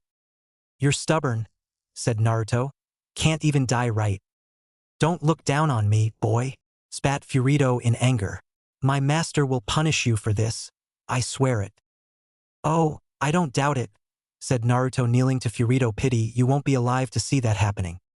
After that, Naruto summoned Chaos Claw and plunges it through the dying fanatic's chest. Furito suffers breathlessly, while the Overlord slowly and painfully pull out his heart. Once it's out, Furito can feel his life fading away. He prays Titivitar Ue Ki. And with his final breath, Furito is no more. Naruto searches through the robes of the recent deceased. Soul of the treacherous priest. Furito's Teko Keiji. Storage scroll, red hive. Naruto opens the scroll to release the scroll. The hive's presence causes the Reds to gather and surround the hive and Naruto. Naruto noticed the hostility from the Reds and he only scoffs at them. Your rebellion ends now, said Naruto as he places his gauntlet-clad hand on the hive, creating a suddenly wave of energy which made the Reds bow to submission. Master! Master! Master! The Reds chant to their new master, for as the Red Hive is now within Naruto's grasp. Mission complete. Minion control, Reds unlocked. Naruto smiles at this until he heard a voice behind him. To think that you'd be the one to get in my way of destiny. Akenomyosei, said Naruto angrily, as he turns to see the ethereal presence of the gamer Akenomyosei. Or is the demon prince a more appropriate title? My liege. Gloat all you want, you'll never make the same mistake again. That fool protector may have blessed you with the Phazon and have 2 goddesses on your side, and the blessing of that bitch Yuzum, but you're still a noob to me. We'll see about that, said Naruto. Akenomyosei only laughs at Naruto's arrogance and determination. So competitive, I like that. You're just like him in our youth. John. After that, Akenomyosei fades away. Naruto just stands there until he heard footsteps coming from Noir, Neptune, and Karen. He smiles at them as they approach. Naruto-kun, did you do it? Said Neptune. See for yourself, said Naruto as he presents the Red Hive, and the Reds who are now docile and obedient to him. 1 mission down. Well done, said Noir as she reveals Naruto a message box to him. Quest update. Quest. PlayStation Goddess Crusade Part 1. Add Noir in party. Complete unfinished quests. January 3rd. Complete event quest. Winning conditions. New quest. Shall we move on? Said Noir as she placed her hand on the Red Hive to send it back to the tower. Hi. I think a nice rest should do me go, said Naruto until he collapses on his knees. Naruto-kun. Ugh. I think I absorbed the rest of the QB too much. Ugh, said Naruto as he groans in pain, until he starts screaming as a huge burst of QB's chakra erupts out from him. Agagagga. The eruption is causing the catacombs to quake. The hearts held Karen to shield her from this overwhelming chakra. Naruto-kun, called out Karen with concern. She looks up to the goddesses for an answer. What's happening to him? We don't know, said Noir, but I hope he'll be all right. Hi, let's hope it doesn't get much worse, said Neptune. Meanwhile, at the fire temple. Chirika-san, an army of unknown shinobi are approaching the temple, called out a ninja monk to the head monk. Kyuso, they're here, said Chiriku as he rushes to warn Kampa. Kampa is at a makeshift infirmary to treat the wounded monks. While she treats them, Chiriku rushes by to warn her. Kampa-san, the censored justice are coming, said Chiriku. Kampa sighed at this and heads to her syringe. So it begins, said Kampa. Meanwhile, up the stairs behind the army. If is running very fast as her heart is beating hard, worried about Kampa and Karen, which she sees something that caused her to get enraged, censored justice lackeys, that caused her to summon her weapons, 2 Katars, which she thought if censored justice even touches Kampa and Karen I will make censored justice suffer. Land of Fire, 20 minutes earlier. If, a renowned gamer is rushing through the forest with worry and panic in her face. She is heading back to the temple after seeing the rising smoke from where the temple is, and is concerned for her friend Kampa and adoptive niece Karen. I got to get there, I have to get there, said If repeatedly. If is running very fast as her heart is beating rapidly as it can, filled with worry about Kampa and Karen, which she sees something that caused her to get enraged, censored justice lackeys, that caused her to summon her weapons, 2 Katars poking out from her long sleeves. She hid up in the tree and spies on the army, who are standing idly by the stairs. Commanding the army is none other than Fugaku Uchiha, or formerly known as Kaijin back at the Shinobi War. If had bad runnings with that Uchiha, nearly got caught by him on a few occasions. But this is extremely bad if the censored justice sent him to capture her and Kampa, the thought it boils her blood. If censored justice even touches Kampa and Karen I will make censored justice suffer. Fugaku halts his army and walks up the stairs to the temple. The temple door opens to reveal Chiriku crossing his arms and with a stern look on his face. But truthfully the head monk has a deep hatred for the Uchiha patriarch. That's far enough, Fugaku, said Chiriku, you have no business here. Chiriku, we know that you have wanted fugitives staying in your temple, said Fugaku, surrender them now and I will be lenient to forget your treachery. Everyone is welcome in the temple, Fugaku. Our relationship to Konoha remains neutral for we are truly citizens of the Land of Fire. Konoha has no authority over us, especially not from you, said Chiriku. I see, said Fugaku sighing. Shame, you were once a strong shinobi back in the day. What happened to you? You happened. I know what you did to those shinobi back in IWA, said Chiriku. They were the enemy, said Fugaku. They surrendered, said Chiriku. You brag about justice, but all you care is making this world in your image, and kill anyone who said otherwise. Fugaku frowned and turns his back to walk down the steps. I'll give you until dawn to surrender the criminals, or we will storm this temple and take them anyway, said Fugaku. Meanwhile, at the catacombs. Aggggghhhhhh, screams Naruto as the Kyuubi's chakra erupts from his body, creating a crimson storm from within the room. The two hearts and Karen duck and cover from the swirling chakra storm. Naruto is slowly changing. The chakra is becoming physical and his appearance is turning vulpine. Agik. It continues slowly until all the 9 tails sprout out and curls around Naruto. Then the chakra gets sucked back in him like a maelstrom in a stormy night. Poof. Suddenly it stopped and Naruto poofs into smoke. Noir. Neptune and Karen stood up as the crimson chakra storm ended. Naruto-kun? Said Noir as she slowly approaches the subsiding smoke, which reveals a bundle of 9 tails curled up in a cocoon-like form. Naruto-kun, are you alright? Suddenly the tails unravel to expose Naruto, but what they saw doesn't look like him, for he's a full transformation. And Naruto-kun? Said Noir in shock at Naruto's changed form. Yeah, it's me, said Naruto, who is now a 9-tailed fox kit with spiky blonde hair and whisker-like marks on its cheeks. He rubs his head with his paws and shook his furry orange body while looking at his party with his big blue eyes. Silence was only there at first until Naruto broke it by saying, "What?" Kawaii. Noir and Neptune each pulled Naruto into a hug where his head is once again being smothered by the heart's breasts. Naruto struggles to get free, but the Neptune and Noir's hold on him are strong. But they aren't the only one embracing him. Mindscape. Oh, Naruto-kun, you're so adorable in that form, said Jubi, as she is also hugging Naruto, who is in the transformed form. Naruto grumbles at this. Luckily, the censor trap isn't alerted from this, as it might saw this as an innocent embracing. Jubi, is there a way to get me back to normal? Naruto groaned as his face is buried in Jubi's breasts. There is, said Jubi simply while she continues her embrace with Naruto. Well? Exclaimed Naruto impatiently.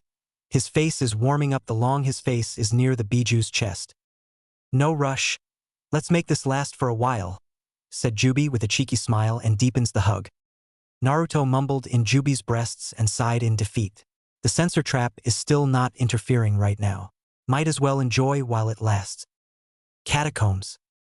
Naruto gave up fighting them and accepts their warm embrace while he remains in this form. He is starting to understand how local pets feel when they are being petted. Their soft hands feel nice on his fur and body. It made Naruto sleepy and let them stroke and hug him for a while until Jubi decides to change him back. It didn't take long for Naruto to change back to normal. Such the disappointment for Neptune as she wanted to cuddle Naruto more in that chibi fox form. Naruto is trying his best not to blush but is failing miserable while he stretches his arms. Okay, can we keep this to ourselves please? Said Naruto.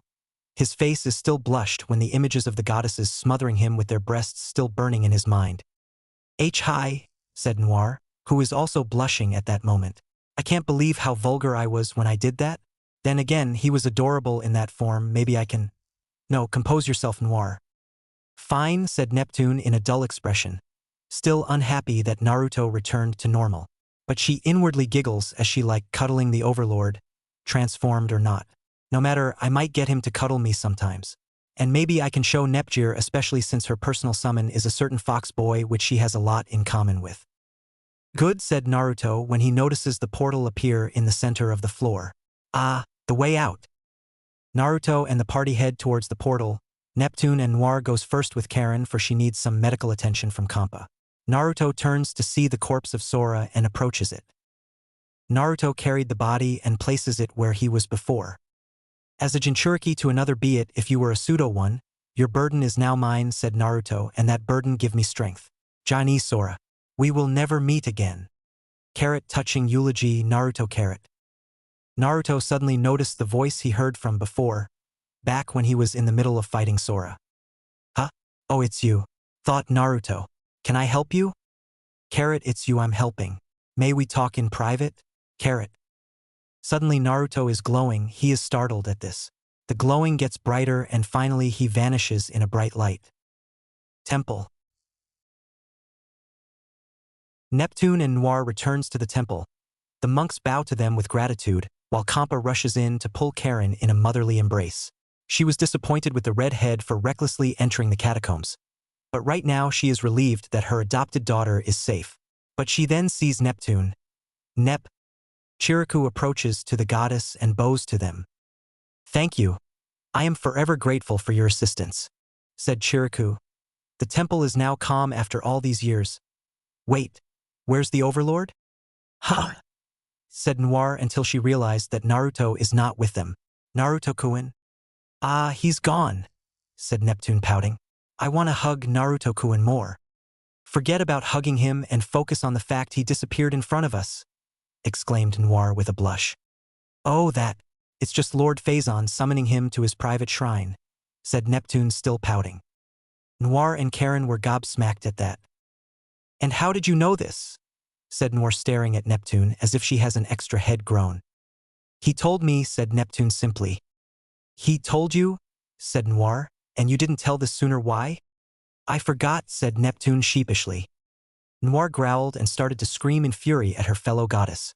Her wrath caused everyone to cower while she starts throttling Neptune. "You forgot. How can you forget, Tio? Tell me something important," roared Noir while shaking Neptune violently. Phazon Shrine. Naruto appears in the Phazon Shrine. He approaches the pool where he is greeted by a young man with short, messy, spiky white hair and golden blue eyes with ripple-like patterns across the iris and sclera, and a vertical scar across his left eye. "Hello, Naruto. It is a pleasure to meet you. I am the Dark Protector of the Phazon, Kaido Hikari." Naruto only stares at the Dark Protector. Kaido only chuckles and resumed speaking. "Sorry for the abduction. I thought this might be the right opportunity for us to meet in person," said Kaido as he sits by the pool. "Now then, I suppose you have some questions for me." "Hi, I do," said Naruto, sitting by the opposite side of the pool. His eyes fixed on the silver-haired stranger. He summoned Chaos Claw to demonstrate it while he asked his first question. "What is this power you call Phazon?" Kaido chuckles and instantly answers the question. "Well, this question is a long answer, so please listen well," said Kaido as he begins his explanation. "The Phazon is a magical chemical I created to use as a weapon for followers of Yami to use against the censor justice ever since the sack of Tari in Gamer Year 1983. It was also designed to help users to go toe-to-toe against both Kami and the censor goddess, including my traitor for a sister." Kaido said the last part in a venomous whisper. His eyes darkened with pure hatred. Naruto noticed this but rather not ask.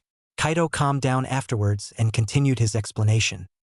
"The Phazon's production started when I extracted the contaminated soils from the past Dark Tower ruins, during the time when the censored justice attacked and destroyed the Tower Heart," said Kaido until he sighed sadly as he spoke the last part.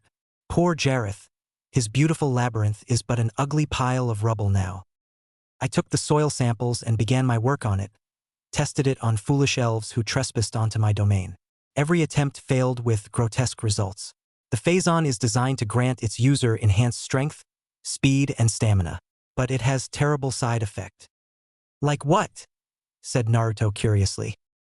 "Madness, extreme aggression, sadistic mood swings, and on rare occasions, sexual cravings," said Kaido, "but to those who are weak, can cause internal damage to the body."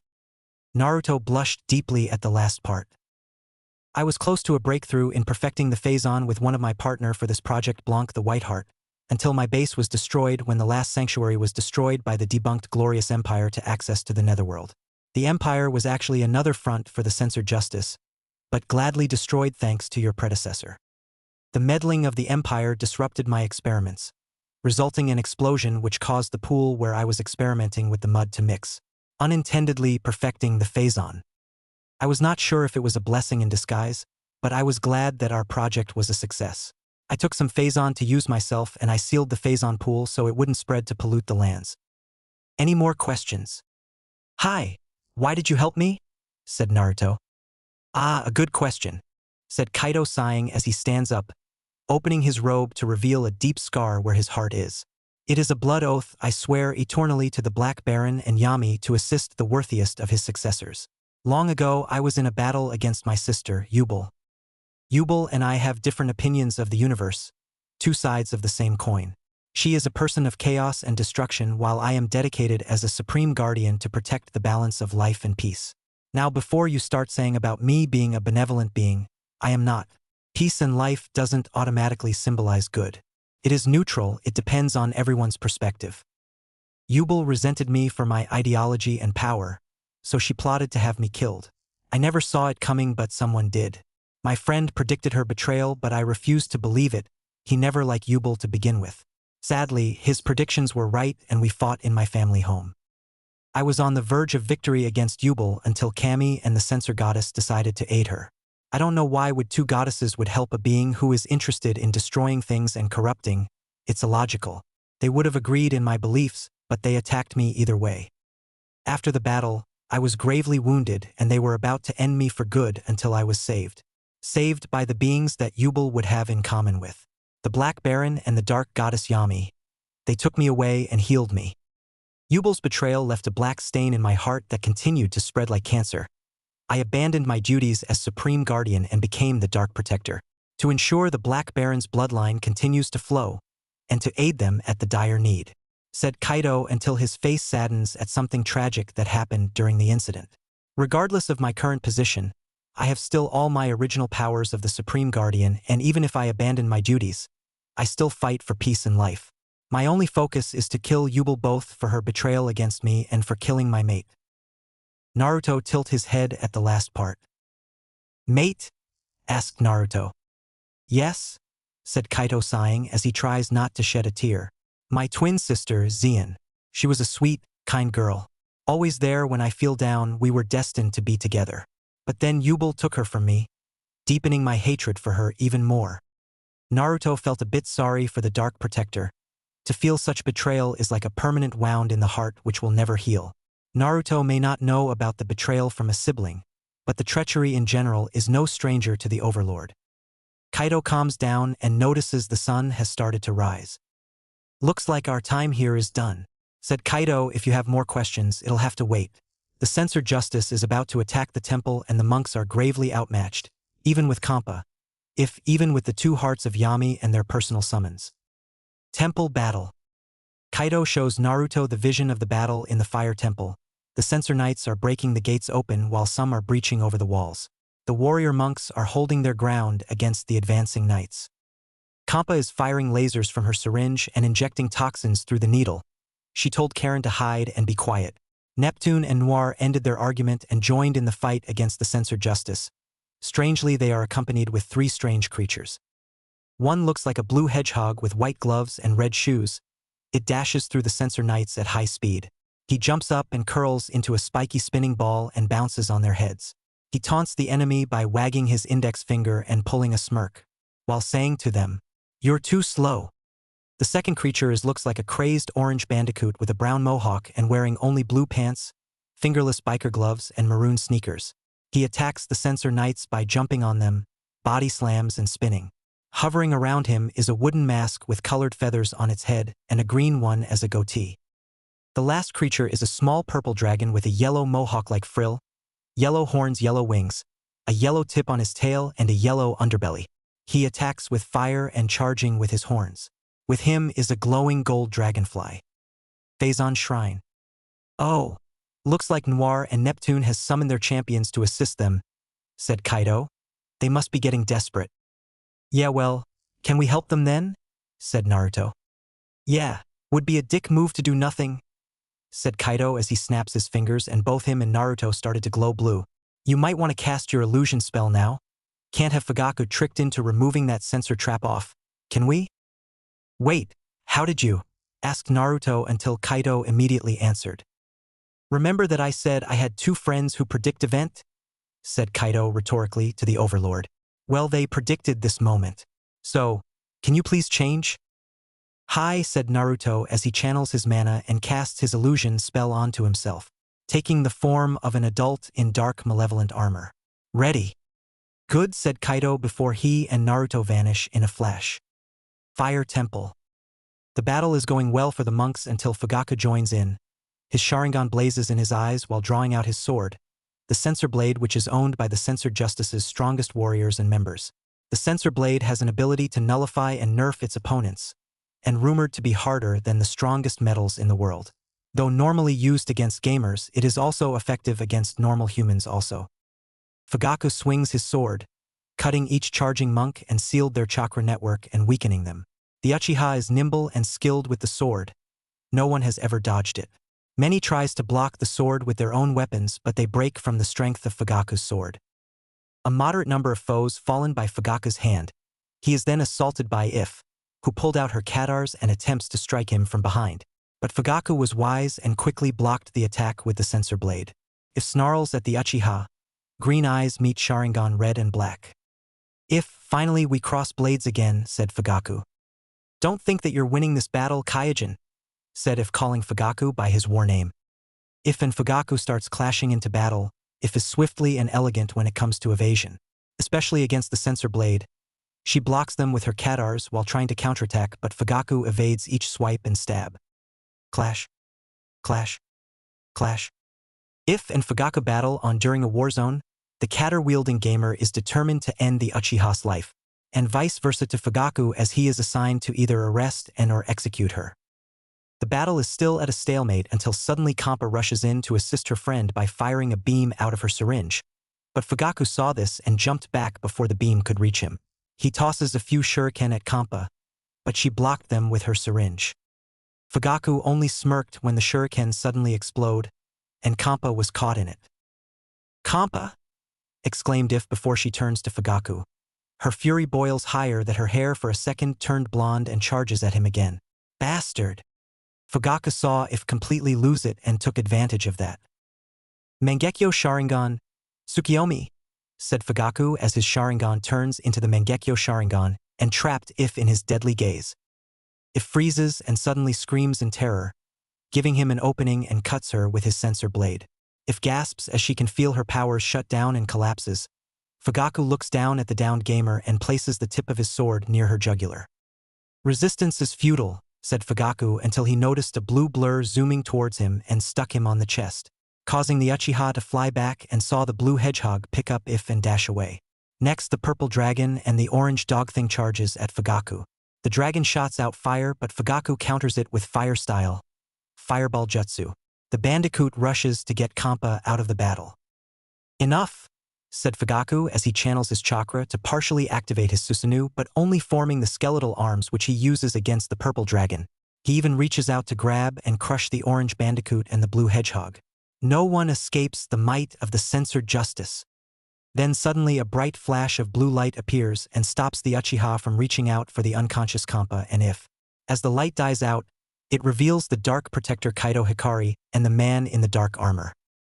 "I beg to differ," said Naruto in his Black Baron illusion. The illusion spell is very effective to even the Sharingan. Fugaku could not see through it if he tries. Fugaku is startled at this Black Baron, for he did hear tales about it. Even saw illustrations while confiscating them from gamers he arrested in the past. "Impossible, there is no way that you'd be alive," said Fugaku. "Want to test that theory?" said Naruto before charging at Fugaku. Activates the Rasengan and plunges it at Fugaku's chest, while channeling a mixture of the Kyuubi's chakra and phase-on into it. The impact is so great that it causes the Uchiha to fly and crash through the open temple gates. Naruto smirks and rushes after the launched Uchiha. "Jarani, I'll be back." Naruto rushed out of the temple gates. Kaido chuckles while shifting his eyes at the remaining Censor Knights, who are now shaking in their boots when they saw him. They know well who the Dark Protector is, and anyone would be a fool to face him. But unfortunately their arrogance and sense of duty and honor to their cause blinds them. Kaido chuckles while he draws out his weapon, the Celestial Blade. It is a Western-style sword with a double-edged blade and wing-styled guard. "All right, time for some fun," said Kaido as he suddenly shrouds himself in a glowing blue aura. Open field. Fugaku flies through the forest, cashing in a lot of branches, cursing under his breath from every impact. Sent there flying for 4 minutes until he reaches a clear opening. He activates Susanoo to grab hold on the ground, so that he can slow down and land with ease. He pants heavily and grits his teeth in pain while holding his stomach. He then started to puke out his guts along with 500 milliliters of his own blood. "Keikyuso," said Fugaku as he pulled out a vial of red liquid. which is healing medicine brew by the censored justice's trained alchemists when they reverse-engineered confiscated crafting ingredients from gamers. He downed the potion with one gulp and felt his deep injury disappear, but his top is torn up, leaving a giant hole which exposed his abdomen. What was that? No gamer could gain that much strength on an attack like that. You assumed that I'm a gamer because I kicked your ass so easily? Said Naruto mockingly at the Uchiha. That's a wild accusation you have, Uchiha. Don't feign ignorance, I know you're a gamer. I can sense that foul energy from you anywhere, said Fugaku. I see, but do you know who I am? Said Naruto. Should I? Said Fugaku. You may dress as the Black Baron, but you and I know that you aren't him. No one can come back from death. But what if I am the Black Baron and came back to life to start over? Said Naruto. He can sense Fugaku about to try and seal his powers. But we all know what will happen if some certain words are spoke twice by the same person to the same person. I could come back anytime, for we gamers will die and come back as much as we like. Your arrogance will be the death of you, said Fugaku, frowning at the disguised Naruto. You gamers think you're all immortal, but you should know that you only live once like the rest of us humans. Fugaku verbally spoke the words that cast the censor trap, but what he failed to realize that he spoke them twice to Naruto. Naruto suddenly smirks under his illusion. He can feel the already weakened trap finally break on his person. He is trying to compose his excitement so that he wouldn't give away the game just yet. As the trap was breaking, the sky turned dark from the clouds blocking the sun and dark music plays. Dark Souls 3 soundtrack owes to Soul of Cinder.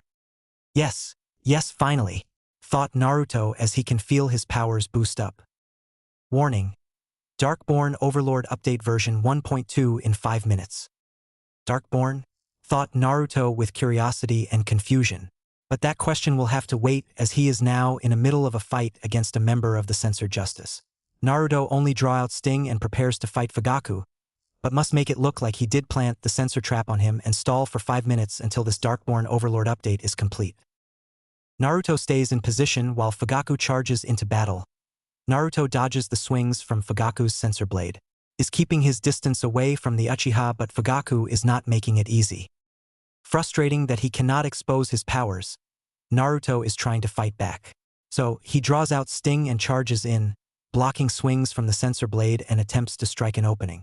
But the Uchiha is very skilled, leaving no openings to exploit. When an attempt was made, Fugaku blocked it and counters with a kick. The kick pushed Naruto away. The Overlord checks the update status. Darkborn Overlord update in 2 minutes. Just a little longer, thought Naruto, now crouched down and feigned panting to show false signs of fatigue to the enemy. Just a little longer, Fugaku. Naruto maliciously grins with excitement. Temple. The Dark Protector is showing no mercy to his enemies, leaving on one alive or escape within the temple walls. The monks regroup along with Kampa, and if while Noir and Neptune join in with Kaito in their little purge against the censored justice. Noir is extremely pissed and Neptune is cranky.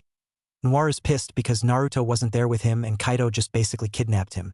She even tried to attack him the moment they met. Look, I said I was sorry, said Kaito. Couldn't you just come to us and explain everything? Exclaimed Noir. And alert Fugaku and his army? Kaito asked rhetorically. We all know that this is the perfect opportunity to free Naruto from that accursed censor trap. Noir begrudgingly agrees to the Dark Protector. She knows better that this opportunity should not be ignored. Fugaku is exposed, and tricking him to speak the same words to the Overlord will guarantee freedom. Neptune is still not happy and takes it out on the Censor Knight. Ever since she's giving Naruto hugs, she's becoming addictive to them. She wants to embrace him again. That last hug when we changed into a chibi-cubi got it worse for the Purple Heart. And she knows well that a Naruto body pillow will not help. And no one even knows who she even got that. Not even me. I have my ways, Mr. Shadow, Neptune mutters to the author of this tale. Kaito and Noir saw Neptune mutter to herself and both sweat drops at this while they continue their massacre. Still annoyed about Naruto's absence? Said Kaito. Yeah, and guess whose fault is that? Said Noir, still glaring evils at the Dark Protector. Kaito sighed deeply and said, Like I said, I'm sorry, Kaito exclaims while decapitating a cowering Censor Knight, and besides, he'll be back in about 10 minutes. I'll hold you on that promise, said Noir while firing her gun and shot a knight in the chest. Suddenly the skies are getting darker. The dark clouds are getting thicker as if a storm is approaching. Dawn only started. Why is getting dark? Kaido chuckles as he looks up in the sky. I must go. I sense Naruto might need me in a certain part of the battle, said Kaido. What do you mean? Asked Noir. If I know Fugaku, which is unfortunate that I do, he is likely going to use one of two justice from his wicked eyes. The first will fail, but the other will be an issue, said Kaido while leaving the temple. I'll return with Naruto, Johnny. Back with Naruto. Naruto is running away from the flames produced by Fugaku's fire style. Fireball jutsu? Naruto hastens the pace and dodges the flow of the flames as he now approaches the Uchiha. Naruto made a slash at Fugaku's chest, but he was wearing armor underneath his clothes and grabs him by the neck. Naruto gags for air, but Fugaku tightens his grip. That is enough. Your resistance is humiliating, said Fugaku, snarling at the disguised Overlord. I have fought many gamers, with or without the censor trap, but you are far out the most stubborn to even submit or accept the fact you're already lost. You think that killing me will destroy it? Naruto decided to screw with Fugaku even further, so that he started to taunt him. Is more humiliating than fighting a female gamer? Said Naruto, like Akashi, for example. Fugaku was startled at this. How does he know about Akashi? How did you? No? Please, there is nothing we gamer don't know about other gamers. Said Naruto, her reputation precedes her. I heard that you lost to her numerous times. There is no way you could defeat her that easily, you must have cheated. Fugaku snarls at this insult and brought Naruto's hidden face to his. Fugaku's Mangekyo glares into Naruto's eyes. Tsukiyomi realm. Fugaku brought Naruto into the Tsukiyomi realm the moment their eyes meet. Naruto found himself crucified and looking down to see what appears to be black-red scene of Konoha Hospital. Under the normal circumstances, you'd be right. But there is one flaw about women that even I would take advantage of, their ability to have children, said Fugaku when a scene of a struggling red-haired woman in hospital gowns holding a baby in her hand is trying to approach what appears to be a makeshift sacrificial altar lined with lit candles.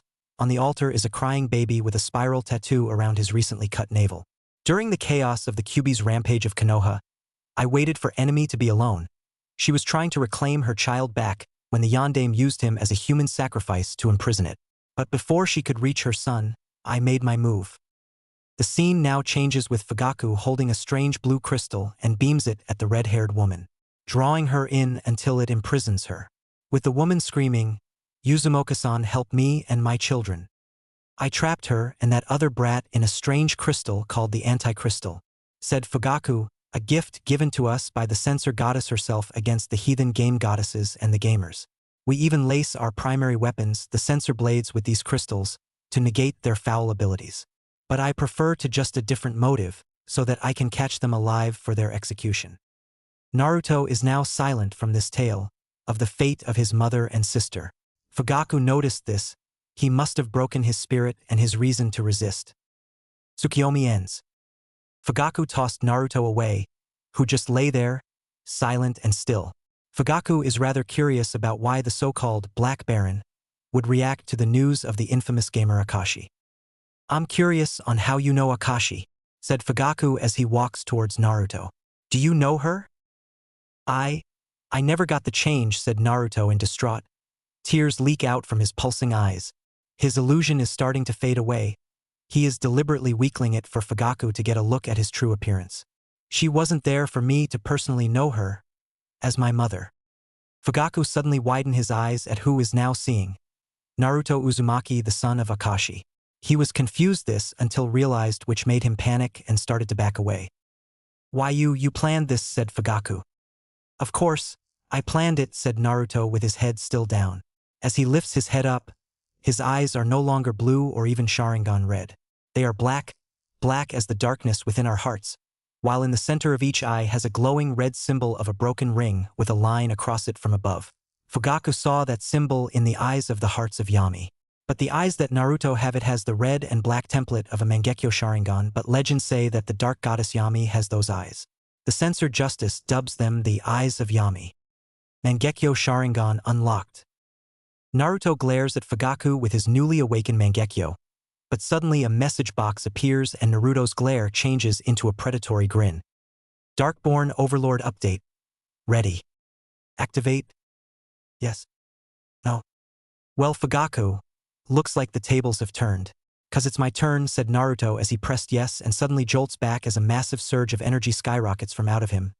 Naruto screams in laughter as the energy beams into the heavens and causes the dark clouds to swirl around to form a slow, thick tornado. Naruto's clothes are started to change, even his appearance slightly changes. His black tracksuits and ninja greaves are now replaced with a pair of black trousers and iron-plated greaves with leather boots. His jacket replaces with a long leather trench coat while an iron chest plate joins in with the mithril shirt underneath. His green goggles are now black and more refined, almost look like pince-nez shades with straps. And on his now slightly neat hair with a ponytail is a menacing tricorn hat which might look like long fox ears. Very nice, said Naruto as he looked at his new clothes and armor. Then he turns his gaze at his opponent. Now I don't have to hold back. Naruto draws out the Uchiha katana which turns into the void sword while drawing out Demon's Scar. He charges at the Uchiha. But he was going much faster now that Fugaku couldn't reaction on time. Naruto twisted his body in a spin, creating an intense flame that would burn you within seconds. Fugaku was caught in it for only a second before jumping away. His clothes are scorched while hot cauterized scars now appear on his chest. The burning is intense, but Fugaku bit inside his mouth to endure the pain as he is no stranger to burns, experienced from his past training on Katan Justice. Naruto charges again, but this time he casts his lightning whip and lashes it at Fugaku. The lightning whip is a spell that you should not block with metallic weapons. Fugaku has no choice but to dodges them, but Naruto keeps on lashing, toying with the Uchiha while Fugaku keeps dodging the lightning whip. Fugaku is feeling his stamina draining when he dodges the lightning whip, much to Naruto's delight. The Overlord then charges at the Uchiha closer and places his gauntlet-clad hand near the Uchiha's face and cast Fireball at point-blank range. Boom! The impact causes Fugaku to fall back and collapse. Naruto smirked, but it was short-lived when he saw Fugaku suddenly fade before his eyes.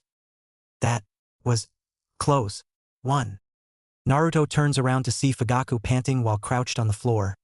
His left eye is closed and bleeding. Fugaku glares at Naruto with his right eye, while his left eye when he opens it is now permanently blind. I got to be careful, thought Fugaku. I'm not dealing with any run-of-the-mill gamer here, to think the Kyuubi brat could possess such power. Now I know why the Yondaime sealed the beast within him. Damn him. Fugaku grunts in pain while his blind eye starts bleeding. I had no choice but to use the Izanagi Jutsu. The attack was too close for me to evade, thought Fugaku while he rips off his sleeve and covers his blind and bleeding eye with it as a makeshift eye patch. This is the last and only time. Doing it again will result in my death. I'm left blind and vulnerable around my enemies. Naruto leans his head with annoyance and exclaims irritably at Fugaku. Gore, you had to go and ruin it, do ya? Said Naruto holding his head and growling in anger. His anger causes the Kyuubi chakra to seep out, buffing his status. Kyuubi cloak. Tail 1, plus 50 on status. No matter, said Naruto as he discards Void Sword and sheathes his Uchiha katana. Then he spreads his hands as Chaos Claws are now formed. I'll just have to tear you, limb from limb, and gouge that remaining eye of yours. Naruto then charges with the intent to kill. He swipes his left claw at Fugaku but missed when Fugaku jumps back and counterstrikes with Fire Style. Fireball Jutsu. Naruto shields himself with his claws, but the flames did inflict some damage on him. Even singe his new coat. Glowing embers now form on the edges and his lapels. Even the rims of his tricorn has glowing embers. Naruto snarls that his Mangekyo suddenly causes him to spark out black flames and they spew out when he suddenly roars in anger. RHHH! Roared Naruto while the black flames explode and spread across the area. Oh shit! Thought Fugaku as he quickly activates his Mangekyo and casts out black flames of his own to block Naruto's black flames. Amaterasu discovered. The black flames coat the entire area, burning everything in its path, flora, fauna, everything. The black flames kept burning and never die and it turned the area into a barren wasteland. Fugaku cancels his attacks when Naruto finished, but his right eye is now weeping blood and he winces in pain around the eyes. Damn it, I can't overuse the Mangekyo, thought Fugaku holding his right eye. Got to finish this fast.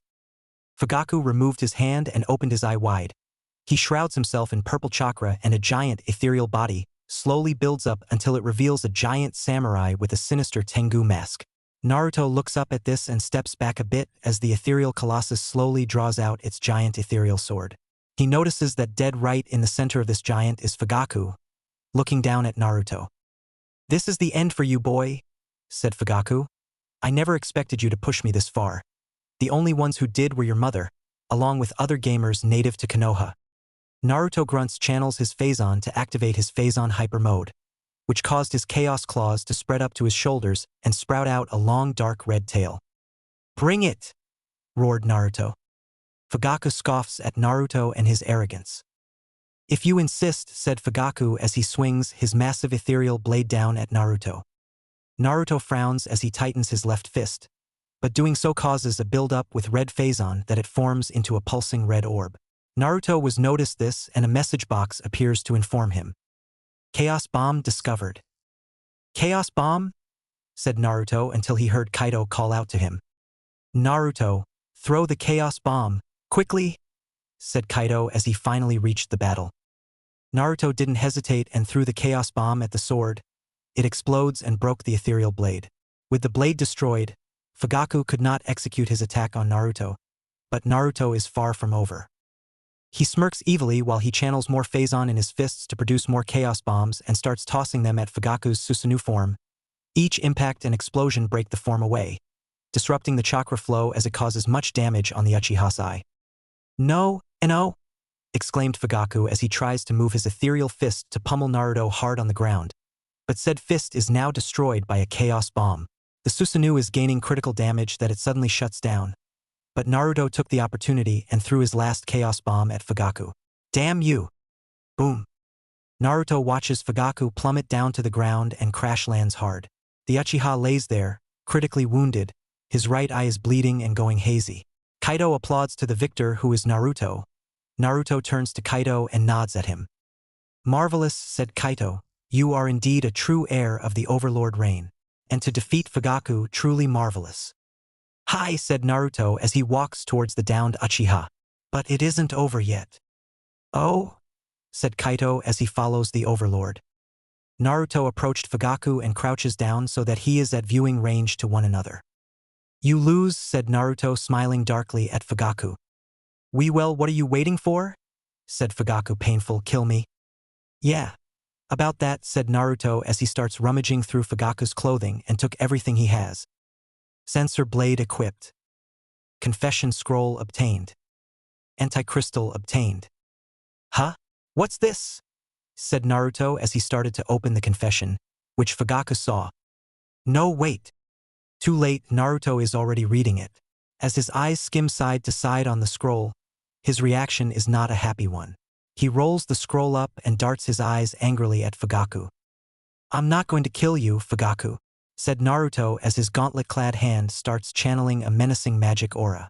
"Killing you first would be merciful, but you showed no mercy to your enemies, no mercy to my family, and esply to me when I even begged for it." Naruto grew silent to calm himself down. "No, I'm not going to kill you. That comes after your punishment," said Naruto darkly. "What do you mean by that?" said Fugaku. "You loved censorship so much, sealing away the truths that you wouldn't bear knowing. So, I'll let you have censorship. Now take it." Naruto then plunged his fist right into Fugaku's chest. The dark magic starts pumping into the Uchiha, painfully and slowly. Fugaku screams as much as he can. The dark magic is wrapping around his heart like a boa constrictor. "I place a curse upon you, Fugaku Uchiha," said Naruto. "From this day forth, everything you know about me will be forbidden. The mention of my true name will cause pain in your heart, as a reminder that you have won. And instead of speaking my name, you will address me by new game name, Darkborn." Naruto removed his fist from Fugaku's chest and leaves him to fall unconscious while the newly christened Darkborn walks away. Fire Temple. Naruto and Kaido returns to the Fire Temple, where Neptune immediately tackles him in a hug. Naruto was startled at first but welcomes the embrace of the purple-haired goddess and wraps his left arm around her. "Naruto-kun, thank Yami you're okay," said Noir as she approaches. She saw Neptune on him and frowned at this, but she ended it and turns to Naruto. "Is it over?" Did you get rid of the sensor trap? Hi, said Naruto. Finally free from that damn thing. Even got a power boost too. It is very fortunate to have an ally like you, said Chiriku. But I'm afraid this leaves us vulnerable to the censored justice now that we've exposed our betrayal to the land of fire. Oh, I don't think that would be an issue anymore, said Naruto, now standing up, breaking Neptune of her hug. If you allow it, I will be your protectorate. My protectorate mean we form an alliance? Said Chiriku. Not exactly, it means that this temple will be part of my domain under my rule. Said Naruto, I am planning to conquer the world and rule it. But I assure you, you will continue your duties. All that matters are that no one will attack you. And what are the terms of this protectorate? Said Chiriku. He is having pros and cons about being under the Overlord's protection. Just a minor income. An immediate summoning when I need you, said Naruto, nothing major. And how much will we pay you for your protection? Naruto rubs his head and paces while he thinks of a price. But luckily a message box appears in front of him. Fire Temple income? Low.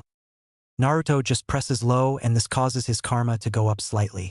He may be evil, but right now, it's best to make the wise decision while at war against the censored justice. A low income, 700 Ryo bi-monthly, said Naruto, and if there's a time where you're unable to pay me, you will be summoned to pay it off by doing a quest for me. That still looks steep, said Chiriku. It's better comparing to the income taxes you were made to pay the daimyo and the protection taxes from the council in Konoha. Said Naruto. When he was at the archives, he peeked at the old ledgers, and the fire temple was made to pay triple than what Naruto is offering. And 40% of that tax goes straight to the censored justice's treasury. Guest alert, hush money. Locate and rob censored justice treasury.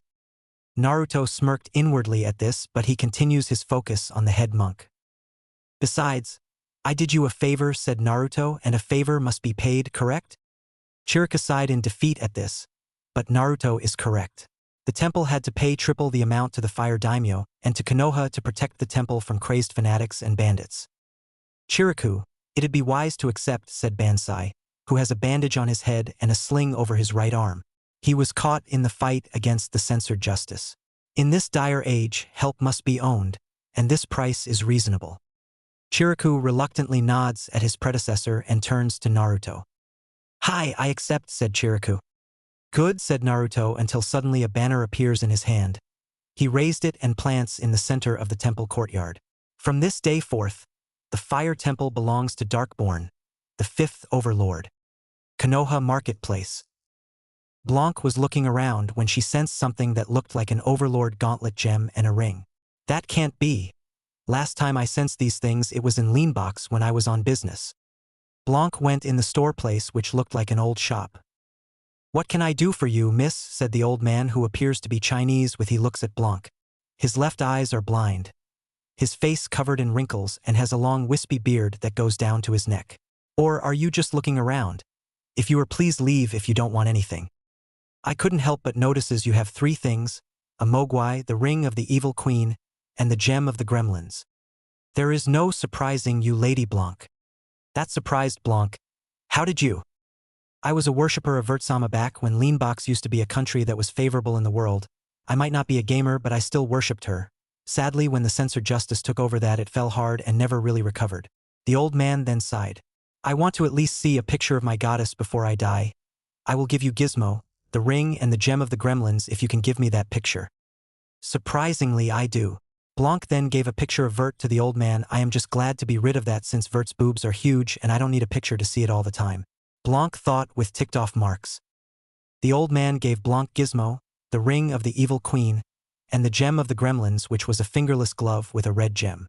I don't need to tell you the rules for the gremlins and Mogwai's, Lady Blanc, since the goddesses know all about the rules for them.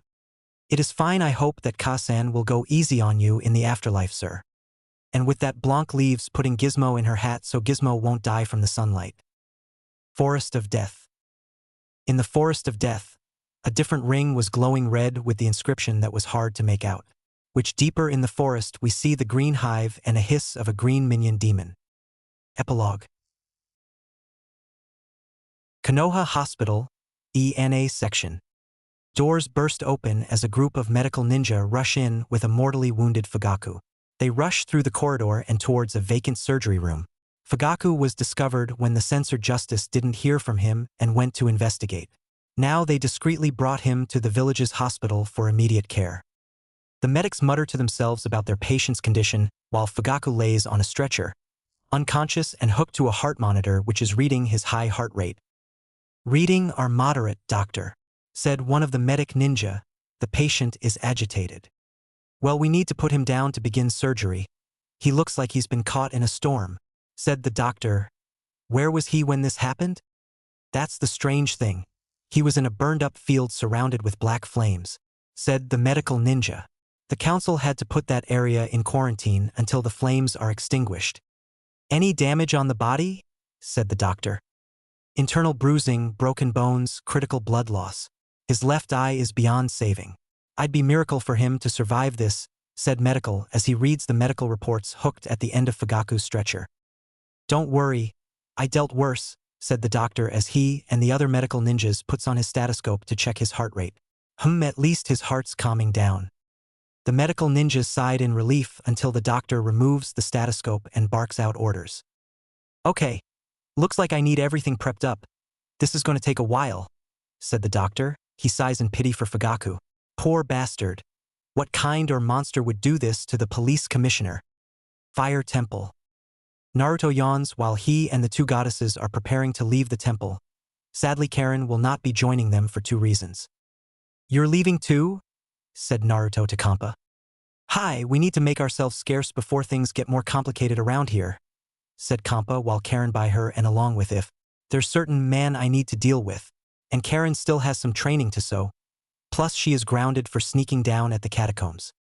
Karen blushed in embarrassment after she was busted for that. Naruto merely chuckled at this, but feels a bit envious of his new sister for having a mother in her care. Ever since he learned of Kushina's fate, it's like Fugaku managed to wound him deeply from that battle. "Well, it's good to see you, and I wish you safe travels," said Naruto until Karen rushed in and gave him a hug. Naruto smiled and hugged back. "And you too, Muzum." And so, the 3 gamers left and went their separate ways. Naruto waves to them goodbye until they are out of viewing range. "We'll see them again. I've a feeling," said Naruto before he turns away and his expression grows dark and suddenly drop on his knees. But Neptune held him back up. "Damn. Fighting Fugaku was intense. I'm still not fully replenished. Let's return to the tower. I need some rest." "I agree," said Noir as she helped Naruto head for the waypoint gate which was installed the moment Naruto claimed the temple as his. Excuse us." Naruto, Neptune and Noir turned to see that the blue hedgehog, the orange bandicoot and the purple dragon are sheepishly and awkwardly nervous to ask them something. "Oh, of course. How rude of me," said Neptune as she smacks her forehead as she forgot something. She rummages through her pockets and pulled out a chili dog and a pile of gold rings. "Here you go, Sonic." Neptune's champion, Sonic the Hedgehog. Bio. There are many versions about Sonic. The main one is that he is a super-fast hedgehog with a rebellious attitude and the need for speed. He dashes all around his realm called Mobius and defeats his nemesis, Dr. Evo Eggman, Robotnik, who tries to conquer Mobius and turn everyone into his robot slaves. And with the power of the 7 Chaos Emeralds and a total of 50 rings, he turns into a rip-off of the Super Saiyan from Akira Toriyama's Dragon Ball Z. "Hey pal, enough with that old story, nobody cares," said Sonic looking at the author. "Geez, when did the champions learn to break the fourth wall?" "Don't make me tell Lady Neptune to send in Plusha," exclaimed Sonic. "I'll be good." Noir also rummages through her pockets and gave the orange bandicoot a strange fruit and a clear gem. "Here you go, Crash," said Noir. Noir's champion, Crash Bandicoot. Bio. A genetic engineered marsupial gone wrong by an insane Dr. Wily wannabe. Crash lives in the Wampa Islands protecting the world from an evil mask and a crazy scientist bent in world domination. Not sure if he was dumped by a sexy bandicoot or replaced her with his cute brainy sister. "And you too, Spyro," said Noir as she gave the purple dragon a butterfly in a jar and a bag full of colored jewels. Noir's champion, Spyro the Dragon. Bio. A young dragon from the dragon realm who is traveling through many realms for adventure with his dragonfly friend Sparks, who protects him from harm but for a limited amount of times. Spyro defeated a cranky troll who cursed his brethren into crystal statues. defeated a reptilian wizard from invading a peaceful world, and an exiled dragon enchantress who kidnapped dragon wings to steal their wings to use magic. And whatever you do, don't play the Japanese version, it's shit. He isn't kidding, said Spyro to the readers. Trust me. Just going to ignore the fact that he can break the fourth wall.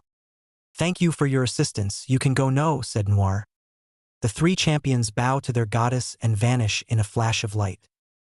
Naruto is speechless after reading their bios, and sweat dropped at some of it as it was written in third person. So, they're heroes, said Naruto. Uh-huh. Ooh, right, said Neptune until she realized that Naruto is an overlord and overlords hate heroes. They never get on. Don't worry, despite their heroic status, they are completely loyal to us and will never betray us.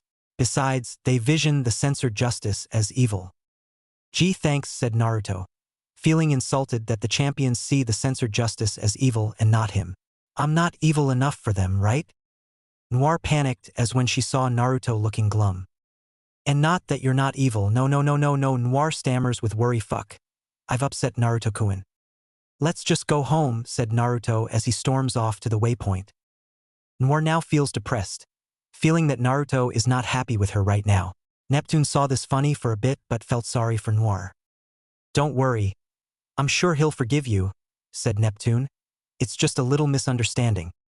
I damaged his pride as an overlord. I doubt he'll see it as a little misunderstanding, said Noir as she sighed. Come on, let's go. Noir and Neptune enter the waypoint gate and return to tower. Meanwhile, at the Phazon shrine, the Dark Protector returned to his shrine and watches Darkborn leave the Fire Temple via waypoint gate. He then cut off the broadcast and poses in a lotus position, when he suddenly heard footsteps approach him. Took your time getting here, said Kaido. Tell me you didn't get lost, Samus. Behind Kaido is a figure in strange slender armor fitted with an arm cannon on the right arm.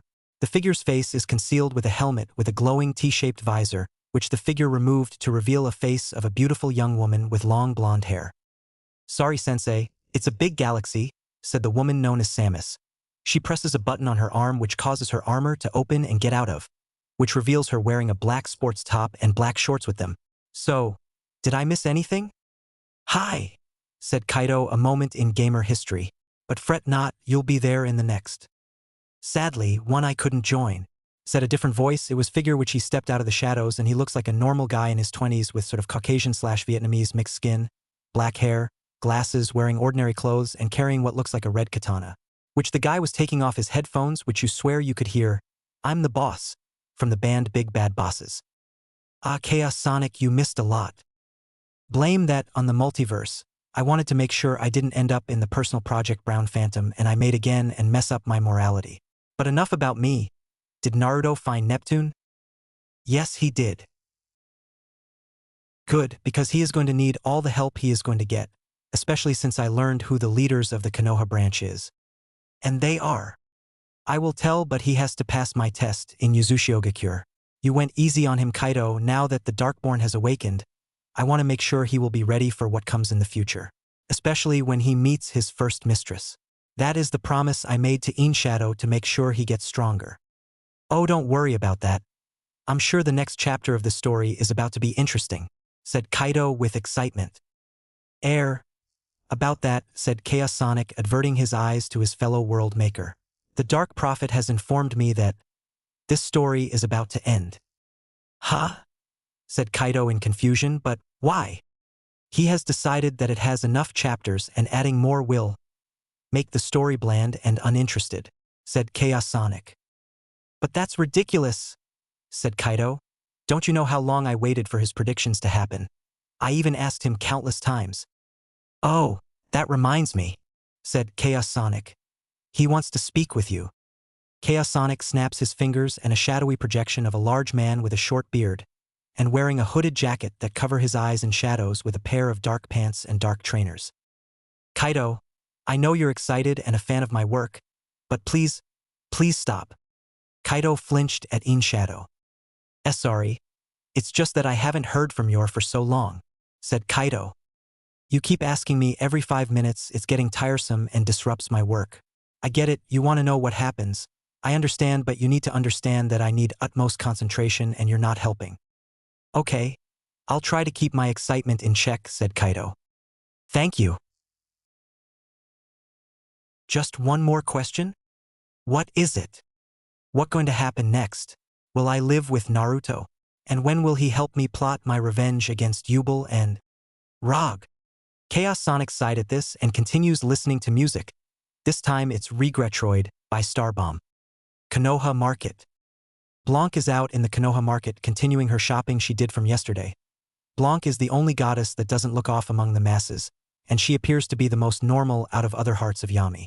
No one seems to notice her or even know who she is, which is beneficial for her when she's out in the open. Okay, let's see here, said Blanc as she goes through her shopping list. While she continues shopping, she heard the villagers murmur in whispers. Did you hear about Fugaku Uchiha? Hi, he was brought to hospital the other day and in very bad shape. He looks like he was in a terrifying fight. And after finishing the diplomatic mission in the Land of Iron. Apparently, no one is happy with the alliance with Kumo. Well, I wouldn't blame the bastard who turned Fugaku into a bloodied-up punching bag. Something is weird about this alliance. I don't trust those backstabbing Kumites one bit.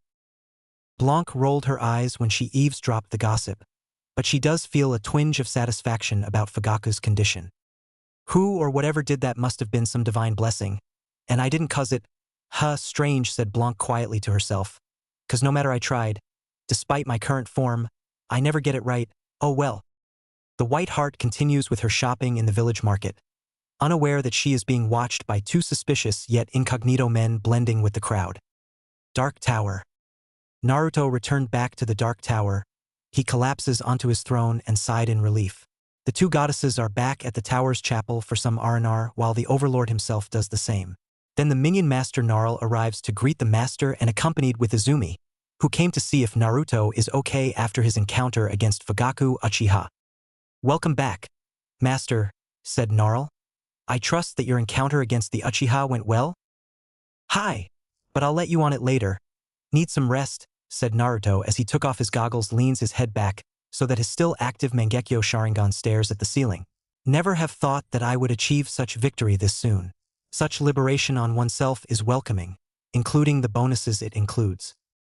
So the censor trap is gone? Said Izumi with hope in her voice. Not just that, said Naruto as he leans his head forward so that his Mangekyo Sharingan is at view. My eyes are much clearer than before, if you know what I mean. When Onyx Uchiha eyes meet the pitch black with glowing red symbols, Izumi couldn't help but feel a mixture of fear and intense admiration, for she sees the very Mangekyo Sharingan that would put Madara, hell even Indra Otsutsuki, to shame. Oh Yami, I knew he's got the Sharingan, but to see that pattern on the Mangekyo. Oh Yami, you have blessed him so much, thought Izumi. Izumi, I have something I need to show you, but it'll have to wait. I need to rest from my quest, and despite Fugaku possibly comatose in hospital, the Uchiha clan is still a possible threat to me and needs watching, said Naruto. I understand, said Izumi. What time will we meet? Tonight, said Naruto. Hokage Mountain. Meanwhile, in the Censored Justice base, location classified. The Censored Justice is not happy about Fugaku Uchiha's conditions, and that there is now a gamer that eluded their every step. When they came to check on Fugaku after the surgery, they didn't get anything from him but the word Darkborn. The name Darkborn is now on the CJ's most wanted list, but they have no idea who he is and what he looks like. There is one prime suspect, Naruto Uzumaki, but they cannot prove it since they are bound to Konohite law by the Hokage. This is an outrage. There is no way a miserable gamer would defeat a great warrior in our cause. Fugaku encountered many infamous gamers such as Akashi, and even evaded great harm from the multi-gamer and Ekenomyosei.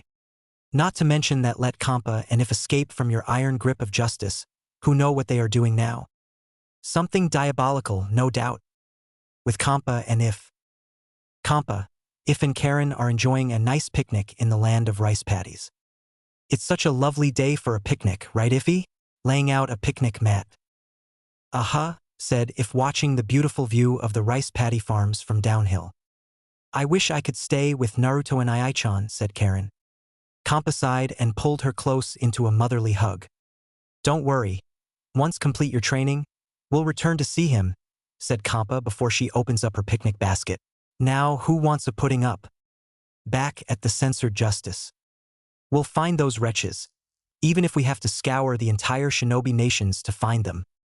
All right, everyone, enough, said the Grandmaster as he made his appearance. Look, we all know Fugaku's inconvenience troubles us, but must stay vigilant. This is exactly what this dark-born person want. To demoralize us, we'll leave an opening in our defense. And as the pure knights of the censored justice, we will no falter to heathens like the gamers just like before. Kazashi. Hi, Grandmaster, said Kazashi, presenting himself.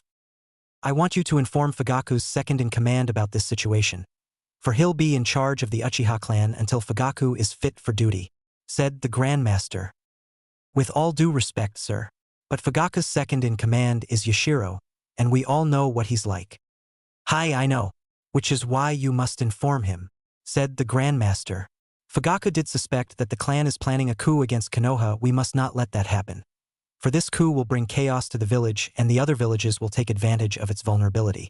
We may be vulnerable now, no thanks to Darkborn, but will never surrender to his evil and injustice. Kazashi is hesitant, but bows to the Grandmaster.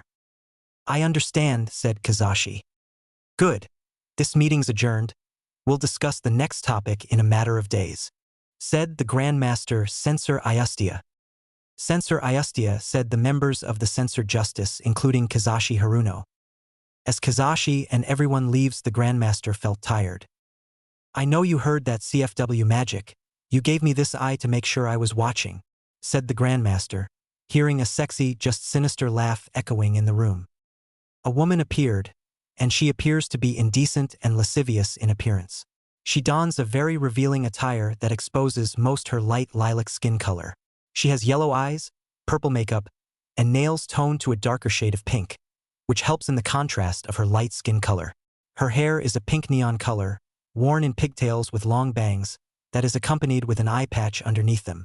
She seems to be wearing black armored clothing that resembles a bikini, but with straps attached to the sides. She is seen to be holding a huge scythe in her arms. In her hair she has sharp and pointed pieces on both pigtails, along with a halo-like object, composing of two rings that are melded, above her head. On both arms she has black, glove-like armor that are also fingerless and begins at her elbows. She has armored boots that begin near her knees and are separated from her bikini-like suit. Her wings are designed to be divided spiked blades with a portion of those wings slightly different color schemed. It can be noted that there follows a color pattern starting from her bust where she follows a pink to yellow arrangement, which is then replaced with a yellow to pink color switch on the straps around her waist, and finally returns to her original pattern on her boots. I know that, said CFW Magic as she lay erotically on the meeting table and face to face with the Grandmaster.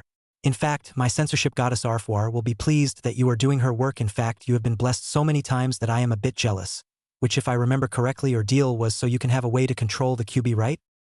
Enough with your flattery. What does the goddess require from me? Said the Grandmaster. It's not you who she requires from, but Fugaku, said CFW Magic. She heard what happened to that poor man, and I believe that the Uchiha do not take failure very kindly. Let me guess, you want to give him the same gift to him in exchange for what he has in return as tribute to the goddess? Said the Grandmaster. Well, I have to burst your bubble, but he is not available right now. Obviously, but I can wait, said CFW Magic shrugging while kicking her legs up. The goddess is patient, Johnny. After that, CFW Magic disappeared. Downtown Konoha.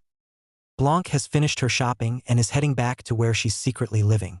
But she is being followed by two suspicious men stealthily on rooftops and in the shadows.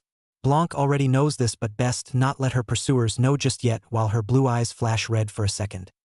Mario, Luigi, I summon you, thought Blanc before she pulled out a warhammer and slams it on the ground, creating a dust cloud engulfing her. After the dust clears, Blanc vanished, and this alerted the two pursuers and forced them to reveal themselves. Damn it, we lost her, said the first pursuer. Relax, she couldn't have gone that far, said the second pursuer.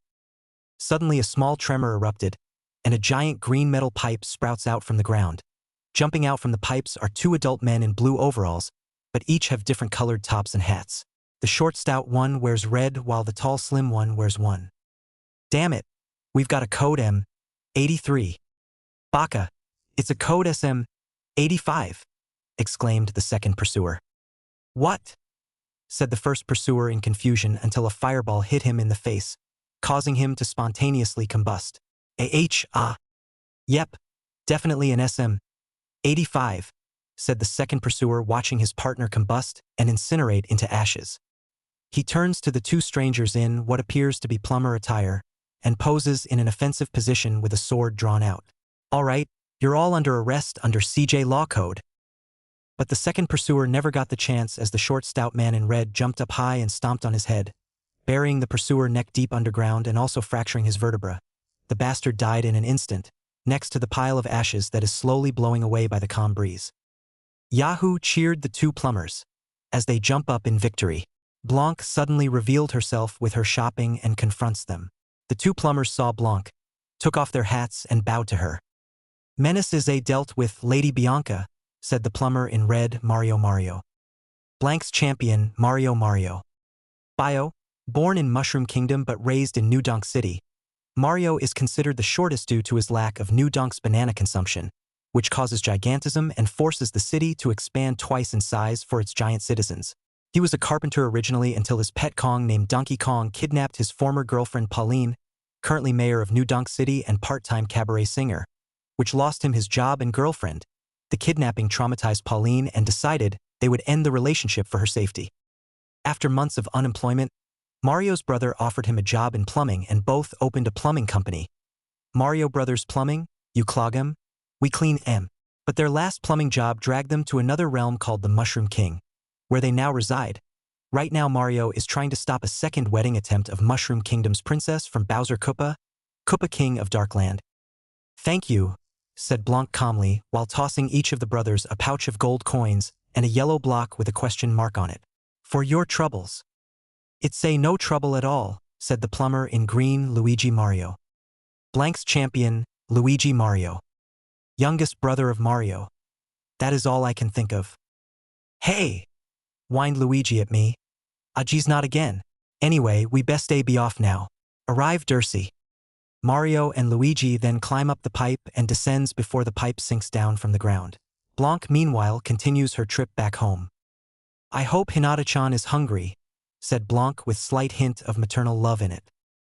Haruno residence. Kazashi just returned home after a long day of work, especially when he had to inform Yashiro about the situation including Fugaku's current condition. Hello? Said Kazashi. Anyone here? No response in the house. Mabuki? Sakura? Said Kazashi as he slowly and cautiously walked further in the house, slowly drawing out a kunai. The house is too quiet. No background noise is heard and this worries the pink-haired censor knight. As Kazashi continues to walk carefully through the corridor, the door on the left quietly creeps open, and a petite figure lurks in the shadows and sneakily creeps up behind him.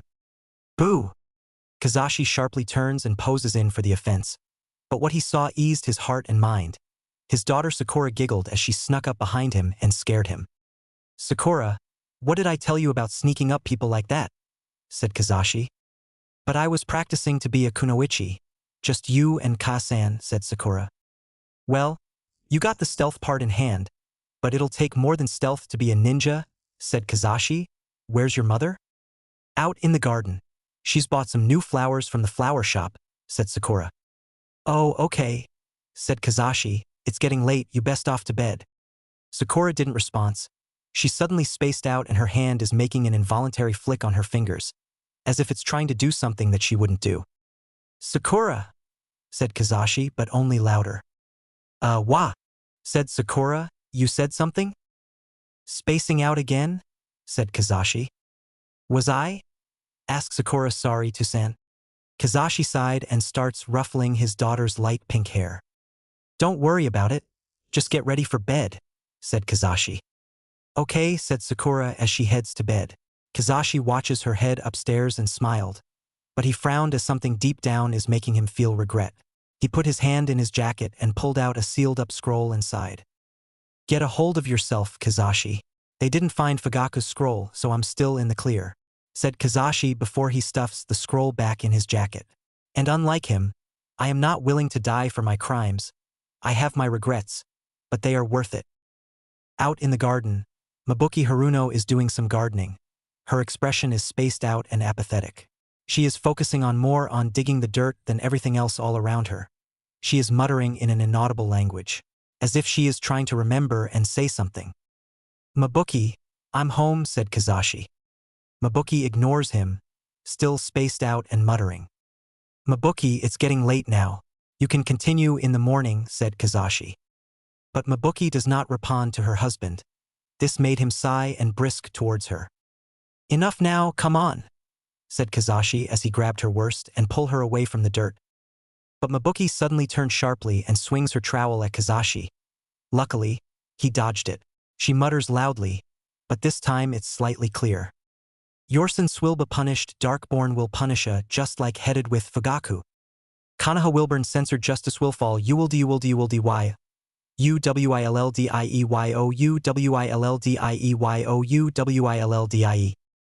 Mabuki then charges at Kazashi with the intent to kill, but Kazashi counteracts and pins her down while discarding the gardening tool. He knocks her out and bounds her with ninja wire. "Damn it! What the hell is going on?" said Kazashi while tying Mabuki's wrists together. Time skip. Hokage Mountain, night. Naruto left the tower and walked on the edge of Hokage Mountain. He sighed while Izumi arrives in her Megami guise. He turns to Megami and welcomes her, and she bows in appreciation. "Thank you for coming here," said Naruto. "I trust you heard about your father." "Hi, but I'm surprised that you didn't kill him, Naruto-kun," said Izumi, taking off her no mask. "It's too soon, and beside he'll be replaced with another Uchiha second to power," said Naruto. "Isn't that how the hierarchy works?" "Hi, unfortunately," said Izumi. "But that's not the real reason why you asked me here. You want to tell me something?" "Indeed," said Naruto as he took a deep breath and hesitated for a moment. "Actually, it's best that I show you." "Show me?" said Izumi until Naruto presents her a scroll. "Read this and you'll know the truth," said Naruto. Darkborn gave Megami confession scroll. Izumi took the confession scroll and opens it. As she starts to read it, her expression turned to shock and then anger and denial. "No, it can't be," said Izumi before she crunches the scroll and turns to Naruto. "Tell me it isn't so?" "Scrolls like that never lie, Izumi," said Naruto sadly. "Everything within that scroll is 100% unedited truth. Not even the censored justice would erase or edit it to their liking." After hearing that, Izumi returns to reread the scroll. Tears seep out from her eyes and blood when her Sharingan suddenly evolves into the Mangekyo. What contains in Fugaku's confession scroll is Fugaku's darkest secret he promised to keep to his grave. And that truth is, "I solely swear to write the truth upon this scroll, and no lie is mentioned in it under penalty of death. I, Fugaku Uchiha of the Uchiha clan and current clan patriarch, have committed a sin against the grace of our goddess Arfwar and against the trust of our fellow brethren in our cause. When I told them that I disposed of the wanted gamer heathens known as Megami, Cherry Blade and Akashi, well, it's only the half-truth because I only banished Akashi and trapped her into the anti-crystal which is securely locked up in the ancient tomb of my ancestors. The others, too, are spared because I and my partner Kazashi were weak from temptation from their beauty and we want them for ourselves. Knowing that Megami would not give in to me willingly, so I mentally shamed and tortured her countless time over and over but carefully made sure I do no damage her mind too much, so she wouldn't be reduced as a mindless vegetable but only as a simple docile and obedient bride who will do my bidding. I did the same procedure on Cherry Blade, who was the most resistant, but I managed to complete breaking her too for my partner. But to keep this to ourselves, each of us must write our confessions in a scroll to clear our guilty conscience and that it will never haunt us. But that is not all, I have more. When my daughter comes of age, I will order her to retire and be engaged to an arranged suitor, but I will prepare the taming process just like I did with her mother, Mikoto. Yes, Mikoto Uchiha is or rather was Megami the criminal gamer I was assigned to banish. If this scroll does happen to get found by one of my brethren, I will accept any punishment no matter how foul for this terrible sin. Fugaku Uchiha. It's ironic that these bastards were meant to spread order and justice in the world by purging evil and corruption. It sickens me that they undermine evil like this, and second quest my choices of being evil to begin with, said Naruto snarling with self-disgust. I'm not evil, they're evil. I'm just a pathetic joke that couldn't defeat a strongest warrior in one go and got easily defeated with one of their magic. And sparing your father only made things worse for you since you now desire his death. I have shamed you. Smack. Suddenly Izumi slapped Naruto's left cheek. Her tear and blood-soaked Sharingan eyes gazed directly at Naruto. "Never say that again," said Izumi. Her eyes do not express any hatred for Naruto for sparing her father, but disappointment for him to doubt his abilities as Overlord. "Do you think that the two goddesses would waste their time on you if you aren't the evil Overlord in this generation? And what would your predecessors think? My father Wei have committed a terrible crime, but he confessed to it and hid it in shame and cowardice. But you, when you commit murder, destruction, and mass theft just for fun of it, you take pride in it. That is true evil. You accept your malevolence while my father became a coward." Izumi then rolls up the confession scroll. "What triggered me wasn't the fact that what he did to my mother or the fact he'll plan it onto me once I'm at marital age, but the fact that he is a sniveling coward who would not face his sins like a man, making me more ashamed to have his blood in my veins, horribly mixing in my mother's," said Izumi as she starts to walk away and return to the Uchiha clan compound. "My clan will be purged and erased from this earth, and I will abolish my own name afterwards and taking the only name that has been passed on by another, Megami." Izumi then vanished in a murder of crows. Naruto sighed and looked up at the night sky. His eyes turn into the Mangekyo Sharingan and beams at the moon. "She's right. I am evil," said Naruto smirking with glee. "And I will prove the world how evil I can really be." They will not be dealing with Naruto Uzumaki, the Kyuubi child and village pariah anymore. Now they must face Darkborn, Overlord of Konoha, and soon, the world. Meanwhile, deep below the underground in petite figure is moving elegantly while holding a claymore sword with a skeletal hilt. The darkness of the catacombs shrouds her in front, but a beam of beautiful moonlight shines behind her, only revealing her silhouette performing these dance-like moves. "Fly me to the moon, and let me play across the stars. Let me see what spring is like on Jupiter and Mars. In other words, hold my hand.